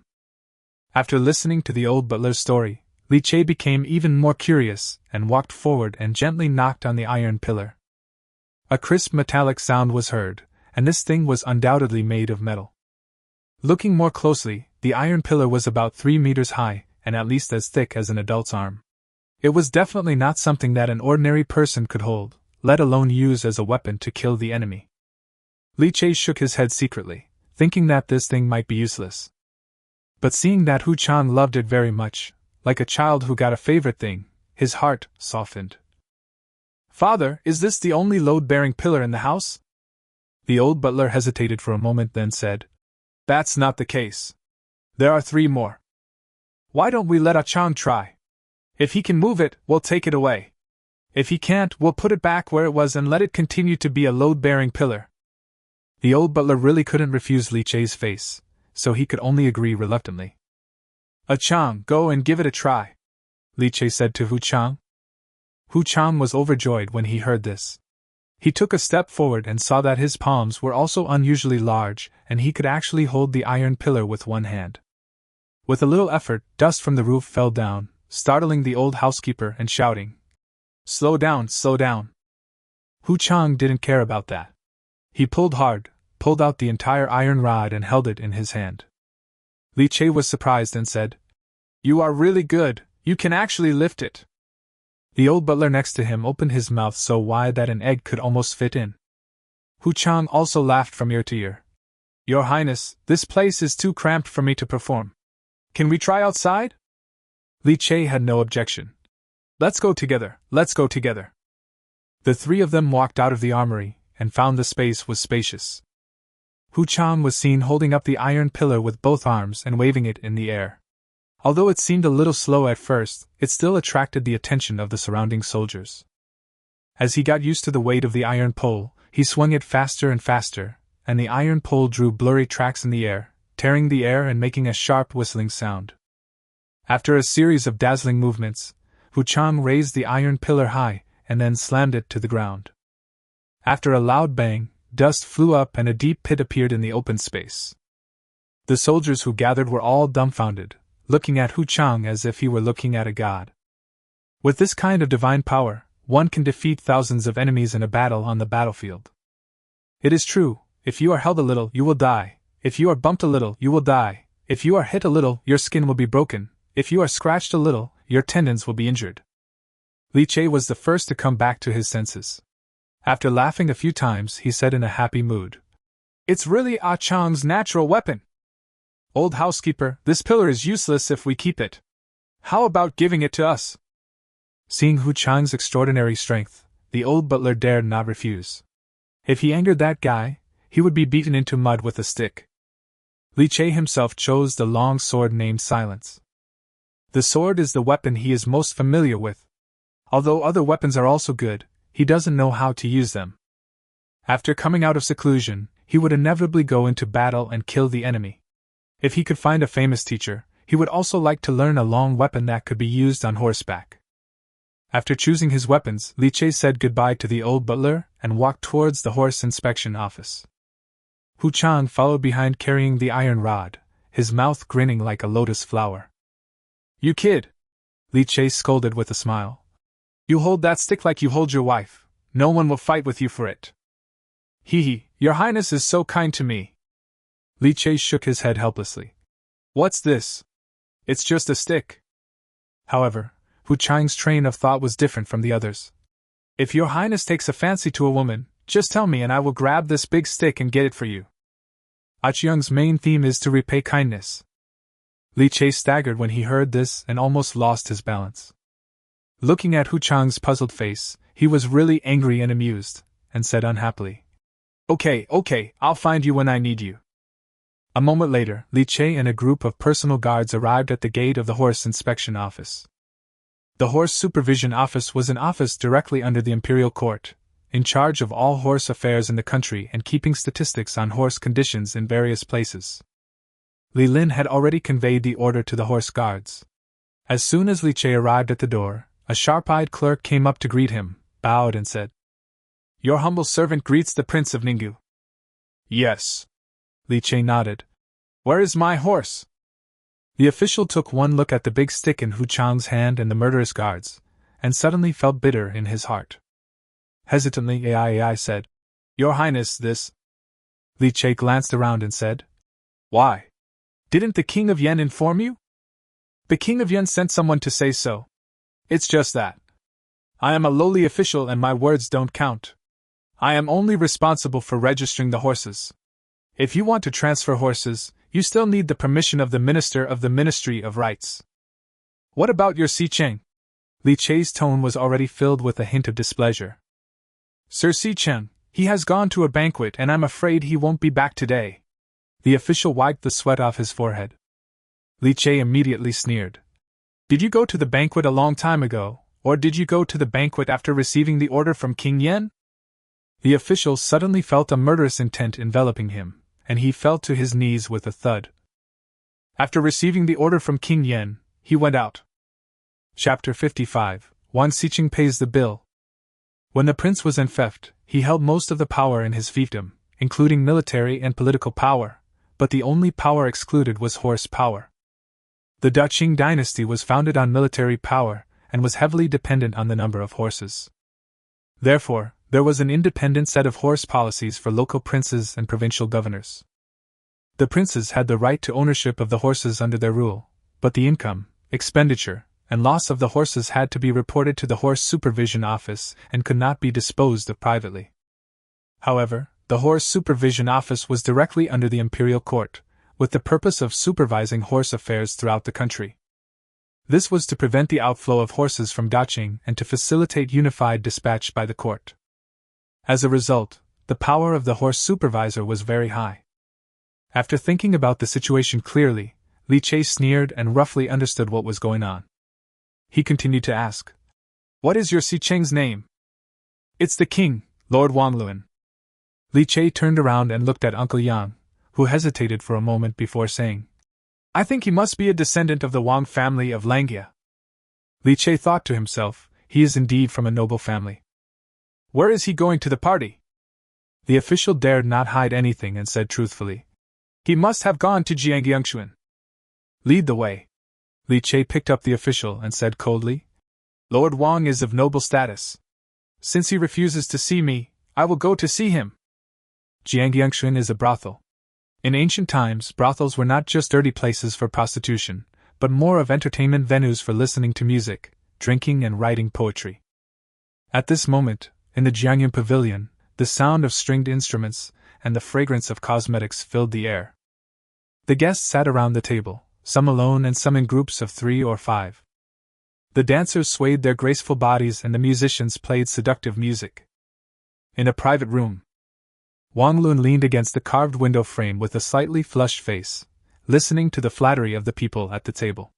He raised his wine glass from time to time with a look of complacency. "Prince of Ningdu?" Wang Lun sneered and slammed the wine glass in his hand heavily on the table. "He is just a deposed prince who was exiled from the capital. Only the Prince of Yen is honest and straightforward, so he would give him 3,000 war horses.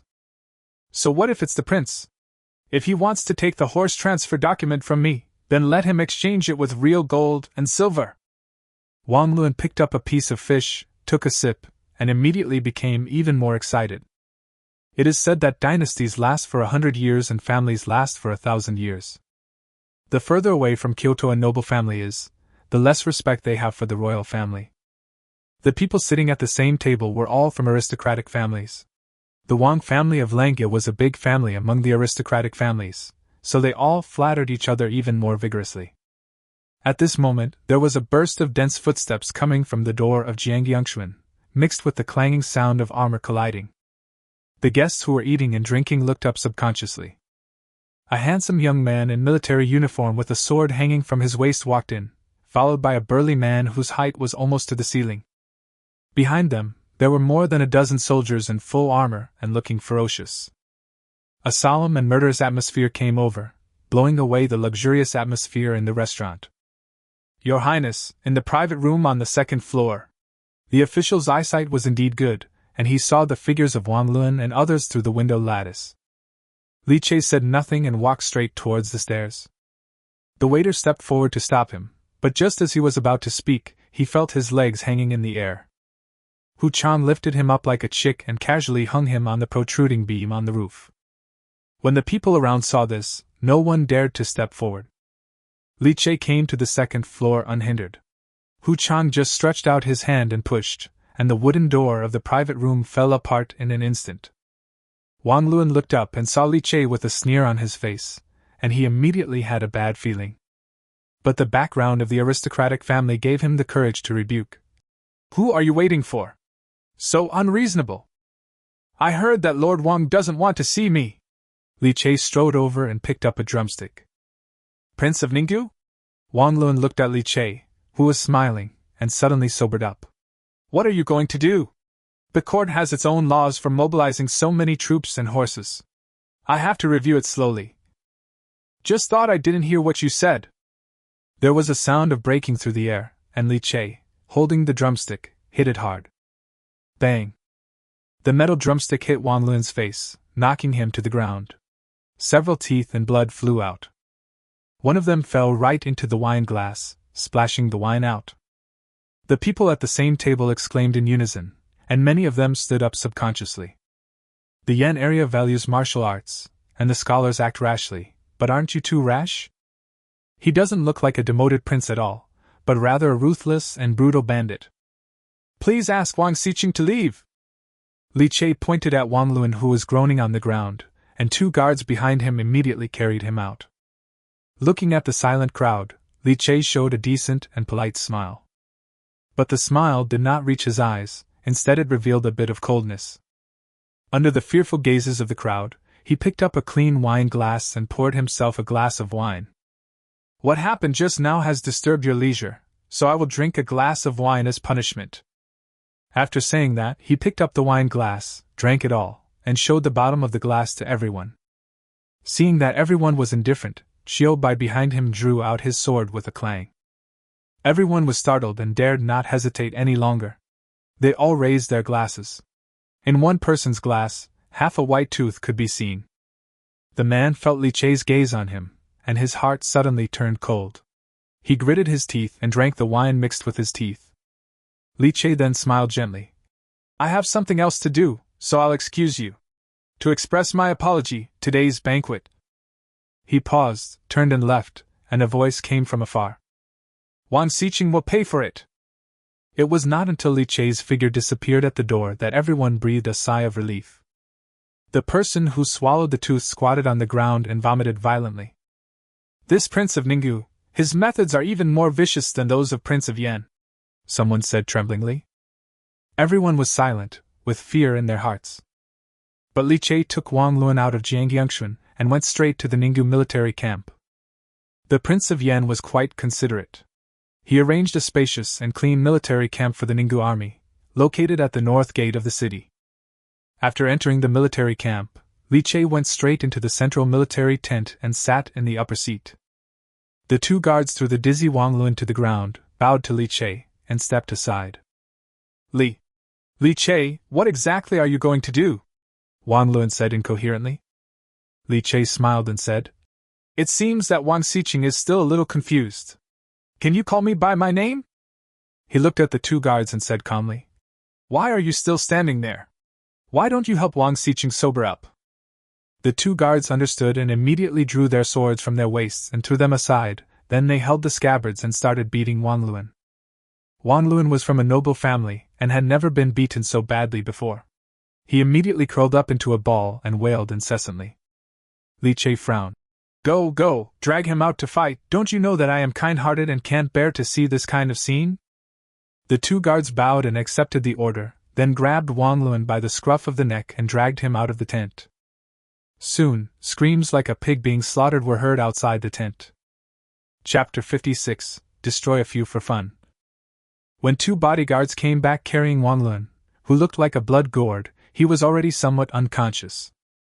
Li Che asked someone to bring a bucket of cold water and poured it all over his head. Wang Lun used all his strength to open his eyes a crack, and when he saw Li Che with a kind smile, his body suddenly stopped. Wang Xiqing, are you more sober now? Li Che asked in a warm tone. Wang Lun was deeply afraid of Li Che at this moment. His voice was weak and trembling. Your Highness, what exactly do you want to do? Although there were conflicts between the Yan noble families and the King of Yan, even to the point of assassination, it was ultimately a secret fight that could not be made public. There is no one like Li Che who kidnaps and beats people in broad daylight.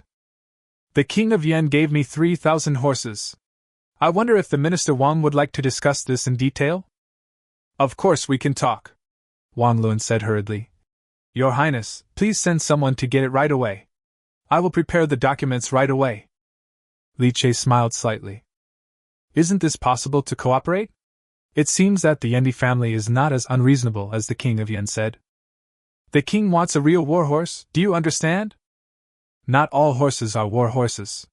According to their different functions, horses can be divided into categories such as pack horses, draft horses, stallions, and war horses. War horses account for the smallest proportion among them. If Wang Lun pretended to obey but actually disobeyed, and instead selected 3,000 pack horses that could only pull carts, passing them off as inferior goods. Li Che himself was fine. At most he would just work himself up and then beat him up. But Wang Lun's small body might not be able to withstand a second beating. Li Che considered himself a considerate person and could not bear to see him suffer physical pain for the second time, so he reminded him. Wang Lun trembled like a sieve. It is of course a top-notch war horse. That's good. Li Che stood up, helped Wang Lun up from the ground, and said with concern. Wang Xiqing, drink less next time. How could you accidentally fall like this? If I hadn't seen you, I'd have been disgraced. Wang Lun was in so much pain that he could only nod his head repeatedly. Go, get a set of clean clothes for Wang Xiqing. Li Che ordered Xiao Bai beside him. Then take him to the horse supervision department, and bring back my 3,000 war horses. Xiao Bai suppressed his smile and left. When Wang Lun was escorted out of the military camp, they happened to meet the old steward of Prince Yan's mansion carrying a birdcage. The old butler had met Xiao Bai once before and nodded politely. He glanced at the person with the swollen face beside Xiao Bai and immediately felt that he looked familiar. He didn't think much about it and walked into the camp to ask to see Li Che. When Li Che heard the old butler asking for a meeting, he immediately knew that it must be the sacred falcon that Prince Yan had sent him. Li Che was delighted, and immediately stood up and walked to the door of the tent, personally holding the old butler who wanted to pay his respects. My father-in-law, are you here to give me a bird? The old butler said quickly. Your Highness is wise. My Highness has instructed that the sacred falcon be delivered to you as soon as possible. Li Che happily took the birdcage from the old butler and looked inside. In the cage, a pure white sacred falcon stood proudly, its feathers as pure as fresh snow, and its two eyes stared at Li Che with intelligence. This little thing seemed to know that the man in front of it was its future master, and its eyes never left Li Che. This bird has been tamed by a bird trainer, and can do some basic things. The old butler continued. But it is not yet an adult, and its bones are not yet fully formed. Your Highness will need to take the trouble to train it for some time. Li Che nodded and said, Don't worry about that. In my spare time, I have read some miscellaneous books on taming pet animals, so I have some understanding of this. Speaking of this, we have to mention Li Che's ex-girlfriend who is a trainer in the zoo. When Li Che accompanied her on duty, he even touched the tiger's butt. He could still control a sacred falcon that had been almost trained. Seeing that the sacred falcon had been delivered successfully, the old butler stood up and said goodbye. Li Che, however, tried to persuade him to stay and asked about Heidongking's situation. He then asked someone to take some of the bounty and personally escort the old butler out of the camp. Halfway through the journey, Xiao Bai happened to bring back the war horse. The sound of hooves was like thunder, yellow dust was rolling, and 3,000 war horses were neighing incessantly, which was quite spectacular. This attracted a large number of soldiers to come out and watch. The team leaders couldn't wait to step forward and start scrambling to choose horses. Li Che stood with his hands behind his back, frowning slightly, and shouted loudly, What are you arguing about? Get back here! When a group of ferocious soldiers saw Li Che, they immediately walked over obediently like mice seeing a cat. Li Che opened his mouth and ordered, "Where's Wang Hu?" Wang Hu, the commander of the cavalry battalion, stepped forward excitedly and saluted. "I am here. The cavalry battalion will be expanded to 1,500 men. You will immediately select the best soldiers from each battalion. The war horses will also be selected by your cavalry battalion first." Wang Hu clasped his fists and accepted the order, then went to pick someone impatiently. It's not that Li Che doesn't want to expand more cavalry, but not all soldiers are suitable for fighting on horseback. Generally speaking, Southerners are good at water battles, while Northerners are good at riding and shooting. Most of Li Che's men were from the South, and many of them had never ridden a horse. Even if they had learned how to ride a horse, they were just mounted infantry. The remaining war horses will be divided equally among the remaining battalions. Li Che ordered again. Every soldier must learn to ride a horse. Even if they cannot fight on horseback, they must at least be able to march on horseback. Everyone responded loudly and followed Wang Hu away. Only Chiu Bai and other personal guards were left, looking at Li Che pitifully. Seeing this, Li Che couldn't help but smile. "You guys go and pick one too, one for each of you." Chiu Bai and others hurriedly thanked him and went to choose horses happily. After the guards left, Wang Lun, who was covered in wounds, stood out. The old butler took a closer look at him and finally recognized his identity. He said in surprise, "Your Highness, this is from the Wang family." "Oh," Li Che said casually. "This is my good friend. Thanks to him, I was able to bring these horses here so smoothly." When Wang Lun heard this, his body trembled, his eyes turned red, and he almost cried. The old butler's look became even weirder. "Friend? Coming out of your camp and getting beaten like this? What kind of weird way of making friends is this?" However, since Li Che had always treated him with great courtesy, the old butler could not help but persuade him. "Your Highness, if you treat the Wang family like this, I'm afraid you will be hated by the northern families." Li Che smiled slightly. "It's okay, fourth brother treats me so well, giving me weapons and war horses. I should return the favor and find a way to repay fourth brother." The old butler was shocked. "What does your Highness mean? Isn't this aristocratic family a concern for fourth brother?" Li Che smiled gently. "Fourth brother is a vassal king of Yen, so it's not easy for him to take action against them, but I have no scruples.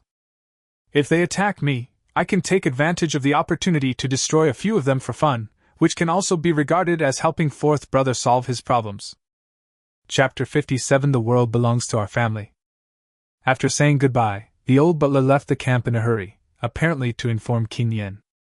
Li Che smiled and didn't care. He turned to look at Wang Lun, who was standing beside him with his head down and silent, and waved his hand. "Send Wang Xiqing back." Wang Lun looked up in surprise, as if he couldn't believe that Li Che dared to let him go. Li Che ignored him and turned to walk into the central military tent. He is not really afraid of the revenge of the aristocratic family. Emperor Qing and Prince Yan are wary of the aristocratic families because they have assets and lands, and the aristocratic families are part of them. What does he, Li Che, have? The aristocratic families disdain the bitter and cold land outside the Great Wall, let alone intervene. Those who are barefoot are not afraid of those who wear shoes. If the noble families dare to retaliate, I will chop off their heads. Returning to the table, Li Che asked someone to move the sacred falcon to his side. Companionship is the fastest way to build a relationship with animals. This sacred falcon is still young, so there is no rush to train it. It is better to cultivate feelings with it first. Li Che spread out a piece of paper and started sketching on it. This is Li Che's personal habit. Whenever he makes a plan, he always likes to write something. The Ninggu army will not stay in Yen for too long, and will set off again after replenishment. After passing Yen area, you will reach Shanhaiguan. After passing Shanhaiguan, you will reach the area outside the pass. The Ninggu County city is located on the hills 200 kilometers away from Shanhaiguan. At this time, it was early spring in the Central Plains, but outside the Great Wall it was still winter, with the temperature often dropping below freezing. Keeping warm is still a big problem. Unlike the previous life, although the geographical environment of this world can be roughly found to be similar, some things are still very different. Li Che was not sure whether the coal mines he was familiar with still existed here. Therefore, at least enough furs, stoves, and high-calorie foods must be purchased in yen to prevent the soldiers from freezing to death. In addition to the problem of keeping warm, the most urgent issue that needs to be solved is intelligence. Li Che had no idea about the situation outside the Great Wall. Who was in charge of Ninggu County now? Are they the old men from the previous dynasty, officials sent by the imperial court, or exiled criminals, or even barbarian tribes? If I just dive in head first, will I end up in an unknown struggle? Thinking of this, Li Che looked up at the guards at the door and said, "Go, call Yen-san to me." The guard took the order and left. Not long after, he came in with a short, ordinary-looking man.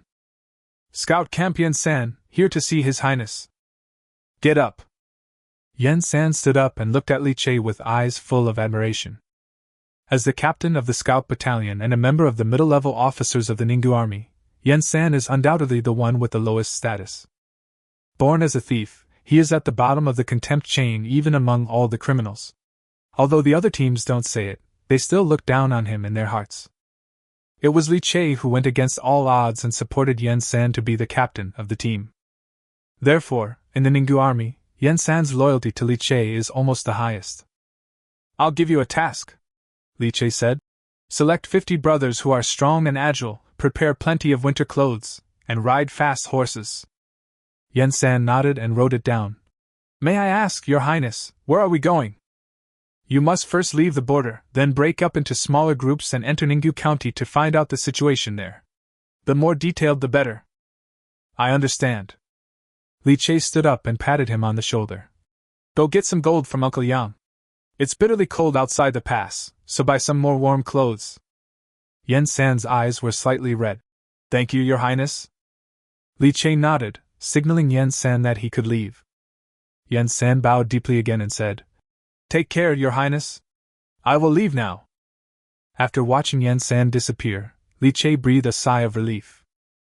"Go tell those bastards outside," Li Che said to the guards beside him. "After you pick the horses, go to the market and buy the things you need to pass through the border." "Yes, Your Highness." On the other side, the Wang family residence. When Wang Luan returned home, the servants hurriedly came up to him and helped him to the yard. "Have people from other families arrived?" Wang Luan asked weakly. "The Fan family, the Xiao family, the Yang family, and the Lu family are all here," the servant replied hurriedly. So many people were present when Wang Luan was captured by Li Che and his men. The circle of northern aristocratic families is not large to begin with. It consists of just a few clans that have been passed down for thousands of years. The children of these families all serve as officials in the court and secretly control the entire north. Wang Luan was supported by his servants as he walked into the hall. Seeing him staggering and his face as pale as paper, people sent by various families rushed up to him. "Brother Wang, are you all right? Damn it! This Ninggu County king actually used such a heavy hand. Even his father doesn't dare to treat our family like this. This Ninggu County king has already met his death." Everyone was filled with righteous indignation, as if Li Che had dug up their ancestors' graves. Wang Luan sat on the chair, feeling unbearable pain all over his body. Hearing the noise of people around him, he suddenly felt a surge of anger in his heart. "That's enough!" After hearing Wang Luan's loud shout, the hall suddenly became quiet. The Wang family of Langia is the most powerful. Although this branch is not the main family in Yan area, it is still unmatched by other families. "What's the point of scolding him? You should think of a way to turn the tables." A trace of hatred flashed in Wang Luan's eyes. "Li Che is just temporarily resting in Yendi. Who knows when he will go outside the Great Wall? By then, we won't be able to find him even if we want to." Hearing Wang Luan's words, the Fan family clenched their fists and said angrily, "Send assassins to assassinate him." Wang Luan shook his head. "Assassination? You can't even capture the king of Yen, and now these two are in cahoots with each other. It will be even more difficult to do it." He had just come out of the Ninggu military camp. Those Ninggu soldiers were all strong and more elite than the Yen army. To assassinate someone in such a military camp is no different from offering one's life as a gift. Someone else suggested, "Why not report it to the court and put pressure on His Majesty to severely punish the Prince of Ninggu?" As soon as this was said, someone refuted, Haven't you heard about what the Prince of Ningyu did in Yeching? The Wang family of Yeching was almost exterminated, and your majesty didn't do anything. A few more suggestions were made, but they were quickly dismissed. Everyone disagreed and argued endlessly, and the lobby became noisy again. At this moment, Wang Lun said with a cold look in his eyes, "Okay, listen to me." Everyone fell silent again. Everyone, the Prince of Ningyu came to Yendi this time just to collect food and buy supplies. Little do they know that the market in Yendi is controlled by us.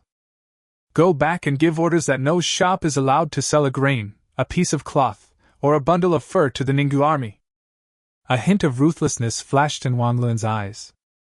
Including the route from Yendi to Shanhaiguan, we will buy back all the materials on the market at a high price. I want to make sure that his Ningyu army will be deprived of food and mutinied, and won't be able to leave Shanhaiguan. The Li family should know that this world belongs to our family, not the Li family.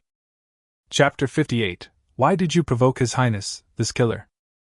Be good, eat more. The Saker falcon squatted on Li Chei's wrist and held a piece of fresh meat in Li Chei's hand with its sharp mouth. Li Chei took this opportunity to quietly touch Heidongking's back. It's silky and smooth, and it feels very relaxing to stroke it. At this moment, Chiu Bai's anxious voice suddenly came from the door. Your Highness, it's not good! The half-eaten Saker falcon was frightened and flapped its wings to escape back into the cage. Li Chei looked at the reckless Chiu Bai and said helplessly, What are you doing, dancing mysteriously? Chiu Bai has always been a steady and prudent person.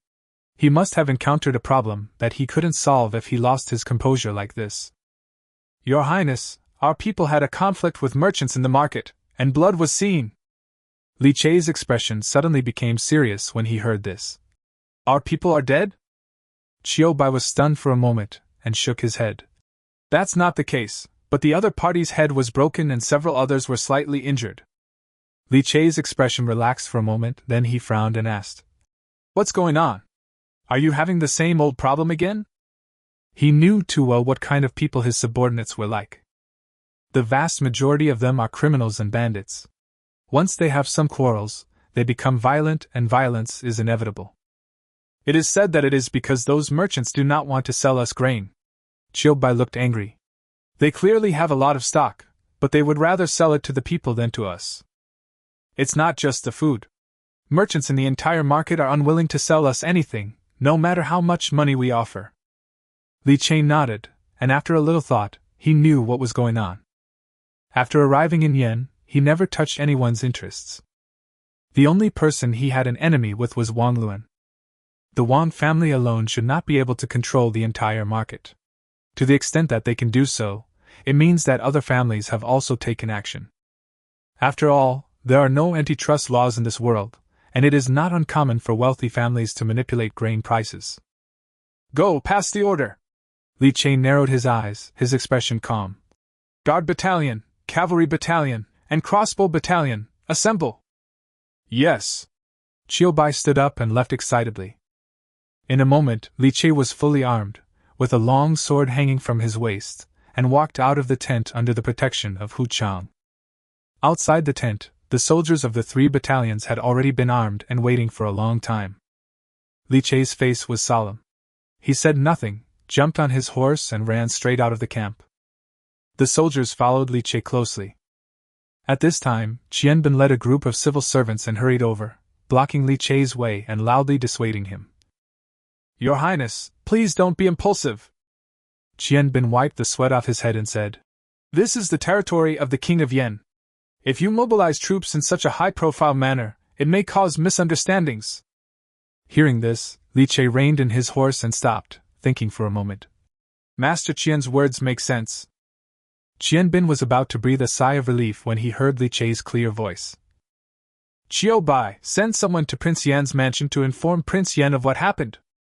Tell him I'm going after the noble family, and tell his men not to go to the market to avoid misunderstandings. Chiu Bai accepted the order, and Qian Bin's face changed drastically. Your Highness, this is not possible. Although the noble family has gone too far, they have not violated the law. It was our people who stole food and beat people, violating Daqing laws. You just come to kill us without any reason. Is beating someone illegal? Li Che sneered. If you don't let me have enough food, I'll kill people. After saying that, he gave a look to the soldiers around him. Someone came up immediately, dragged Xianbin and others away, and cleared a path. Li Che squeezed his legs onto his horse's belly and led his army straight to the market. The sergeant beside him didn't let Xianbin go until everyone had left the camp. Xianbin sat on the ground with a pale face, hammering his hand to the ground in regret. It's over. If you let the soldiers rob the food, your reputation will spread far and wide. Wang family, why did you mess with His Highness, this killer?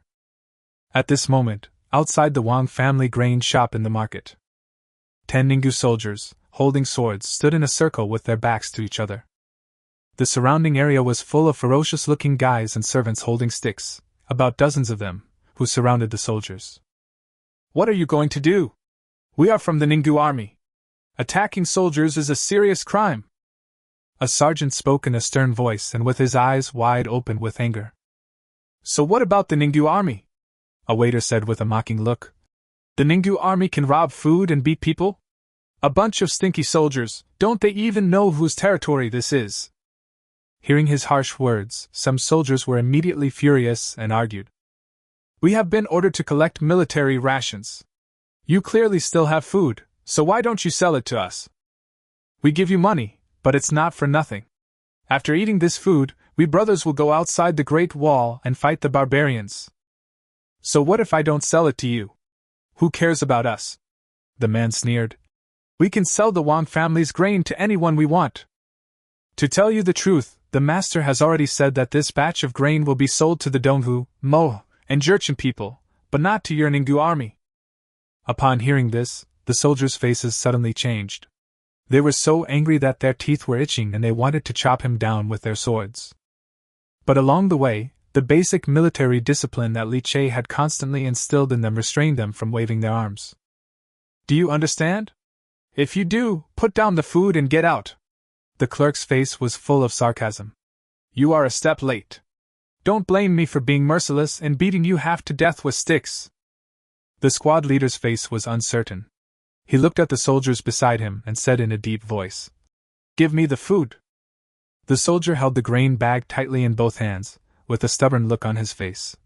Sergeant, but His Highness ordered us to purchase.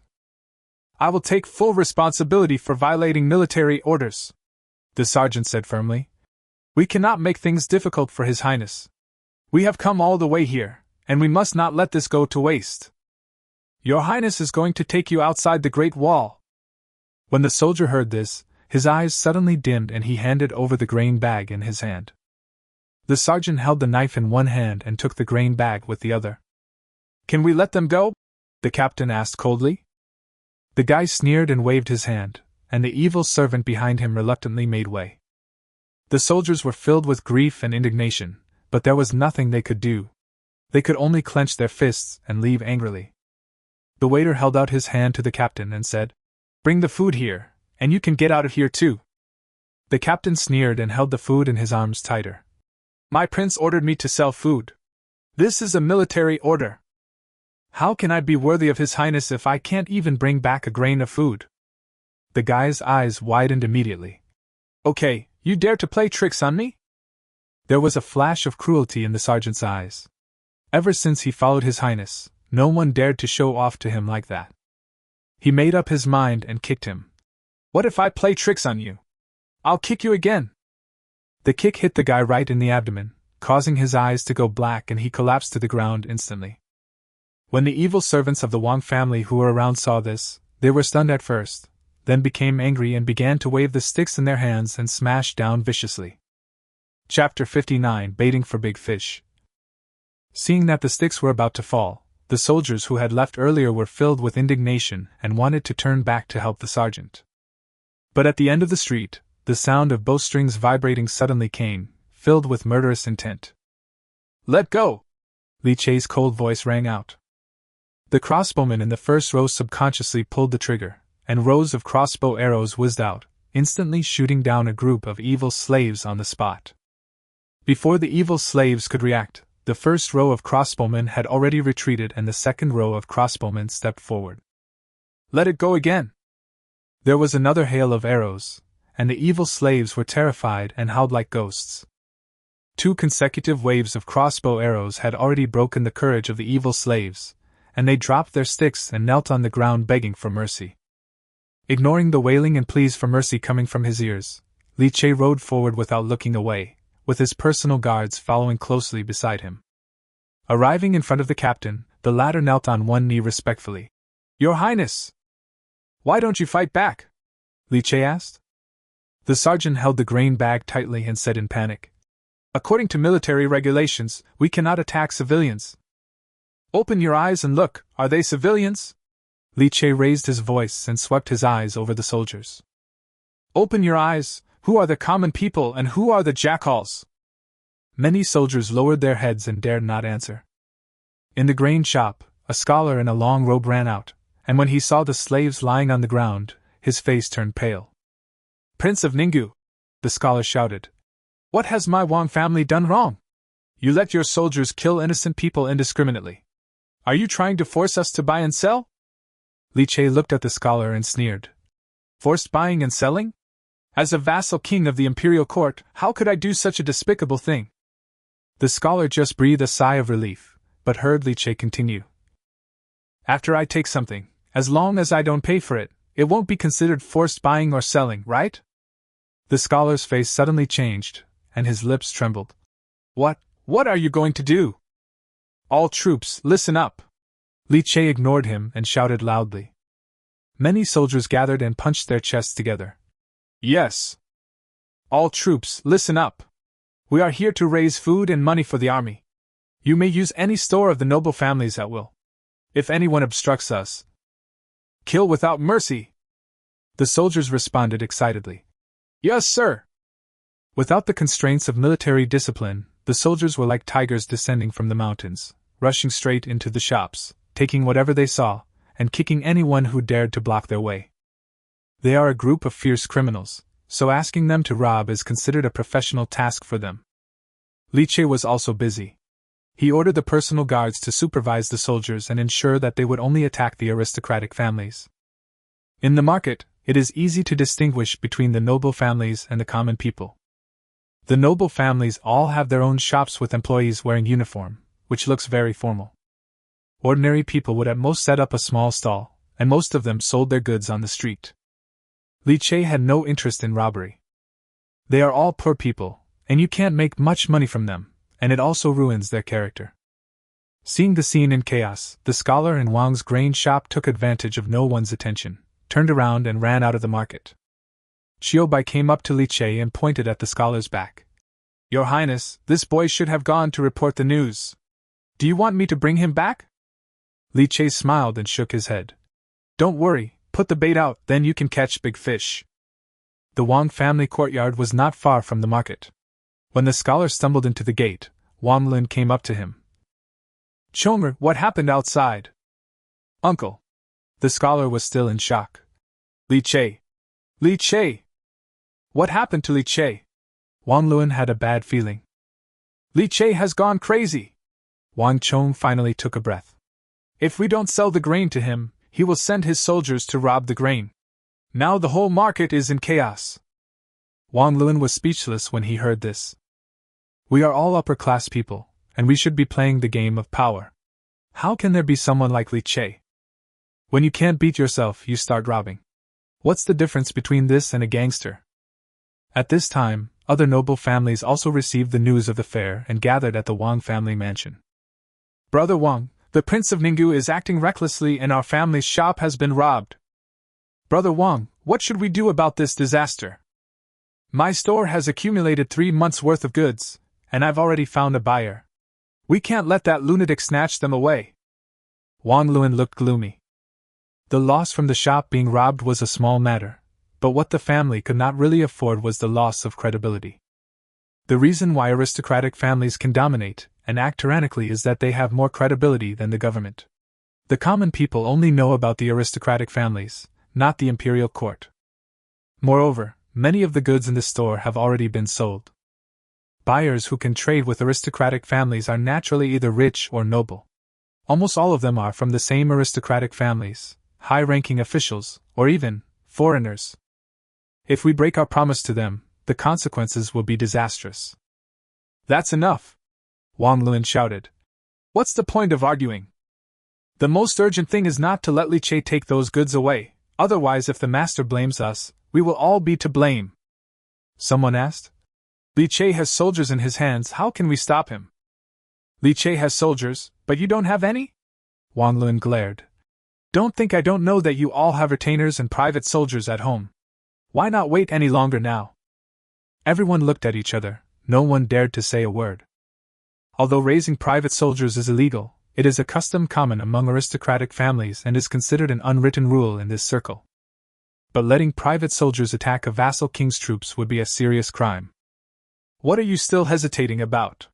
Wang Lun said angrily. If Li Che dares to rob food, won't he dare to attack your house? By then, who among you can resist his fierce army? Hearing Wang Lun's words, everyone woke up as if from a dream. Yes, Li Che was so unscrupulous that he might even run to rob his own mansion after robbing the shops. You're right. We can't just sit there and wait for death. I have 800 private soldiers at my disposal, my brother. I also have 600 followers in my house, all of them desperate criminals, willing to die for my brother. My son is serving in the city guards, you can order him to dispatch troops. My family will pay 700. My family can also provide 800 private soldiers. Everyone talked at once and soon gathered together 3,000 private troops, plus a city guard that was not under the control of Prince Yin. Wang Lun nodded with satisfaction and then said, Go back and prepare quickly, and rush to the market as soon as I give the signal. What are you going to do, brother? I'll go to the Prince of Yan's mansion. Wang Lun narrowed his eyes. Ningning Guju and Wang started a war in the Prince of Yan's fiefdom. As a vassal king, how can he just stand by and watch? I'll go and force him to send out his troops. Chapter 60 Li Che's bloodthirsty personality. However, King Yan had already received the report from his subordinates. More soldiers from the Ninggu army came to inform Li Che of his intentions. The king of Yan, who had always been decisive, hesitated at this moment. Li Lin frowned and paced back and forth in the study room, remaining silent for a long time. Princess Yan looked at her silent husband and tried to persuade him. Does your majesty have any doubts in his heart? Looking at his always virtuous wife, Li Lin sighed and complained. My beloved concubine, do you still remember the jade pendant that my sixth brother gave to Sienna? Princess Yan nodded. Li Lin continued. That jade pendant belongs to the prince. I saw it in his house. It was a gift from his second brother when he was 12 years old. The princess was shocked when she heard this and asked, Your Highness, do you mean that the Prince of Ningdu is related to the Crown Prince? It's not that we have a relationship, it's that we have hatred. Li Lin sighed and took out the secret letter that the Crown Prince had sent him. This is what the Crown Prince wrote to me. The words in the letter are fierce and every word is heart-wrenching. He asked me to find an opportunity to get rid of my sixth brother. The princess took the letter and quickly read through it. As the king of Yan had said, the words were quite fierce and the depth of hatred could be seen from the text. Princess Yan quickly advised, Your Majesty, you must carefully consider this matter and never act impulsively. Li Lin said in a deep voice. How could I not know this truth?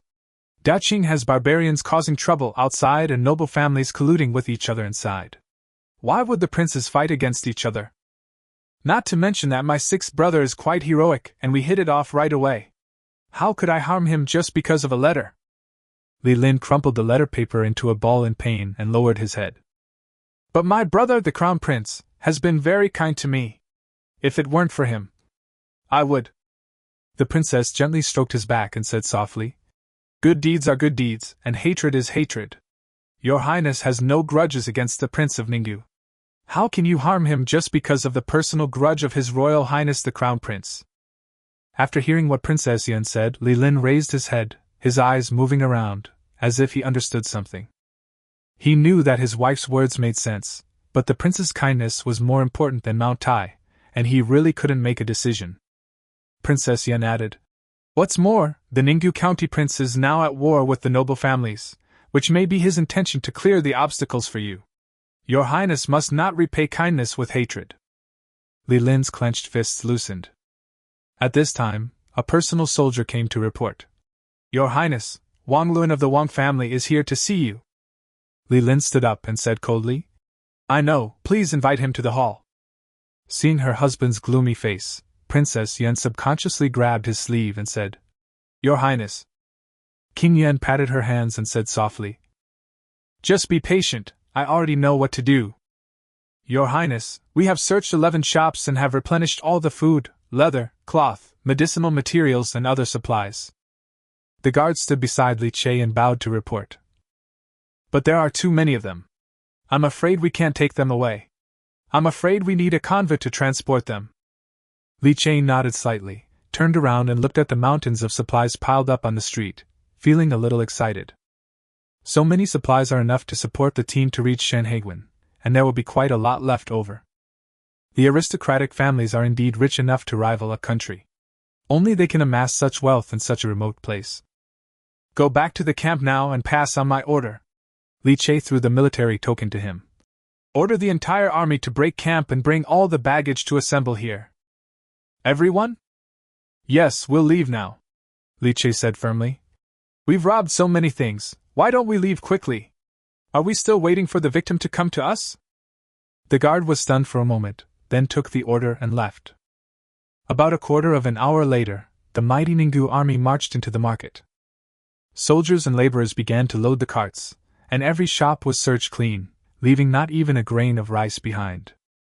Li Che then ordered the cavalry battalion to clear the way and escort the loaded carriages away first. He personally led the Royal Guard Battalion, the Crossbow Battalion and 200 veterans from the Cavalry Battalion and waited at the market entrance. The army was like a long dragon, winding towards the northern city gate.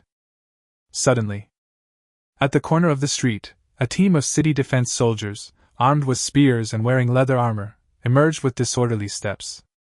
Behind them followed more than 3,000 men in various clothes, all of whom were private soldiers maintained by aristocratic families, holding swords and with murderous gleams in their eyes. Li Che sat upright on his horse with a sneer on his face. As expected, the aristocratic family could not hold back after all.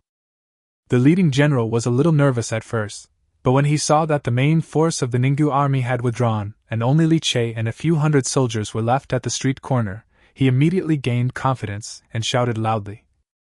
Li Che, you have committed atrocities and allowed your soldiers to rob. You have violated the laws of Daqing. Why don't you dismount and surrender immediately? Li Che smiled contemptuously upon hearing this. Judging from the dishevel of the opposing army, their overall quality is not even as good as that of the bandits in the mountains. How dare you bark here? Don't say more, come on! Li Che drew out the silent sword from his waist, and felt the blood in his body begin to boil. The fighting along the way has fully awakened the fighting character of the Chinese nation in his blood. After not seeing any blood for a few days, I felt a little empty inside. Seeing Li Che being so arrogant, the general was immediately furious. How arrogant you are! Why would you say anything more to him? An old man from a noble family wearing a Confucian robe said from behind the general. My son, lead your men to kill him and capture this rebellious man. The general nodded, said nothing more, and ordered the city guards to attack first, followed closely by the private soldiers of the noble families. In an instant, shouts of killing shook the sky, and thousands of soldiers and horses rushed towards Li Che like a tide. Li Che turned a blind eye to this, just silently holding the sword in his hand and watching the enemy approaching. After most people entered the designated area, he suddenly pointed the sword in his hand to the sky and shouted in a loud voice. Shoot! Brush, brush, brush. Bows and crossbows were stretched out from the eaves, beside the carriage, and behind the window frames. The archers and crossbowmen who had been lying in ambush launched the attack at the same time. Crossbow arrows poured down from all directions like locusts, killing most of the city guards who rushed up first. For a moment, the city guards were thrown to the ground, and the sounds of wailing were endless. The originally aggressive attack formation was instantly disrupted. Li Che's eyes gleamed, and he shouted, Ningdu army! Exist! Dozens of guards and 200 veterans from the cavalry battalion shouted in unison. The Ningdu cavalry moved in unison, drawing their sabers from their waists at the same time. The royal guards even took the spears from the side of the horse's back and let them hang naturally in front of the horse's head. Li Che led the charge and rushed to the opposite side on horseback, followed closely by Hu Chang holding a huge iron rod. The city guards on the other side had not yet reacted when they saw more than 200 cavalrymen coming towards them like waves. There was a hint of irrepressible excitement in Li Che's voice. "Follow me and kill me?" Chapter 61. I'm not happy if I really kill you. For a moment, the war horses neighed, their hooves made the wind, and their manes flew. The shiny swords reflected cold rays of light, and the riders' shouts and the sound of galloping horses resounded throughout the market. Li Che took the lead, with the sword in his hand hanging down at a 45-degree angle. Relying on the acceleration of the warhorse during the charge, it is possible to inflict fatal damage to the enemy without swinging a knife. All the cavalry had to do was charge to the end without slowing down, aiming their blades at the enemy. As soon as the city guard general raised his head, he saw a sharp sword coming towards him, and his pupils reflected a cold light. The next second, the vision turned upside down, and the big head was thrown high. After Li Che cut off the general's head with a sword, he didn't even look at him, and the horse under his crotch continued to accelerate deeper into the enemy's formation. Chiu Bai, who was standing next to him, saw it clearly and shouted, "Your Majesty, personally kill the enemy general!" Chiu Bai shouted at the top of his lungs, and the entire army heard it clearly. The morale of the Ninggu army soldiers was instantly boosted. "Ah! Your Majesty is invincible! Go!" Being the first to reach the enemy line, breaking into the enemy's formation, beheading the general, and capturing the flag have been the greatest military achievements since ancient times. What's more, this was a general killed by Prince Li Che himself, and the morale of the Ninggu army instantly reached its peak. The guards put down their lances and charged into the enemy camp with thunderous force. The sharp tip of the spear pierced through the armor and penetrated the flesh, making a horrifying impact sound. The 50 guards were like bulldozers, knocking down the enemies one by one and tearing open gaps.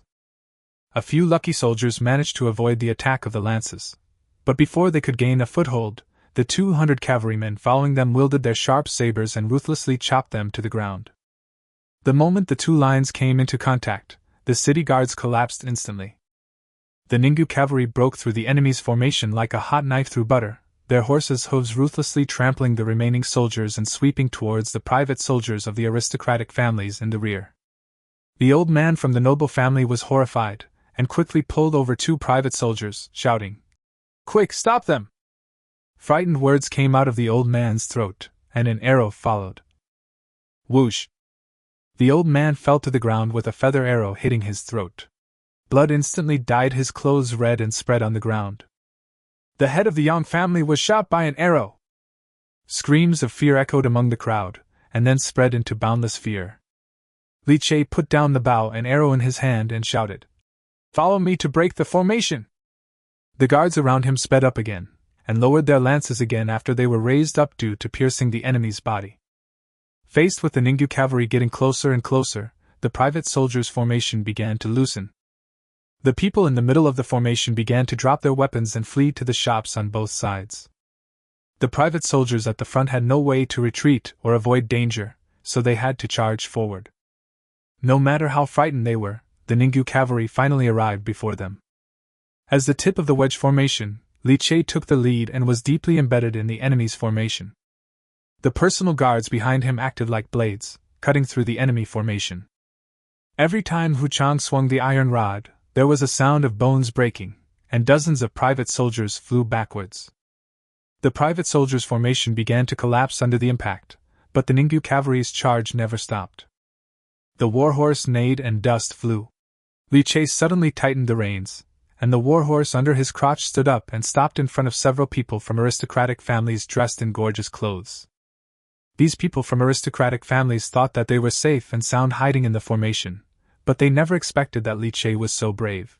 He tore through 2 lines of defense in a flash and killed them right in front of them. The rest of the private soldiers were still blocked at the entrance of the market, and were unable to provide any support in time. They no longer had any power to resist. "Does the noble family want to capture and kill me?" Although these people were not heads of aristocratic families, they were powerful figures in their respective families. They had never seen such a bloody scene that was like a Shura field. At this moment, he was so frightened that his face turned pale and his mind was blank. How could he speak? Look at the Prince of Ninggu again. He is wearing armor, riding a war horse that is over 2 meters tall, and his body is covered in blood. Even the horse's breath has a strong smell of blood. The ferocious look from a high position, with a bloody and courageous aura, was like a fierce god descending to the mortal world. Although there were still many private soldiers behind him, their masters' lives were in Li Chei's hands at the moment, so those private soldiers were afraid to move forward. Among the crowd, some people's legs became weak and they collapsed to the ground. Some people still had a trace of rationality and knelt down to beg for mercy. Your Highness, please spare my life. If you spare me this time, the Xiao family will definitely reward you handsomely. Seeing the people of the noble family being so unbearable, Li Chei sneered. Haven't you heard that those who kill people will always be killed? The man's eyes widened. I am the elder of the Xiao family. Your Highness really dares to kill me and become an enemy of my Hebei Xiao family? Li Chei glanced at him contemptuously and said 2 words lightly. Cut it off. The next second, the private soldiers of the noble families behind them saw a scene that they would never forget. Those ferocious cavalrymen raised their lances high in the air and pierced through the bodies of the usually arrogant elders of the aristocratic families, nailing them to the ground. Li Chei glanced down at the Xiao family elder, and seeing the look of disbelief on his face, he couldn't help but complain. I wouldn't be happy if I really killed you. Looking back, the entire fleet of cars had already left the street. Aristocratic family, is that all? Li Chei felt bored and rode away. Let's go, out of the city, to the outside of the pass. The guards drew their guns and followed. Several corpses lost their support, and immediately collapsed to the ground. More than 200 riders came and went quickly, like a whirlwind, leaving behind only a group of panicked private soldiers. Seeing that their leader had died, the private soldiers were suddenly at a loss. What should we do? Someone asked. Our masters are all dead. If we go back like this, our family will never let us go. Another voice said in despair. Why not chase him and kill him? This will atone for our sins and give us a glimmer of hope. With a leader, the desperate private soldiers rushed in the direction where Li Chei left, as if they were grabbing a life-saving straw.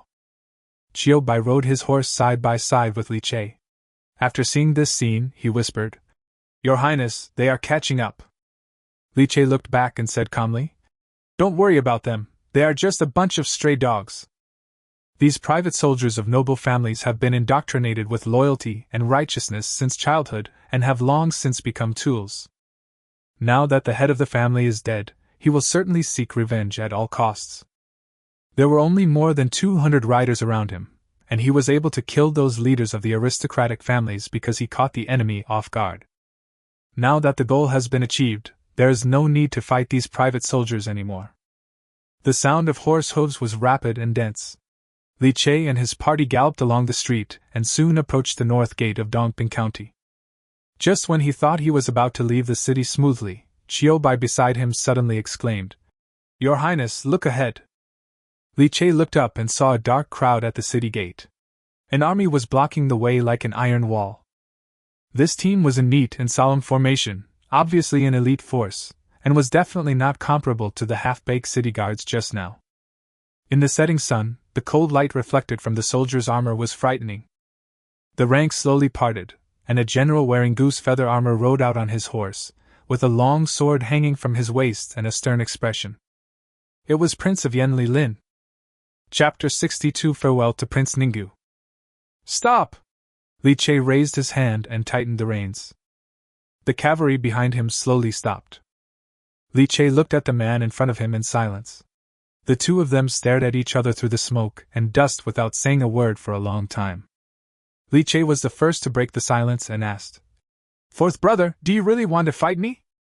Li Lin still didn't speak, but turned his gaze to the silent long sword on Li Chei's waist and paused for a moment. Then he slowly said, Is this sword still handy? Li Chei grinned and said, Unstoppable, I have chopped off the heads of several noble families. Thank you, fourth brother, for the sword. Li Lin smiled when he heard this. That's great. He reached into his arms, pulled out a long cylindrical object, and threw it far towards Li Chei. Li Chei reached out to take it, but before he opened it, he heard Li Lin say loudly. This is a map of the area outside the Great Wall. It was drawn by the Yan army, which sacrificed hundreds of scouts over the years. I am giving it to you today, sixth brother. When Li Che opened it, he found it was a sheepskin map with clear images of mountains, rivers, roads, passes, and tribal distribution. Then Li Lin said, The journey ahead is long, and the mountains are high. We don't know when we will meet again. I have nothing else to ask for, except that I hope you take care of yourself. Hearing Li Lin's words, Li Che felt a warm feeling in his heart. This is the first time since I traveled through time and space that I have experienced the love of brothers and sisters in this royal family. Don't worry, fourth brother, Li Che responded. You and I brothers will surely meet again someday between the White Mountains and Black Waters, and talk about drinking the blood of the barbarians. Ha! Li Lin laughed heartily. I've been waiting for that day to come. Li Che held the map tightly, and felt that all the words he had to say turned into a sigh. Take care, fourth brother! Li Lin smiled and raised his hand. The Yan army soldiers behind him turned to the left and right in unison, making way out of the city. Li Che said no more. He turned his horse around, led his personal guards, and galloped straight through the Yan army formation towards the north. When they were halfway there, they heard Li Lin suddenly shout, Send Prince Ninggu out of the city! Clang! The Yan army soldiers stood at attention and shouted in unison, Farewell, Prince Ninggu! Li Che shuddered all over, squeezed his horse's belly hard, and walked out of the city gate laughing. A small team of about 50 armored cavalrymen followed closely behind, escorting Li Che and others northward. After Li Che and others left, Li Lin's eyes gradually turned cold, and he turned around and shouted, Arm your troops in formation! The Yan army soldiers behind him formed a battle formation and were ready to go. Soon, the pursuing soldiers of the noble families arrived at the city gate. They did not see Li Che and Ninggu's army, but saw Yan's army with spears like a forest. The leader of the private army was horrified and asked, Why did the king of Yan let the prince of Ninggu go? How dare you, the traitors, commit crimes and looting in the city and plunder the market? Li Lin looked at them coldly. Why does King Yan say that? It's obviously. Li Lin waved his hand impatiently just before he finished speaking. Countless arrows rained down from the city gate and instantly fell into the private soldiers' formation, shooting them into pieces. Afterwards, the Yan army behind them rushed forward and engulfed these private soldiers of the aristocratic families. On the other side, Li Che advanced at full speed for several hundred meters and finally saw the flags of the Ninggu army fluttering in the wind in front of him. He looked at the armored cavalrymen who had been guarding him and bowed to express his gratitude. Thank you for your escort. We have successfully left the city.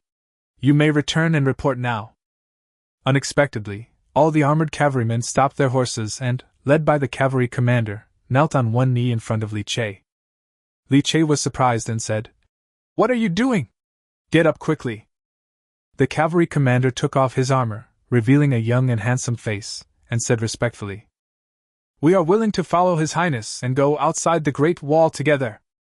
Li Che frowned slightly and dismounted. Why do you say that? You are all elite soldiers under my brother's command. How can I steal my fourth brother's men? The cavalry commander raised his head and said, Your Highness, you may not know that I was born in a good family. After joining the Yan army, I fought bravely and made many military achievements. However, during one patrol, I ran into a member of the Fan family who was trying to rob a woman.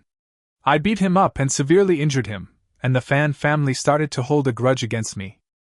If it weren't for the love of His Royal Highness Prince Yan, who allowed me to cover my face and join the armored cavalry as a cavalryman, I would have been killed by the Fan family long ago. But the Fan family is powerful. If we stay in Yan, we will be harmed by them sooner or later. His Royal Highness the King of Yan ordered us to follow you, the King, to the northeast to create a foundation. The cavalry commander stood up and pointed at the 50-odd armored cavalrymen behind him. These people are all people who have hatred towards the noble family. They are all willing to follow your highness out of the pass and fight the barbarians. After that, he knelt down again. I hope your highness will take me in. Everyone shouted in unison. I hope your highness will take us in. Li Che's heart was shocked, and his eyes swept across the resolute and courageous faces. Finally, he landed on the cavalry commander and asked, "What's your name?" "Your subordinate Yu Yun." Li Che smiled and asked, "Have you chosen a name?" Yu Yun was puzzled, but still said, "I joined the army when I was young, and I didn't take a name." "Then how about I give you a name, Zilong?" "You." "Zilong?" Yu Yun showed a look of joy and bowed to the ground. "Thank you very much for the gift of the name, Your Highness." Li Che hurried forward to help Yu Yun up, and the more he looked at her, the more he liked her. But he was 8 feet tall, with a majestic figure and a heroic face, and he was wearing a white robe over his iron armor. This cavalry general perfectly matched his impression of the fierce general from Shijiazhuang, and he couldn't help but feel very happy. "Zilong will temporarily serve as the captain and will still lead the cavalry," Li Che said. "In the future, if I can also train elite armored cavalry, I will hand them over to Zilong to lead." Yu Yun quickly bowed. "Thank you, Your Highness." After accepting Yu Yun, Li Che felt better and more grateful to Li Lin.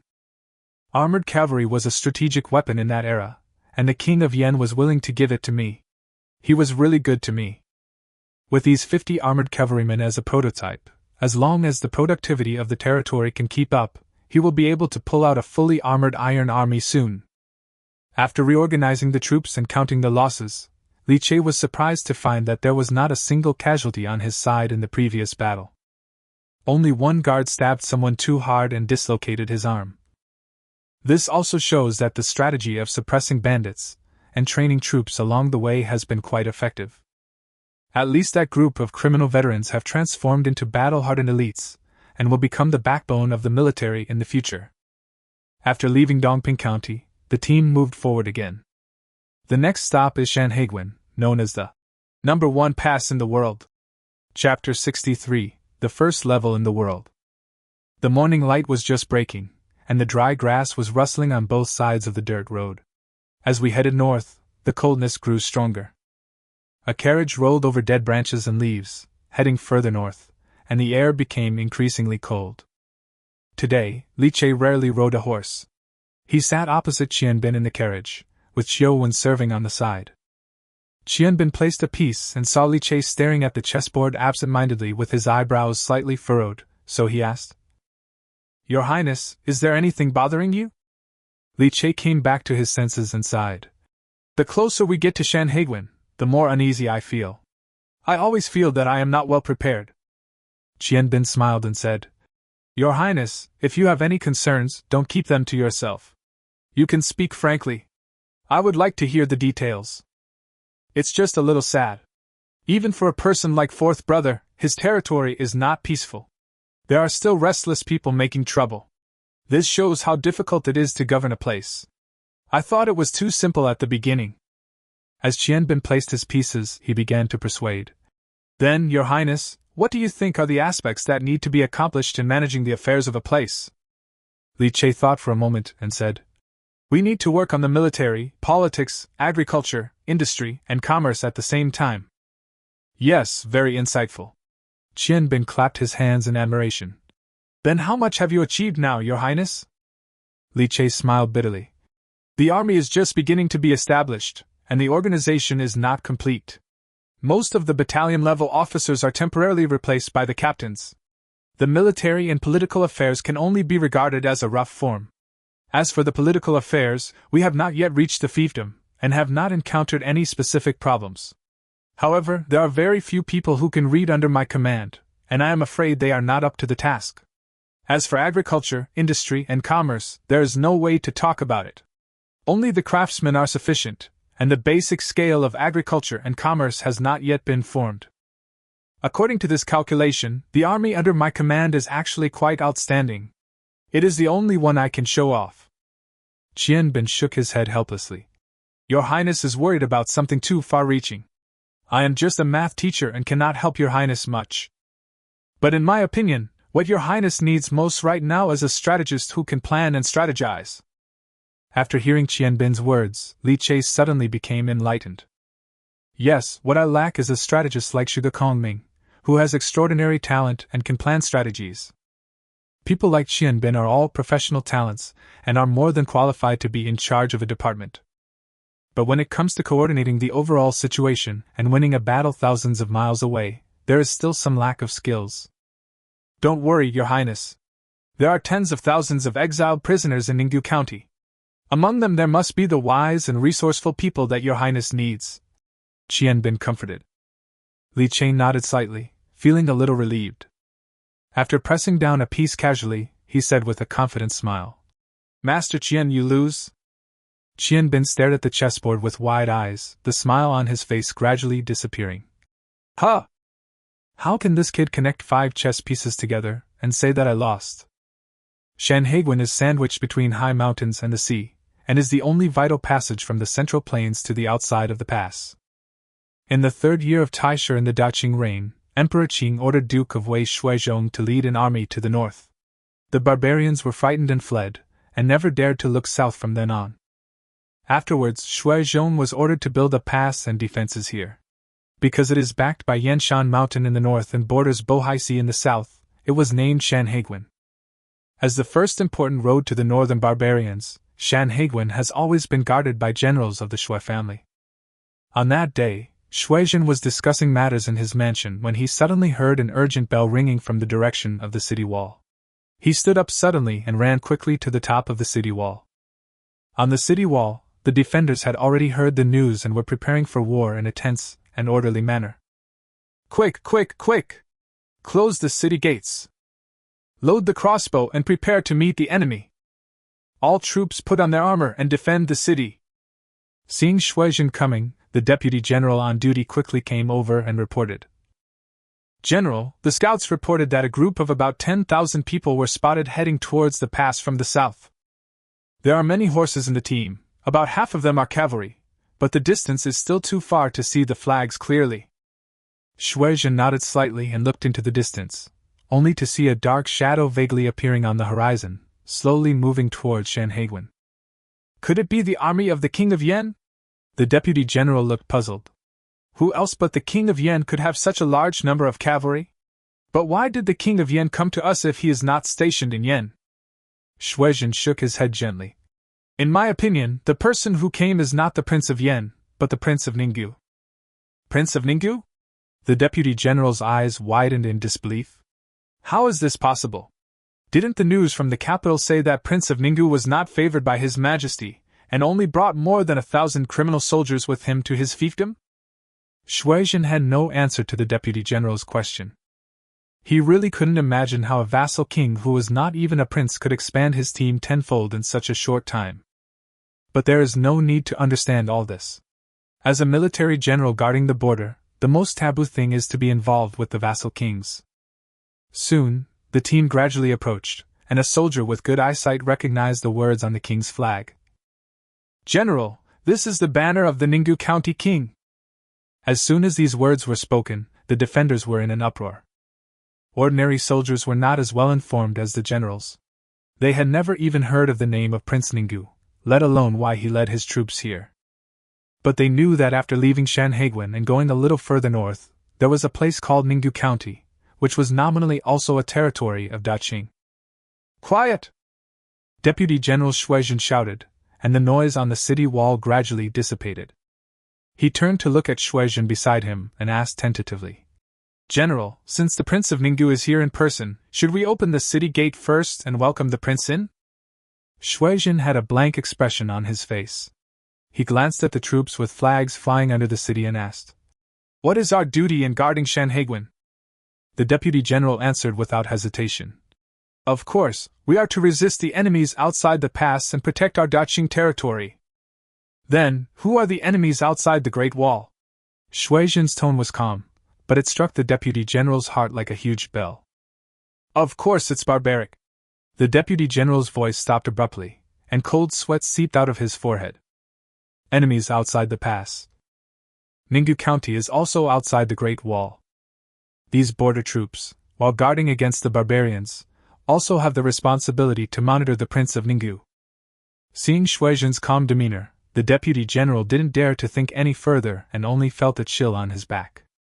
If I had rashly opened the city gate and welcomed Prince Ninggu into the city, wouldn't that have confirmed the accusation that the border troops were colluding with the vassal kings? By then, If I arouse His Majesty's suspicion, my position as a deputy general will be over. When Prince Ninggu arrives, we must conduct a strict investigation to ensure there are no mistakes. Shuizhen looked up at the sky with an indifferent tone. It's getting late. Even if his identity is confirmed, we can't let him out today. Chapter 64. Break through the barrier and enter the city. The setting sun was blood-red, and the flag of King Ninggu fluttered all the way to the majestic pass. Li Che stopped at the pass, looking at the towering pass in front of him, with a myriad of thoughts in his mind. In the eyes of other soldiers of the Ninggu army, outside this majestic pass was a barren land covered with snow. But for Li Che, Shanhaiguan has a special meaning. If it were in the previous life, passing this level would mean that I could report my safety to my family. Even if your home is in the greater Xing'an range in the north, passing this checkpoint is like having one foot in the door. On the other side of the pass is my hometown that I miss so much. Even if there are countless difficulties and dangers behind the pass, I can always find a way home. However, the journey home was 1,000,000 times more difficult for Li Che than for other people from northeast China who were wandering outside. The autumn wind is bleak and the flags are fluttering in the pass. After not seeing any movement at the gate for a long time, Li Che reined in his horse and turned back, saying in a deep voice, "Chiu Bai, go knock on the gate." "Yes." Chiu Bai bowed and accepted the order, then rode out on his horse. When he reached the foot of the city, he raised his neck and shouted, "Prince Ninggu has been ordered to take up his fiefdom. Quickly open the gates on the city walls to welcome the king."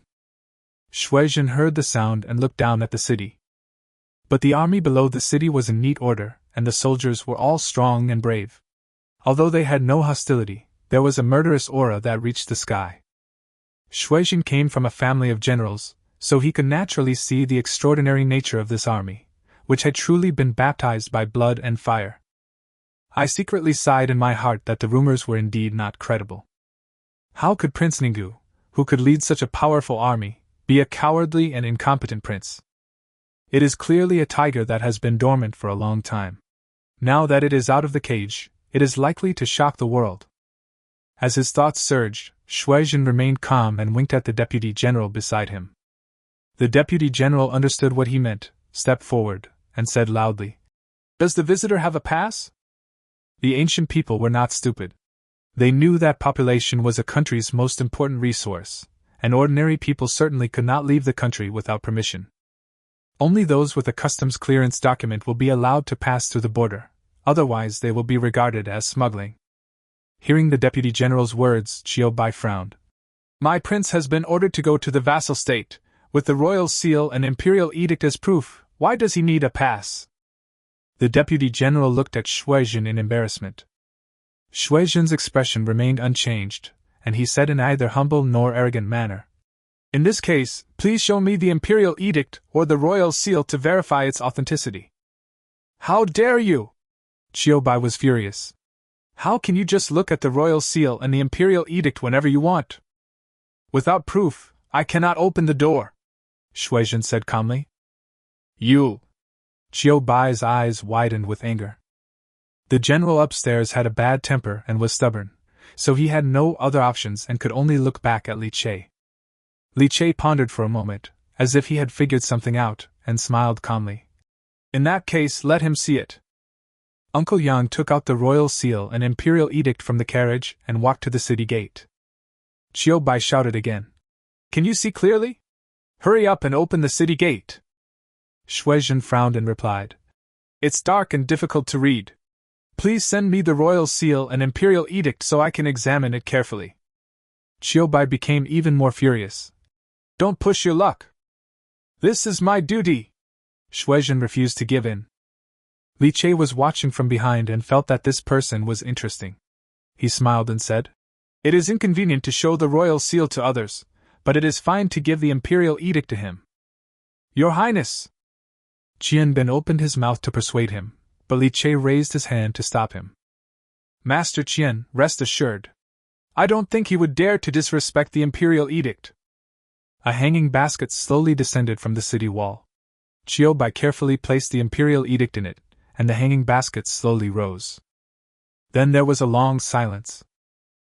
Bai waited for the city gate to open for a long time, and he was getting impatient. He couldn't help but ask loudly, "I say, have you finished looking at that bird guard up there? There are several hundred words in total. Do you want to read it until tomorrow? Once you're done, open the door for His Majesty." Shuizhen finally appeared on the top of the city wall again. He bowed to Li below the city wall and said loudly, "This general pays respect to the Prince of Ninggu." Seeing that he acknowledged Li's identity, Bai urged, "Why don't you quickly open the city gate and welcome my prince into the city? Your Highness has arrived, so the city gates should be opened," Shuizhen said slowly, his expression unchanged. "But it is late today, night has fallen, and according to the rules, no one can enter or leave the city gates at will after sunset. What's more, Your Highness is now leading a large number of people, and their identities are unknown." At this point, he deliberately paused, and then continued, "Your Highness, please stay outside the customs for one night. I will send someone to check their identities tomorrow morning, and it will not be too late to leave the customs." From Shuizhen's remarks, not to mention Li, even Wang Sanchun and the others could tell that the other party was making excuses in both overt and covert ways. A group of former bandit leaders and current military officers cursed.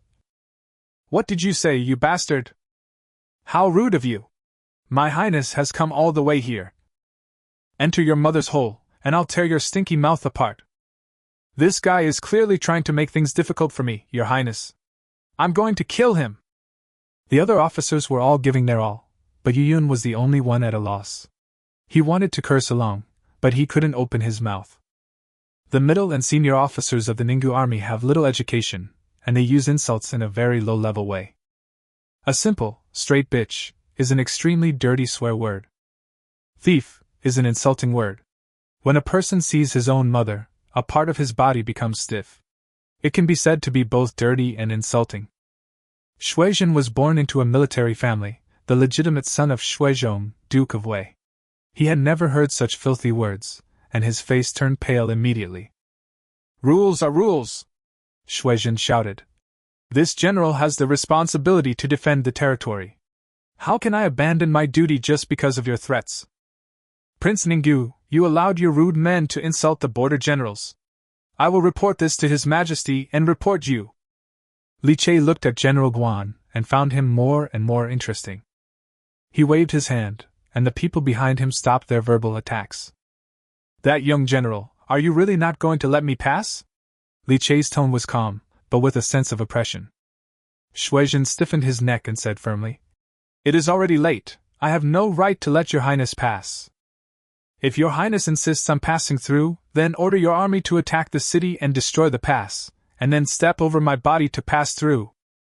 Hearing this, Li's smile widened. Attacking one's own pass is a serious crime. How stupid a person must be to do such a thing.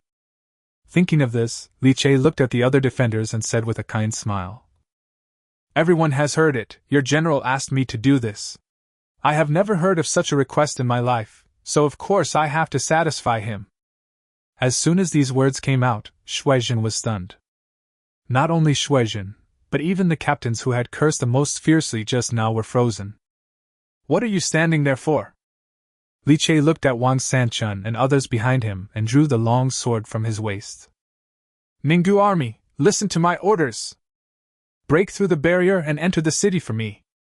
Chapter 65 3 Whips and 3 Gold Medals. Upon hearing Li's order, the Ninggu soldiers looked at each other.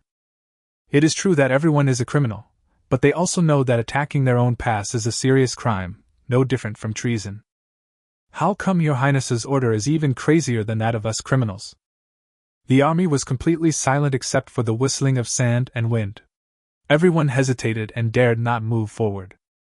Suddenly, a black shadow passed by, like a tiger descending from the mountain, and rushed straight towards the door with the force of thunder. Shuizhen looked closely and saw a muscular man who was over 2 meters tall, and as strong as an iron tower, holding a 3-meter-high mixed iron rod in his hand. He didn't know if it was an illusion, but the moment the sturdy man ran over, Shuizhen felt that Shan Hegwen under his feet was shaking. Seeing the strong man coming to the gate, he raised the iron stick in his hand high. The guards behind the gates began to whisper among themselves. "Is this man crazy? Is he going to use the stick in his hand to smash open the city gate? You don't know your own limits, and you are only asking for trouble. Ninggu County Prince's subordinates are actually some reckless men. They just spoke rudely to the general and now they want to smash open the city gate by themselves. Ancient city gates were all made of solid wood, the lightest weighing 800 kilograms and the heaviest weighing over 1,000 kilograms. For an important pass like Sanhedrin, the city gate weighs 1,200 kilograms. Even if the defenders in the city did not block the gate, it could not be moved by human power. But then I saw that mixed iron rod smashing down with a bang. Boom. Everyone only felt a loud noise in their ears, and then their vision became a little dazed. The guard standing in the city gate shook off the dust that had fallen on his head and stared at the bolt. I saw a shocking crack on the solid wooden door bolt that was as thick as a bull. The soldier rubbed his eyes, seemed a little bit unbelieving, and stepped forward to touch the crack. The moment my finger touched the bolt, there was another loud bang. The bolt broke with a sound, wood chips flew everywhere, and his hands were covered in blood. Get out of the way! Get out of the way! The gatekeeper shouted loudly, and the soldiers in the gate finally came to their senses and fled backwards frantically. As soon as he ran out of the door, there was another loud noise from behind. Just as he escaped from the gate, there was another earth-shaking noise behind him. The 1,000-pound city gate collapsed with a loud bang, and dust flew everywhere, covering the sky and the sun. In the smoke and dust, a demon-like figure, holding an iron rod, walked towards them step by step. For a moment, there was complete silence. Amid the incredulous gazes of the crowd, Liao remained calm. He tapped the saddle lightly with his heels and his horse slowly stepped into Sanhedrin. The defenders stared in amazement at Liao riding into the pass on horseback. They dared not stop him, nor run away. Chiyobai came back to his senses and shouted quickly, "Quick, protect His Highness!" The guards woke up as if from a dream, rushed forward, firmly controlled the city gate, and the Ninggu army entered one after another. After entering Sanhedrin, Liao was in no hurry to leave. He came to the general's platform, reined in his horse, and called a soldier over. "Go, call the boy who just competed with me." The soldier said, "Your Highness, our general is the commander of Sanhedrin and the son of the Duke of Wei. Even though you are a prince, you must not be disrespectful to him."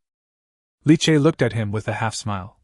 "Which one is more noble, the duke's son or the prince of a county?" The sergeant bowed his head and said nothing. "Your Highness, please don't make things difficult for him. Shuizhen is here." Shuizhen walked down from the city wall and looked at Liao calmly. Liao looked up and saw that the man was tall and strong, with bright eyes. He looked like a fierce general, but he looked like a girl. Just looking at his handsome face, I thought it was some noble young man.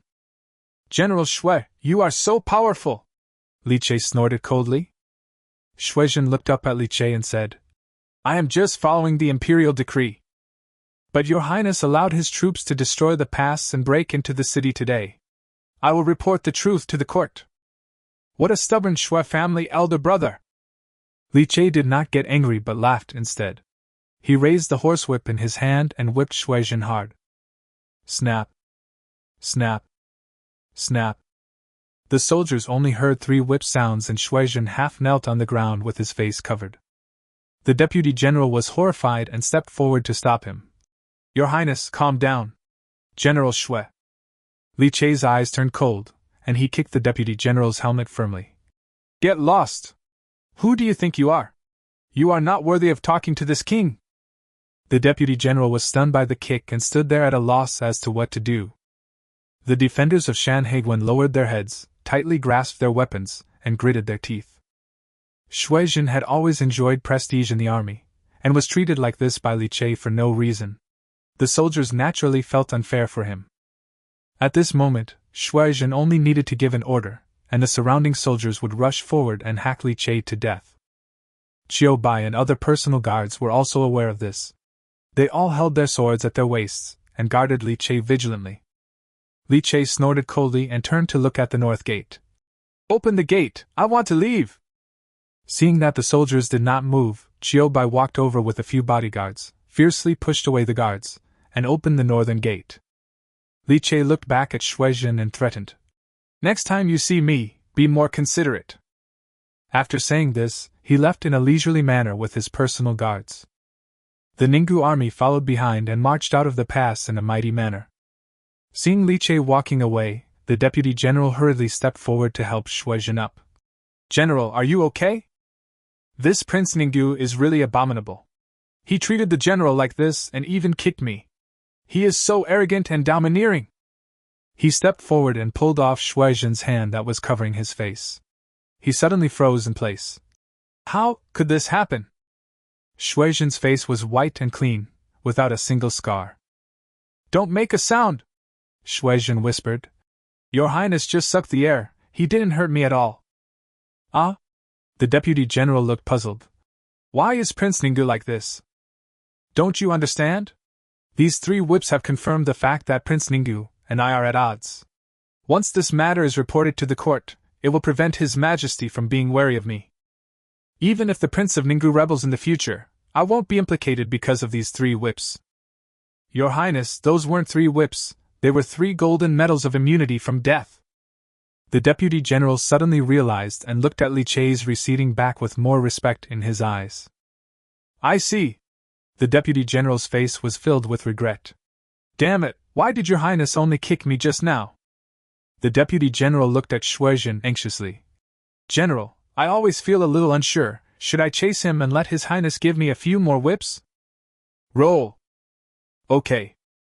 On the other side, Li Che left Shanhaiguan. Qiubai rode over and asked in confusion, "Your Highness, I think Shuizhen is also a loyal and brave general. Are you being too harsh on him?" "It is precisely because of his loyalty and bravery that I will give him 3 whips," Li Che said calmly. Qiubai was thoughtful after hearing this. Then I heard Li Che say, "If it was a mediocre general, I would have rewarded him with 3 sword strikes." Qiubai? Chapter 66 The Barbarians Are Coming. Outside Shanhaiguan. There was still a layer of old snow on the ground, and the horses' hooves made a slight crackling sound when they stepped on it. Li Che silently tightened his cloak.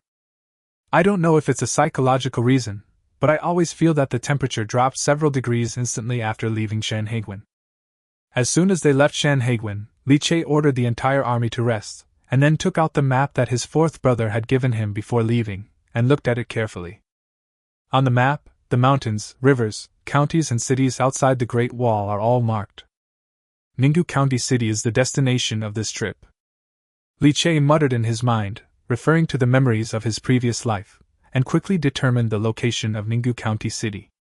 That piece of land, later called Chaoyang, is an important town in the northeast and has been a battleground for military strategists since ancient times. However, Li Che had no idea what the current situation of Ninggu County was like. The area outside the Great Wall is a place where barbarians wreak havoc, and even now there are still at least several barbarian forces entrenched here. Khitan Shi Shirwei, as well as the most powerful Mo, and the Jurchen tribe that separated from the Mo tribe. Whenever he thought of the Jurchens, Li Che's heart was shrouded in a gloom. There is an old saying that, if the Jurchen soldiers reach 10,000, they are invincible. This was an extremely powerful nomadic people who once established a powerful empire and ruled the Central Plains, becoming the 2nd dynasty after the Mongols to rule China as a minority. After the Jurchens entered the pass in their complete form, they carried out large-scale massacres, causing the Han population to drop sharply from more than 160 million to more than 90 million. The 10 days of Yangzhou and the 3 massacres of Jiating were all caused by the Jurchens. According to historical inertia, if Li Che had sat back and watched the Jurchen tribe grow stronger, history might not have happened in this time and space. "Is there any news about Yen San?" Li Che asked, looking up. Qiuwen handed a baked bun to Li Che and said softly, "Your Highness, the Yen team has not returned yet, but several scouts have already returned to the camp to report." Li Che nodded and took the steamed bun. "Call them over." After a moment, several scouts in leather armor came over quickly. "Greetings, Your Highness." In just a few days, the faces of several people were turned red by the wind and snow outside the pass, and their skin was a little cracked. Li Che handed the steamed bun to one of them. "No hurry, warm up your body first." The scout quickly reached out to take it, and his body, which had been cold just now, immediately became warm. "Have you found out the situation in Ninggu County?" The scout quickly replied. Your Highness, I have arrived at Ningyu County City. How is it going? I just took a look from a distance, and Captain Yen ordered us to report back first. The scout explained. He has led the rest of the brothers into the city to find out the details. Li Che nodded slightly. Yen-san was a very careful guy. But even though I only saw it from a distance, I feel that the situation in the city is not good. Why do you say that? The city walls are broken in many places, the city is sparsely populated, and many houses have collapsed, making it look like an abandoned city. The scout recalled. Even the city walls are missing several sections, and it is obvious that they have not been repaired for a long time. Li Che became furious when he heard this. The city wall is so dilapidated, the commander in the city must be a figurehead. Without city walls, how could we resist the invasion of barbarians? Countless people died under the horses' hooves. I see. You wait and have a good rest. After several scouts left, Li Che thought for a moment and then called Wang Sanchun and others. Pass the order down, break camp and set off immediately. I will lead the way with the personal guard battalion, the cavalry battalion will follow, the baggage and the main force will be in the middle, and the crossbow battalion will be the rear guard. Your Highness, you can't do that. Wang Sanchun tried to dissuade him. Outside the pass is already the territory of the barbarians. What if someone launches a surprise attack? Your Highness, please take charge of the Central Army. I am willing to be the vanguard. Li Che flatly refused. If you are afraid of fighting, you can't win. We came here to fight the foreigners, why would I hide from them? Seeing that Li Che had made up his mind, Wang Sanchun had no choice but to obey the order. Li Che put on heavy armor, led dozens of personal guards, and walked to the front of the team under the guidance of scouts. The roads outside the Great Wall were even more difficult to travel on. The mud on the ground and the melted ice and snow often caused the horses' hooves to sink deeply into the mud, making it difficult to move forward. After walking for half an hour, Li Che suddenly saw something like a flagpole appear in the distance. What is that? The scout beside him suddenly changed his expression. This? Your Highness should not look at it. When Li Che heard this, his face instantly darkened and he had a bad feeling. He rode forward, with his guards following closely. When he got closer and took a look, Li Che felt a chill rushing to his head, and the scene before him made him furious. In front of him was a wooden stake with a man's body nailed to it, kneeling on the ground. The sharp end of the wooden stake pierced through the man's mouth, and blood and intestines spilled all over the ground, having long since frozen solid. Judging from the man's appearance and clothing, he is definitely not a barbarian, but a Daqing man. Have you seen this? Li Che's voice was terribly cold. The scout quickly stepped forward to apologize. I have seen it, it should be the custom of the barbarians, a means of intimidation. You are indifferent to the insult to your compatriot's body? Li Che's eyes were filled with anger. Why don't you bury him properly? The scout hesitated for a moment, then said in a deep voice. Report to your Highness, because we cannot bury him. Li Che's eyes widened. What do you mean you can't bury him? The scout said truthfully. It's more than 300 miles from here to Ningyu County City. There is a wooden stake every mile, and every stake has a corpse.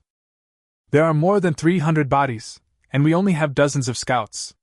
We don't have enough time to collect them. Li Che was furious when he heard this. More than 300 corpses, that is more than 300 lives. More than 300 Daqing people were so abused by the barbarians. What a vicious and brutal method, damn it! No wonder our ancestors said that those who are not of our race must have different hearts. Looking at the desperate and unwilling face on the pile, Li Che remained silent. After a moment, pass the order down, collect all the bodies and bury them properly. Yes. Li Che continued to move forward, and indeed he could see a corpse every mile. The setting sun made the figures of Li Che and his party appear particularly long. They continued to move forward, and the tragic scenes along the way were shocking. The guards suppressed their grief, untied the bodies from the wooden stakes, carefully collected them, and handed them over to the rear for disposal. This resulted in fewer and fewer people around Li Che. Chiu Bai wanted to open his mouth to remind him, but when he saw Li Che's gloomy face, he closed his mouth again. After walking for another half an hour, there were less than 20 guards left by Li Che's side.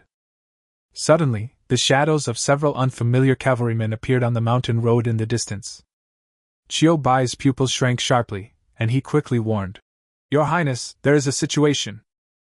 Li Che squinted and looked over. From the distance came shouts in an unfamiliar language, followed by the sound of hurried horse hooves. "The barbarians are coming." Chapter 67, Mauve Riders. There were about 20 barbarian riders. All of them were strong and powerful men wearing animal skins, with longbows and scimitars hanging from their waists. They wore no armor, only a small round shield placed on the side of the saddle. When the barbarian riders saw Li Che and his group, they showed no fear and instead rode towards them with a very arrogant attitude. "Your Highness, this is a Mo person," Chiu Bai said in a low voice. Li Che looked at him doubtfully. "How do you know?"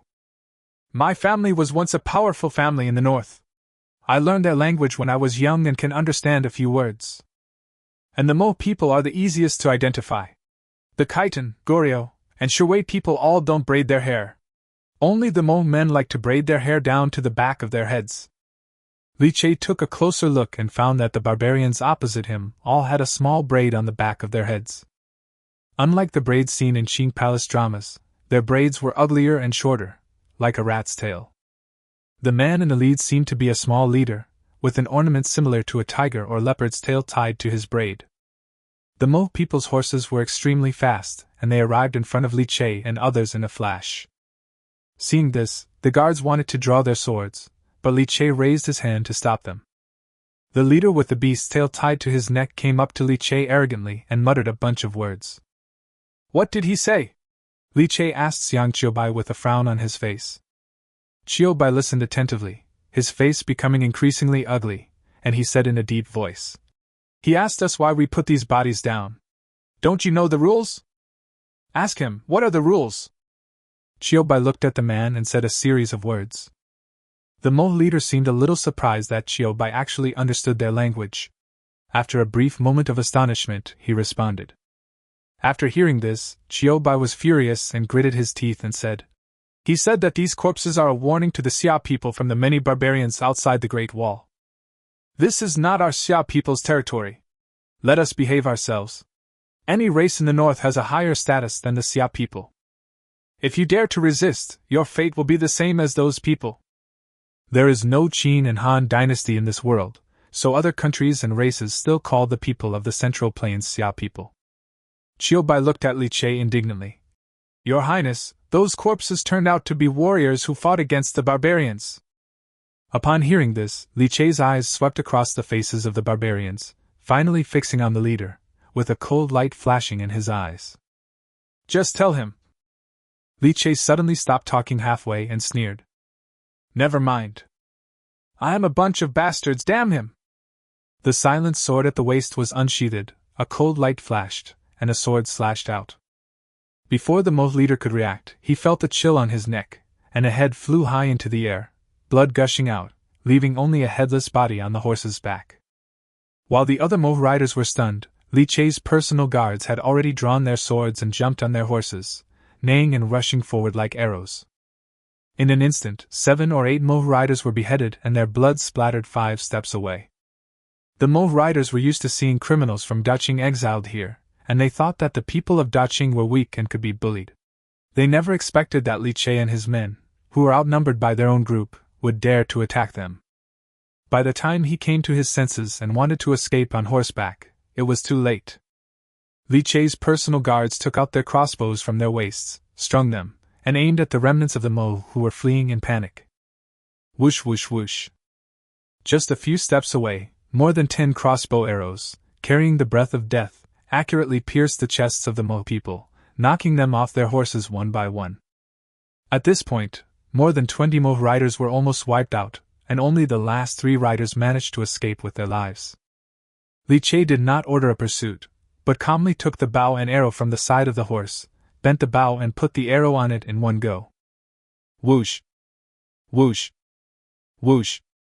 After 3 sounds of breaking through the air, the 3 feather arrows hit the target exactly, and silence returned to the snowy field. The ownerless horses were running wildly on the snow. The guards hurried forward and gathered the horses that had lost their owners one by one. Li Che put down his bow, his chest still heaving violently. The words of the Mo leader just now had a great impact on him.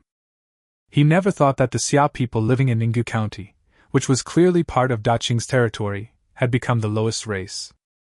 How can such a weak country, which can neither deter foreign enemies nor protect its people, call itself great? Qiubai came to Li Che's side, looking worried. Your Highness, you. Li Che came back to his senses and shook his head. I'm fine. How is the battle going? They've all been killed, and the brothers are finishing off the enemy. We've also captured more than 20 war horses. Qiubai exclaimed. They're all top-quality horses. They're indeed the best breeds from outside the Great Wall. What kind of good horse is this? Li Che smiled. In the future we will have better ones.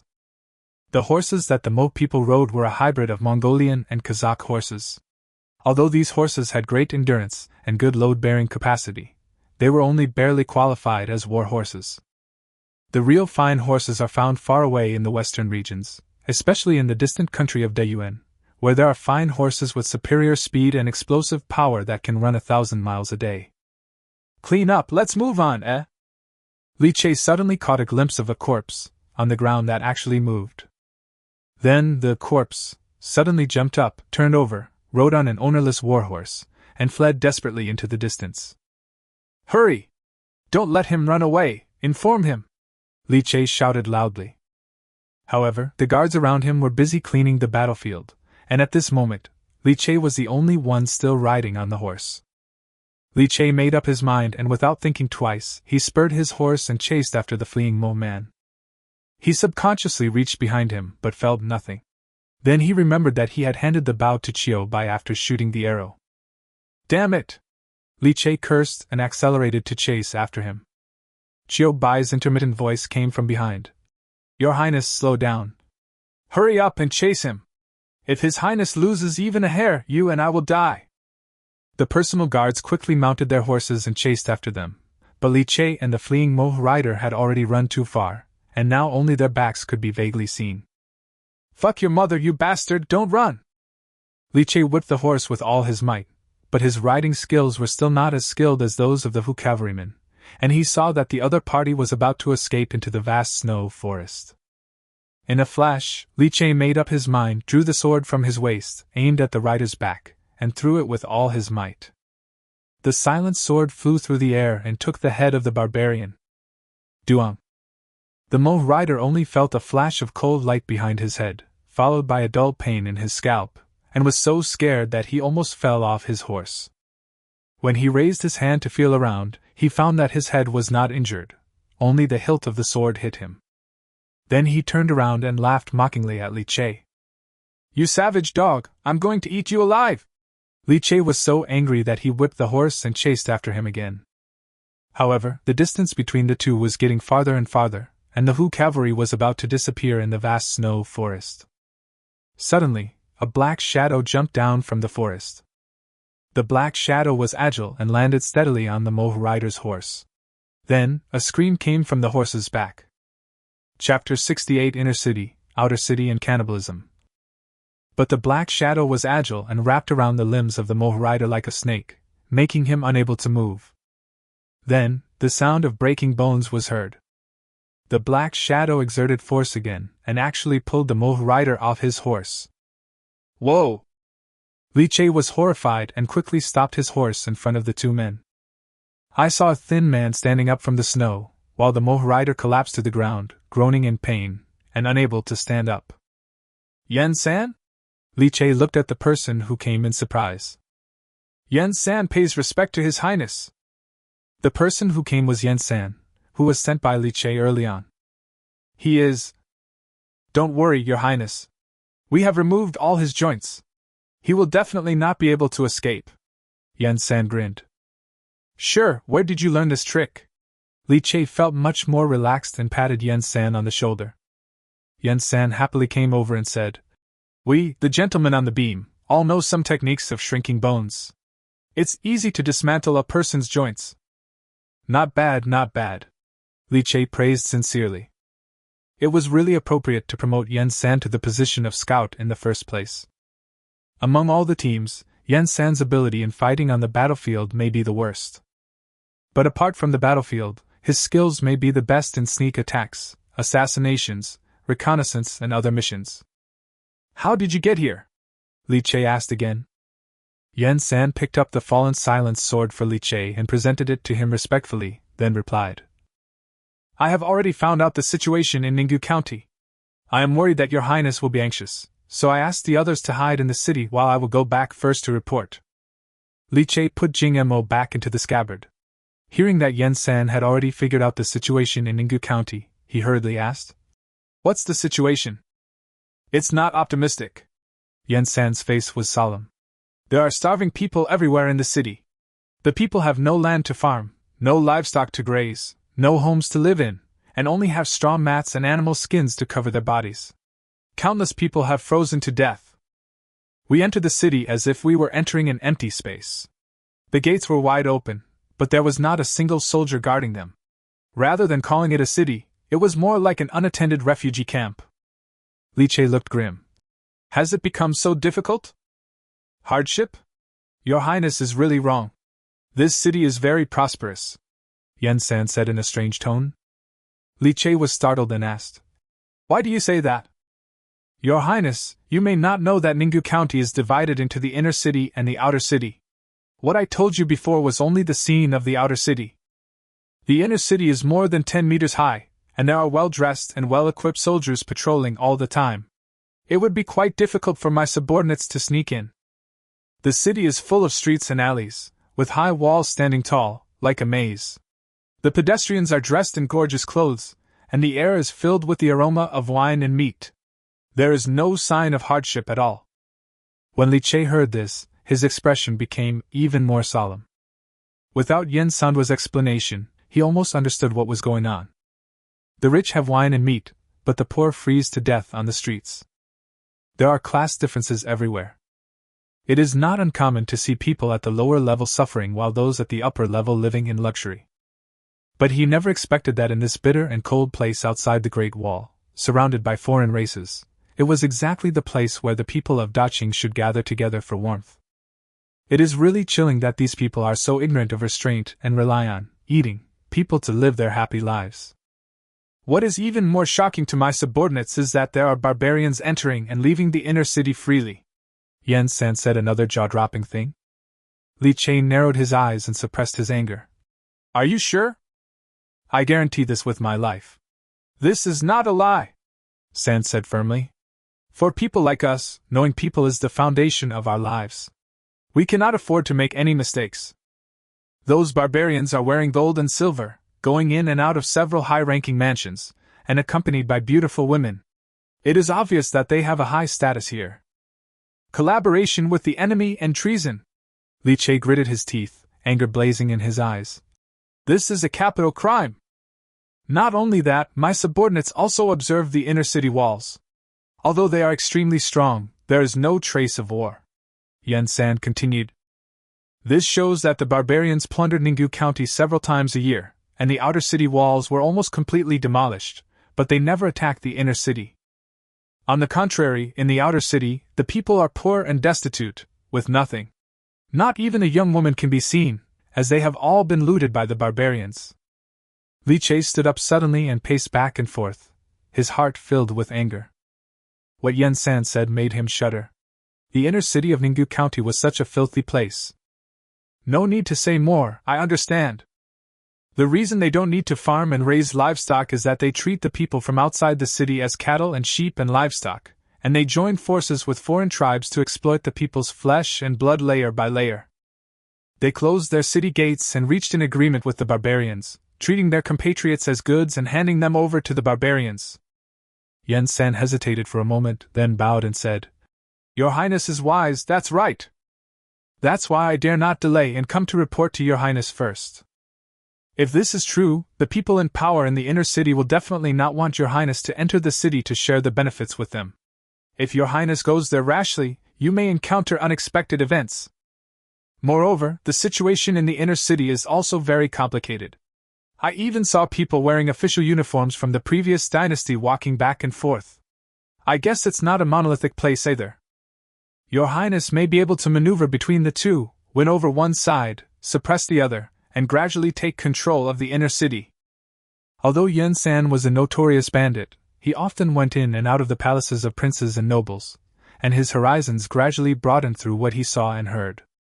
This complicated situation can be said to be internal and external troubles. If it is not handled properly, even if Li Che has soldiers, he will probably be trapped to death in the city by them and the barbarians. Li Che is the most compassionate nobleman Yuan San has ever met. He truly recognizes Li Che as his master, and naturally does not want Li Che to be in any danger. But Li Che was seen holding a long sword, looking at the white mountains and black waters in the distance with a solemn expression. Then he shook his head and said firmly, "No, I will never!" Yuan San was shocked when he heard this. "Your Highness." "Yuan San, remember this." Li Che turned and looked at Yuan San. "This is a gluttonous feast of cannibalism. I will never participate in it. Everyone in the inner city has a way to die. They don't deserve to be won over by me. What does your Highness want to do?" Yuan San looked at Li Che worriedly. "Without destruction, there is no construction. Without blocking, there is no flow. Without stopping, there is no progress. The struggle between us and them is a struggle of life and death. The only way is to break through the inner city and kill him completely." Li Che's eyes were red as he spoke word by word. "None of the beasts that harm their own kind will be spared." Chapter 69. Mr. Zhiga. "Your Highness!" Qiu Bai's anxious shouts came from behind. Li Che turned around and saw him rushing towards him with several personal guards. Seeing that Li Che was safe and sound, Qiu Bai breathed a sigh of relief, dismounted, and walked quickly forward. Yuan San bowed and said, "Manager Qiu." Qiu Bai ignored him and knelt down in front of Li Che. "I am late in coming to your rescue. Please forgive me, Your Majesty." Li Che couldn't help but frown when he saw Yuan San's embarrassed expression. "You should be punished." Upon hearing this, Qiu Bai's face turned even paler, and he lowered his head in silence. "In the critical moment, my most trusted personal guard, the personal guard I rely on the most, failed to protect the king. Instead, it was Yuan San, whom you all despised, who performed the meritorious service of protecting the king and found me first. How dare you look down on Yuan San?" The middle-level officers of the Ninggu army looked down on Yuan San, which Li Che considered to be sheer workplace discrimination and bullying. As a boss, he would not allow this kind of thing to continue. "I encountered this kind of thing in my previous life when I just started working, and I know how unpleasant it feels. After being caught in the rain, I want to hold an umbrella for others." Qiu Bai was so ashamed that he looked at Yuan San and cupped his fists, saying, "Captain Yuan, I am wrong." Yuan San hurriedly dodged to the side and waved his hands repeatedly. "I dare not, I dare not." Although the two were of equal rank, the class differences in feudal society were difficult to overcome. Before joining the criminal army, Qiu Bai was born into a soldier family, belonging to the class of scholars. As a thief, even if Yuan San is a top-notch thief, he is still at the bottom of the social ladder, or even belongs to the inferior class. "Okay, now that he's apologized and admitted his mistake, just accept it." Li Che glared at Qiu Bai. Although he hated this kind of feudal class distinction, Li Che also knew that one cannot become fat in one bite. Even in the society of the future, there is still a long way to go to achieve equality for all.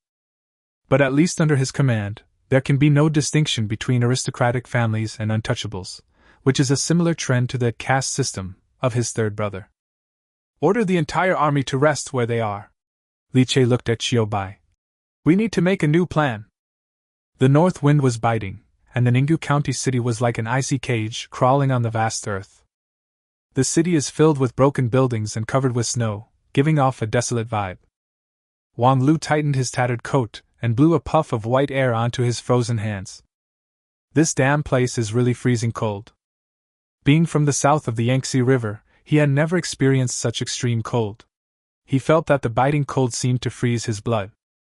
Fortunately, before entering the city, Team Yin had everyone sew animal skins inside their clothes, which barely helped to keep out the slight chill. Wang Lu was originally a ruffian from a water town in the south of the Yangtze River. Later, he accidentally killed someone in a dispute and was sentenced to a prison camp. He was thin, agile, and walked and jumped fast, so he was noticed by Yen San and transferred to the scout camp. In Mangang Mountain, he used his agility to kill a bandit spy with his own hands, and was promoted to sergeant for his merit. After entering Ninggu County City, Yen San let them move on their own to collect intelligence in the city. Wang Lu strolled along the dilapidated streets, looking at the bodies that had frozen to death under the eaves. The chill in his heart was even lower than the temperature at that moment. Human life is really cheaper than a dog's. Suddenly, Wang Lu saw several men passing by in a hurry.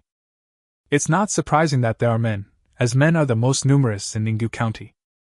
The strong women were abducted by the barbarians and gave birth to children for them, while the weak women found it difficult to survive the winter that had just passed. But what surprised Wang Lu was that the men around him were in a hurry.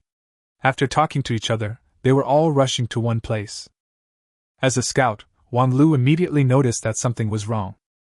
He retracted his body, raised his feet, and followed the crowd silently. Passing through a section of ruins, Wang Lu was surprised to see that the men had lifted up a stone slab and were filing in. Wang Lu's eyes flashed, and he followed with a hunched body. There was actually a pitch-black passage below. Everyone moved forward in the dark, and no one spoke. After walking for about an incense stick of time, torches lit up in the darkness, illuminating several swaying figures like ghosts. Wang Lu swallowed, calmed himself, and looked around carefully. I saw that the entrances of this underground passage were connected and extended in all directions, just like an underground city. Wang Lu was surprised. He had heard about it in his early years that there were many ditches in the imperial capital, forming a complex underground drainage system, where many criminals hid. Thus, a unique lawless place was formed, named Guifan-Lu. Unexpectedly, this small Ninggu County city actually has a place similar to the Guifan Tower. Unlike the Ghost Tower in the imperial capital, this place doesn't seem like a lawless place hiding criminals, but more like a refuge for the common people. Wang Lu walked along the passage for a while, and saw mostly the elderly, the weak, women and children. Although they were all pale and thin, at least they were still alive and there was still hope in their eyes. There were also men patrolling with crude weapons, and it was obvious that they were organized. Wang Lu suppressed his shock and walked towards the place where the crowd was the most concentrated. Soon, they arrived at a spacious place similar to a hall, and the men who walked in with Wang Lu also stopped. Everyone looked expectantly toward a high platform in the center of the hall. A thin man in a washed-out robe stood on a high platform. Mr. Zhuge. Everyone bowed and saluted the man. The respect in their tone could not be faked. Wang Lu suppressed his curiosity and bowed with everyone else. There's no need to be so polite. Mr. Zhuge's voice was gentle, giving people a feeling of being bathed in spring breeze. Everyone stood up and waited for the gentleman to speak. Mr. Zhuge said slowly, I risked calling you all here today because spring is approaching and the imperial prisoners sent to Ninggu County over the winter have accumulated a lot. I'm afraid it won't be long before those Mo people will come into the city again to forage for food. The barbarians plundered everywhere in the name of horse herding and used the money for military pay, which was commonly known as Dakegu. There was an uproar in the audience. Someone angrily replied, We can't survive any longer, and the barbarians are coming to rob us. We might as well fight them. As soon as these words were spoken, everyone echoed them angrily. The people in the Central Plains are the most docile people. As long as they can have something to eat and not starve to death, they will not take the risk of resorting to war. But in this Ninggu County city, the upper class is in collusion with the barbarians, leaving no one a chance to survive. Even a rabbit bites when it is angry, let alone these ordinary people.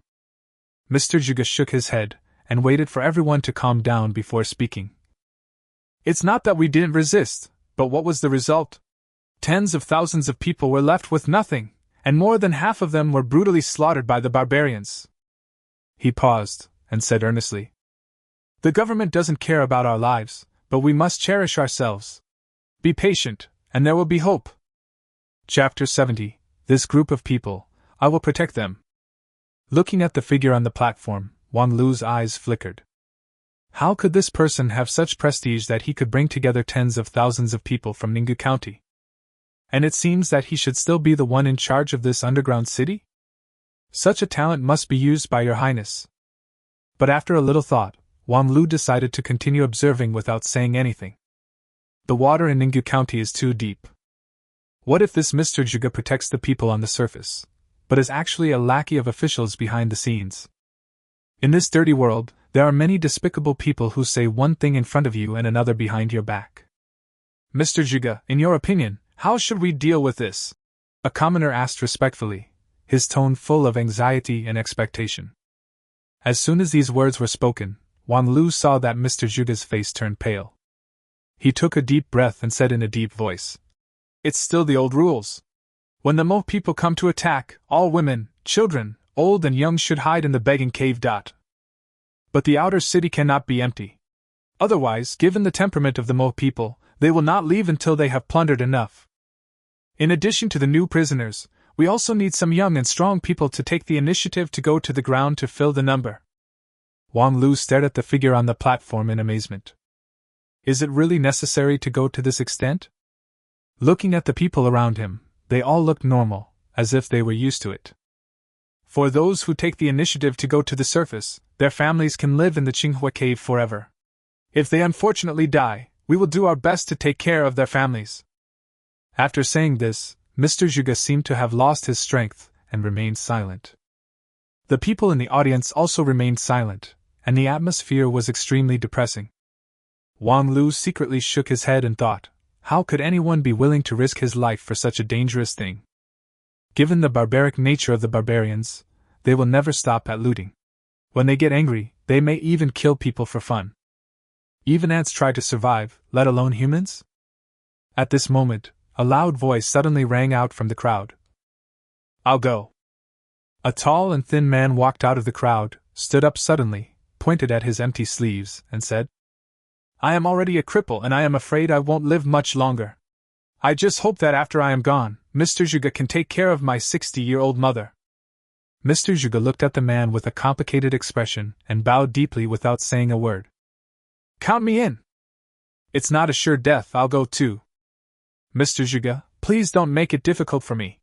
I am willing to go too. I want to go too." Everyone responded, and more people stood up and walked to the bottom of the platform. Although they were afraid, their steps were extremely firm. In a short while, hundreds of people volunteered. Mr. Zhuge held back his tears and bowed to these people one by one. "Mr. Zhuge, don't blame yourself. We all came here voluntarily." Someone spoke to comfort him. "We just hope that the court will find out about the situation here soon and send troops to drive those Mo people away and save us from the dire situation." "Humph!" a man sneered. "The Imperial Court? Why would the Imperial Court care about our lives? The Emperor Qing is high up in the temple. Has he ever looked at criminals like us?" "Someone is in charge." A faint voice came from the crowd. Everyone looked in the direction of the voice. "Who's talking? Come out quickly!" Wang Liu gritted his teeth and slowly stood up. "Someone will take care of it." The man looked at him and said, "Who can do this? Don't you know that the government has been colluding with the Mo people for a long time? What the Imperial Court can't do, my prince can." Wang Lu straightened his back and looked at Mr. Zhuge with a firm gaze. Mr. Zhuge looked thoughtful. "Who is your prince?" Wang Lu shouted loudly. "Prince of Ningyu. Give him some water and let him speak slowly." In the military tent, Wang Lu took the bowl from Chiowen with a flushed face, gulped down a big gulp, and wiped his mouth. Then he returned the bowl stutteringly. Thank you, young lady." After Wang Lu had caught his breath, Li Che continued to ask, "What happened next?" "Then Zhuge, that is Mr. Zhuge, invited me over alone and asked about your situation in detail." Wang Lu recalled. "I couldn't tell whether this gentleman was good or bad, so I didn't tell him anything about His Highness. I just said that His Highness was about to enter the country, and sent me to find out the situation. If these people are willing to serve Your Highness will protect their safety." Li Che nodded slightly. "Then, what did he say?" "That guy is very cautious and fussy." Wang Lu looked annoyed. "He just asked someone to send me out of the city and said, if Your Highness is sincere, you should go to the Qinghua cave to meet him in person." As soon as these words were spoken, the entire military tent was in an uproar. "How dare you, Mr. Bird? Your Highness is so precious, how could you go to such a dangerous place?" Wang Sanchun said with his eyes wide open. Your Highness, don't listen to his nonsense. Yan San glared at Wang Lu. This matter has not been verified yet, so we should treat it with caution. Only Wang Laoxi's eyes gleamed with a gleam of light, and he clasped his fists and said, A gentleman does not stand under a dangerous wall. I am willing to take your place. Li Che remained silent, thinking about something in his heart. After a moment, he looked at everyone and said, Everyone, the situation has changed. Qiu Bai has been following Li Che closely and knows his temperament well.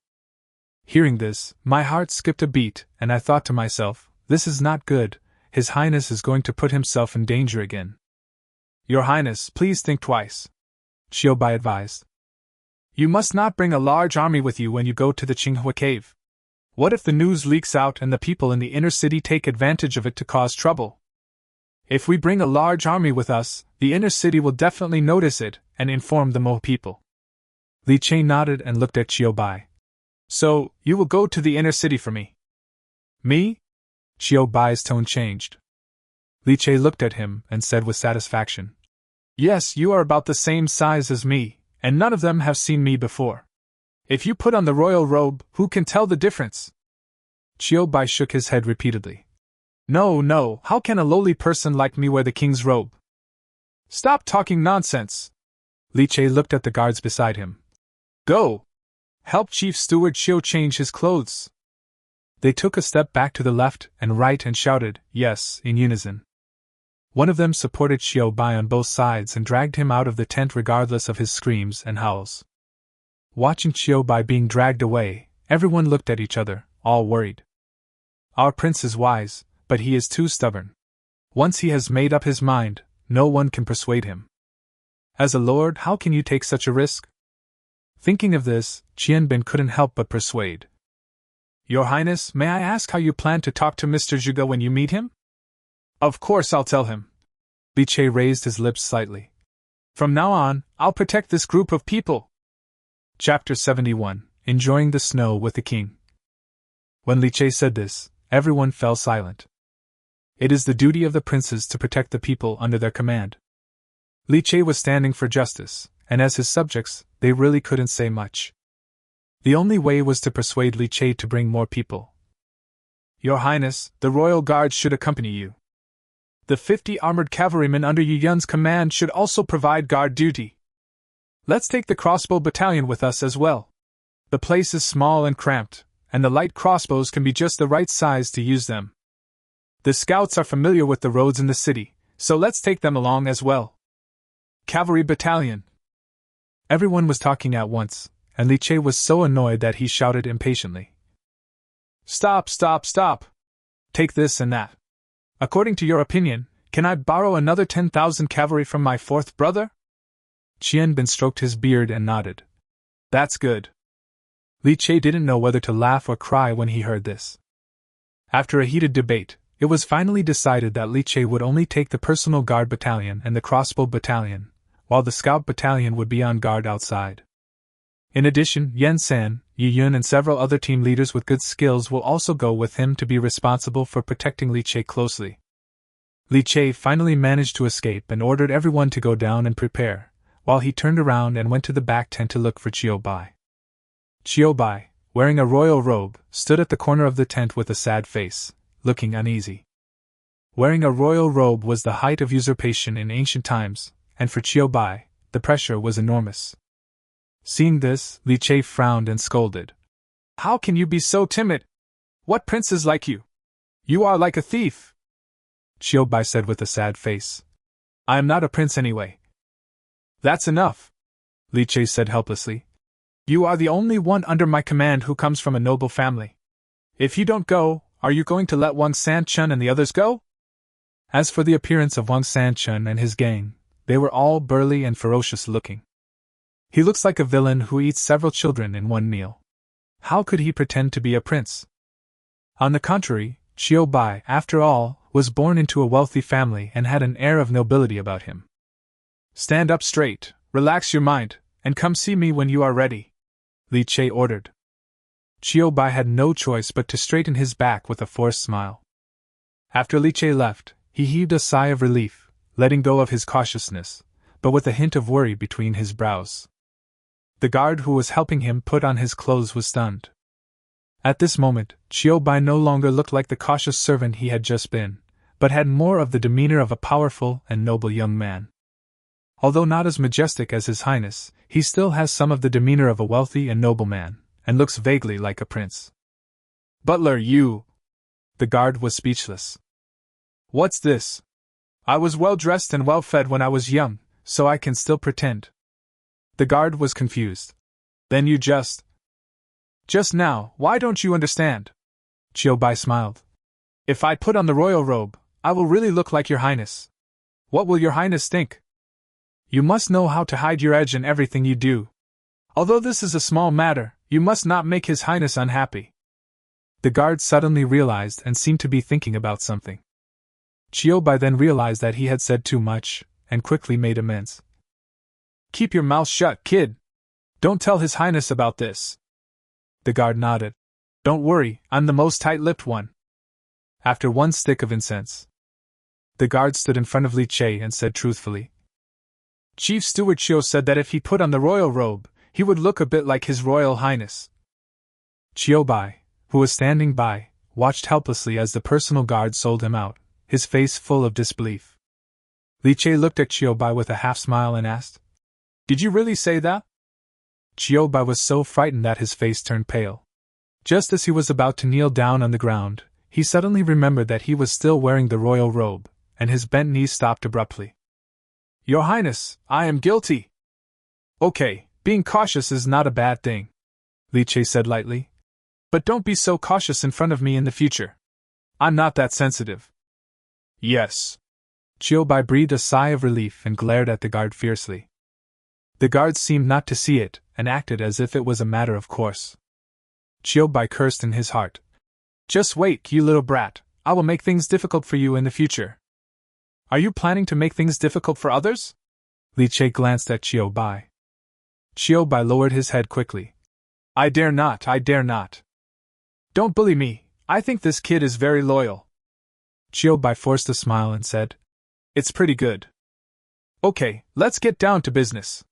Li Che held the hilt of the sword, turned around and sat down, motioning Chiu Bai to sit down as well. Chiu Bai knelt down carefully, and then heard Li Che say, When you enter the inner city this time, I will have 4 battalions A, B, C, and D follow you, with a total of more than 1,000 people. After entering the city, no matter what happens, your safety is the most important thing. Your mission is to hold them back and buy me some time. Yun San said that there may be several thousand soldiers in the inner city, or even tens of thousands at most. We can't let them get desperate. The remaining 6 battalions and the cavalry battalion will hide outside the city. They will not move out until I convince the people in the Chihuahua cave. Until then, we will cooperate with each other from inside and outside, and act according to circumstances. Chiu Bai wrote them down one by one, but he was sweating coldly in his heart. His Highness really likes to take risks. If there is any problem in this plan, there will be no recovery. Your Highness, this plan is extremely dangerous. Chiu Bai could not help but advise. Why not take it slow and gradually take control of the inner city? Why rush it? Li Che sighed, his eyes passed through the gap in the tent door, and fell on the vast mountains in the distance. I can wait, and you can wait too, but how can the suffering people in the city wait? After the spring, the Mole people will go south to plunder again. By then, I wonder how many people will die tragically under the horses' hooves. Chiu Bai remained silent. Although His Highness is sometimes cruel, he seems to have a warm affection for ordinary people. He loved the people even more than he loved the royal majesty. Go and get ready. Li Che said nothing more and waved his hand. Chiu Bai bowed repeatedly and left in a hurry. A moment later, Li Che put on a worn and bulky sheepskin coat and walked out of the tent, escorted by a group of equally ragged guards. Soft armor and weapons are hidden under the coats, and the soldiers in the crossbow battalion have to take great pains to hide their light crossbows. The moment Li Che stepped out of the tent, a snowflake slowly fell from the sky, landed on his face, and turned into a touch of coldness. The spring snow falls leisurely in the breeze, like willow catkins and poplar catkins, fluttering together to hang a white snow curtain on the sky. Li Che took a deep breath of the fresh air. The slightly sweet smell was familiar and kind.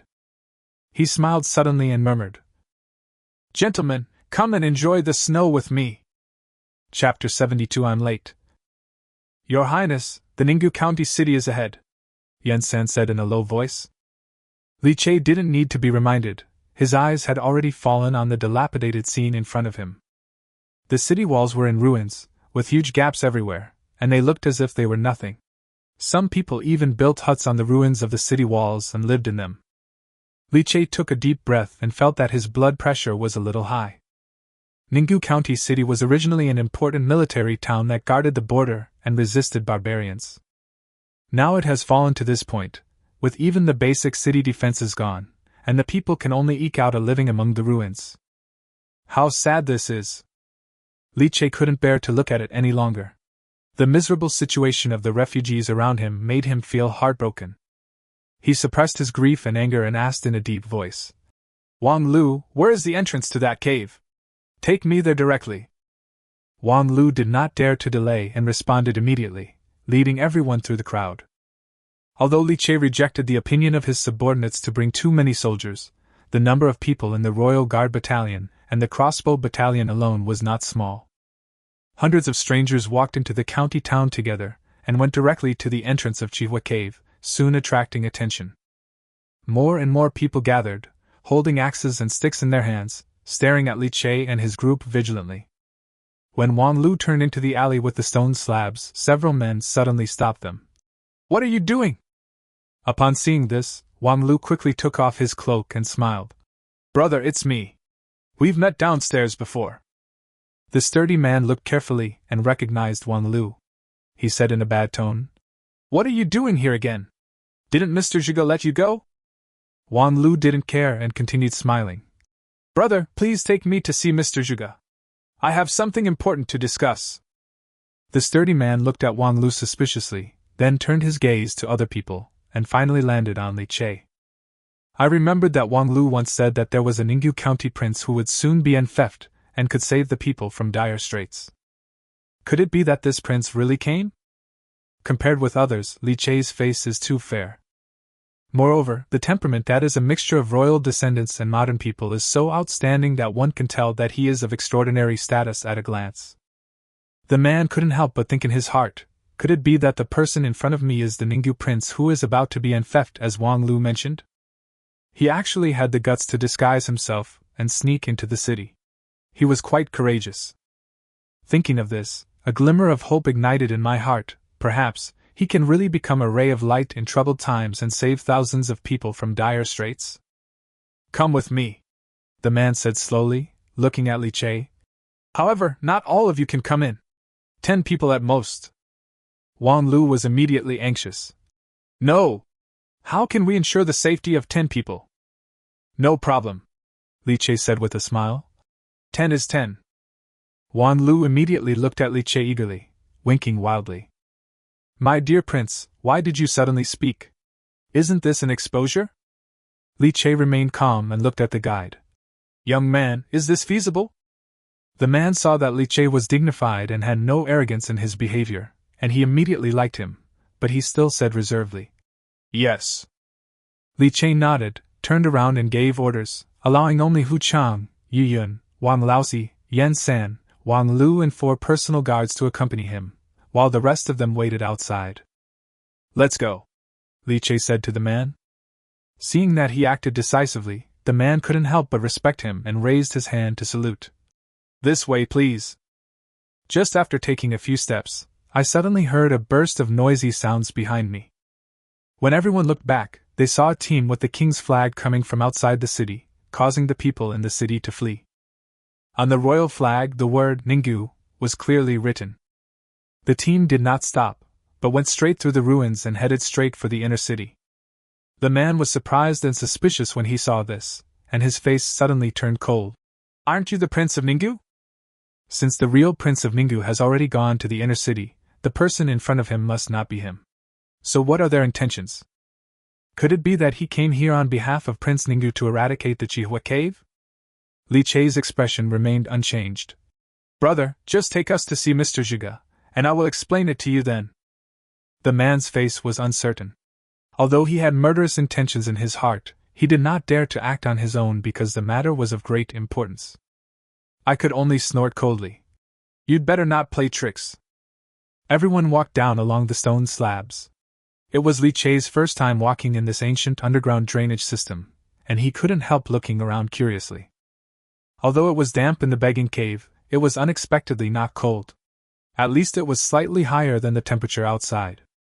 Moreover, only a small part of them are ditches, and most of them are man-made caves. I think they should be the work of Mr. Zhuge. Such a huge underground city, which has almost hollowed out 1/3 of the entire city, is simply a miracle. I don't know where these people got the courage from. If they are not careful, the ground will collapse and the whole city will be destroyed. Li Che appeared calm on the surface, but he had already started thinking about how to deal with this underground city after he took over it. Soon, they passed through the numerous ditches and came to a spacious cave. The man shouted outside the cave, "Mr. Zhuge, the guy from this morning is here again." After a while, Zhuge's reply came from the cave. "Let him go. The Ninggu County Prince has already entered the inner city. We have no room for maneuver." After hearing this, Wang Lu couldn't help but said anxiously, "Sir, some things are better explained in person." Zhuge said indifferently, "What can I say? If His Royal Highness Prince Ninggu wants to send troops to beg for the living cave, then let him come." Seeing that the men around him were all angry and approaching with swords in hand, Li Che didn't care much and immediately stepped forward and said loudly, "Mr. Zhuge, are you unwilling to even see me?" As soon as he finished speaking, silence fell all around. The huge cave was completely silent, and everyone stared at Li Che in amazement. Bang! There was a sound of something falling in the cave, followed by a burst of chaotic footsteps.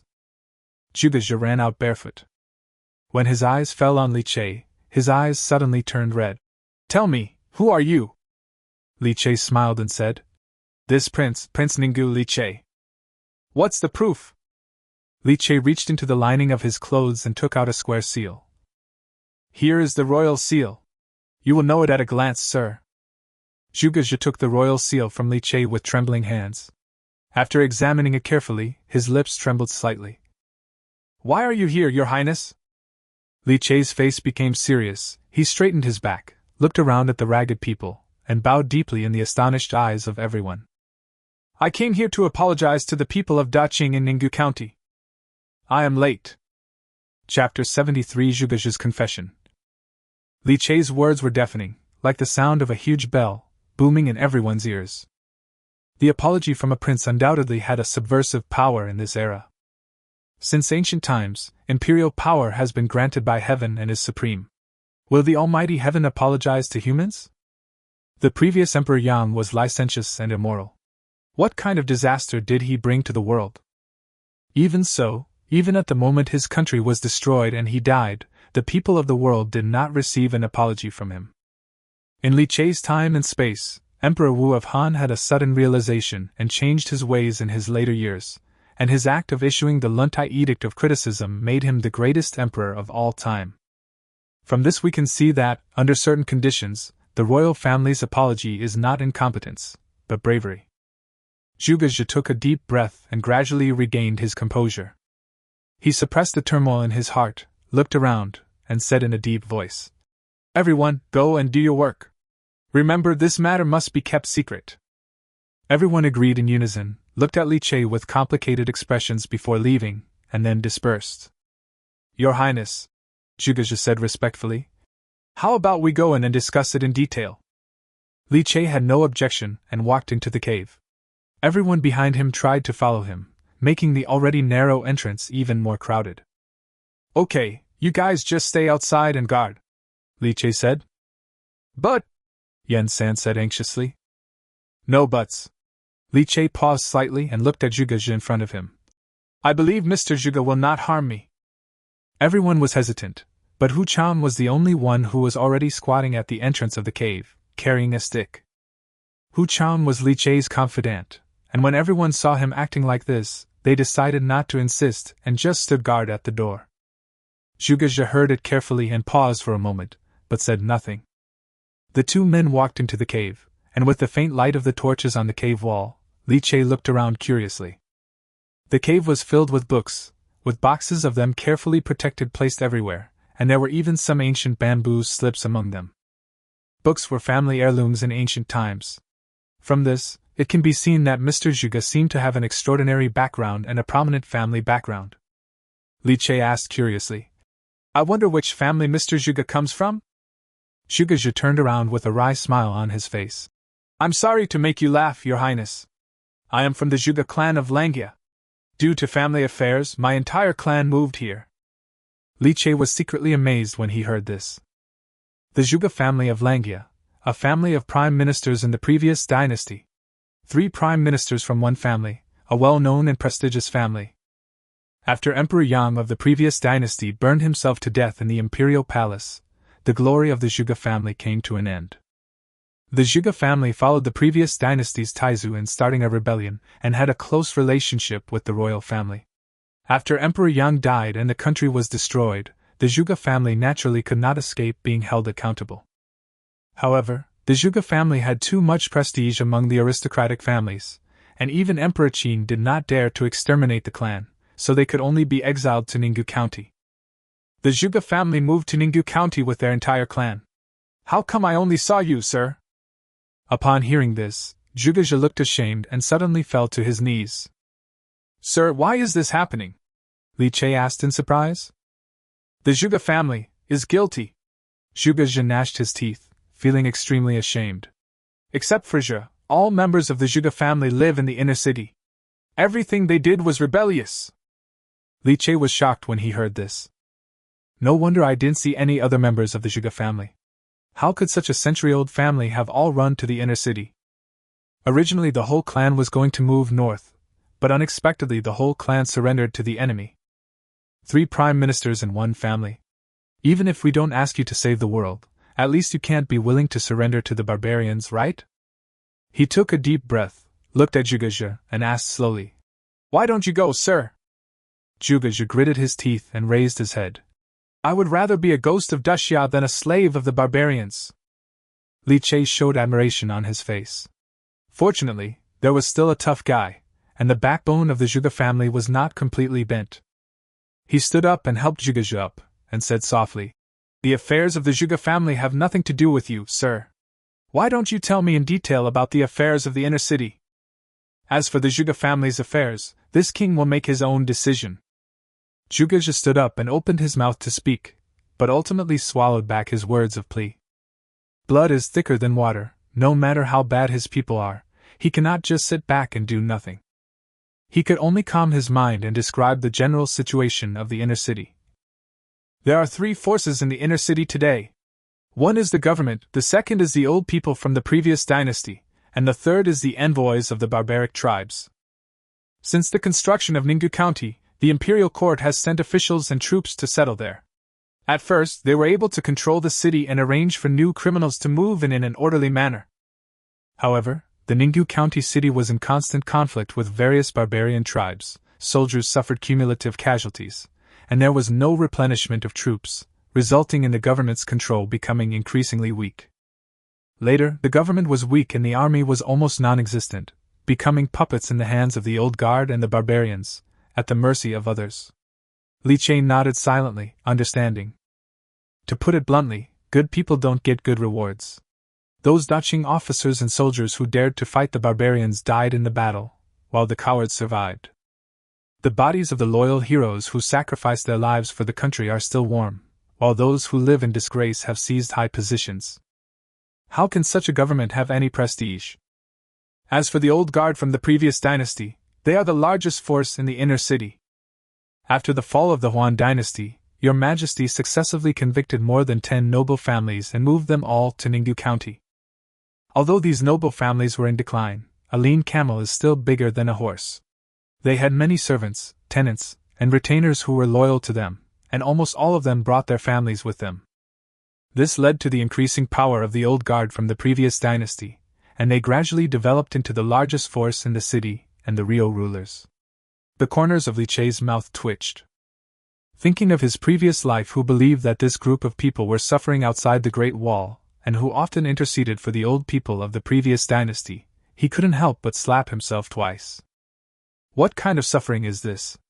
If we don't care about these people anymore, they will establish another Huan kingdom outside the pass. Could it be that the ones who are colluding with the barbarians are these old people from the previous dynasty? Li Che asked.